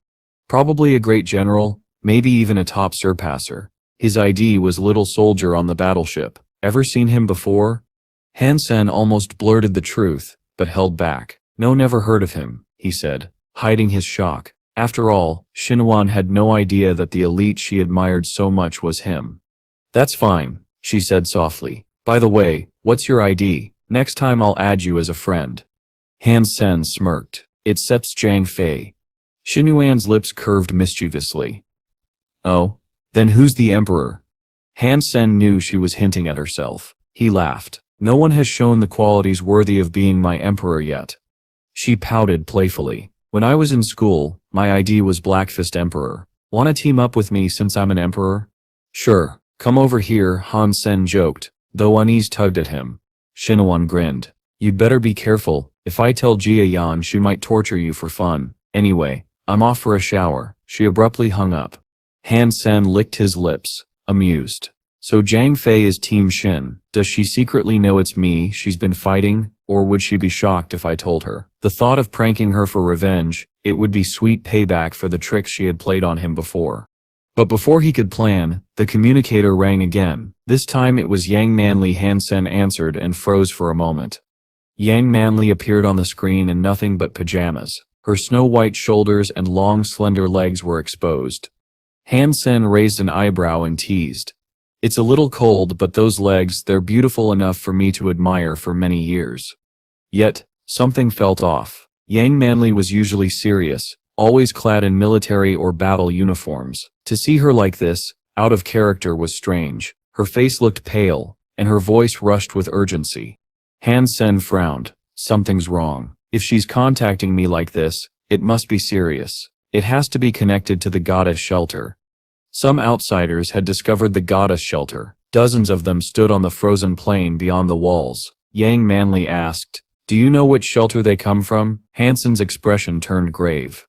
When questioned, the newcomers announced they were from the Black God shelter. At last, Black God and his forces had reached the empty mountain field that lay before the goddess shelter's gate. Over 200 of Black God's elite rode atop enormous snow wolves, arranged in a disciplined formation. Leading the line were the 6 evolvers who had accompanied Black God. They too rode beasts, and every eye on the field fixed on the goddess shelter with a mixture of fear and curiosity. Where did all these people come from? Is there another shelter nearby? Whispers and mutters spread among the commoners. No one doubted there must be another shelter capable of raising such a force. The goddess shelter simply did not possess that many elites. Observers studied the formation and concluded what it meant. An attack was likely. Black God sat astride a jet black wolf with a single horn, a unicorn black wolf whose eyes glittered with a chilling brilliance. The beast took 2 slow steps forward as Black God drew a long black sword. He raised it until it pointed directly at Han Sen, who stood on the tower above the city gate. Then Black God shouted, loud enough for everyone to hear, "I am Black God, leader of the Black God army. Han Sen is shameless and obscene. He ambushed me with a deadly poison, and I almost died. Today I will settle the score with this man. This is between him and me. Lay down your arms and your lives will be spared. Those who help Han Sen and attempt to stop me will be mercilessly slain." To prove his words, Black God struck the glacier in front of him with that long sword. The blade cleaved the ice in two. The sheer power of the blow sent a chill through the crowd inside the goddess shelter. Then came a roar, a single word chanted by the 200 evolvers behind Black God. The cry rolled across the plain like a savage clap of thunder. Fear spread through the shelter. He is too strong. People exchanged panicked looks. Black God himself was an elite with over 100 sacred Geno points, and the troops behind him were formidable evolvers. With only the goddess shelter's meager forces, victory seemed impossible. Old resentments surfaced. He had it coming, some murmured. People like Han Sen should have been dealt with long ago. Han Sen's recent ambush with poison had ignited a lust for vengeance among those who had suffered. He is a dead man walking, others whispered. Many believed Han Sen would flee to the Alliance. Few imagined any other escape. Inside the shelter, uncertainty grew. "Boss, should we retreat?" someone asked. Uncle King furrowed his brow, knowing the power arrayed outside exceeded what they could repel. Han Sen, however, spoke calmly. "No. You stay here." He fixed his gaze on Black God and the 200 evolvers. Then Han Sen did the unexpected. He leapt from the tower and landed on the snowfield before the gate. Alone, he walked toward Black God. The formation held. Black God raised a hand to halt his army and watched Han Sen approach with a detached smile. Onlookers assumed Han Sen had come to surrender. What else can he do? The gulf between them is too wide, people said. For a long time many thought Han Sen's arrogance had finally led to his reckoning. Black God took the moment to sneer. "How dare you show yourself to my shelter?" he taunted. "Do you forget how you were beaten in our last duel? Losing is not shameful, but only the true victor gets the last laugh. If you surrender now, I will spare your life. Refuse, and you and those under your command will be slaughtered." Black God spoke with contempt of the forces behind Han Sen. "I have 6 evolvers with over 100 sacred Geno points, and 237 evolvers with over 60 sacred geno points. Destroying your shelter will be easy. Those numbers sank into the crowd and made the danger starkly real. At first, only a few, Uncle King, Young Manly and Jewing, truly comprehended Black God's strength. As the full tally became known, fear spread through the populace. The goddess shelter counted only about 10 people with strength above 60. Against Black God's array, hope dwindled. Yet Han Sen stood alone on the field, unbowed, and the moment hung heavy with the question everyone felt but dared not voice. Would this be a final surrender, or the beginning of something else altogether? Han Sen was the sole figure known to be over 100, but now their opponents possessed 7 with over 100. The gap in strength was too large to bridge. That meant one thing: they would have to fight today. Han Sen's face remained impassive, as he waited for Black God to speak. "Kneel to me, beg forgiveness for your sins and your transgressions. Then hand over your shelter, do this, and I will spare your life," Black God declared, his mouth curling into a sneer, as he looked down at Han Sen. He did not intend merely to kill Han Sen. He wanted the shelter. If he could force Han Sen to concede, he would not have to expend resources to claim another refuge. Han Sen laughed. Coldly, Black God replied, "And what is a shame exactly? Soon you will discover that what you rely on is puny and ridiculous. It is a pity you will no longer have the chance to laugh." Without warning, Han Sen's legs coiled like a triumphant stallion, and he charged toward Black God. The people inside the goddess shelter screamed in disbelief. No one expected Han Sen to rush the Black God army alone. Their enemy array included 7 evolvers with over 100 sacred geno points, and more than 200 elite evolvers with over 60 sacred geno points. If Black God's army was a wall of tremendous rock, the goddess shelter was a basket of eggs. Han Sen's lone sprint into such a formation looked like certain death. "How dare you!" Black God shouted. He lifted his black long sword and signaled his 6 supreme evolvers to step forward, intending to block Han Sen's advance and surround him. From Black God's vantage, Han Sen must be a suicidal madman. It was almost incomprehensible. "This man is crazy," he thought. "Wretched people meet wretched fates." Inside the shelter, panic and pragmatism collided. "We should open the gate while he is away and roll out the red carpet. Give Black God a proper welcome," some muttered, fearing for their lives if the battle went poorly. A few commoners moved toward the gate to open it. "I will kill whoever gets close to this gate. Do you hear me?" Young Manly bellowed, staring down those who had ventured forward. The goddess army guarding the gate turned to raise weapons at the would-be meddlers. The commoners, faced with such hostility, retreated and fell back into fearful argument. "Vice Leader Han Sen is rushing out to embrace his demise. There is no reason for you to die with him," others pleaded. "We seek to open this gate for the good of everyone. Han Sen may be reckless, but we are not." Young Manly cut them off cold and precise. "Instead of worrying now, you should be more concerned about what will happen if we defeat Black God." A chill ran through the crowd. Outside the gate, on the battlefield, Han Sen raced forward with empty hands. He carried no weapon, had summoned no beast, and wore no armor. He seemed naked against the army arrayed before him. The 6 evolvers surged forward, brandishing beast soul weaponry and unleashing their powers as they leapt to intercept him. Han Sen moved like a striking bird, astonishingly fast, able to take sharp turns without losing momentum. He dodged 2 attacks with quick lateral shifts, and continued toward Black God. The 4 evolvers who tried to cut him down were stunned as Han Sen slipped past them. His speed and agility were almost supernatural. He flowed through the formation like a blade through silk. Within seconds he had breached the line. No one of the 6 evolvers had been able to stop him. Now a single figure stood before Black God. "Impossible," Black God whispered, shocked. It had not been long since their last duel, but Han Sen's power had increased immeasurably. With this speed and precision, he was no longer merely a strong combatant. He had become something more dangerous. Every step seemed to fall into an enemy's blind spot. He exploited misplaced footwork, forced opponents to waste their strength, and moved with a perception that made the entire battlefield feel like his to command. It was as if he had shifted from being a chess piece to being the player. "Kill him," Black God shouted. Even as he commanded the attack, he fell back. Something in Han Sen's eyes chilled him. He did not dare to exchange blows with Han Sen one-on-one. Around them, the 237 evolvers tightened their formation, heavily armed and ready to surround the lone relentless attacker. The moment had shifted. What everyone expected to be a swift end had become a spectacle of raw, uncertain power. Young Manly stood with her team, nerves fraying as she watched the chaos unfold on the battlefield. The enemies arrayed before them were monstrous, their killing potential enough to break even a host of hardened elites. Her anxiety only grew when she realized Han Sen wasn't even wearing armor. His body was bare, clothed only in the standard-issue combat outfit of the Alliance. To think he could survive under such conditions was madness. But then, everything changed. Before their eyes, a transformation overtook Han Sen. A crimson armor wrapped itself around his body, his short hair lengthened into flowing golden locks, his eyes glowed with radiant light, and upon his head appeared a crown of ruby. He had transformed into a figure so striking that he seemed more a celestial being than a man, a fairy queen draped in divine regalia.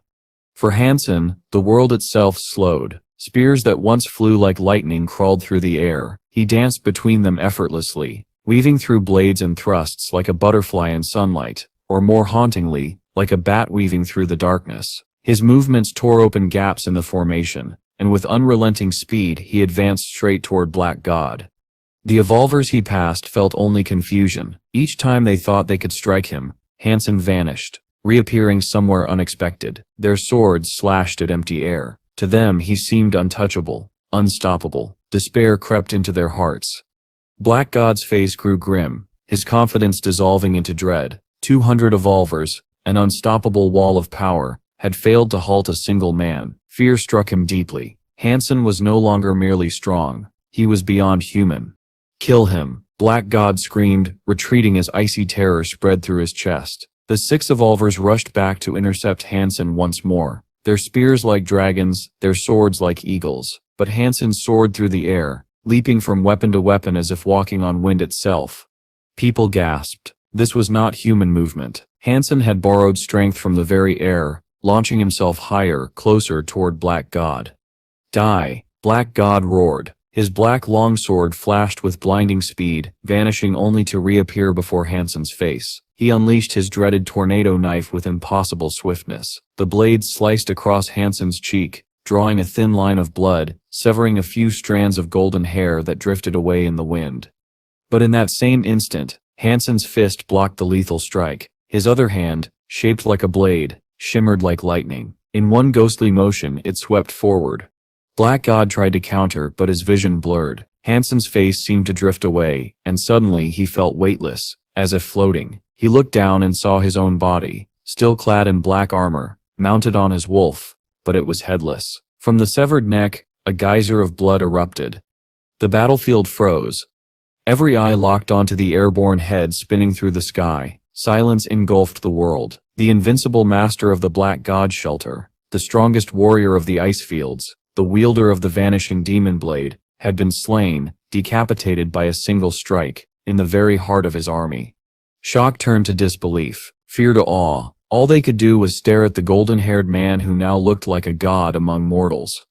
Young Manly's face flushed red, her eyes sparkling with exhilaration. Her heart pounded wildly. Even she could hardly believe what she had just seen. Black God, killed, clean and swift, as though his head had been cut through butter. Han Sen had done the impossible.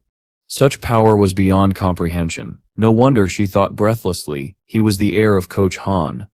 King stood stunned, his expression filled with disbelief. The people who had been waiting to open the gate were equally shocked. None of them could comprehend how Han Sen had managed to charge through such a powerful elite, guarded by his mighty army, and slay him so swiftly. Within just 2 or 3 minutes, it was all over.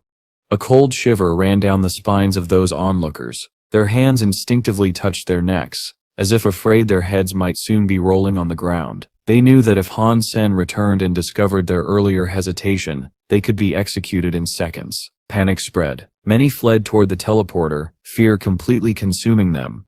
Han Sen had decapitated a man in the middle of a raging battlefield, as though it were nothing more than a game. Without the army's protection, the Moners were helpless. They were not elite evolvers who could stand against him, and their trembling legs carried them straight toward the teleporters.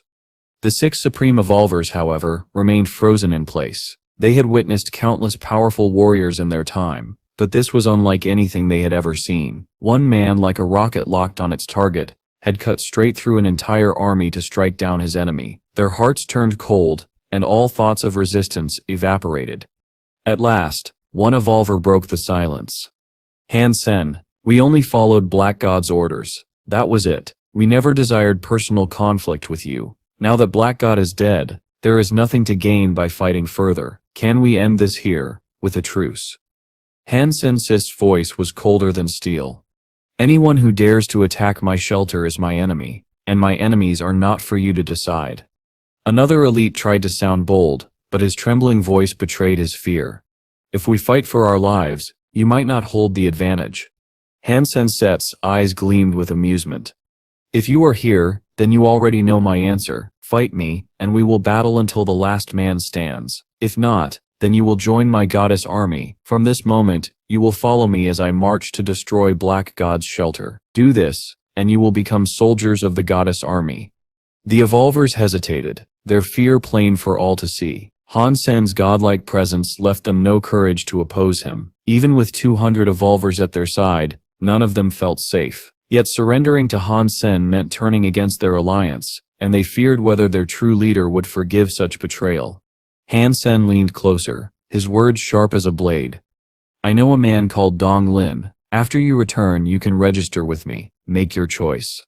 Han Sen had already learned much of Black God's dealings from Tang Zhenlu. His confidence shook the evolvers to their core. Whether his claim was true or false, he had given them an excuse not to fight, and that was enough. Finally, one spoke. We are willing to join the goddess shelter and follow your lead. Others followed in unison, their voices ringing together. The people of the goddess shelter were astonished. Just minutes earlier, these same men had been enemies thirsting for their blood, yet now, they were bowing to Han Sen's command. The news spread like wildfire. The Black God shelter, once thought untouchable, had fallen overnight. Its name was erased, replaced everywhere by the new title, the Goddess Shelter. Even the smaller branches of Black God's stronghold adopted the new name. No one truly understood how this had happened so suddenly. The rumors grew more outlandish with each retelling. Some whispered, "Did you know Han Sen is 8 feet tall, with a waist just as wide? He has the strength of a monster." Black God brought 3,000 elite evolvers, and they fought for 3 days and 3 nights. Yet Han Sen didn't even suffer a scratch. Others argued, "No, you're wrong. I heard it was an army of 30,000. Han Sen killed 10,000 in an instant, turning the rivers red with blood. The corpses piled so high they formed a mountain. When the battle was done, the Black God army was annihilated, and the shelter surrendered." But then, different voices rose with disbelief. "What are you saying? Han Sen is actually a beautiful woman. I don't believe it. Han Sen is clearly a man's name." Confusion mixed with legend, stories twisted into absurdity, yet one truth remained constant through all the madness. Han Sen had brought down the Black God shelter in a single night. The true warriors of the Alliance, men like Li Xinglin and Brother Philip, found the news almost impossible to believe. Slaying armies was one thing, but conquering and holding territory, that was a far greater feat. And Han Sen had done it with terrifying ease. The key to his swift victory, however, lay in the aid of Tang Zhenlei. Tang had once declared, if Han Sen kills Black God, then he will inherit his power, and that prophecy had come true. Han Sen had not originally planned to seize the Black God shelter outright. His decision was simple: he would try. He asked Tang Zhenlu for help, and if Tang succeeded, Han Sen would claim ownership. If Tang failed, then at the very least, Han Sen would raid the shelter, loot what he could, and walk away. After all, taking over a shelter required manpower, discipline, and resources. Without enough followers, it was a heavy burden, but looting, that was always possible. In the end, Tang Zhenlu exceeded expectations. He dealt with the remaining loyalists of Black God, clearing the way. Li Xinglun and Brother Philip were relieved to see that Han Sen showed no interest in crowning himself the king of the ice fields. Still, the takeover had brought Han Sen countless benefits. Not only did he now control the shelter's income, he also inherited the Black God shelter's vast network of intelligence and records. Among those records lay information about sacred blood creatures scattered across the ice fields, beasts the Black God shelter had been unable to slay yet carefully documented. What caught Han Sen's interest most was a strange technique, the so-called Jade Sun Force. Curious, Han Sen searched for it on Skynet. Almost instantly, numerous results appeared. It seemed this art was incredibly popular. Clicking on one site at random, Han Sen's face darkened. The page read, "Do you want to last long and hard? Do you want your partner to moan and scream all night? Do you finish too soon? If so, the Jade Sun Force is for you. Train yourself to become a man with a golden sword. Slay your wife in bed until she loses her voice screaming your name. Order now and become a real man." Han Sen nearly spat out his tea. What the hell is this nonsense? He clicked another link, only to be greeted by yet another cheap advertisement. All of them tied the so-called Jade Sun Force to kidney health and male stamina.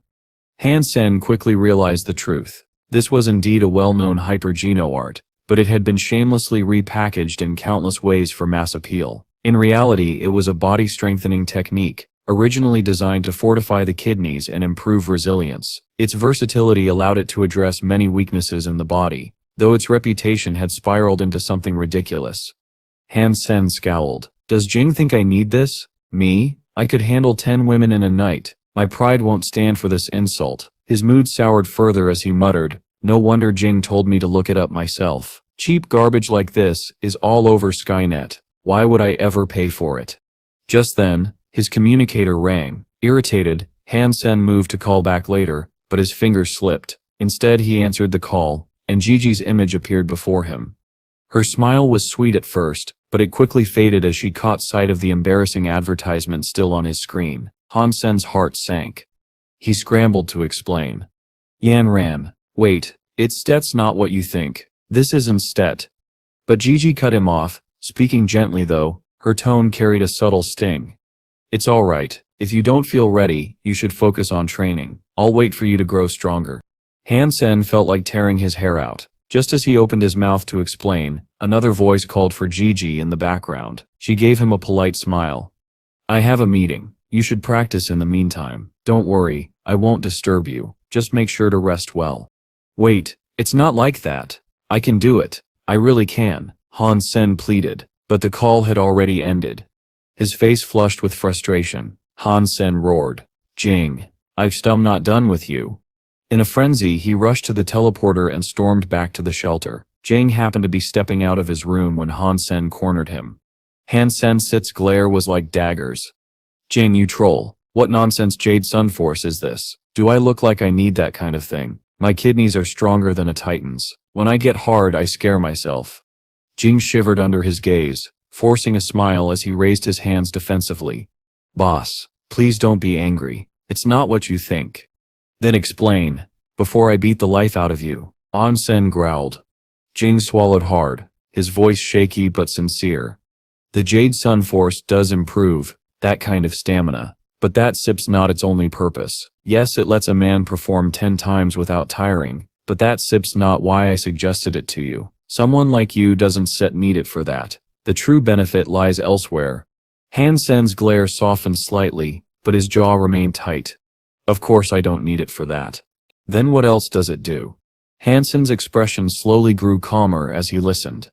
"The Jade Sun Force's main purpose," Jing explained, "is to strengthen a person's kidneys. The kidneys are one of the body's most vital organs. Strengthening them increases stamina, vitality, and power. What I've shown you is the real technique, taken directly from the Jade Sun tablet. This isn't some worthless knockoff you can buy from a shady Skynet vendor. If you master this hyper-geno art, you won't even feel winded after traveling 1,000 miles in a single day." Han Sen raised an eyebrow. "You make it sound revolutionary. I wager it's no different from all those rubbish mail-order scams on Skynet." "It is not the same, I assure you," Jing insisted. "When the Jade Sun tablet was unearthed, countless people desired it. Fights broke out, and in the chaos, the tablet was shattered. The original can never again be seen, but copies of it do exist. Few and rare. I have one such copy, made by my own hand. Of course the real text is too precious. That's why I brought you a replica first, in case you destroyed it in anger before hearing my explanation. But if you truly want it, I can give you the genuine copy." Han Sen's eyes sharpened. "Then give me the real thing. But if I find out you've been lying to me this whole time, do not blame me for being cruel." Jing quickly retrieved another parchment. Han Sen could immediately sense something different about it. The words and the ink looked identical to the fakes, yet the real copy carried a mysterious presence, a subtle aura that lingered around it. True hypergeno arts always had that inexplicable mystic quality. See, boss? I told you I wasn't set lying. Jing smiled nervously. The differences are slight, but they exist.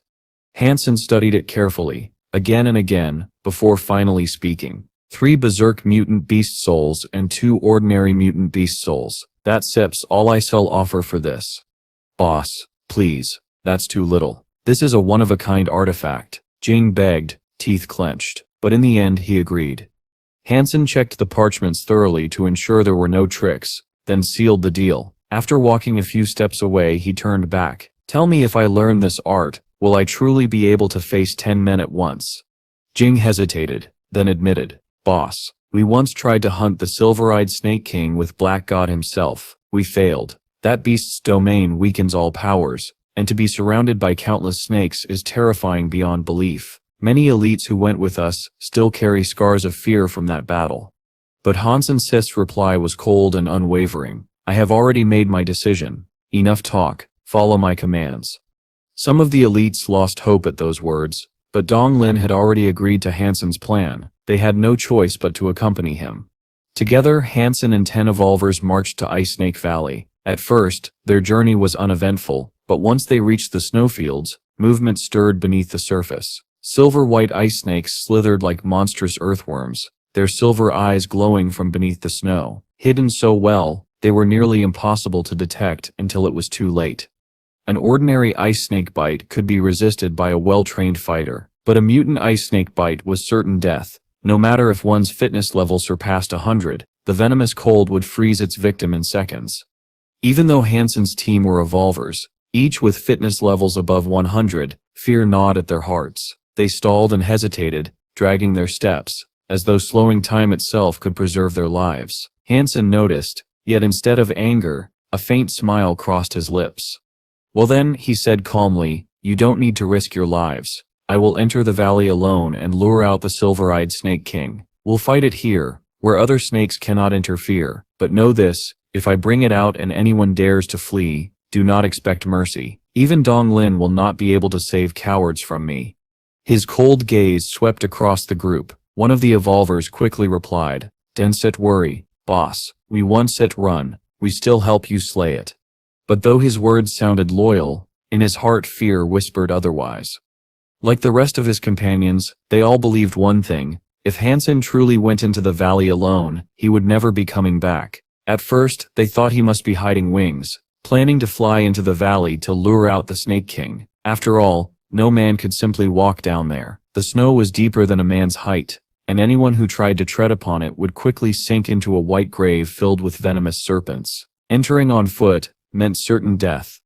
If Han Sen did fly, he might survive a little longer, but not by much. The ice snakes could fly as well. While they could not soar too high within the valley, they could easily pursue him. The moment Han Sen took flight, it would turn into a vicious dogfight, one he might not escape. To the others, his choice to go in alone seemed nothing short of suicide. But to their disbelief, Han Sen stepped into the valley without wings. He had mastered the talent of ice skin, so he was unafraid of frostbite. Of course, that didn't mean he planned on being bitten. The moment he entered, Han Sen broke into a sprint. His footsteps left only the faintest marks upon the snow, barely visible, like shallow indentations that could only be noticed if one looked carefully. Still, even that small disturbance was enough to draw the snake's attention. 2 ice snakes burst out from beneath the snow, lunging toward him. Their silver scales glistened blindingly under the cold sun as they spread their wings like giant cicadas and dive-bombed at him. Han Sen narrowly dodged, their bodies twisting mid-air for another strike. He knew these creatures well. Their profiles told him everything. Though they could not fly high, their gliding ability was terrifyingly strong. Slowing down would mean instant death, so Han Sen pressed forward, dodging their strikes without striking back. Killing them here would only bring worse trouble, for the smell of their blood would summon every snake in the valley. What he wanted was only one thing: the Snake King. More snakes occasionally joined the chase, but none could stop him. Han Sen's body darted like a shadow, slipping past every fanged lunge as he pushed deeper into the canyon. The snow-covered valley stretched 100 meters across, and Han Sen knew from the records that the Snake King's icy cave should have been near the 30-meter mark. Yet, as he sprinted past 40 meters, he still hadn't seen it. Confusion tugged at him. Strange, shouldn't the cave be here? Why haven't said I seen it yet? By now, over 1,000 ice snakes were pursuing him. He was fortunate his skill let him outpace and outmaneuver them all. Still, as he advanced, the chase began to change. The further he went, the fewer snakes followed. One by one they abandoned pursuit, until several miles later, not a single one remained. A chill crawled into Han Sen's heart. Is this the Snake King Sip's territory? Do they not dare enter it? But the thought didn't sit right. If he had reached the domain of their king, the snakes should have been defending it, not retreating. Something about this valley felt wrong, unnaturally wrong. He looked around. The heavy snow concealed everything, and beyond the blizzard's veil, not a trace of movement could be seen. The silence was suffocating. Clouds swallowed the sun, and a fresh storm of snow began to fall. I've come this far. I can turn back now. Han Sen grit his teeth. If things turned dire, he still had his berserk sacred blood wings. He could always fly away. The snakes wouldn't be able to catch him then. With that reassurance, he pressed forward. 20 more meters passed, and still no snakes appeared. At last, he found himself standing before a smooth ice wall, boxed in on either side by jagged glaciers. The canyon had ended. There, carved into the wall, was a cave. But it was nothing like he expected. It was unnaturally tall, 3 meters high, yet only a single meter wide, like a vertical scar cut into the ice. From the outside, it was dark, revealing nothing within. Han Sen summoned his golden armor and glyph. Only then did he step inside. The cave stretched on, narrow but straight. Han Sen walked for miles through the cold tunnel, until finally he reached the end. When Han Sen finally reached the end of the narrow passage, the cave suddenly opened into a vast icy hall. Strangely enough, he hadn't faced a single danger on his way here, not even the faintest sign of a creature. At the center of the cavern stood something extraordinary. An egg, half the height of a grown man, rested in the ice. Its silver sheen made it look metallic, its glossy surface etched with intricate, finely carved patterns. Han Sen's eyes widened with excitement. Ha! The gods must truly favor me today. This has to be the Snake King Sip's egg. He knew well how difficult it was for powerful creatures to reproduce. Golden roars, for example, exhausted all their energy to bear offspring, pouring their Geno essence into their young, a sacrifice that always led to the mother's death. Yet here, in this silent cavern, there was no trace of the Snake King. To Han Sen, this was nothing short of a golden opportunity. Without hesitation, he reached out to touch the metallic egg. The moment his fingers brushed its surface, a sharp current shot through him. His fingertips recoiled as though stung by lightning, the hairs on his hands standing on end. The jolt forced him 2 steps back, nearly knocking him off balance. What in the world is this egg? Why is it electrified? Han Sen's eyes narrowed in shock as he stared at it. The engraved patterns along the shell, once glowing faintly, were now dimming. He had eaten many eggs before, but never anything like this. While he pondered the mystery, a sound echoed from the cavern entrance. Han Sen's body tensed. The Snake King? But no. As he listened carefully, he realized it wasn't the slithering of a beast. It was the sound of human footsteps. Han Sen frowned. None of his companions had dared follow him into the valley. Whoever this was, it wasn't someone from his group. Peering toward the entrance, Han Sen spotted a familiar figure. A man clad in blue armor, with black hair and white wings, stepped into the cave. He Dong-mu? Han Sen muttered in surprise. Of all people, he hadn't expected to see him here. Judging by his wings, he had flown straight into the cavern. A reckless move, considering the valley was crawling with ice snakes. Still, by luck or fate, none had been here to stop him. He Dong-mu's eyes fell upon the silver egg. Although you came here first according to the rules, whoever claims it, owns it. In an instant, he surged forward with all his strength, dashing toward the egg. No, stop. Han Sen reached out trying to grab him, but He Dong-mu only sped up. In a flash, he threw his arms around the egg. A blood-curdling scream erupted from his throat. His body convulsed violently as arcs of electricity shot through him. His hair stood on end. His muscles spasmed, and with a final cry, he collapsed to the ground. His arms still frozen in a posture of hugging the egg. He lay there paralyzed, twitching from the shock. Han Sen walked over with a small smile, shaking his head. I didn't want to stop you from claiming the egg. I was only trying to save you from this. I was trying to be nice. He Dong-mu's glare said otherwise. His eyes, though filled with pain, clearly accused Han Sen of trickery. In truth, Han Sen had misled him. He hadn't stopped Hidong-mu for the egg's sake. He had only wanted to test whether the egg still carried a charge after shocking him earlier. Now he had his answer. This was no ordinary egg. It was something far more powerful. Hidong-mu struggled to rise, his body still numb from the lightning coursing through him, but he had no one to blame but himself. He had rushed recklessly, ignoring Han Sen's warning. Han Sen circled the egg slowly, his mind racing. Strange. I've never heard of the silver-eyed snake king wielding electricity. I thought it could only inflict frostbite. Then why does its egg contain such a charge? As he watched, the patterns on the shell glowed faintly again, only to dim once more, like a heartbeat pulsing weakly. Turning back, Han Sen looked at Hidong-mu. Mr. Mu, I think we still have to crack this egg open if we ever want to use it. But I'm weaker than you. Why don't you do the honors? Hidong-mu's face twisted with disdain, as if saying, do you take me for a fool? Han Sen didn't press. The truth was, even he didn't dare. A single touch had been painful enough. What if smashing it unleashed all of that power at once? What if, instead of claiming the egg, he ended up charred to ash? The thought alone made him hesitate.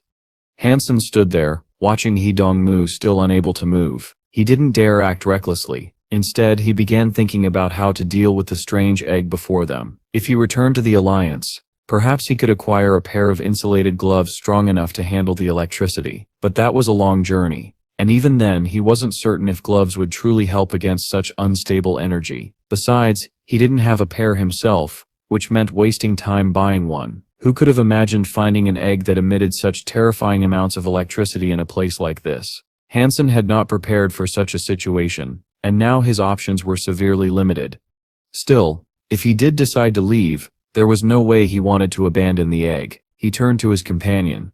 Mr. Yi, we've come all this way. There's no way we can return empty-handed. Are you sure you won't try again? Han Sen asked, trying to persuade Hidong-mu. Nope, but I'll watch you give it a go. Hidong replied calmly, though his face was pale, showing just how badly the electricity had injured him earlier. Han Sen frowned. If you aren't willing to try, then of course I won't either. But if neither of us are willing to touch it, then what's the point of being here at all? As the two debated, a sudden cracking sound interrupted them. Their eyes darted to the egg. The half-human tall silver egg was splitting. A web of cracks appeared across its shell, and slowly, it began to open by itself.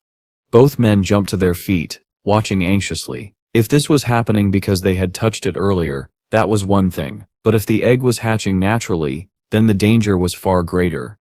Another sharp crack echoed, and a large fracture split the egg from top to bottom. The silver, metallic shell glowed with arcs of electricity, as more and more pieces began to fall away. Both Han Sen and Hidong-mu instinctively stepped back, alert and tense.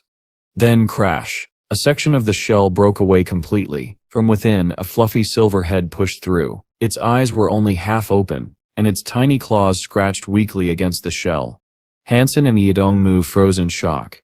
It's not a snake. For so long they had believed this was the offspring of the silver-eyed Snake King, but the creature emerging before them was nothing like what they had expected. Covered in silver fur, with sharp, upright ears and a tail full of majestic fluff, the newborn looked like a fox. Its half-open eyes glimmered with a burning phoenix-like light. The small creature finally broke free from the egg. Though just hatched, it was already the size of an adult tanuki. Its silver coat was thick and well-suited for the icy world it had been born into. Flop! The fox stumbled onto the ground, too weak to stand properly. In that instant, Hidong-mu moved. Dagger in hand, he rushed forward like a phantom, aiming straight for the creature's half-closed eye. His killing intent was merciless. He wanted to slay it before it could ever pose a threat. Han Sen, however, didn't move. He had seen this before. When the Golden Roar was born, he himself had once played this very role. Hidong-mu's dagger thrust was precise and deadly. The tip of the blade drove down towards the fox's delicate eyelid, only to be stopped cold with the metallic clang of steel. The fox cried out, and Han Sen's eyes widened. Its eyelid was not flesh, it was metal. Hidong-mu tried again, pouring his strength into forcing the dagger through, but before the blade could sink any deeper, a brilliant surge of lightning arced from the fox's body into the weapon. Electricity coursed violently through the steel and into Hidong-mu himself. The assassin screamed as the current overwhelmed him. His body convulsed, then was flung backward, crashing to the ground. His armor was charred black, and the white wings he wore were reduced to little more than smoldering feathers. This time the damage was devastating. He lay crumpled, unable to move, his heartbeat faint but still present. Han Sen's heart skipped. This thing, it sets the child of a super creature. There was no other explanation. Yidongmu's was immensely skilled, and that strike had been powerful enough to kill any newborn sacred blood creature. Yet this silver fox had not only survived, it had retaliated. Han Sen remembered when he had fought the Golden Roar, but back then, the creature had relied only on brute strength. This fox, however, already displayed a terrifying ability. The once docile little fox now rose to its paws, its silver fur bristling with anger. Sparks of lightning danced across its body as it glared at the man who had tried to kill it. With a furious cry, it darted forward, charging straight at the fallen Yidongmu. It was as if the creature sought vengeance, determined to reverse the attack that had just been made against it.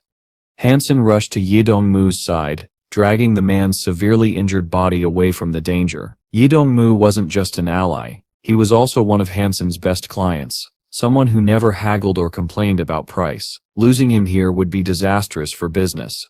Step by step, Han Sen pulled Yidongmu toward the trail leading out of the ice cave. The silver fox made an effort to follow, but it had only just been born. Its legs trembled, its movements clumsy. It could barely stand upright, let alone chase them down. Han Sen dared not attack it. Making an enemy of a super creature's offspring was the last thing he wanted. He focused only on dragging Yidongmu out into the open.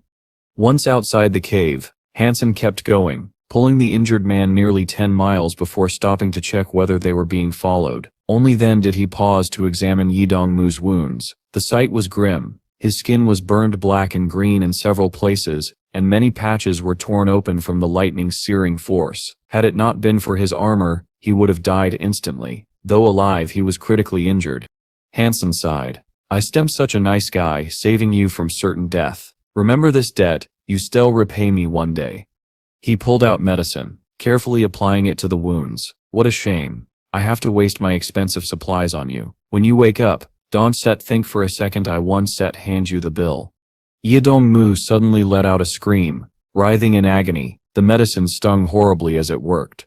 "Stop yelling," Han Sen scolded. "Aren't you supposed to be brave? If you can handle this, how can you ever expect to accomplish great deeds?" Yidongmu grit his teeth, his face pale. "You didn't even give me any anesthetic. Why don't you try this yourself? Let's see if you don't scream." His body convulsed from the pain, and in desperation he sank his teeth into Han Sen's leg. Han Sen cried out as sharp teeth tore into his calf. He had stored away his armor earlier, leaving his leg exposed, and the bite was savage. "Let go. Are you a shark now? Just biting and not letting go?" He slapped Yidongmu's head repeatedly until, finally, the injured man released him. Yidongmu rolled onto the icy ground, drained of all energy, gasping for breath. Han Sen winced as he glanced down, spotting blood seeping from 2 deep bite marks. But before he could complain further, a silver shadow streaked toward him. His expression hardened. The silver fox. Despite its newborn state, it was astonishingly fast, and it only accelerated as it drew nearer. Within moments, it stood 5 meters away, staring at him with burning phoenix-like eyes. Han Sen's heart pounded. He thought of summoning his wings to escape, but the fox didn't move. It only stared. Cold sweat ran down Han Sen's neck. He took a step back, instinctively distancing himself from Yidongmu. "Why are you looking at me? He's the one who attacked you." Yet the fox ignored Yidongmu completely. Its gaze was fixed solely on Han Sen, tracking his every movement. Han Sen frowned. "Don't tell me its eyesight is so weak it can even recognize who harmed it." At that moment, Yidongmu made his escape. Summoning a pair of purple wings, he soared into the sky. "Thanks for saving me. I'll pay you back later," he shouted, as he vanished. Han Sen gritted his teeth. "Ungrateful bastard. If I hadn't saved you, you'd already be fox chow. And now you leave me here alone." The silver fox meanwhile continued to stare. Its expression wasn't hostile. If anything, it looked confused. Han Sen could tell it didn't intend to kill him, but he wasn't comforted. A creature's temperament could change in an instant. What if, in the next moment, it grew hungry and decided Han Sen would make an easy meal? He forced a smile. Listen, little guy, you've got strong bones and a holy aura. You'll definitely become something powerful in the future. But if you're hungry, go eat a sacred blood beast or something better. Don't waste your time with me. My flesh is cheap, without a single nutrient worth your trouble. As Han Sen spoke, he slowly stepped backward, but with every step he took, the silver fox advanced, its burning eyes never leaving him. When Han Sen moved left, the silver fox moved right. The way it stared at him felt deliberate, almost as though it recognized him. "Oh, what are you following me for?" Han Sen muttered under his breath, his mind racing to make sense of the situation. Suddenly, a thought struck him. Cats and dogs love to chase things. People often threw balls for them to catch. Maybe the fox wasn't so different. Perhaps it shared the same instinct. He fumbled through his pockets but found no ball. The only thing he could grab was a fist-sized bottle. Inside it, however, was an elixir worth tens of thousands, a medicine he hadn't even been willing to use on Yidong-mu. But with his own life on the line, he bit his lip and hurled it away. Han Sen only wanted to see what would happen before the silver fox decided to attack him. To his relief, the creature's gaze shifted. It sprang to its feet and chased after the bottle. Han Sen felt a surge of delight. It had worked. Without hesitation, he turned and ran as fast as he could. He knew what had happened to Yidong-mu and had no desire to anger a super creature. But he hadn't gone far, when the silver fox reappeared, streaking across the snow like a flash of light. In its mouth was the very bottle Han Sen had thrown. Han Sen's heart sank. The fox had not only caught up easily, it had done so while carrying the elixir. He slowed to a stop, feeling hopeless. The silver fox stopped too, just a meter away, and gently placed the medicine bottle at Han Sen's feet. "Good boy." Han Sen forced a smile. He wanted to pat its head, but his hands froze midair. This was a super creature. If it took his gesture as a threat, he might lose an arm. Seeing him hesitate, the silver fox approached on its own. It brushed against his leg, and began licking it. Han Sen nearly jumped, fighting the urge to kick it away, but then he noticed it was licking the wound where Yidong-mu had bitten him. The bleeding had stopped earlier, but the wound still ached. As the fox's tongue passed over it, something incredible happened. Before his very eyes, the injury faded away, the pain disappearing entirely. Han Sen froze, unable to believe it. The silver fox wasn't attacking him, it was healing him. The creature stepped back, tilting its head like a curious child, its phoenix-like eyes soft. Han Sen's understanding of creatures, built over countless encounters, flipped completely. This was no ordinary beast. He slowly raised his hand again, hesitant but curious. He stopped halfway, fear nagging at him, but then, the silver fox leaned in on its own, pressing its head into his palm. Its eyes closed as it rubbed its head against his hand, clearly enjoying the touch. Is this really a wild creature? Han Sen thought to himself as he stroked its head. It behaved like a little girl, innocent and affectionate. But foxes were cunning. Was it luring him into lowering his guard? Was it planning to attack once he relaxed? Even so, when the creature rubbed its body against his legs like a cat, its actions seemed entirely genuine. In this moment, it simply wanted affection. Still, Han Sen's mind raced. If this silver fox ever turned violent after he brought it back home, the consequences would be catastrophic. He remembered the blue seahorse, a super creature that had once burned down the seabed shelter, and a chill ran down his spine. No, he couldn't take the fox back. It was too dangerous. Han Sen looked at the silver fox sitting lovingly in his arms, its fur warm against him. It pained him, but he set it gently back on the ground. "Little fox, it sets not that I don't want to bring you with me. If I were alone I would, but I can set risk it. If something happened it wouldn't set just be my problem. Go home." He turned and began to walk away. But the silver fox didn't listen. It followed, matching him step for step. If he moved forward, it moved forward. If he stopped, it stopped.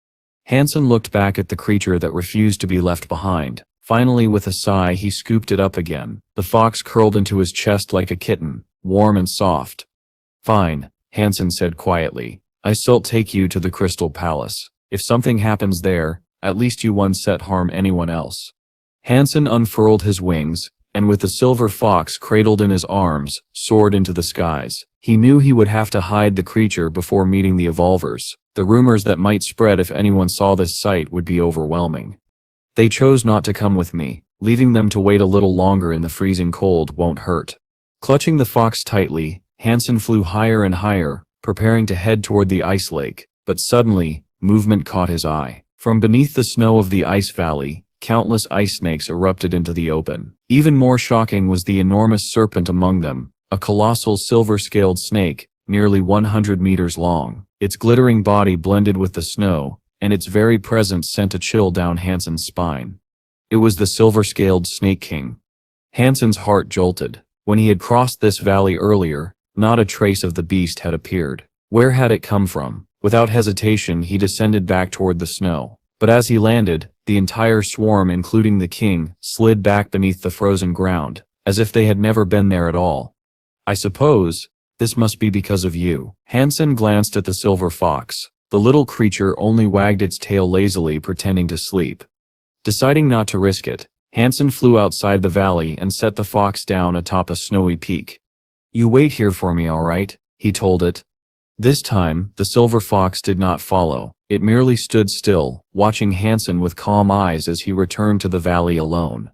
But the moment Hansen entered again, the snakes reappeared. An entire legion burst out from the snow, their movements swift and violent. At their head, the Silver Snake King rose, its massive body unfurling like a nightmare. Its eyes glowed with silver fire, and two horns upon its head shone like deadly beacons. With wings spread wide, it launched itself toward Hansen, a predator of ancient myth.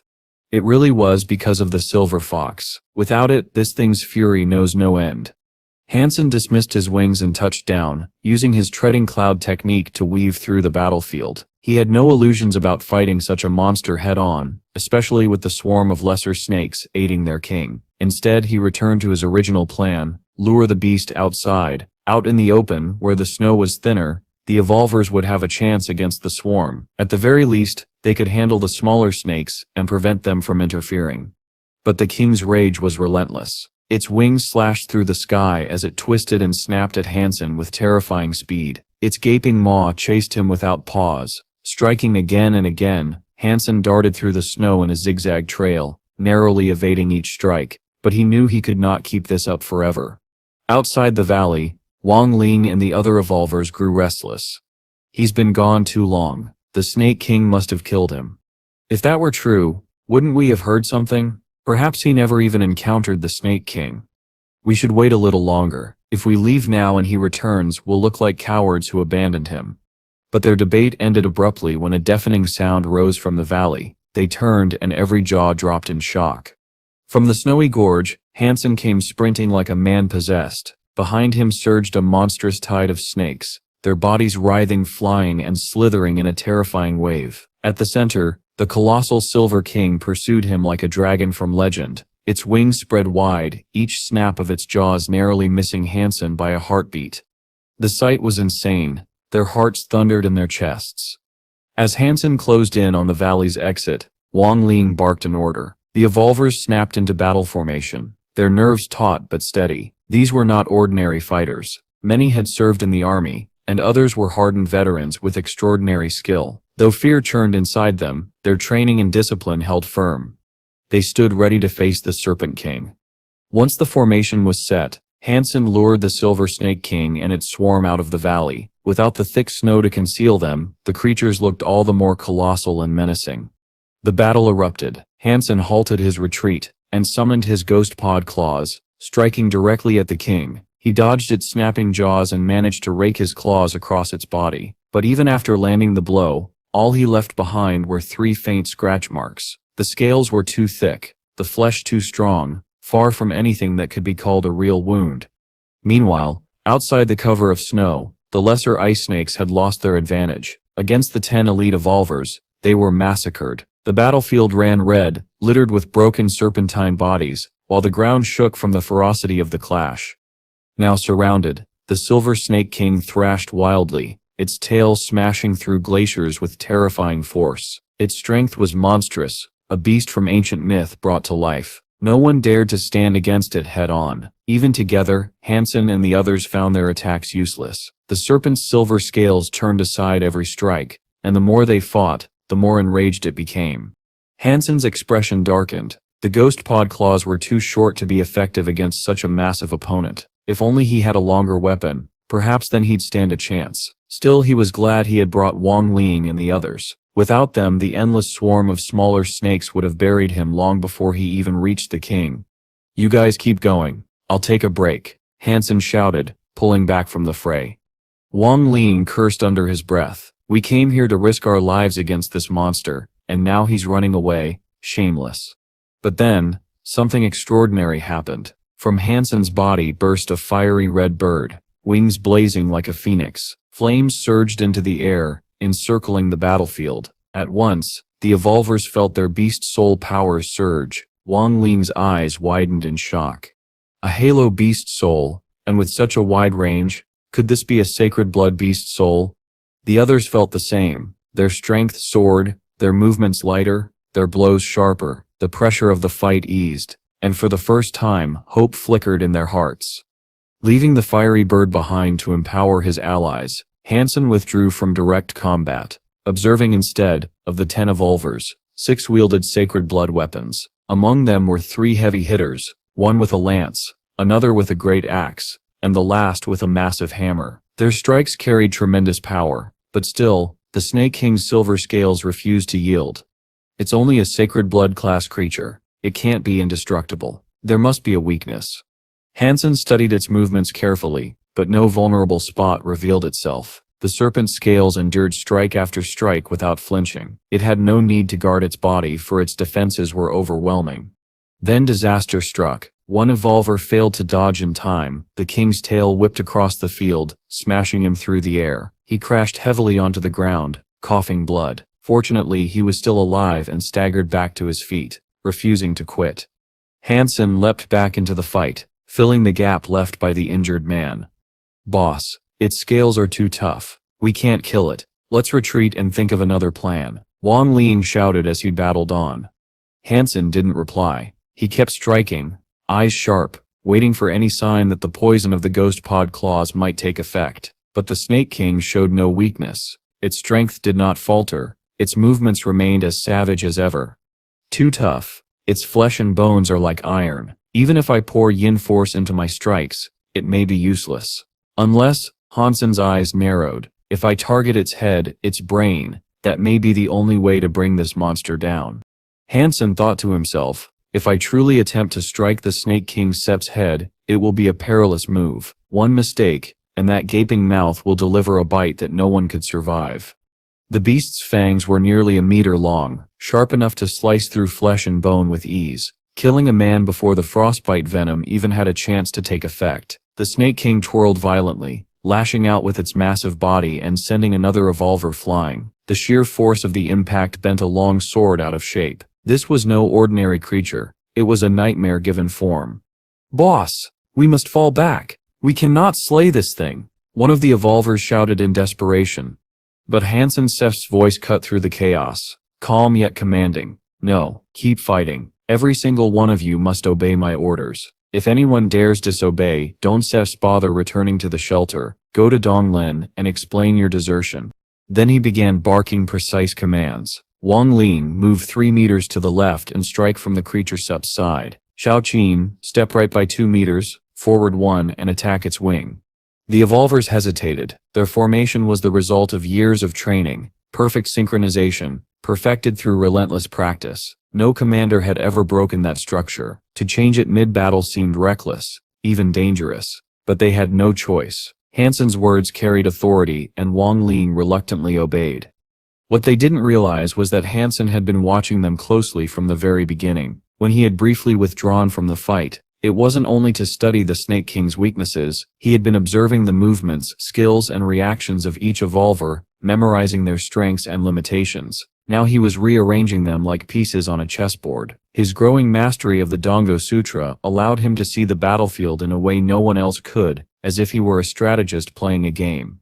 At first, Wang Ling doubted him, but once the formation shifted, everything changed. Suddenly, fighting the Snake King became easier. They were positioned further from danger, and no one took another direct hit. Their new placements relieved the pressure on the group, and to their astonishment, Han Sen's commands worked flawlessly. These men had once been soldiers. They understood the difference between a powerful warrior and a true commander, and Han Sen was proving himself to be something extraordinary. His commands were neither rushed nor panicked. He issued them swiftly, yet with calm precision, guiding 10 people as if he were conducting a symphony. Wang Ling and the others began to admire him, not the way one respects raw power, but with the reverence one feels for a leader who can turn despair into victory. To them, Han Sen no longer seemed like just a man. He was a figure worthy of near religious respect. And then, the moment arrived. The Snake King lowered its massive head, bringing it within Han Sen's reach. This was the opportunity he had been waiting for. With a leap, Han Sen closed the distance, his fist glowing with yin force strong enough to shatter a mountain. He drove his punch directly into the creature's skull, the energy drilling deep inside. The impact was devastating. The Snake King screamed in agony, its body twisting violently, as if its very brain had been rattled loose. Though the beast still looked monstrous, its once perfect composure faltered. Its form was broken. Han Sen's eyes gleamed with triumph. The yin force had worked. The monster was finally vulnerable. Han Sen continued barking orders to Wang Ling and the other evolvers, directing them how to press the attack. Before long, the Snake King's head reared up in front of him again. Han Sen delivered another yin force punch. After the second blow, the great serpent staggered as if intoxicated. Its body began to lose coordination and control. Wang Ling watched in astonishment as the tide of battle shifted, and a quiet excitement spread through the evolvers. Under Han Sen's precise leadership, they fought harder, their faith and respect for him growing with every command. When Han Sen struck the Snake King's head a third time, the beast could no longer hold on. With a final writhing, it collapsed to the ground, twisting in pain. A system-like voice rang in Han Sen's mind. "Please give me your beast soul. I have to get a beast soul. Hallelujah. May the sweet mother of baby Jesus bless me." Han Sen felt the praise bubbling inside him, but he kept it to himself. Then another notification sounded clearly. "Silver Eye, Snake King. Beast soul acquired. Consume its flesh to obtain a random number of sacred blood genome points ranging from 0 to 10. Han Sen wanted to shout his triumph, but instead he smiled inwardly. Seeing their leader victorious drain the remaining ice snakes of will, they fled back toward the ice valley. The battlefield lay littered with the aftermath of their effort. Countless corpses of ice snakes, the broken body of the Snake King, and even a few mutant-class creatures piled among them. Each evolver claimed a share of the spoils. Most received ordinary class beast souls. A fortunate few had been rewarded with mutant beast souls. They had slain far more ice snakes than expected, and their haul was the largest any of them had seen. "Han Sen, I'll leave them here for you, but go find someone to help carry the bodies of the Snake King and the ice snakes back," Wang Ling said. Han Sen hurried to arrange the transport and then departed. The evolvers obeyed without hesitation. Han Sen's leadership had won their absolute trust. He climbed back to the snowy mountain peak where the little silver fox had patiently waited. The creature's hopeful eyes made Han Sen wonder how long it might have waited if he had not returned. When he reappeared, the fox padded over and wound its big fluffy tail around his legs. It rubbed its head against him as if to say welcome back. Han Sen felt an unexpected fondness grow for the animal and in a quiet moment, wished it could be an ordinary pet, something he could keep at his side forever. Han Sen fed a black crystal to the silver-eyed Snake King's carcass, and brought the silver fox with him down the mountain. Along the way he passed other humans, keeping the fox close and slightly nervous that it might lash out. To his relief, the fox showed no hostility. It behaved unlike most super creatures, and did not attack on sight. Back inside the Crystal Palace, the fox remained calm even when Zero approached and hugged it. It seemed tame. Wang Ling divided the Snake King's flesh, and the ice snakes meat evenly among Han Sen and the evolvers. Equal shares fostered a sense of fairness and reinforced the bond within the group. Trust that would matter in battles to come. Han Sen prepared a meal from his portion of the Snake King's flesh, ate until he was full, and distributed the remainder to the angels. The Snake King had been enormous. Eating it all might take a month, and even then there was no guarantee he would gain any sacred blood genome points. Faced with such uncertainty, he did not linger over every bite. Shortly after, a report reached Han Sen at the shelter someone was looking for him. He went to meet the visitor, and was surprised to find Yidonggu standing there. Han Sen had not seen Yidonggu for a long time. The wounds that had once marked him were now healed, and his vicious scars had faded. "You do not need to thank me," Yidonggu said breezily. "I was only trying to help. If you insist on rewarding me, a few billion in cash would be welcome." Han Sen grinned. "There is an opportunity coming that will let you make some sweet money. Are you up for it?" "Sure. What sort of money are we talking about?" Yidonggu asked. "I'm going to learn a hyperino art." Yadongu explained directly. If you become my training partner, I still pay you. Why me? Han Sen asked, genuinely curious. Because you are very good at assassinations, and your power is tremendous, Yadongu replied simply. Han Sen considered the proposition. The promise of profit and the chance to train alongside someone as capable as Yadongu were enough to make him listen closely. Yadongu looked Han Sen in the eye and said, "You have good taste. I appreciate your honesty. I can be your training partner, but I am an honest man as well. I must tell you, I do not come cheap." Han Sen's curiosity piqued. He wanted to know which Hyperino art Yadongu sought to master. Both men were already accomplished in assassination skills, but if Yadongu was serious about this new ability, it could prove valuable for Han Sen as well. After all, a problem solvable with money was no problem at all. Yadongu's confidence reflected his wealth and status. Even when Han Sen quoted an exorbitant price, Yadongu agreed immediately, without bargaining or hesitation. Han Sen led Yadongu to the Black God Shelter Arena. There Yadongu prepared to learn the skill he had been pursuing. He still wielded a dagger, but every movement was precise, almost invisible in its swiftness. It was evident he had mastered the essence of assassination. Han Sen recalled their first meeting in the initial shelter and marveled at how far Yadongu had come.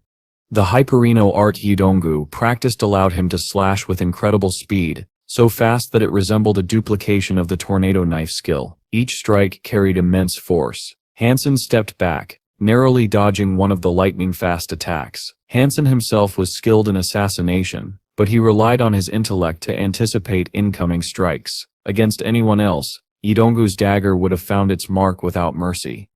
Yadong was relentless. "I still have a long way to go," he admitted, continuing the training without pause. Han Sen had encountered many who loved to fight, but none as driven as Yadong. Without breaks, Yadong would have trained endlessly, day after day. Han Sen could see that his skill was already formidable. Few evolvers could dodge his initial strikes, yet Yadong remained unsatisfied.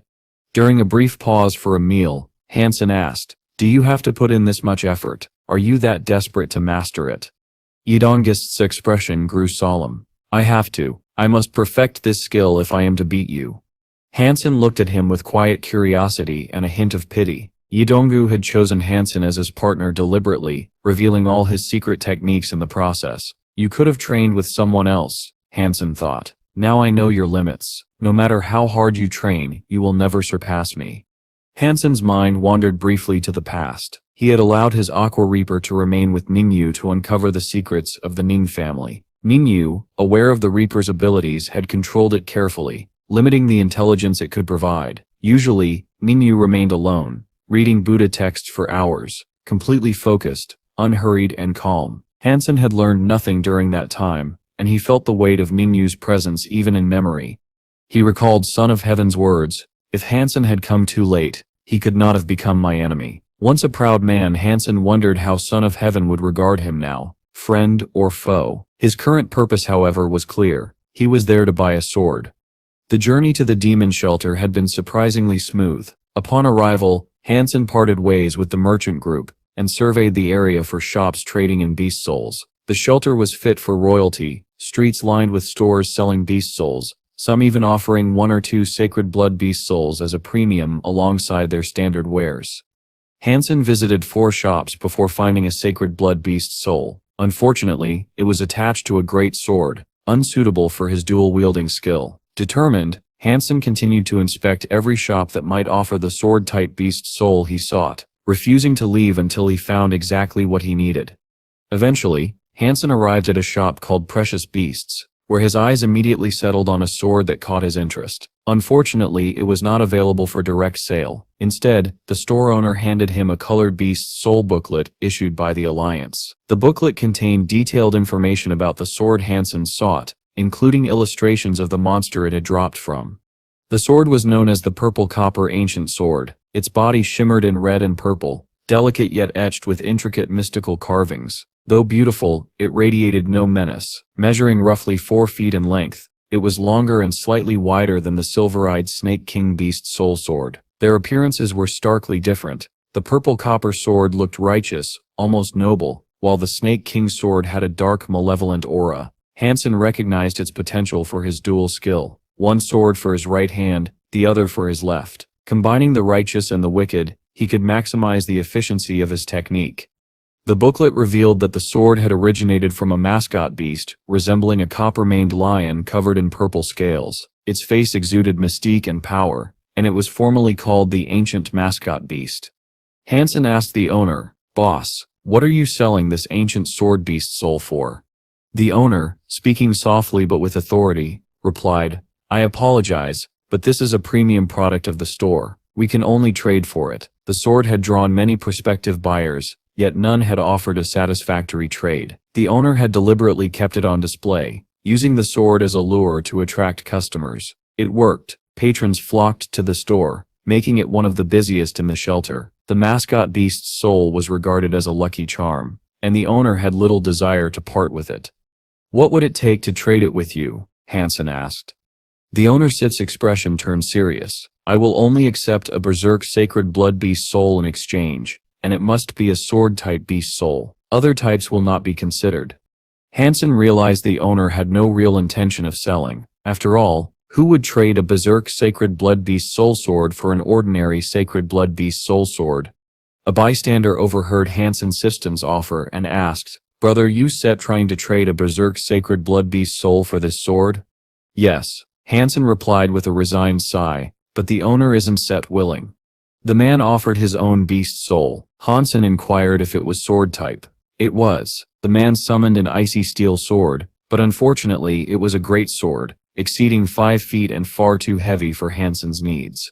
"Show me your beast soul," the man suggested. Han Sen complied, summoning the inferno bull that infused his body. In an instant, he transformed into a black bull with massive wings and giant horns. Both the owner and the man gaped in astonishment.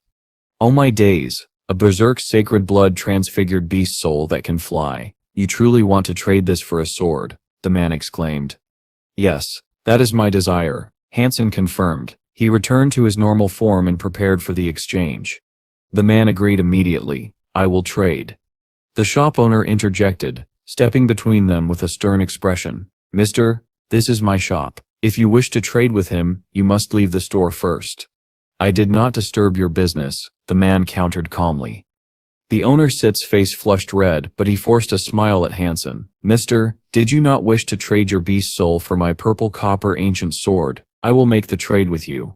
"Yes, I will," Han Sen said. "After thinking it over, I realize this offer favors you heavily. This is a tremendous berserk sacred blood beast soul." Han Sen smiled, then added, "Friend, ignore him. I shall even include an extra mutant beast soul along with the great sword you offered." Han Sen left the shop triumphant, carrying the purple copper ancient sword he had coveted, and an additional armored sacred blood beast soul. Both were among the highest-ranking treasures in the Sacred Blood League. The ancient sword, in particular, was the finest sacred blood sword one could acquire. Trading the Berserk Inferno Bull for these two prized items was a victory beyond his expectations. Han Sen was delighted. "Friend," he said with a grin, "how about we go have dinner together? It will give us a chance to get to know each other better."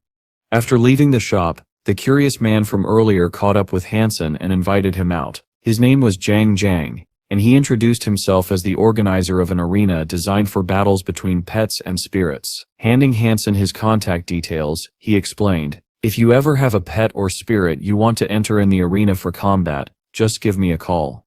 "You sell tickets?" Han Sen asked, puzzled.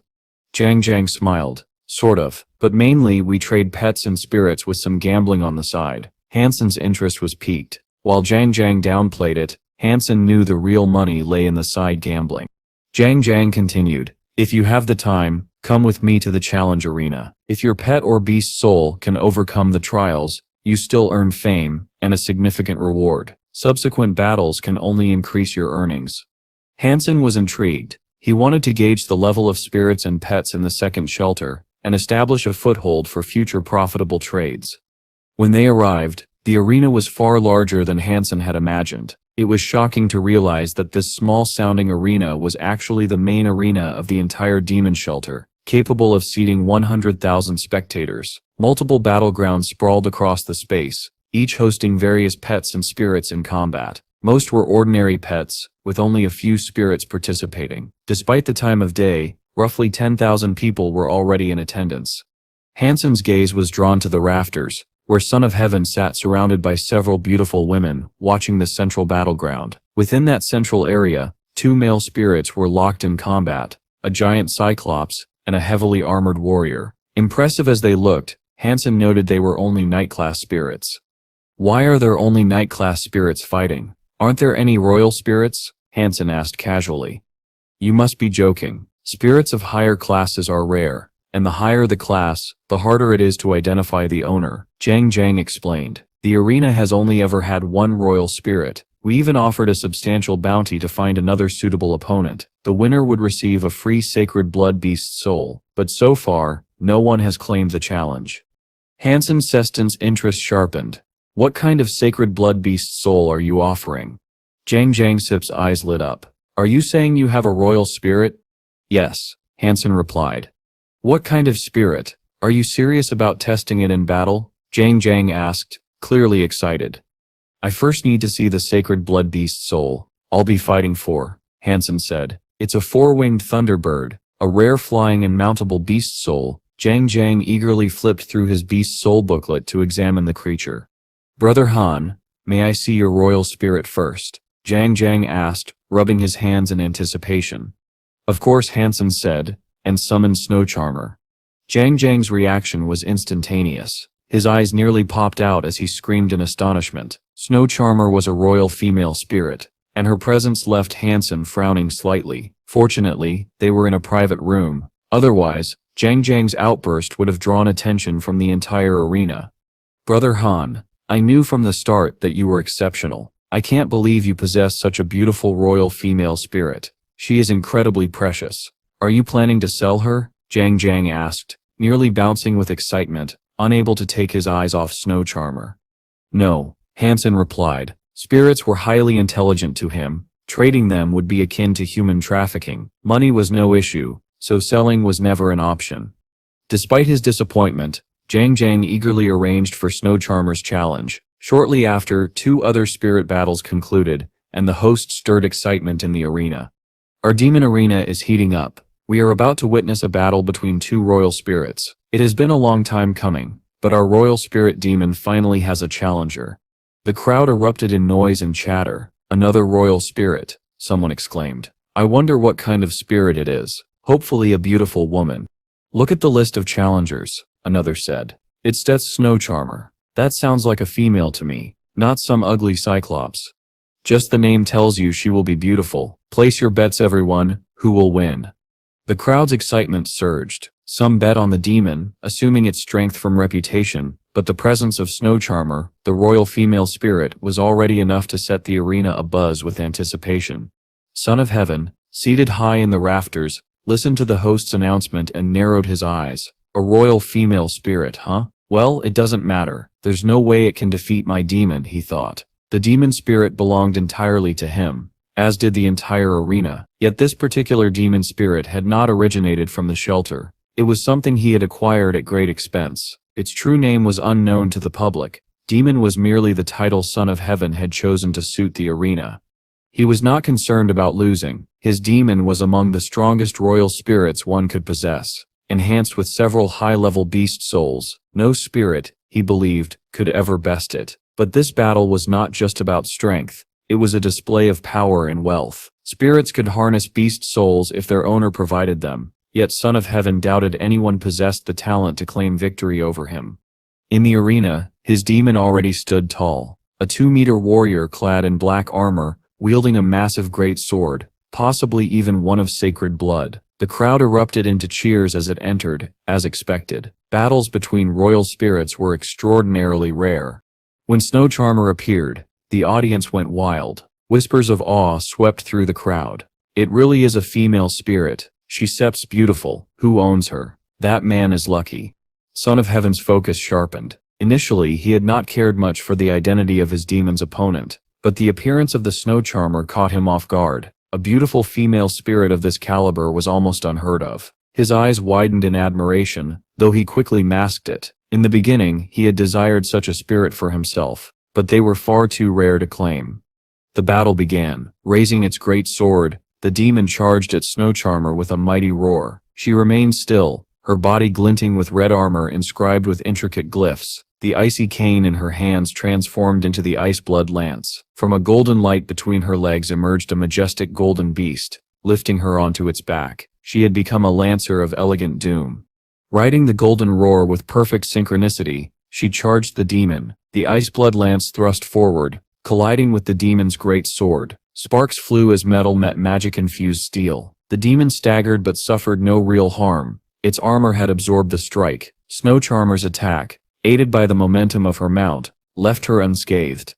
After the dust settled from their opening moves, it was impossible to predict a clear winner. Son of Heaven's eyes gleamed with interest. He had never seen a golden roar in action, and was unfamiliar with its full abilities. Observing Snow Charmer's equipment and mastery, he realized her owner was no ordinary person. Jiang Shang, Son of Heaven commanded, signaling his subordinates to locate him. He wanted to know who owned Snow Charmer, and whether there was any chance to acquire her. Jiang Shang appeared promptly and bowed. "Boss, what do you require?" "Who owns that Snow Charmer?" Son of Heaven asked. Jiang Shang replied, "A young man named Han. He arrived from another shelter. He is reserved, so I could learn little about him." The name caused Son of Heaven to frown. It reminded him of someone he despised, but he quickly dismissed the thought. This Han was a newcomer, and could not possibly have accumulated such spirits and beast souls in less than a year. "Wait until the battle ends, then bring him to me," he ordered, saying no more. Though Snow Charmer's performance was remarkable, and her beast souls impressive, Son of Heaven remained confident. "She is no match for my demon," he thought. The crowd was in a frenzy as the two spirits clashed. The strike of lance against sword, the elegant but deadly maneuvers of a woman against a fearsome warrior, and the presence of a terrifying mount all combined to send the audience into a state of exhilaration. "Demon, it is time to reveal your true strength," Son of Heaven mused, a cold, sinister smile curling his lips as he watched the battle unfold. All of a sudden, the demon surged forward with a deafening roar. Light shimmered through the gaps in its black plate armor as its body transformed, morphing into a massive black ape, forged from metal, a sacred blood black steel ape. Gasps of awe rippled through the crowd. Few had anticipated that the demon possessed a transfiguration beast's soul of such magnitude. Excitement mounted as someone in the audience recognized the transformation. But the spectacle did not end there. The demon raised its great sword and summoned a colossal golden lion with a single horn protruding from its head. The beast roared skyward, its presence commanding and fearsome, a sacred blood pet. A golden-horned lion now stood beside the demon. The odds were glaringly uneven 2-1, both creatures of sacred blood. Spectators whispered in disbelief. How can Snow Charmer possibly compete with that? Victory seems impossible. Son of Heaven's confidence was suddenly tested. His wealth and power could not entirely guarantee triumph against such formidable opposition. Yet before the demon could strike, Snow Charmer responded with her own move. Her body shimmered as a beautiful humanoid transfiguration beast soul, fused with her essence. White hair flowed, silver eyes glinted, and her form became enveloped in biting frost. The transformation was breathtaking, a humanoid sacred blood transfiguration that nearly rivaled the demon's display. Raising her ice blood lance, she summoned a crimson-armored beast with 4 powerful wings. It surged forward, colliding with the golden-horned lion. The clash of these titanic beasts resulted in a stalemate, sending shockwaves through the audience. Whispers spread like wildfire. The owner of Snow Charmer must be incredibly wealthy, almost as rich as the demon's master. Son of Heaven's gaze narrowed as he observed the scene. It was common for elites to wield armored beast souls alongside sacred blood pets, but the mastery and power displayed here were beyond ordinary comprehension. "Who is this person?" he muttered, furrowing his brow. Before he could recover, Snow Charmer raised her lance again. From it emerged a flaming phoenix-like bird, soaring across the sky and raining fire down upon the battlefield. The aura was unmistakable, an aura-type beast soul, capable of large-scale area of effect attacks. Son of Heaven's expression darkened. Aura-type beast souls were rare and immensely powerful, prized across shelters for their devastating efficiency. The scale of the attack suggested it might even be a sacred blood aura-type beast soul. Color drained from his face as he realized his initial assessment had been gravely mistaken. The demon struggled to respond. No matter the strength or rarity of its beast souls, it could not withstand the relentless barrage from Snow Charmer. The combined might of her attacks, reinforced by her 4-winged beast, outclassed even this royal spirit. Every assault the demon attempted was rendered futile. Even without her aerial companion, the synergy of her armor, glyphs, and frost-infused lance proved overwhelming. Snow Charmer's calculated strikes found their mark. She targeted the demon's weak point with precision, landing a devastating blow. Screaming in agony, the demon fell backward, restrained and battered, unable to counter the force of her assault. The audience erupted in astonishment. Two royal spirits, yet the Snow Charmer had clearly gained the upper hand. Son of Heaven's face twisted with visible frustration as he watched the battle unfold before him. Eventually realizing his defeat was inevitable, he clenched his jaw and ordered his demon to surrender. Accepting the loss, he could feel the weight of humiliation settle deep within him. If his demon were to die, he would lose every sacred blood beast soul he possessed, a loss even someone of his wealth and status could not afford. Grinding his teeth, he barked an order. "Bring him to me, I want to see who this person is." Humiliated beyond measure, Son of Heaven seethed. Zhang Xian hurried off to find Han Sen and soon located him. "Mr. Han," he said cautiously, "the boss wants to see you." Zhang Xian no longer dared to call him Brother Han. The battle had shaken him to the core. The Snow Charmer's performance was beyond comprehension, and he now realized that Han Sen wasn't just another participant, he was someone who stood at least equal if not above Son of Heaven himself. "Son of Heaven?" Han Sen asked quietly, glancing at Zhang Xian. "Yes," Zhang Xian replied. Han Sen's tone remained calm and dismissive. "If he wants to see me, tell him to come down here. I don't have the time or the interest to go up there." When Son of Heaven heard this, rage flared within him, but he swallowed it down and followed Zhang Xian to Han Sen's quarters. As soon as he pushed open the door and saw Han Sen, his body froze. His expression turned to stone. He couldn't believe what he was seeing. The owner of the Snow Charmer was Han Sen, the same Han Sen who had only just entered the second shelter. How could someone rise to such power and wealth so quickly? Shock, disbelief, and a touch of fear crossed Son of Heaven's face. Behind him, Zhang Zhang watched in stunned silence. He had only ever known Son of Heaven as arrogant and untouchable, yet now he looked hesitant, almost nervous. Does he actually fear this man? Zhang Zhang wondered, misreading the situation entirely. But Son of Heaven wasn't afraid of Han Sen himself. His hesitation came from something else, an unspoken decree. The Ning family had long forbidden any member from interacting or clashing with Han Sen, and so, when Son of Heaven saw him, his mind went blank. He couldn't challenge him, yet he couldn't afford to show weakness either. Han Sen's voice broke the silence. "Didn't you want to see me? What are you standing there for? Say what you have to say." Son of Heaven exhaled sharply. Why have you come here?" he asked, struggling to maintain composure. He had never spoken so cautiously to anyone before.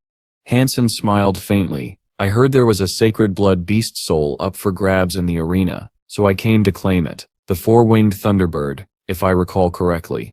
Son of Heaven's expression hardened, but he didn't argue. "Zhang Xian," he said coldly, "give him the four-winged thunderbird."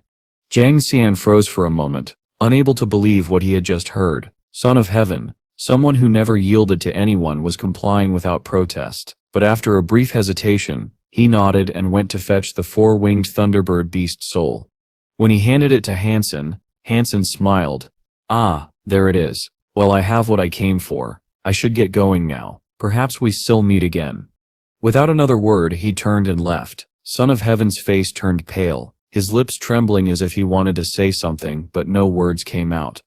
Han Sen exited the demon shelter and returned to the Crystal Palace. From there he teleported straight to the Alliance. Now that he possessed both swords, only one task remained, perfecting his dual blade technique. However, there was a problem. Han Sen had occupied the only high-class training room available, one equipped with artificial gravity. It was the only place where a warrior could train freely under realistic pressure. Others, like Annie, were forced to use the restricted gravity chambers, where movement and practice were far more limited. Annie was growing frustrated. When she arrived that day and saw the training room still occupied, she bit her lip and stormed into the control room to check the footage. If Han Sen was genuinely training, she'd let it go, but if he wasn't, she would make sure he was kicked out. She accessed the surveillance feed and watched closely. There he was, Han Sen training with two beast soul swords. For a moment, Annie's annoyance faded, replaced by intrigue. She focused on the screen, analyzing his movements. The sword in his left hand, a thin silver blade, moved with serpentine precision. Each strike was like a venomous snake darting out from its lair, unpredictable and deadly. The sword in his right hand, a heavier purple copper weapon, swung with the force of a crashing mountain, every blow carrying immense power. The rhythm between the two blades was chaotic yet harmonious. They didn't follow each other, yet together they formed something mesmerizing, a dual dance of precision and destruction. Annie watched silently, her expression slowly shifting from irritation to awe. She no longer cared about reclaiming the training room. What she had just witnessed was a level of sword mastery far beyond her expectations. If Annie had seen those sword techniques performed separately, she wouldn't have been particularly impressed, but witnessing both being used simultaneously by the same person left her stunned. Each of Han Sen's hands moved with its own rhythm and timing, flowing to entirely different beats. It was as if two masters were fighting in perfect sync, yet there was only one body between them. The longer Annie watched, the deeper her shock grew. This wasn't an ordinary dual-blade technique. It was something far more complex, a style that required each hand to act independently while maintaining complete harmony. Very few evolvers in the Alliance could even attempt such a feat. It demanded more than talent. It demanded impossible focus. Without that mental division, one would quickly lose control, collapsing the entire form into chaos. There were rumors of a few surpassers, warriors whose evolution had granted them dual personalities, allowing each half of their mind to control a separate sword. But among ordinary evolvers, such skill was nearly unheard of. Annie couldn't help but wonder if Han Sen could truly use this dual-blade mastery in a real battle. If he could, facing him would be terrifying. Curiosity burning within her, Annie left the control room and made her way toward Han Sen's training chamber. Just as she approached, the door slid open, and a shadow burst through, sword in hand, lunging straight toward Han Sen. He reacted on instinct, raising his blade just in time to block the incoming strike. Sparks erupted as the two swords met, and when the flash cleared, he saw her face. "Annie? What are you doing?" Han Sen frowned, lowering his guard slightly.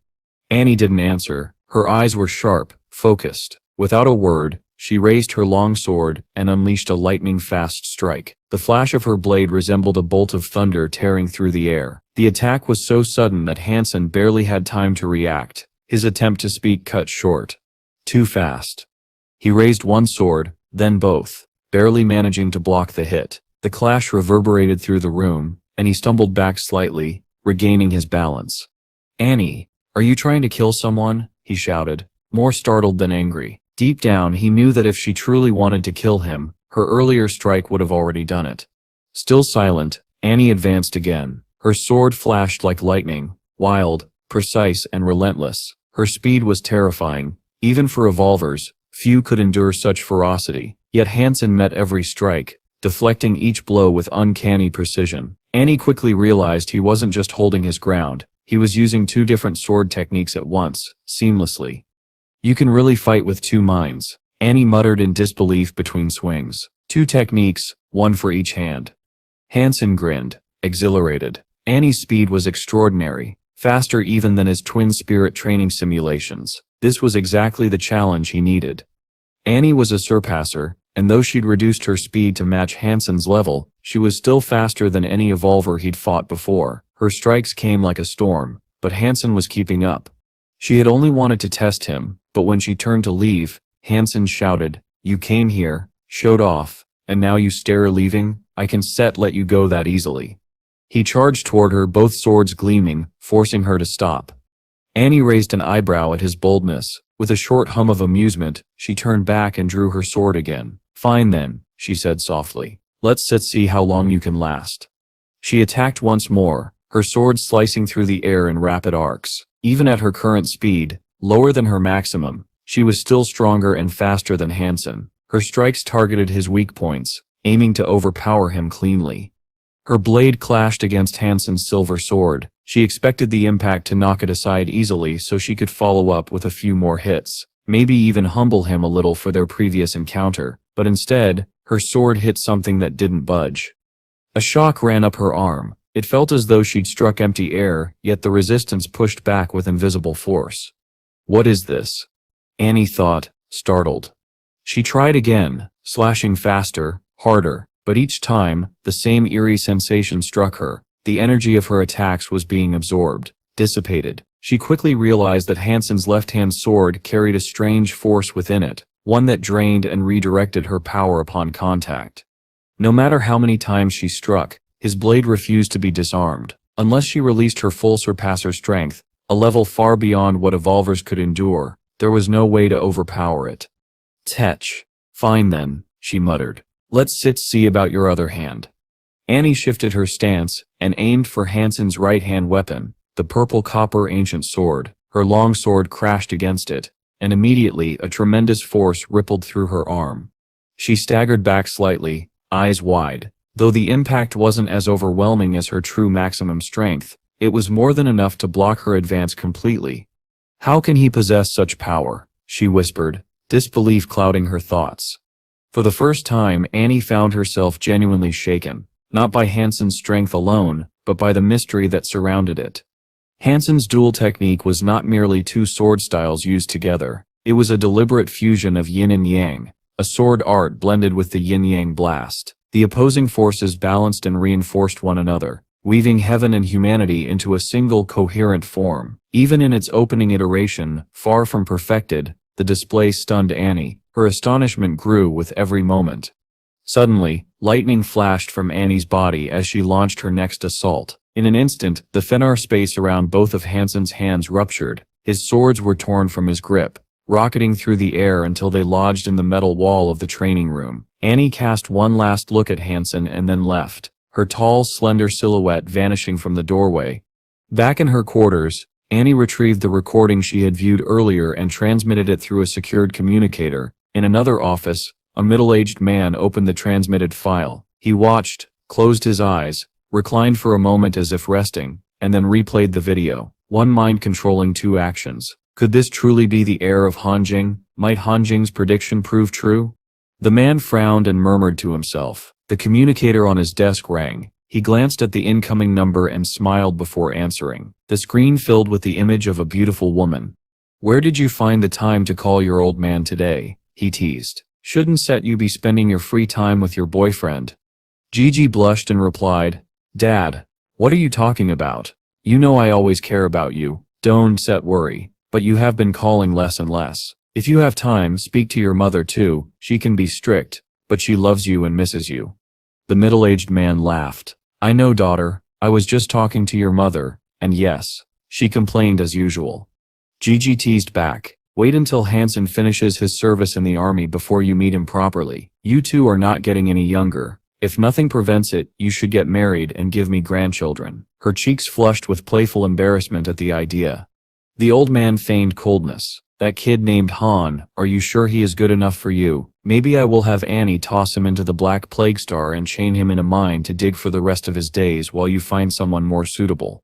Daughters always knew how to read their fathers. Gigi laughed and said, Quit joking. When he finishes his service, I will bring him around for you and mother to meet. If you do not like him, I shall throw him into the Black Plague Star myself. You seem confident, the man replied with mock reproach. It looks like my daughter has been taken by someone. To think the girl I have raised for 20 years will be taken from me. Dad, can we stop pretending? Let us talk normally. The call ended, and the man's smile faded. He studied the information Annie had sent along with the video. His fingers tapped the table as he read through the files in silence. Hanjing Jai, you cause trouble even after death. He sighed at last, closing the information tab. I am afraid you have created a problem. Yang Manly's expression turned grave. What problem? Han Sen asked casually. Problems seemed to shadow him wherever he went. What was one more? It is Dong Sipin Sep's son, Yang Manly said heavily. That man will not idly watch you claim the Black God shelter. Your men are listening to Dong Li. With his son present, holding sway, it will be very difficult to keep control of the shelter.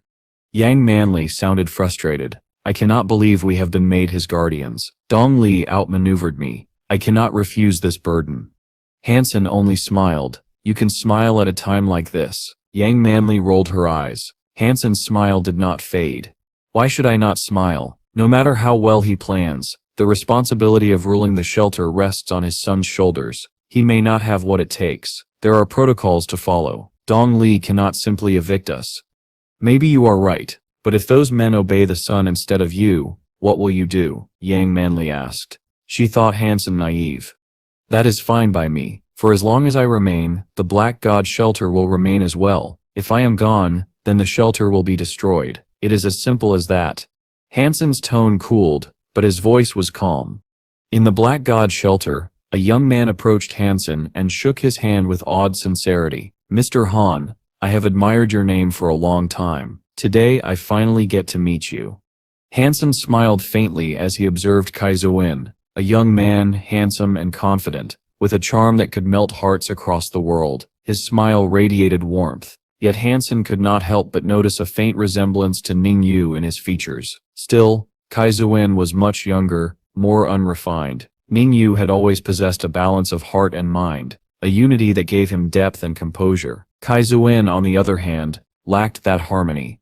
To Han Sen, the boy looked like a child trying to play the part of an adult, wearing his mother's clothes, hiding behind makeup, and trembling in shoes too large for him. He was clearly trying to appear mature, but Han Sen could see through it. Still, beneath that youthful pretense, Kaizuin's intentions did not seem malicious. Perhaps, given time, he might grow into someone noteworthy, but for now, he was just a child pretending to stand among warriors.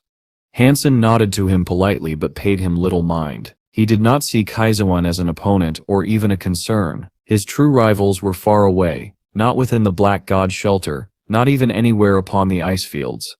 Big brother Han, I hope you still look after me in the future, Kaizuin said earnestly. Seppa only just arrived at the shelter. Could you perhaps share some mutant flesh or beast souls? If they were of the sacred blood variety, that would be ideal. Kaizuin spoke humbly, almost pitifully, as if he were an inexperienced newcomer. Sure, no problem, Han Sen replied without hesitation. Kaizuin Sip's face lit up with gratitude. Thank you, I shall make sure to rely on you from now on. Father told me there's Sips much I can learn from you. If it's Sips alright, could I accompany you the next time you go hunting? Han Sen nodded again. Sure. Despite Kaizuin's politeness, Yang Manly could not shake the unease that had begun to coil within her. Something about him felt wrong, too smooth, too perfect. Later, as Han Sen prepared to leave for a hunt, Yang Manly intercepted him, stepping into his path.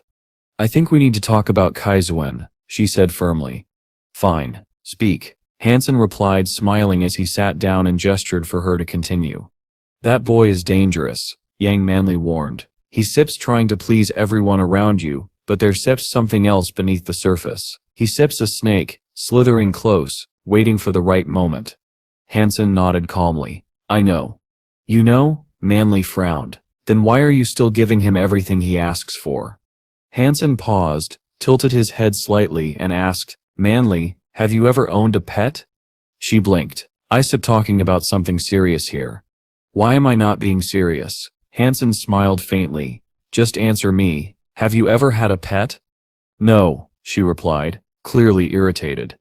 Han Sen leaned back, his tone turning casual. I once knew a neighbor who had a cat, a massive sleek panther. It had thick black fur, and was treated like royalty. My neighbor adored that creature. He groomed it every day, fed it the best food, and even built it a grand little house. Whenever I passed by, I sat to see that panther lying in the sun, acting like the lord of the house. When it got upset, it would tear up shoes. When it was ignored, it would shred the books my neighbor read. Yang Manly's eyes flickered, realization dawning. One day, I asked him why he spoiled the animal so much. Han Sen continued. And what did he say? She asked curiously. Han Sen sighed softly. He rolled his eyes and said, Don Set, you know, it's Sep's only a cat. Its world is small, and to it, I am everything. But from your view, it's Sep's just a cat. Set. As he finished, Han Sen rose and gently patted Yang Manly's shoulder. Go do what you must. Our world doesn't belong here, he said quietly, before walking away. Manly stood there, her heart tangled in silent conflict. So that was it. Han Sen didn't truly value Kaizuin, nor did he seem bound by loyalty to the ice fields, or even the Black God shelter. His thoughts were elsewhere. Meanwhile, Han Sen had come up with a new plan. He couldn't command the silver fox to hunt, and his previous attempt to kill sacred blood creatures beneath the sea had failed. But an idea struck him, a clever, effortless one. Who says I need to hunt? He thought with a grin. If I just bring you to a spirit shelter, once the creatures scatter, Then I can walk straight into the spirit hall without a fight, maybe even pick up the spirit stones for free. I really am a genius." He smiled to himself, eyes gleaming with mischief. Turning to the silver fox beside him, he called out cheerfully, "Come on, my cute little silver fox. I've cooked a fish fillet for you. Want to try some?" After catching several fish from the sea, Han Sen grilled them for his companion. Watching the silver fox eat delicately, his smile deepened, so wide that it folded his eyes into hidden crescents. Good boy. Eat well. Once you stips you're full, we've got work to do." Before long, the two stood before their destination. The royal shelter, towering walls loomed high, and countless creatures roamed its exterior. The true hunt had yet to begin. Han Sen took another look at the silver fox resting quietly in his hands and whispered under his breath, "This is the moment of truth."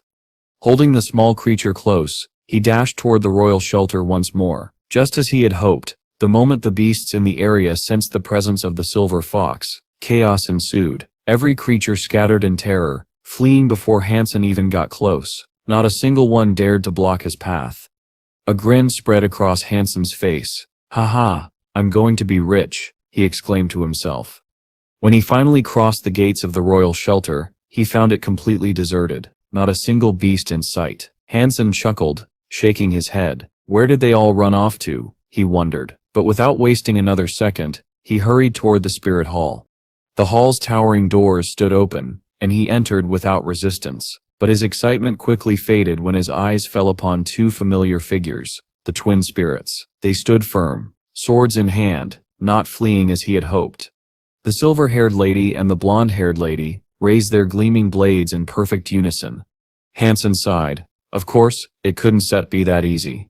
In an instant he summoned his beast soul armor, activated his glyph, and drew his weapons. The purple copper ancient sword in one hand and the silver snake king's sword in the other.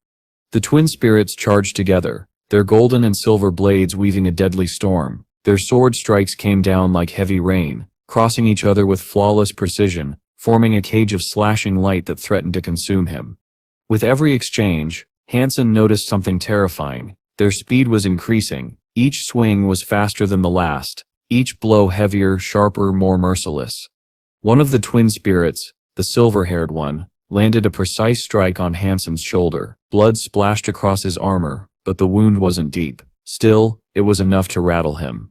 "Damn it," Han Sen muttered, teeth gritted. He knew his dual-blade technique wasn't perfect yet. There were still flaws, small gaps he couldn't close. But right now there was no time for hesitation. The battle raged on for nearly half an hour. Han Sen's armor bore fresh scars. His breath grew heavy, but he refused to fall. Finally realizing he couldn't win yet, he spread his wings and took to the air. The twin spirits slashed upward, but they couldn't fly, and the other creatures of the shelter, still terrified of the silver fox, didn't dare approach. They simply watched him ascend and vanish into the skies. "I'll be back," Han Sen shouted down at the twin spirits, his voice echoing across the icy plains. Once he was at a safe distance, he turned his glare toward the silver fox perched calmly on his shoulder.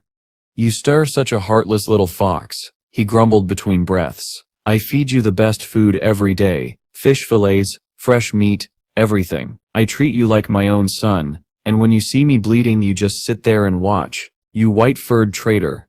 The silver fox blinked innocently, tilting its head as if it didn't understand a word. It didn't move, didn't growl, didn't fight, just sat still. But then, as Han Sen winced from the pain, the fox leaned in and gently licked his wound.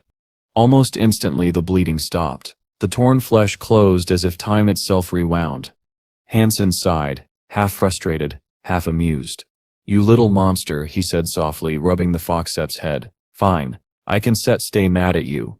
Despite the setback, Han Sen wasn't disheartened. The battle had been worth it. His dual-blade skill was built specifically to counter the twin spirits, and now he had tested it in real combat. He had data, rhythm, timing, angles, everything he needed to refine it. He had also confirmed another crucial discovery. As long as the silver fox was with him, he could enter royal shelters freely without any creatures daring to block his path. That meant unlimited access to the twin spirits for training. "Fine," Han Sen muttered to himself. "If I can get it right the first time, I still get it by the 10th, and if not by the 10th, then by the 100th. One way or another, I still master this. With that conviction burning in his heart, Han Sen left the Black God shelter once again, heading toward the royal shelter to continue his relentless training. But this time, something was different.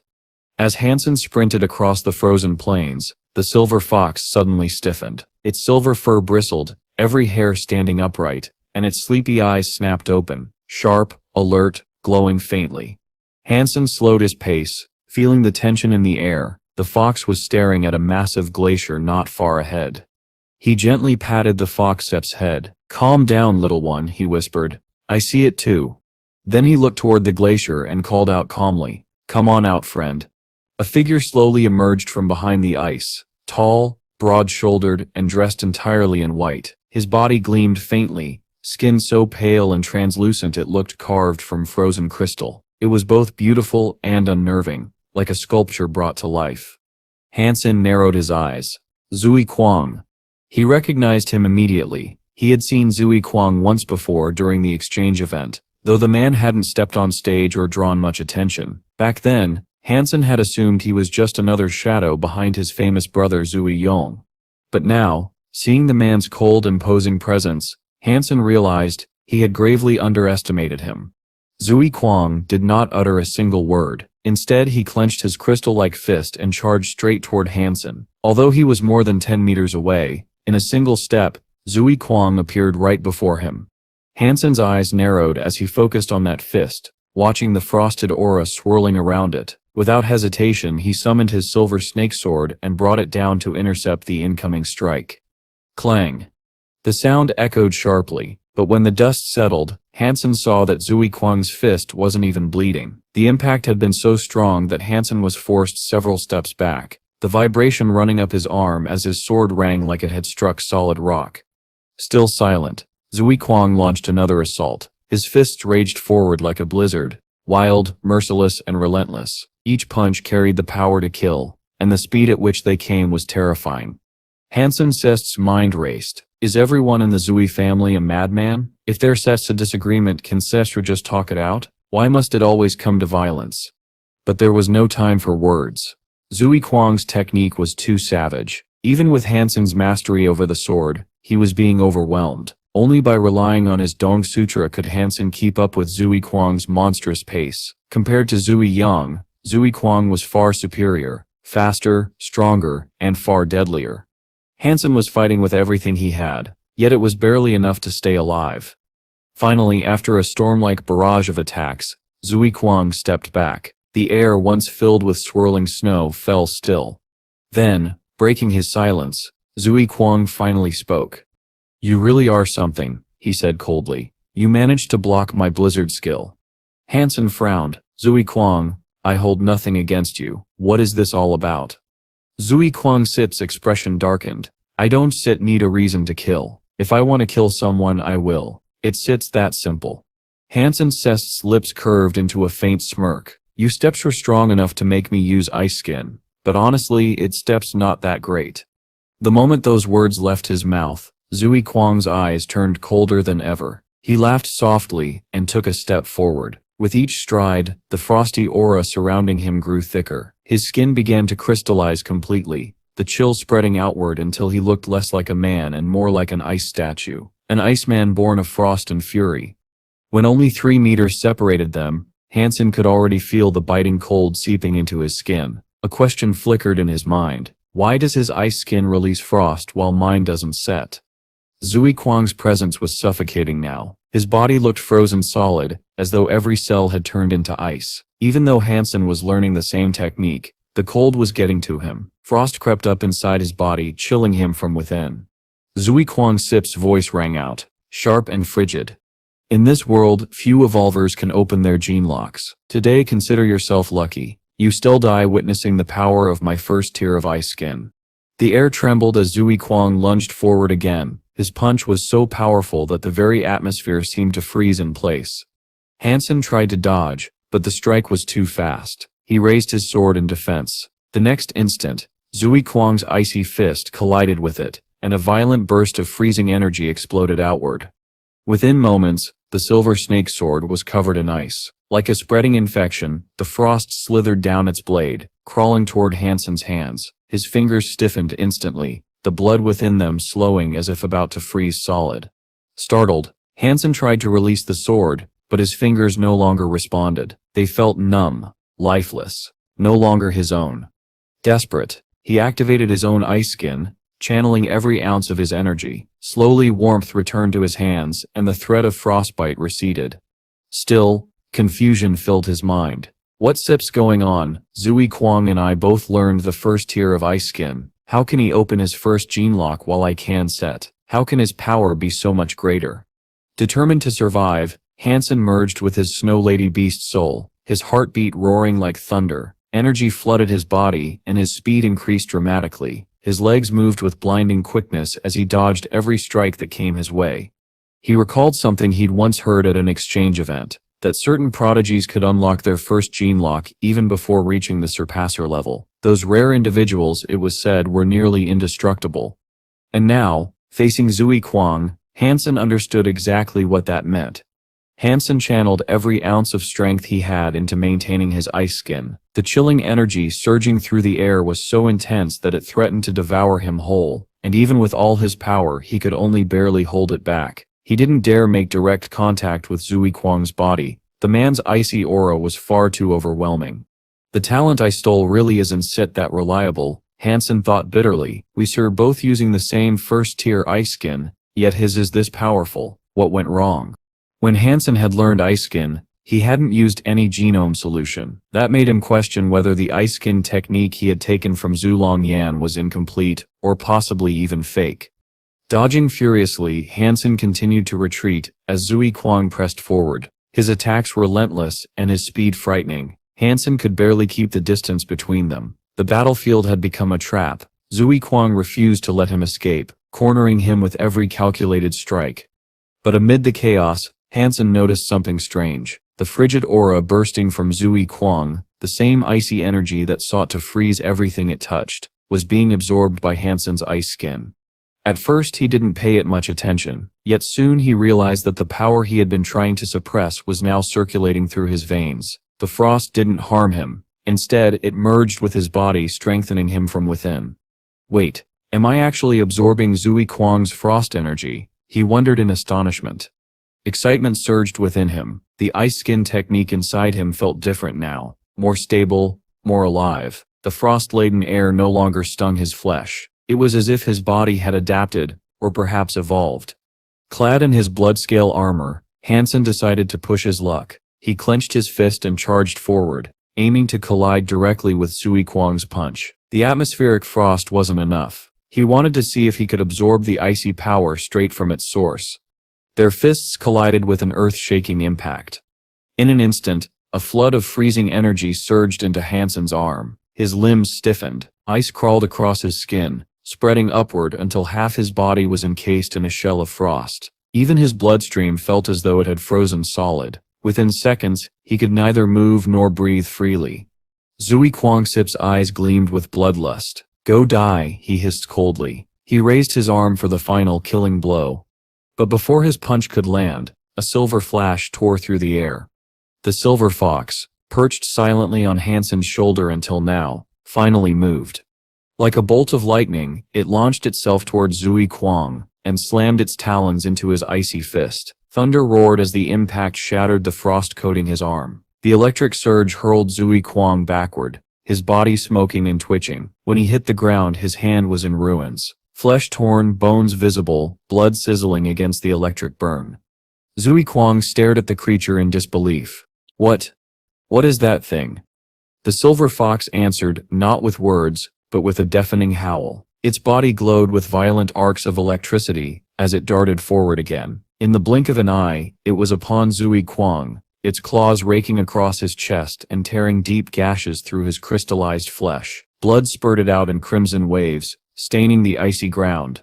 The thunderous power of the fox shattered every fragment of ice that had once armored Zui Kwang's body. It circled him like a wrathful storm, silver lightning crackling through the air as if the heavens themselves were roaring in fury. The mighty Zui Kwang, once feared as an unstoppable warrior, was now utterly helpless before the beast. The silver fox pounced again, sinking its talons deep into his flesh. More blood poured out, and his body was left covered in gaping wounds and black scorch marks. Zui Kwang screamed, his voice breaking with terror. The ice power inside him reacted violently, trying to defend him, but his body could no longer withstand it. The frost turned inward, freezing him from the inside out. Before long, his entire body became encased in ice, a grotesque sarcophagus of his own creation. The silver fox stood over him, lightning dancing across its sleek fur. With a final crack of thunder, it unleashed a devastating bolt straight into Zui Kwang's chest. His body convulsed violently, the electricity ripping through his veins until his charred flesh smoked and sizzled. Then silence. Zui Kwang's last breath escaped in a faint gasp. The silver fox moved once more, streaking forward in a blur of silver light. A flash erupted, and Zui Kwang's body froze solid, his blackened form crumbling into brittle fragments. A cold wind swept through the battlefield, scattering what remained of him into dust. And just like that, Zui Kwang, the man who had opened his first gene lock, was gone. Han Sen blinked awake and peered at the black dust drifting on the wind. He had grown used to the silver fox's tame, calm demeanor, and had nearly forgotten that it was a ruthless super creature. Seeing it turn so violent and fierce had shocked him. His attention snapped back to his own body, still largely encased in ice, his blood more like frozen rivulets than warm life. If he could not thaw himself soon, he would die. Slowly, he reversed his ice skin, feeling the hard ice soften. It melted into frosted air that spiraled back into his body. The silver fox sat quietly on the snow beside him, watching the thaw without flinching. The icy breath that had drenched him dissipated into the atmosphere, like mist. As the ice receded, Han Sen's skin and bones became crystalline, transparent enough that his veins were visible beneath the surface. With each passing moment the frost receded further, yet something else happened. The chilled air within him began to grow stronger. His cells stirred and, alarmingly, felt as if they were crystallizing. At the same time, the Dongu Sutra started to run inside him, and a strange unease told Han Sen he should stop using ice skin.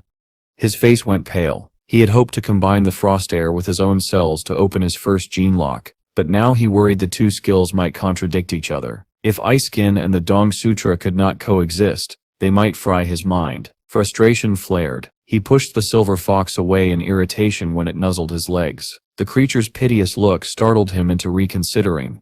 Han Sen fished out a small mirror he had kept for beetle night and examined himself. At first glance nothing looked wrong. When he cast ice skin, a chill rose from his skin, and a few droplets of water turned to frost. But a closer look revealed cold sweat beading on his brow. His eyes, subtly, almost imperceptibly, had begun to take on a faint reddish tint, like the cold, cruel gaze of the Zui family. A chill of fear ran down his spine. Can this skill change a person's temperament? Normally he would never shun the silver fox or snap like this. The more he thought, the angrier he became. He nearly smashed the mirror. Instead he cut off his ice skin practice and invoked the Dong Sutra, sinking into meditation to awaken his cells and produce a calming, sweet fragrance. The frosty air retreated as the pleasant scent spread through his body, forming a white mist around him. Han Sen was only a beginner of the Dong Sutra and had not completed the first tier. It could not match ice skin's raw power, but over the next hour it gradually expelled the frost lodged inside him. He continued to chant the Dong Sutra again and again while the silver fox kept watch, motionless beside him. Outside the sky darkened, clouds gathered and a blizzard kicked up until Han Sen sat buried in snow, a living snowman. The silver fox, however, remained immaculate and alert. Day turned to night, and then to day again. Snow collected on Han Sen and turned to ice beneath the sun, exhaling frosted air. Far from them, a woman's voice sighed. "Whoa, that is a beautiful little fox." A man and woman were trudging across the field toward the shape in the snow. The woman noticed the silver fox sitting perfectly still, and to her surprise, the awkward mound beside it. "Oh, there's a snowman," she murmured. "What? The little fox built a snowman?" The man scoffed. "Don said to be ridiculous. How could a fox build a snowman?" Curiosity pushed them closer. The woman toyed with the idea of touching the creature, but the man grabbed her back. "Careful. That thing might be bait. It could be a trap. Let's just run up there and smack it with our swords." They advanced, unaware that Han Sen and the silver fox were already awake and watching them. The man drew out his beast soul sword and charged toward the silver fox, roaring as he swung the blade. But just as the sword descended, it struck nothing. The snowman beside the silver fox suddenly moved. A pale icy hand broke free from the frozen shell. 2 fingers extended. With a simple motion, the hand caught the blade between its middle and index fingers. A crisp click rang through the air, then silence. The sword split cleanly in half. Both the man and woman froze in disbelief before stumbling backward in panic. As they retreated, the snowman began to crumble. From beneath the collapsing snow rose a human figure. The shadow moved like the wind, seizing the silver fox in his arms before darting away. Within 2 seconds, both figure and fox had vanished without leaving even a single footprint behind. "It's a fox fairy," the woman screamed, trembling. "What fox fairy?" the man replied, his face drained of color. That was a human-shaped creature. They hadn't seen Han Sen's face clearly, only the silhouette of a man lifting the fox and disappearing into the white wilderness. "Yeah, a fox fairy that turned into a human," the woman insisted stubbornly. No matter how the man tried to reason, she clung to her belief, and truthfully, who could blame them? What kind of human could lie buried beneath the snow like a statue, then awaken and sprint away without leaving a trace? Hidden away in the distance, Han Sen frowned. Something about his ice skin skill didn't feel right. The thought dragged him back to the words of Zhu Yang at the exchange event, when he had spoken about another secret technique, Ice Heart. It was said to calm emotions and steady the mind. According to rumor, everyone from the Zhu family had mastered Ice Heart. Yet every member Han Sen had ever met from that family was quick-tempered and harsh. That contradiction haunted him. Maybe there's something wrong with their so-called Ice Heart, he thought grimly. If that skill was flawed, then perhaps his ice skin carried the same hidden danger. Uncertain but cautious, Han Sen decided to stop practicing ice skin altogether. He turned his focus instead toward the Dong Sutra, determined to master its first tier as quickly as possible, and through it, unlock his first gene lock. Just as Han Sen returned to the Black God shelter, Kai Zuan came rushing up to him with excitement. "Brother Han, are you free today? Could you teach me how to fight?" "I don't have time," Han Sen replied calmly. "I have more important matters to handle." "What kind of big things?" Kai Zuan asked, eyes shining with curiosity. "It's a joint operation," Han Sen said casually. "We'll be working with the Starwheel Shelter and Philip Shelter to take down the Royal Shelter." Kaizu Sifton's eyes widened. "Brother Han really is someone who does great things. Please let me help when the time comes." "If that's what you want," Han Sen said with a faint smile, "then I leave the task of securing cooperation with the Starwheel and Philip Shelters to you." Kaizu Sifton straightened proudly. "I once disappoint you." Satisfied, Han Sen left for the training room to polish his dual blade technique, while his body still felt strong. Later he logged into Skynet, entering the official battlegrounds for the first time in months.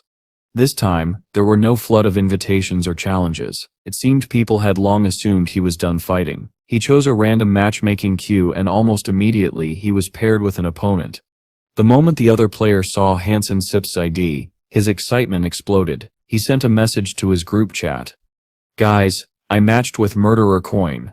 Within moments, the arena lobby flooded with spectators. The name Coin spread like wildfire across the channels. "Coin is back. Coincept's about to fight." Han Sen sighed quietly. He had hoped for a quiet return, not a spectacle, but by the time the countdown finished, thousands had already gathered to watch. As the match began, his opponent bowed slightly. "Coin, I admire your battle style, but I once hold back. So'll do my best to defeat you." Han Sen gave no response. This was only a virtual fight. There was no need for such formalities. The man's fists shot forward in a blur. Light thrust punch, Han Sen noted as he dodged gracefully. The strikes were fast, quicker than medium thrust, but still lacked the speed of a true spike jab. Executed properly, light thrust could lock an opponent in a flurry of chained blows, forcing them on the defensive. The man grinned. "Got you. That's not light thrust. It's mechanical fist." Suddenly his movements changed completely. His entire body turned into a living weapon, fists, elbows, knees, even his back and legs attacking from every angle in a relentless mechanical rhythm. Han Sen's eyes widened slightly. He hadn't expected to face another elite who could use mechanical fist. It was a notoriously difficult skill, popular, but nearly impossible to master. It required tremendous physical strength and control to move the body like a machine, transforming every limb into a weapon. He remembered a legendary video he once watched. an expert so skilled in mechanical fist that he could defeat an opponent using only his hair. Han Sen steadied himself, his lips curving into a faint, dangerous smile. Interesting. Let's see how strong your machine really is. Earlier, Han Sen noticed that his opponent's ID was Dancer. From that name, he assumed the man would rely on large, flashy moves to fight. But to his surprise, Dancer's style was nothing like that. His movements were strange, yet delicate, almost beautiful in their precision. There was no hesitation in Dancer's rhythm. Every strike flowed into the next. When his fist moved, his elbow followed. When the elbow shifted, the shoulder rolled with it. His entire body moved like a single seamless weapon. Once Dancer got within range, his attacks poured down endlessly, each motion smooth yet deadly. Han Sen found himself forced to retreat, narrowly dodging the rapid blows. The assault was relentless, his opponent's rhythm unsettlingly graceful. From the stands, Tang Genlu managed to find a seat and observed closely. That mechanical fist of his is impressive, he murmured, nodding in approval. He sets probably at an expert level in close combat. Beside him, Lin Fang replied with curiosity, "Is it really that strong?" Tang Genlu nodded. "At close range, it can be troublesome indeed." Lin Fang smiled faintly. "If you call it troubling, then it must be powerful. But I wonder how Golden Coin will escape this. He can just keep dodging forever." It wasn't just Lin Fang and Tang Genlu watching. The arena was packed. Word had spread quickly, and even the well-known Yadonglu came to witness the fight. He sat silently in the stands, eyes fixed on the battlefield, not blinking even once. Cayenne Heejin and several members from the Ares Martial Hall had also come, drawn by a rumor that Golden Coin was about to use Heavenly Go, a secret technique of their own hall. Few ever learned that skill, so naturally, they wanted to see it for themselves. Cayenne Hoon even invited the Queen to attend, but she declined, uninterested in such matches. Ever since Golden Coin's last appearance in the arena, people had speculated that he must be from the Ares Martial Hall. After all, how else could he have mastered Heavenly Go? Meanwhile, Dancer's barrage of strikes continued. His attacks were ferocious, yet something felt off. The audience slowly realized that despite the relentless offense, Dancer wasn't gaining ground. Bit by bit, it was he who was being pushed back. "How is that possible?" someone in the crowd exclaimed. "Golden Coin hasn't even attacked." Another voice shouted, "Even without striking, he dominates. He sets too strong." The ordinary spectators were stunned, while the experts wore uneasy expressions. "Who is this guy?" one of them muttered. Cayenne Hun frowned deeply. He suspected Golden Coin was deliberately mocking the Ares Martial Hall by toying with their techniques. In the arena, Dancer's confidence began to crumble. He had attacked endlessly but couldn't even brush his opponent's sleeve. Worse yet, he felt trapped. The space around him was shrinking with every step. Golden Coin hadn't thrown a single punch, yet every dodge, every movement, carried a quiet pressure that forced Dancer to adjust. "No, if I keep attacking like this, he'll counter me easily," Dancer thought in panic. His instincts screamed at him to stop. Golden Coin's silent presence alone was oppressive. Every step, every shift of weight, exuding deadly intent. Then, suddenly Dancer's back touched the cold wall of the arena. He froze. Golden Coin moved. In a single, perfect motion, he threw a punch straight at Dancer's exposed weak point. The impact was decisive. Dancer collapsed instantly, dead before he even hit the ground. The crowd erupted. He killed him with one punch. Golden Coin really is Golden Coin. The level difference was beyond imagination. Dancer never stood a chance. Excited murmurs spread through the spectators, and many rushed to matchmaking, hoping for their own shot at facing Golden Coin. "Try it. See if you can fight him," someone shouted. Tang Genlu joined the matchmaking queue too. So did Idongo, along with Cayenne Hun and the Ares Martial Hall members. Han Sen, still calm after his victory, accepted another match. He thought there was no harm in continuing. It was a good warm-up. When Tang Genlu saw who had been paired against Golden Coin next, his eyes widened, and then he laughed. "Well, would you look at that," he said. "Fate has a funny sense of humor. Of all people, he sits the next one." The name flashed on the screen, Idongo. Spectators gasped in shock. They stare fighting again? No way. After all these years? Those who had witnessed their legendary last battle began shouting in excitement. The newcomers, upon hearing the story, were just as thrilled. The arena buzzed with anticipation. The rematch between Golden Coin and Idongo was about to begin. Fong Mingquin, upon hearing the news, rushed to witness the battle in person, his live stream already buzzing with anticipation. His voice trembled with excitement as he shouted into the mic.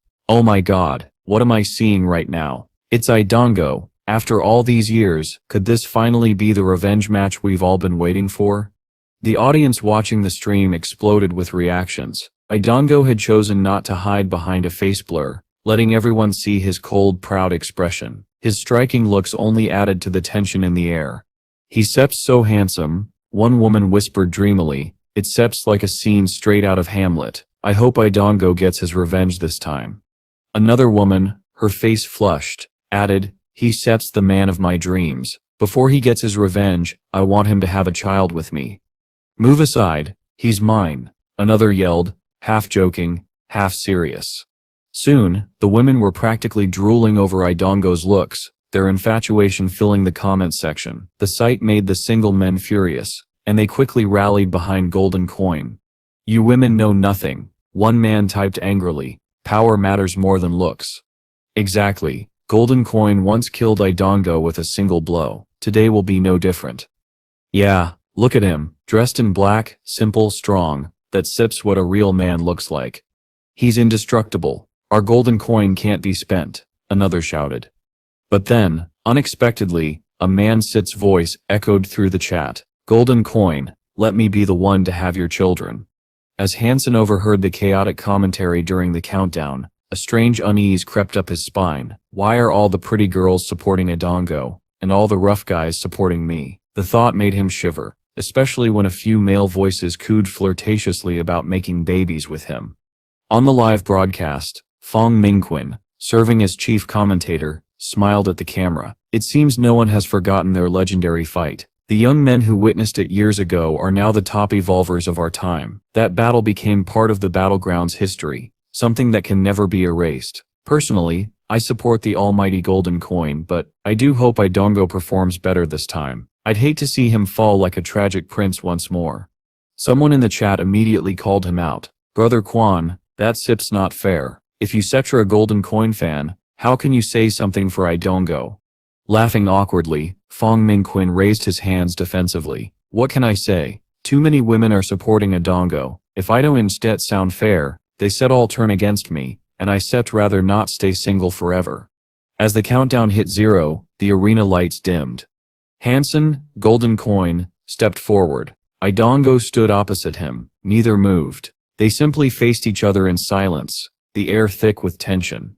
After a long moment, Idongo finally spoke. "If I win, tell me who you are." The request sent a shiver through the crowd. Everyone had wondered about Golden Coin's true identity for years. Countless theories, analyses and rumors, all had failed to uncover his secret. Now for the first time there was a chance to know the truth. The audience collectively held its breath as Han Sen answered calmly, "Okay." That single word hit like thunder. The stands erupted into wild cheers. "Idongo, I support you," someone screamed. "Take him down. Finish Golden Coin." But Han Sen raised his voice, cutting through the noise. "I have a counter-proposal, if I win." The crowd quieted instantly. Confident as ever, Han Sen continued, "If you lose, this will be our final fight."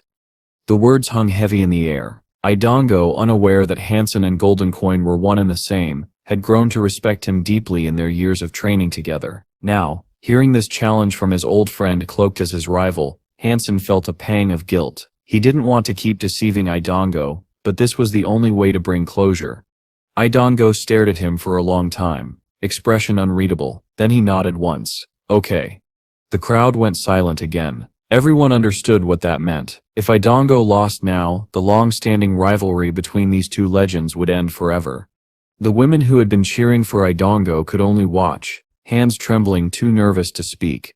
Slowly, Idongo drew his daggers, two slender blades that gleamed under the arena lights. Tang Zhenlu, watching from the stands, leaned forward. "Do you think Idongo agreed too quickly?" he asked. Lin Fang, calm as always, replied, "He had no choice." "Why not?" Tang Zhenlu frowned. "Because Idongo has become an assassin," Lin Fang explained. "The path of an assassin demands absolute resolve. always forward, never back. To hesitate would mean doubt, and doubt would mean defeat. If he refused, it would have broken the very principles of his craft. That's why he had to accept. Tang Genlu nodded slowly, realization dawning on his face. So that sips why Golden Coin made that proposal. He sips manipulating the rules to his advantage. Line Fang smiled faintly. Exactly. Golden Coin is sits just strong. He sits clever. As their conversation ended, the fight began. Mr. Long, the commentator asked, voice steady but tense, what are your thoughts on this match? And with that, the long-awaited rematch between Golden Coin and Idongo finally began. Fang Mingquin, the commentator, was joined that day by a special guest, a man every evolver knew by name, Mr. Long. The old master, well over 100 years of age, had spent decades teaching new evolvers the art of battle through countless tutorials and instructional videos. His insights had shaped a generation, and his calm, analytical voice carried a weight that demanded respect. As the match began, Idongo started moving toward Han Sen. Calm, slow, deliberate. His every step radiated quiet power. Mr. Long's eyes widened in sudden realization. Huh, what is this? He muttered, leaning closer to the screen. Beside him, Fang Mingquin blinked in confusion. Mr. Long, what sip's happening?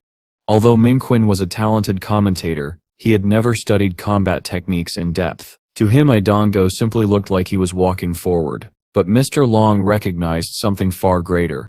With admiration in his voice, he said, if I am not mistaken, Idongo is using sacrifice. The words sent a shock through the live chat. Fang Mingquin Sip's eyebrows shot up. Sacrifice? I've heard of it, but I don't really know what it means. Could you explain to the audience why it's Sip's so special?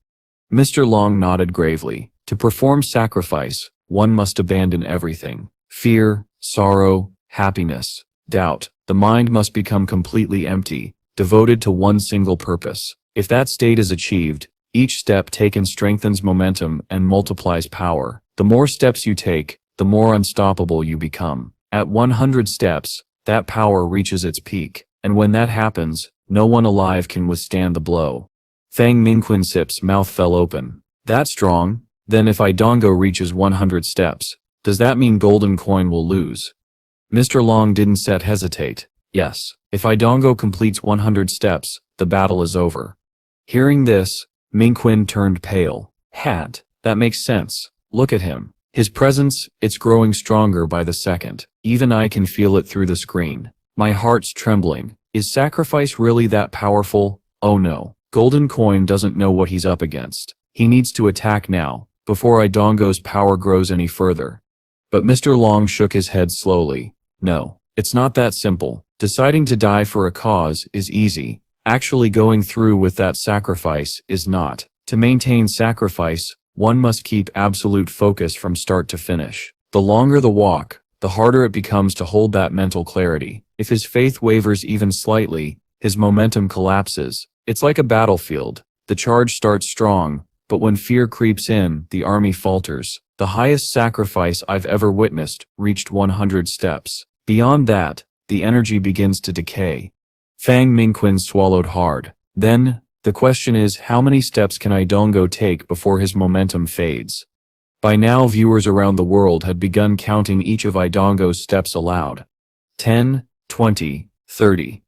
The chat scrolled like a living heartbeat. They estimated the distance between Idongo and Han Sen, about 50 steps. If Han Sen didn't move soon, Idongo would reach him just as his momentum peaked. By the 30th step, Idongo's aura had transformed completely. His presence was terrifying. It was as if a divine spirit had descended into his body. Every step radiated more light, his figure glowing with a pale, sacred brilliance that made even the spectators' hearts quiver. He's gonna strike soon, Mingquin shouted. The arena fell silent. Everyone held their breath. The air trembled under Idongo's growing energy. At 2 steps away, Han Sen finally moved, but instead of charging forward, he stepped back. Calm, precise, deliberate. His retreat looked almost mechanical, but his eyes were still sharp, his posture composed. Now, only 1 step separated them. Beautiful, Mr. Long said suddenly, a rare smile forming on his aged face. Golden Coin is a clever one. That was the perfect choice. Mingquin turned to him, confused. Retreating? How is that clever? Mr. Long's excitement grew as he explained. Earlier, I said sacrifice thrives on momentum. When momentum peaks, it begins to decay. Idongo has already taken 53 steps. His power is immense right now. Yes, but also unstable. If Golden Coin fought him head-on at this point, he'd be crushed. By stepping back, he's buying time, waiting for Idongo's focus to falter. Once sacrifice weakens, that will be his moment to strike. The realization rippled through the audience. So you're saying, Idongo must catch Golden Coin before his 100th step? Fang Mingquin asked. Mr. Long nodded. Exactly. If Idongo catches him with 100 steps of momentum, the hit will be catastrophic, unavoidable, unstoppable. But if he fails to close the distance by then, Golden Coin wins. It sits as simple as that. The viewers were silent now. No one dared to blink. In the arena, the chase continued. Step by step, Idongo closed the gap. 60, 70, 80. Each step sent waves of pressure through the battlefield. The tension was unbearable. Idongo's speed grew terrifying, the light around him flickering like the wings of an angel and the rage of a storm. His daggers gleamed as his power built toward its limit. 95. 96. 97. The entire arena seemed to hold its breath. Could Idongo reach his 100th step before his momentum collapsed, or would Golden Coin's patience turn the tide? The answer was about to arrive.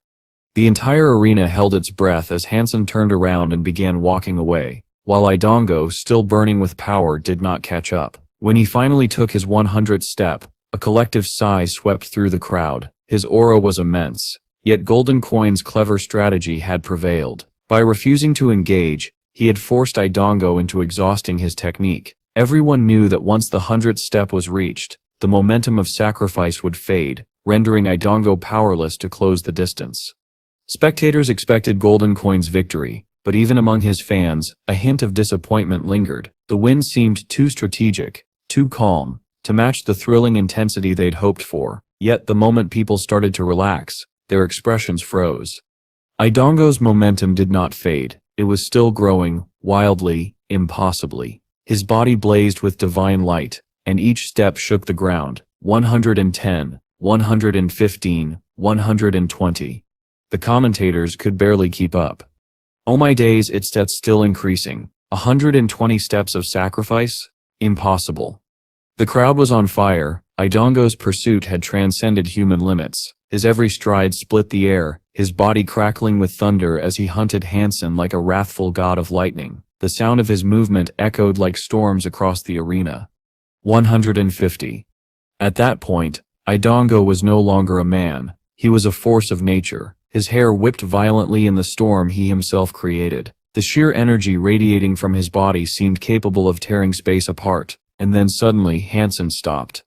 After all that running, he stood still, solid and unmoving, like a mountain refusing to yield to the ocean's rage. Idongo's voice bellowed through the chaos. Kill. In that instant, he lunged forward, every muscle and fiber of his being devoted to one perfect strike. His daggers flashed faster than wind itself. The blade's movement was so swift that even the cameras could not track it. Though everyone knew the attack was coming, when it finally happened, they couldn't even see it, only feel it. A collective gasp rippled through the audience. Then came silence. The next instant, the strike landed. The power of 150 steps, an unstoppable divine force was unleashed. The air itself trembled. No one believed Han Sen could survive something like that. Yet Han Sen did not even move. He brought his palms together, as calmly as a meditating monk, eyes soft and serene. He didn't even glance at the incoming blade. The audience's hearts broke from the tension. Clang. The roaring wind stopped. The thunder ceased. The final unstoppable strike of sacrifice, the culmination of Idongo's madness, was caught between Han Sen's bare hands. Time froze. The storm disappeared as though it had never existed. The entire arena fell into a deathly silence. Every face was pale, every mouth open. The moment felt unreal, like reality itself had been suspended. A force capable of splitting the heavens had been stopped, effortlessly, silently, by a single man's hands. Even the comparison to a truck going at full speed didn't do it justice. If such a vehicle had struck a wall, both would have shattered. But here, there was no explosion, no destruction, just stillness. Han Sen slowly loosened his grip, took the dagger from Idongo's trembling hands, and returned it to him. His voice was calm, sincere, almost sacred. I accept the passion behind this strike. This life, this world, this sky, this earth. Your devotion has reached them all. Idongo's body quivered, his expression twisted with emotion. Taking the dagger back, he looked at Han Sen with a mix of awe, defeat, and respect. The fight did not continue. Han Sen quietly logged out of the virtual platform. Idongo remained standing, motionless, the storm inside him finally gone. Though no winner was formally declared, everyone watching knew the truth. In that silence, unspoken but undeniable, Han Sen had won. Fong Minquin exhaled deeply, his voice heavy with emotion. This battle decided life and death, he said softly. But now, they part as strangers. Two legends fought today, and this is a duel we may never witness again. His words cast a quiet melancholy over everyone who heard them. Because of the agreement between Golden Coin and Yidong Mu, the two would never face each other again. This was their final match, a once-in-a-lifetime encounter etched forever into history. Almost everyone who had watched it replayed the fight again and again, yet no matter how many times they saw it, they could never get enough. Each viewing only deepened their fascination. What a pity, someone murmured. Yidong Mu's passion in that strike. I want to see it again. I set to give 10 years of my life to watch those two fight once more. Another voice trembled. Golden Coin was too cruel. He robbed Yidong Mu of his very soul. Back in his office, Fong Minquin sat in silence. The footage needed no editing, no enhancements, only a title, and words worthy of what had transpired. But this article wouldn't be about Golden Coin. It would be dedicated to Yidong Mu, the Assassin King. He typed the headline with solemn respect. This life, this world, this sky, this earth, and this single strike. It was a tribute to the fighter who, despite defeat, had shown the purest form of passion and resolve. In the days that followed, discussions of Golden Coin faded. The spotlight belonged to Yidong Mu. Even though he hadn't won, the intensity of his spirit, that burning, selfless devotion in his final strike, captured the hearts of millions. It earned him the title that would echo forever, Assassin King. As for Golden Coin, his legend had reached such divine heights that he became untouchable, distant. Watching Golden Coin fight is boring now, some fans joked. I still rather see Han Sen battle Yidong Mu again. Two assassins, now that would be something. In another corner of the world, Kang Xianlu sat on his couch, replaying the legendary battle on his screen, the glow of the recording reflected in his eyes. A duel between two assassins would be too fatal, Lin Fang murmured beside him. That's exactly why it would be exciting, Kang replied with a grin. But Lin Fang shook his head. They have no grudge. The chance of them fighting again is almost zero. It sets a shame. Their conversation faded, yet destiny had other plans. Inside a snowy shelter, Han Sen and Yidong Mu stood barely a meter apart. The silence between them was heavy, not of rivalry, but of respect. "And Seppen going to hunt the red-scale dragon," Yidong Mu said suddenly. "Are you coming?" "That's too dangerous," Han Sen replied, blinking. The red-scale dragon was a sacred blood creature of terrifying strength. Even for two elite evolvers like them, taking it down would be nearly impossible. "It sets dangerous," Yidong Mu said again, his tone steady. "That sets why a spine going." Without another word he turned toward the mountains. Han Sen hesitated for a moment, then followed quietly. He could feel Yidong Mu's spirit, still burning, still defiant, but wounded. They climbed through icy terrain, slaying beasts along the way. Each time Yidong Mu struck, it was clean, lethal, and filled with frustration. Watching him, Han Sen couldn't help but think, maybe it would have been kinder to lose that match. But the truth was clear. If not for the long months of sparring with Yidong Mu, Han Sen would never have mastered the wind strike well enough to block his final attack. Still, that realization didn't sit well with him. It made him feel strangely ashamed. At last they reached the snowy peak, and there, curled in the snow like a sleeping giant, lay the creature they sought.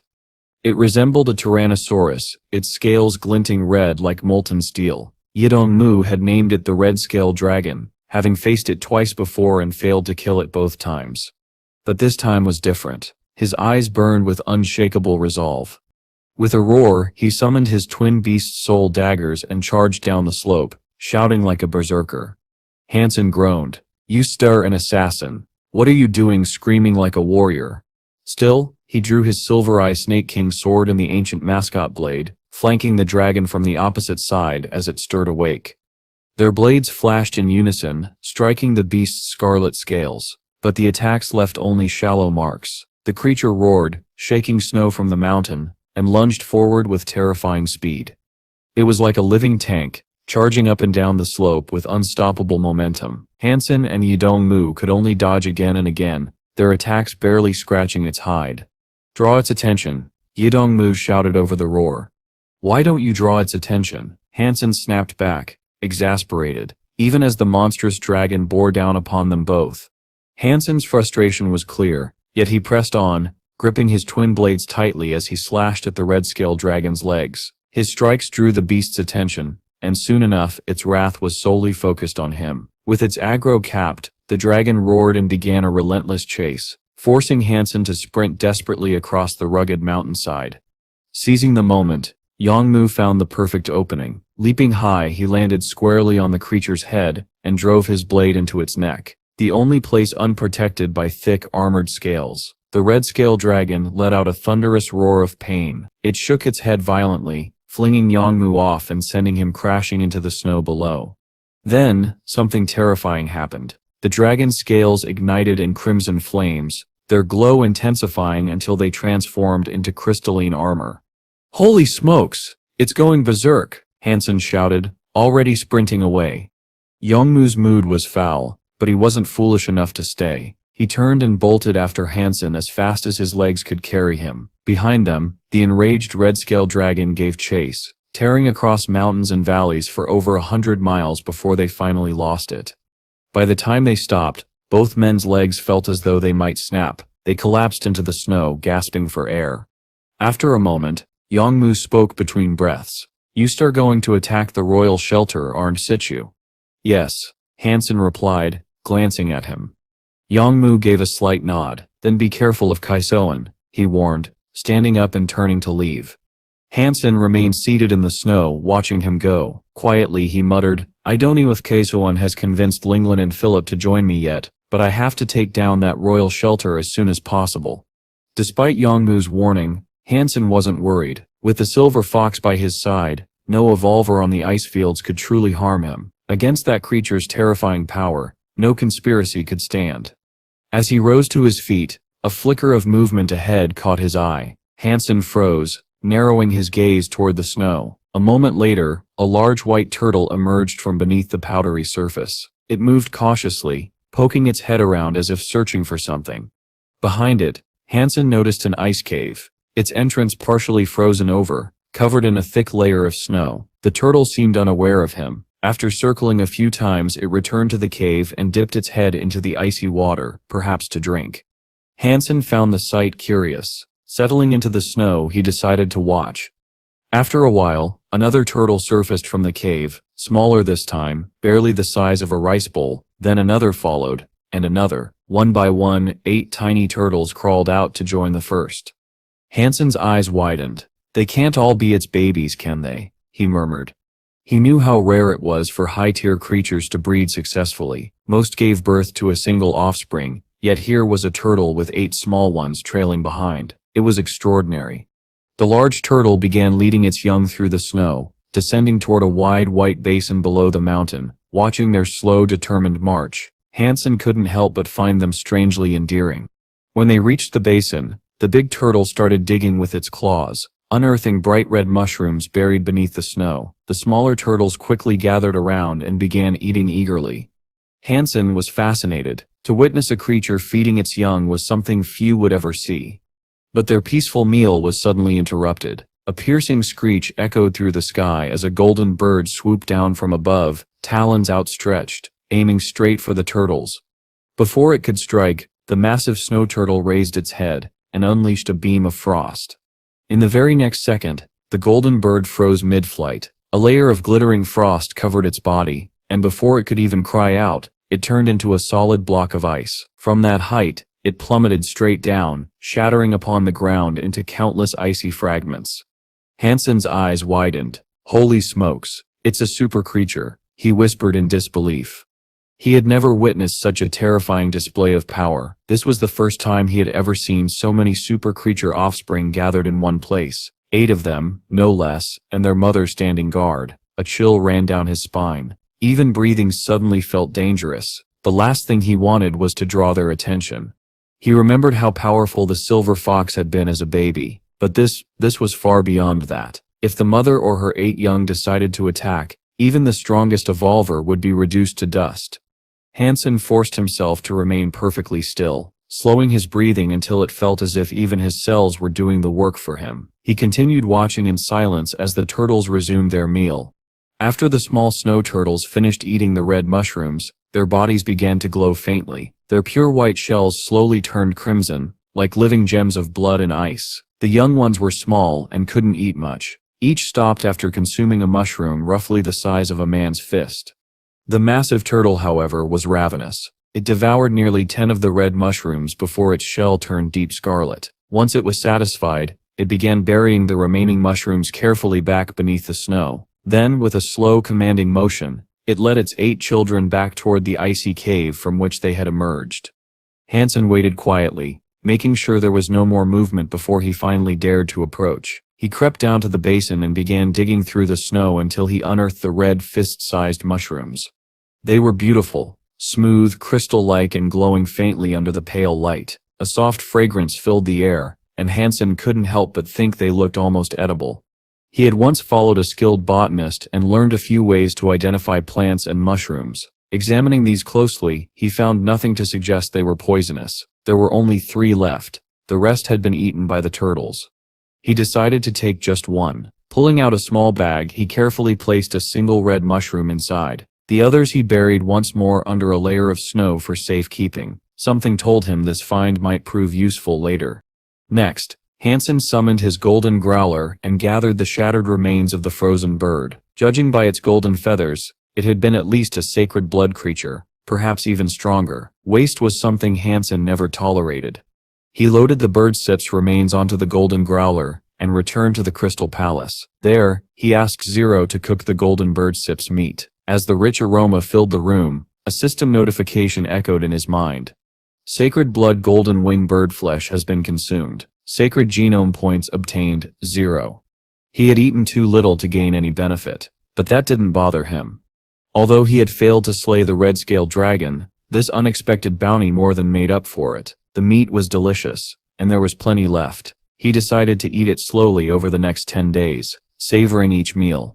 Later, when Han Sen returned to the Alliance, he contacted Professor Sun Minghua, one of the most respected botanists who had devoted his life to studying the flora of the First God's Sanctuary. Han Sen told him everything: the red mushrooms, the snow turtles, and their strange behavior. Professor Sun listened carefully before replying. The plants of the sanctuaries possess great power. They may influence human biology, but our bodies are vastly different. It is hard to say whether their effects would be beneficial or harmful to you. He paused, thinking deeply. In the third God's sanctuary, there exist plants capable of improving one's genes, yet humanity still cannot distinguish between what is helpful and what is deadly. Until that day comes, our understanding remains limited. When you reach the third God's sanctuary yourself, you will see what I mean. It was clear he didn't want to discuss the matter further. Instead, he changed the topic and said, "From my analysis, the red mushroom you found seems to enhance vitality. It's not conclusive, but that's my best estimate for now. I suggest you try it, just a small piece, and observe the effects." Han Sen frowned slightly. "You don't think there'll be any danger, do you?" he asked. The Professor Zist's voice grew softer, more cautious. "That," he said, "is something only your body can answer." Han Sen hesitated as he stared at the crimson mushroom resting in his palm. Something about it made him uneasy. Even though Professor Sun had assured him it should be safe, the idea of eating something so strange inside the shelter didn't sit well with him. "Just a small amount," Professor Sun had advised. "No more than 10 grams, and be prepared if it causes discomfort. Use an alchemical potion immediately to flush it out. But from what I can see, it shouldn't be harmful. If it truly strengthens the body, then it's worth trying. Just don't overdo it." "I'll think about it," Han Sen replied cautiously. He didn't dare promise that he'd actually eat it. Professor Sun sighed softly. "It sets a pity you don't know anyone else on the ice fields. If you did, I suggest finding someone to test it first.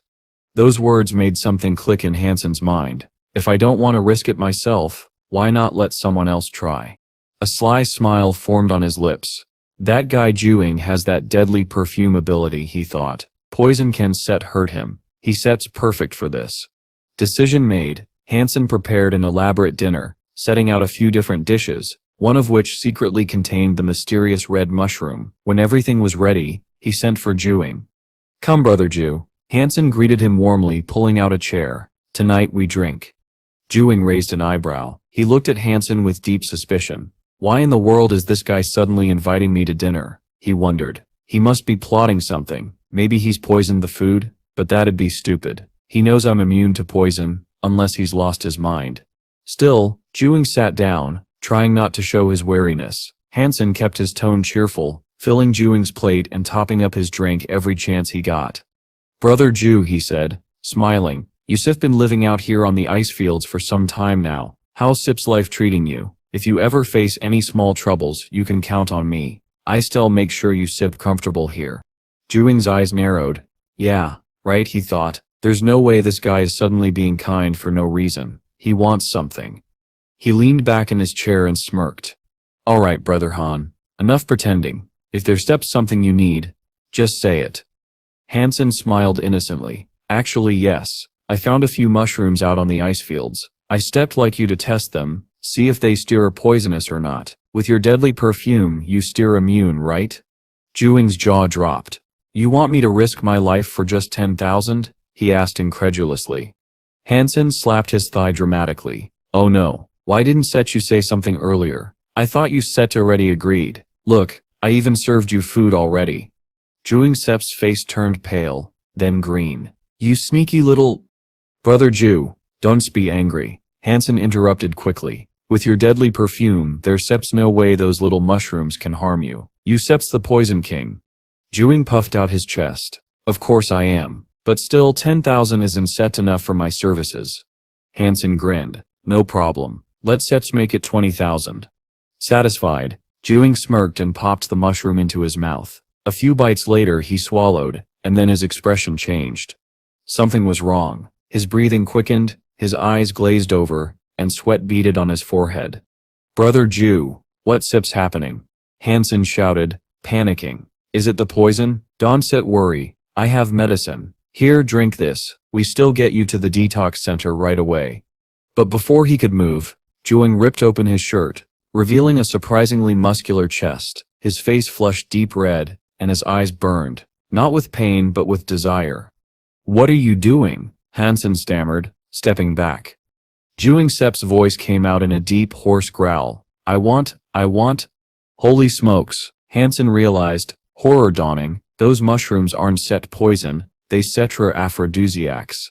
Juing lunged toward him like a beast in heat, trying to grab him. Hansen dodged and bolted out of the room, slamming the stone door shut behind him and locking it tight. Inside, Juing pounded on the door like a madman. Brother Ju, hold on, Hansen yelled from outside. I said'll get you a woman. But the moment the door opened, he froze. Juing was sprawled across the floor, barely covered by torn shreds of cloth. Crumpled balls of tissue were scattered everywhere. Seeing Hansen, Juing roared in fury. Hansen, are you even human? You actually fed me those damn horny pills. He lunged toward Hansen, trying to grab him by the neck. Hansen dodged quickly, backing away as he tried to reason with him. Brother Ju, calm down. I brought you a woman, didn't I? Who could known you finish so quickly? Quickly? Juing shouted, enraged. You were gone for 2 hours. I was trapped in here, suffering and bleeding. And then you bring this woman? She so fat, she must weigh at least 200 kilos. Is she even human or some mutant creature? Hansen sighed helplessly. A woman with a little flesh is good. You still never understand that.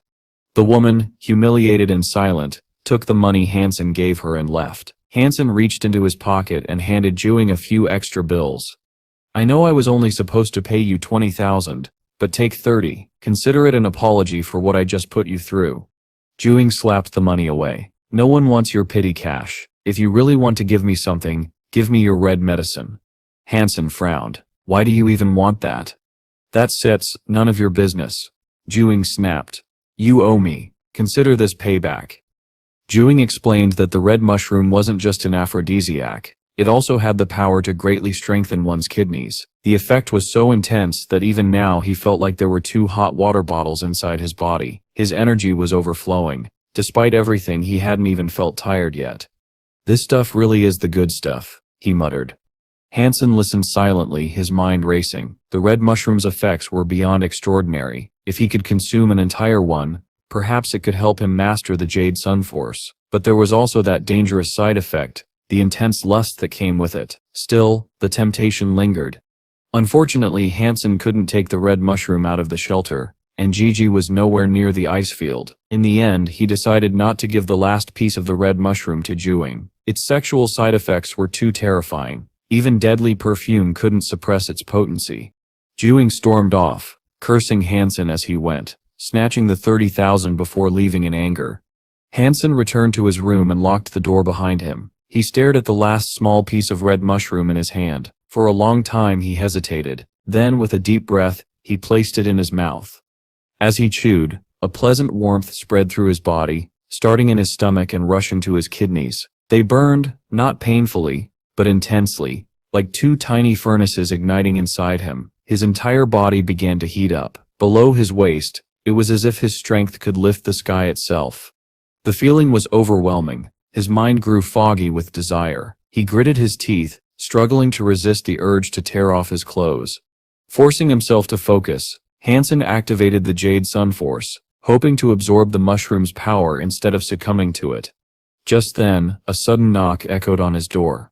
Han Sen, a woman's voice called from outside. His heart froze. The burning inside him intensified. His kidneys felt like blazing fireballs ricocheting through his body. Damn it, why now of all times? He muttered through gritted teeth. The voice continued, soft yet persistent, but Han Sen couldn't make out the words anymore. His body was trembling. His thoughts were clouded. He didn't need to guess who it was. Few people ever came to his room. Only young Manly would ever visit, and only when something important needed to be discussed. But at that moment, Han Sen was in no state to respond. His body was at war with itself, desire clashing against discipline, and the power of the red mushroom surged within him like wildfire. Aside from her, there was no one else. Thinking about young Manly's thick white legs, Han Sen felt his brain start to implode. He couldn't take his mind off those delicious legs, and he wanted nothing more than to kick the door down and hop onto her. He used everything he had to suppress his lust, and double-timed it on the Jade Sun Force. He was going to do his best to wait this desire out. If he was able to avoid seeing her, then Han Sen was of firm faith that he could beat this lusty force that was consuming him. But Han Sen's heart suffered a shock quite quickly when he heard the door open. Holy smokes, young Manly. I thought you were a reserved person. What is going on with you today? Han Sen's mind was scrambled like an egg, and his heart was ablaze. He heard the footsteps of a woman tread across his room. Although Han Sen was forcing his eyes closed when he heard her voice, the resolve of his will crumbled to the machinations of lust.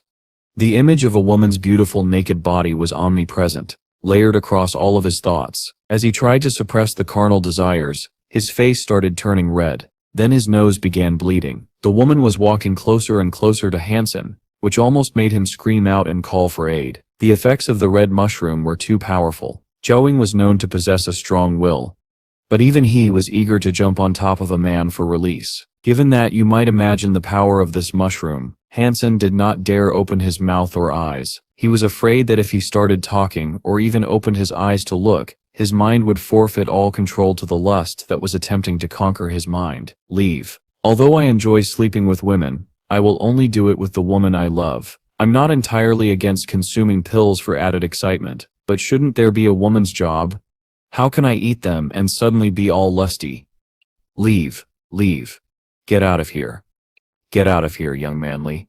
Han Sen's heart was encouraging itself to not give in despite the rebellion of his mind. But the woman continued to approach Han Sen, having seemed to discover that something was not quite right with Han Sen's behavior. She walked in front of Han Sen, trying to get a look at him. The woman was drawing extremely near, and Han Sen could smell her.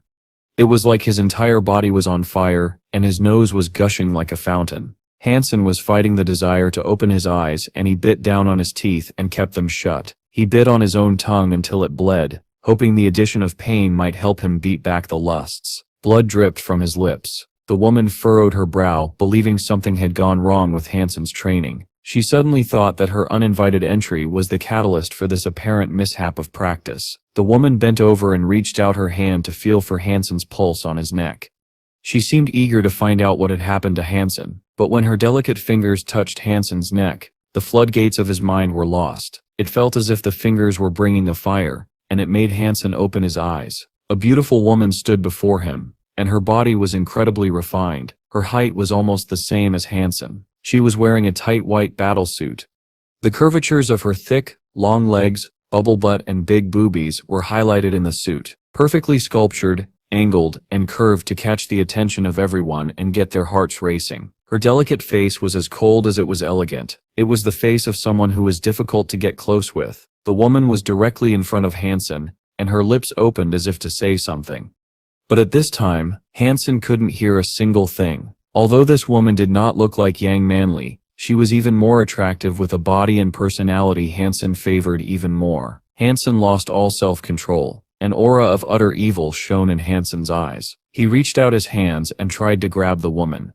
The distance was great enough that she was able to take a graceful step back to avoid his leerous hands. The woman's face did not change. She just looked at Han Sen with the strangest of stares, but over the next second, her face warped. She could not believe Han Sen was coming after her. The woman thought it would be impossible for him to do so, but he did. It wasn't long before her back was against a wall, and there was nowhere else for her to go. Han Sen blocked her every exit, and it was impossible for her to run away now.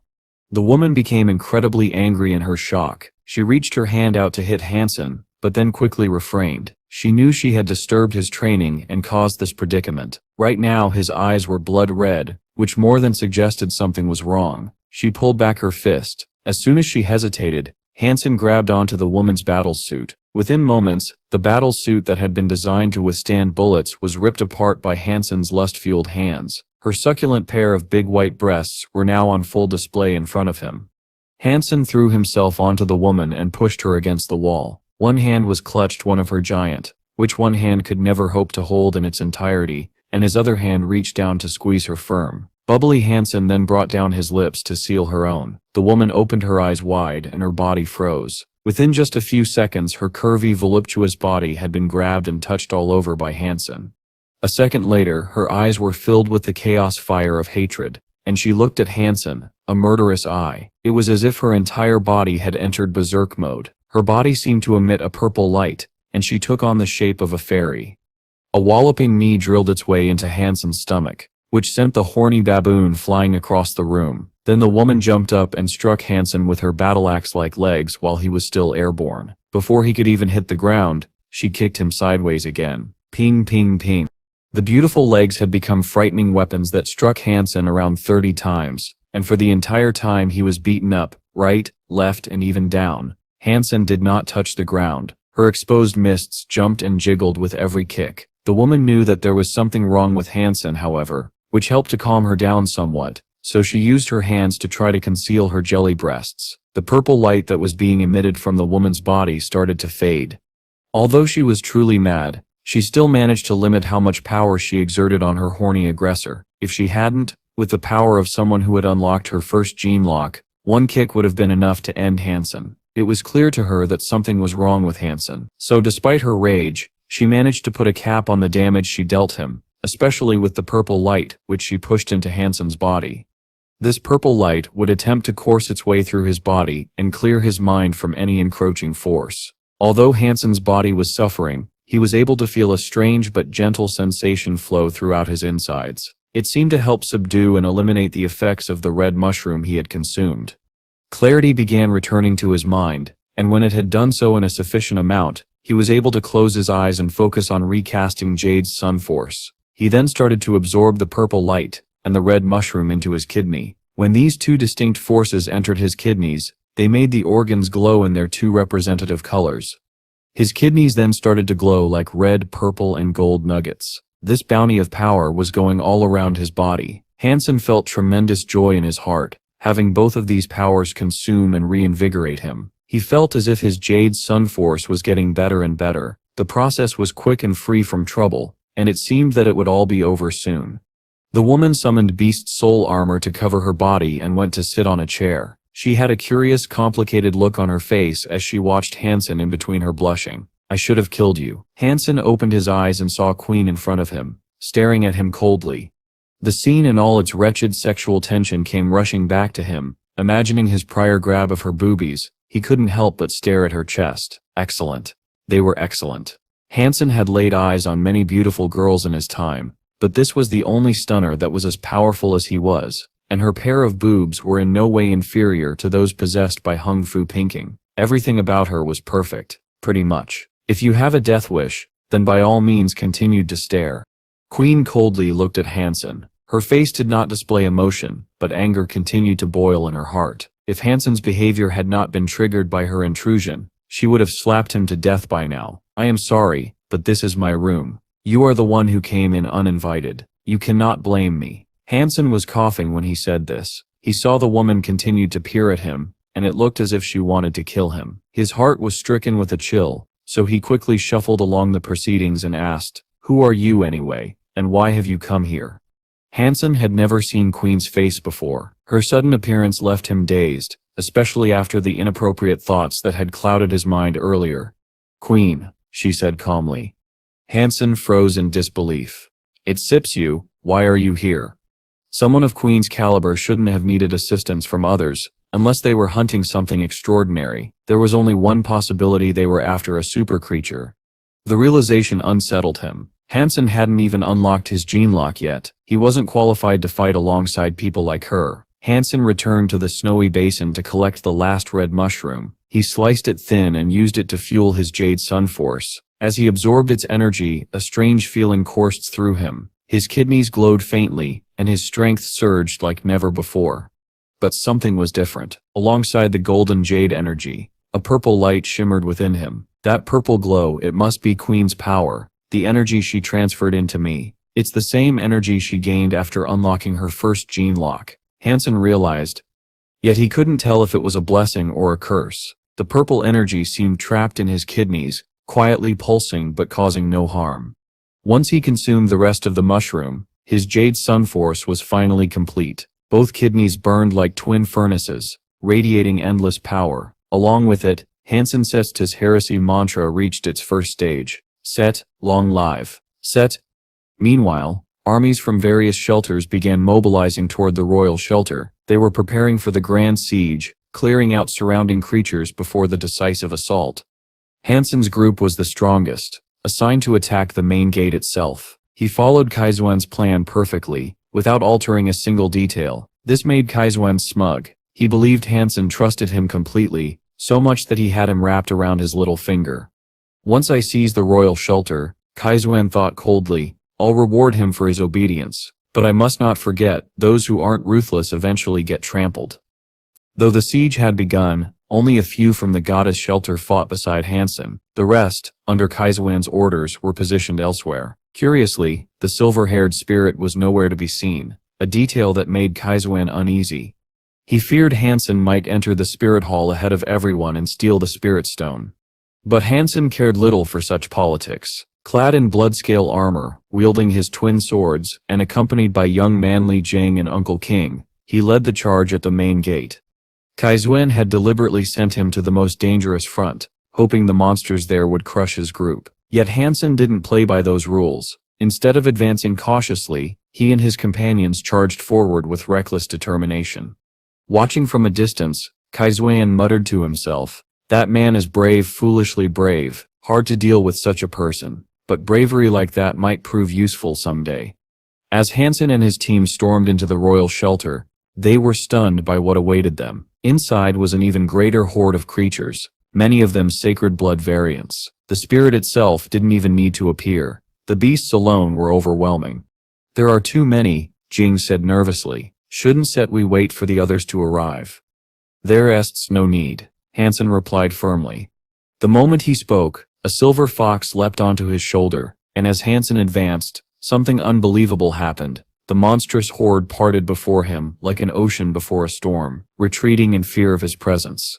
With every step Han Sen took forward, the monstrous army before him stepped back. Even the 100-foot-long titan snake, feared across the sanctuary, recoiled and slithered away rather than face him. It was a sight beyond belief. Han Sen strode through the battlefield like a god descending upon mortals, calm, unstoppable, and terrifyingly powerful. Young Manly and the others could only stare, jaws hanging open. How is he doing that? She whispered, eyes wide with disbelief. Uncle King, on the other hand, looked at Han Sen with eyes full of awe, almost worship. He truly is the heir of Master Ham. Such divine power can't be human, he muttered reverently. The rest of the group was torn between awe and disbelief. Some thought they were witnessing a miracle, others feared they were dreaming. Guided by unshakable purpose, Han Sen led them straight to the spirit hall. He knew this place well, and had no intention of wasting time. As they reached the golden doors, not a single creature dared block their path. Young Manly tried to shake herself awake from what felt like a dream. Her senses returned only when her gaze fell upon the radiant figures inside. 2 women, one shimmering in gold, the other in silver. The twin spirits, she gasped. They both reside here. Han Sen raised a hand. You all rest. Watch from a distance. Ise'll handle this alone. He had trained his dual sword arts for this very moment, to face the twin spirits himself. Besides, the armies from the other shelters had yet to arrive. If the twin spirits were slain too soon, the surrounding beasts might scatter and escape.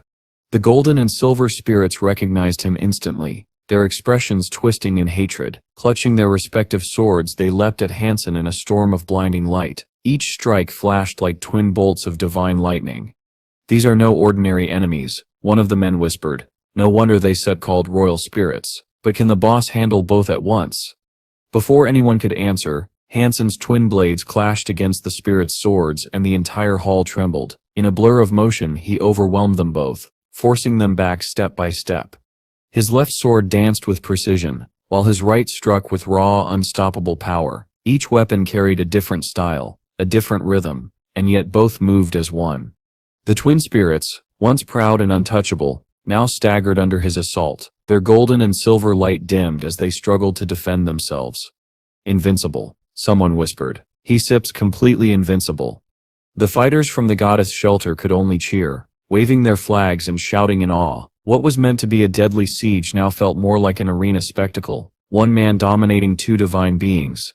The faces of the twin spirits turned pale. Once, they had toyed with Han Sen effortlessly. Now they were the ones cornered, their elegance crumbling into desperation. Meanwhile, on the other side of the royal shelter, another force was pushing through. The army led by Thunderville. Though they fought fiercely, slashing through hordes of creatures, their progress was slow. Unlike Han Sen, they faced relentless resistance. After a long struggle, Thunderville's squad stumbled upon Kaizuin and his men. What are you doing here? Kaizuin asked, surprised. This place is enormous, Thunderville growled. We can find the spirit hall. We searched the entire eastern section. It must be this way. Then let's move together, Kaizuin said coldly. The other 2 shelters are closing in as well. We can let them reach the spirit hall before us. The 2 forces merged and pressed on, unaware that Han Sen was already deep within the hall fighting and winning. Inside, Han Sen's relentless strikes pushed the twin spirits to their final stand. Their glowing forms flickered weakly as they were driven back against a massive stone statue. The silver-haired spirit's breath trembled. The golden one's sword hand shook. Both knelt before Han Sen, their once proud faces now pale and broken. Han Sen crossed his swords, the silver snake sword and the ancient mascot sword, and pressed their edges gently against each spirit's neck. The hall fell silent. Seeing the royal spirits on their knees, defeated and trembling, Han Sen felt a surge of quiet satisfaction rise within him. The mighty twin spirits, symbols of this royal domain, had fallen before his blades. Once, these very twin spirits had nearly cost Han Sen his life. Their merciless assault had left him broken and humiliated. But today was different. He had turned the tides. The once defeated hunter now stood triumphant, reclaiming every ounce of pride they had stolen from him. Quickly, kill them and take the spirit stone, someone shouted from behind. Han Sen didn't move. His sword still rested gently against the twin spirits' necks, but he made no effort to finish them. Instead, he waited, deliberately buying time for Kaizuin and his men to slay more creatures, ensuring a larger bounty when the day was done. Moments later, Kaizuan finally reached the spirit hall, yet the sight before him made his blood run cold. The path was clear, no creatures, no signs of battle. Instead, faint sounds of laughter and human voices drifted from within. As he stepped inside, Kaizuan froze. There stood Han Sen beside the great statue, his hand reaching out toward the embedded spirit stone. At his feet knelt the twin spirits, the golden and silver-haired princesses of legend, their once proud heads bowed in surrender. Han Sen held a gold sword in one hand, and a silver sword in the other, both pointed downward in quiet dominance. The spirits' weapons lay shattered beside them. Kaizuan's eyes widened in disbelief. He defeated them both, alone? In Han Sen's hands rested two spirit stones, one glowing silver, the other gold. He pressed them gently to each princess's forehead. A brilliant light enveloped the room as the stones fused into their bodies, binding their souls to Han Sen's will. No one spoke. They simply stood there, stunned by the sight of history being made before their eyes. Kaizuan exhaled slowly, a half-smile forming on his lips. "Brother Han, you truly are blessed. To tame the twin spirits, what remarkable luck." But his tone shifted, darkening. "However, you cannot live your whole life on luck alone. Brother Han, I shall be taking this shelter from here." Han Sen's eyes narrowed. "Kaizuan, do you not remember the promise between the Tang family and Donglin?" Kaizuan chuckled softly. "That promise only applied to the Black God shelter. This isn't set that place, is it?" Behind him, Li Zinglin and Philip exchanged wary glances, silently bracing themselves. Then, with a casual wave of Kaizuan's hand, the hall filled with noise. "This is between me and Brother Han," Kaizuan announced. "No need for anyone else to interfere." Philip's face darkened. "Kaizuan, you promised that the three of us would share the power once we took this shelter. You plan to betray us?" Kaizuan's grin turned cold. "This world belongs to the strong. Even if I gave it to you, could you hold it? Power must rest with those capable of keeping it."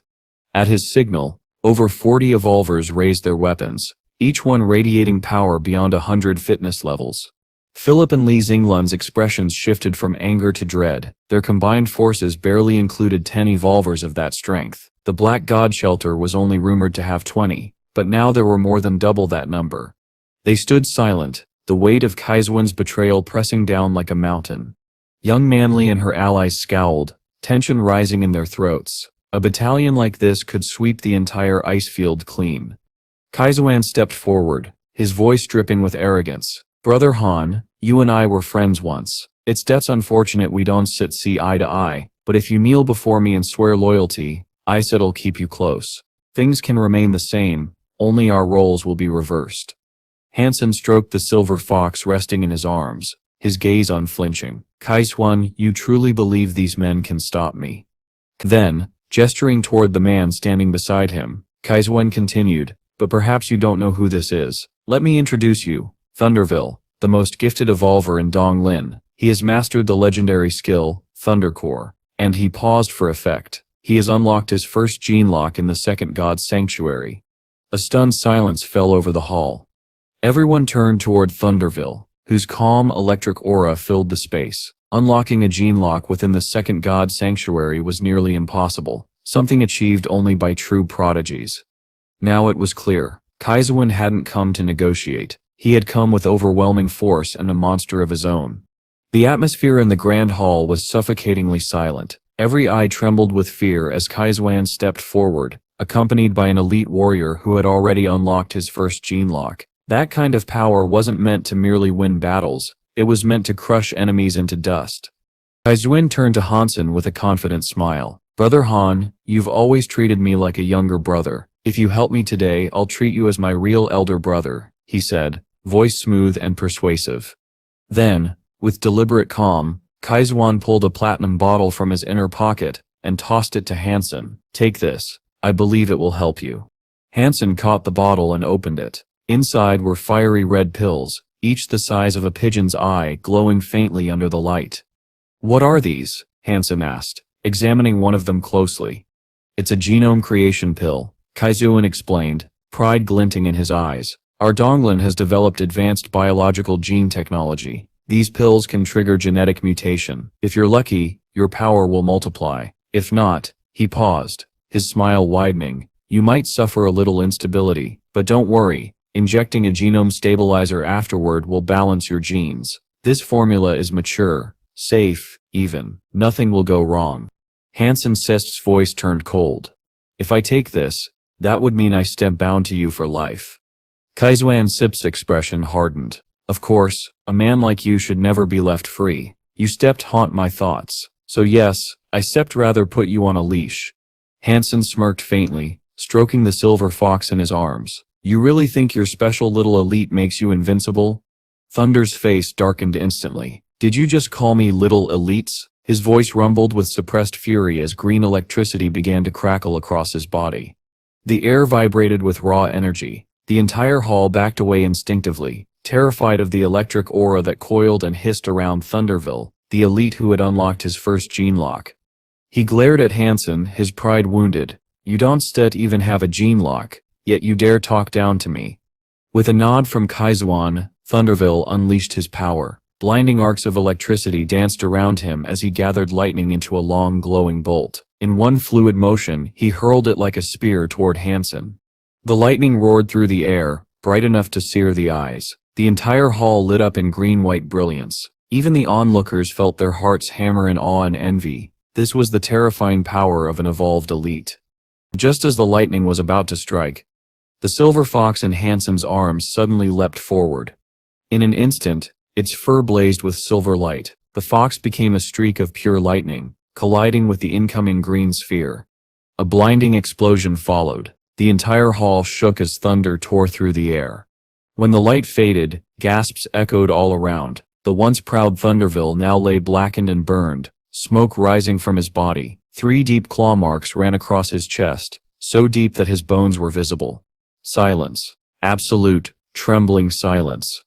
How can someone who unlocked their first gene lock be defeated by a little fox? One of Kaizuan's men whispered in horror. No one had an answer.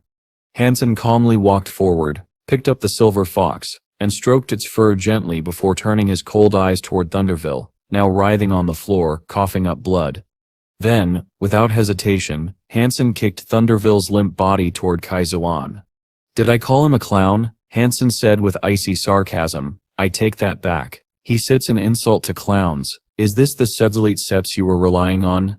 Kaizuan's face turned deathly pale. Around him his 40 elites stood frozen in fear, their courage drained. The mighty lineup that once looked unstoppable now seemed laughably fragile. The onlookers could only shiver as the truth sank in. All of a sudden Kaizuan's confidence shattered. The arrogance that once defined him vanished, and his knees buckled as he collapsed to the ground. The mighty conqueror of moments ago was now just another defeated man in Han Sen's shadow. After the fierce battle within the royal shelter, everything across the ice field changed. The 3 dominant factions that had long ruled the land were no more. Han Sen's victory had rewritten the balance of power. He claimed the royal shelter for himself, and soon formed an alliance with Lies England and Philip, together establishing a new power, the goddess shelter.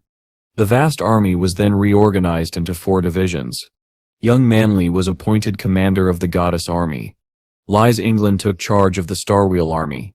Philip became leader of the Philip army. And finally, Kaizuan, once a rival, was placed as head of the Black God army. Han Sen, of course, remained the supreme leader of the new goddess shelter. Yet he found the title leader to be somewhat dull, lacking the grandeur befitting his position. Still, he spared Kaizuan's life. Killing him would have only bred chaos and instability. Han Sen needed the strength and manpower of Kaizuan's followers to maintain order in his newly conquered domain. He wasn't afraid of betrayal anymore. If anyone dared to turn against him, the consequences would be swift and merciless. Ironically, Kaizuan's own treachery had cost him everything. The spoils that once would have belonged to the Black God shelter were now awarded exclusively to Han Sen. Kaizuan didn't utter a single complaint. Simply being alive, and still possessing his head, was reward enough. Han Sen had become someone no one in the ice field would ever dare to cross again. Under Han Sen's rule, the goddess army received the greatest benefits. If any of his soldiers needed creature meat, they could purchase it at incredibly low prices. This allowed their strength to grow at an astonishing pace, making them the most rapidly advancing army in the ice field. One day, young Manly approached Han Sen with a ledger in her hands. "Boss, I've finished compiling the accounts," she said respectfully. As she stepped closer, her eyes fell upon the silver fox resting lazily in Han Sen's lap. A chill ran down her spine. The entire ice field knew of the fox. Now it was no ordinary pet. It was the creature that had slain an elite warrior who had unlocked his first gene lock in a single strike. Young Manly had seen the fox many times before, always assuming it was just a harmless companion Han Sen adored. Never in her wildest imagination did she think that something so small, so adorable, could harbor such terrifying power. After young Manly left, Han Sen's gaze shifted to the platinum bottle lying on his table, the one containing the genome creation pills. The last time he had taken it out, the silver fox had shown great interest, almost desperate to eat them. Han Sen had refused back then, worried about potential side effects. Now he hesitated again. Mutating genes is not the same as consuming mutant flesh, he thought. It could be dangerous. But the silver fox wasn't waiting for permission. It reached out its tiny paws, tapping the bottle eagerly, its bright eyes full of craving. Han Sen sighed. "Are you sure you won't have any problems eating this?" he asked softly, half joking, half serious.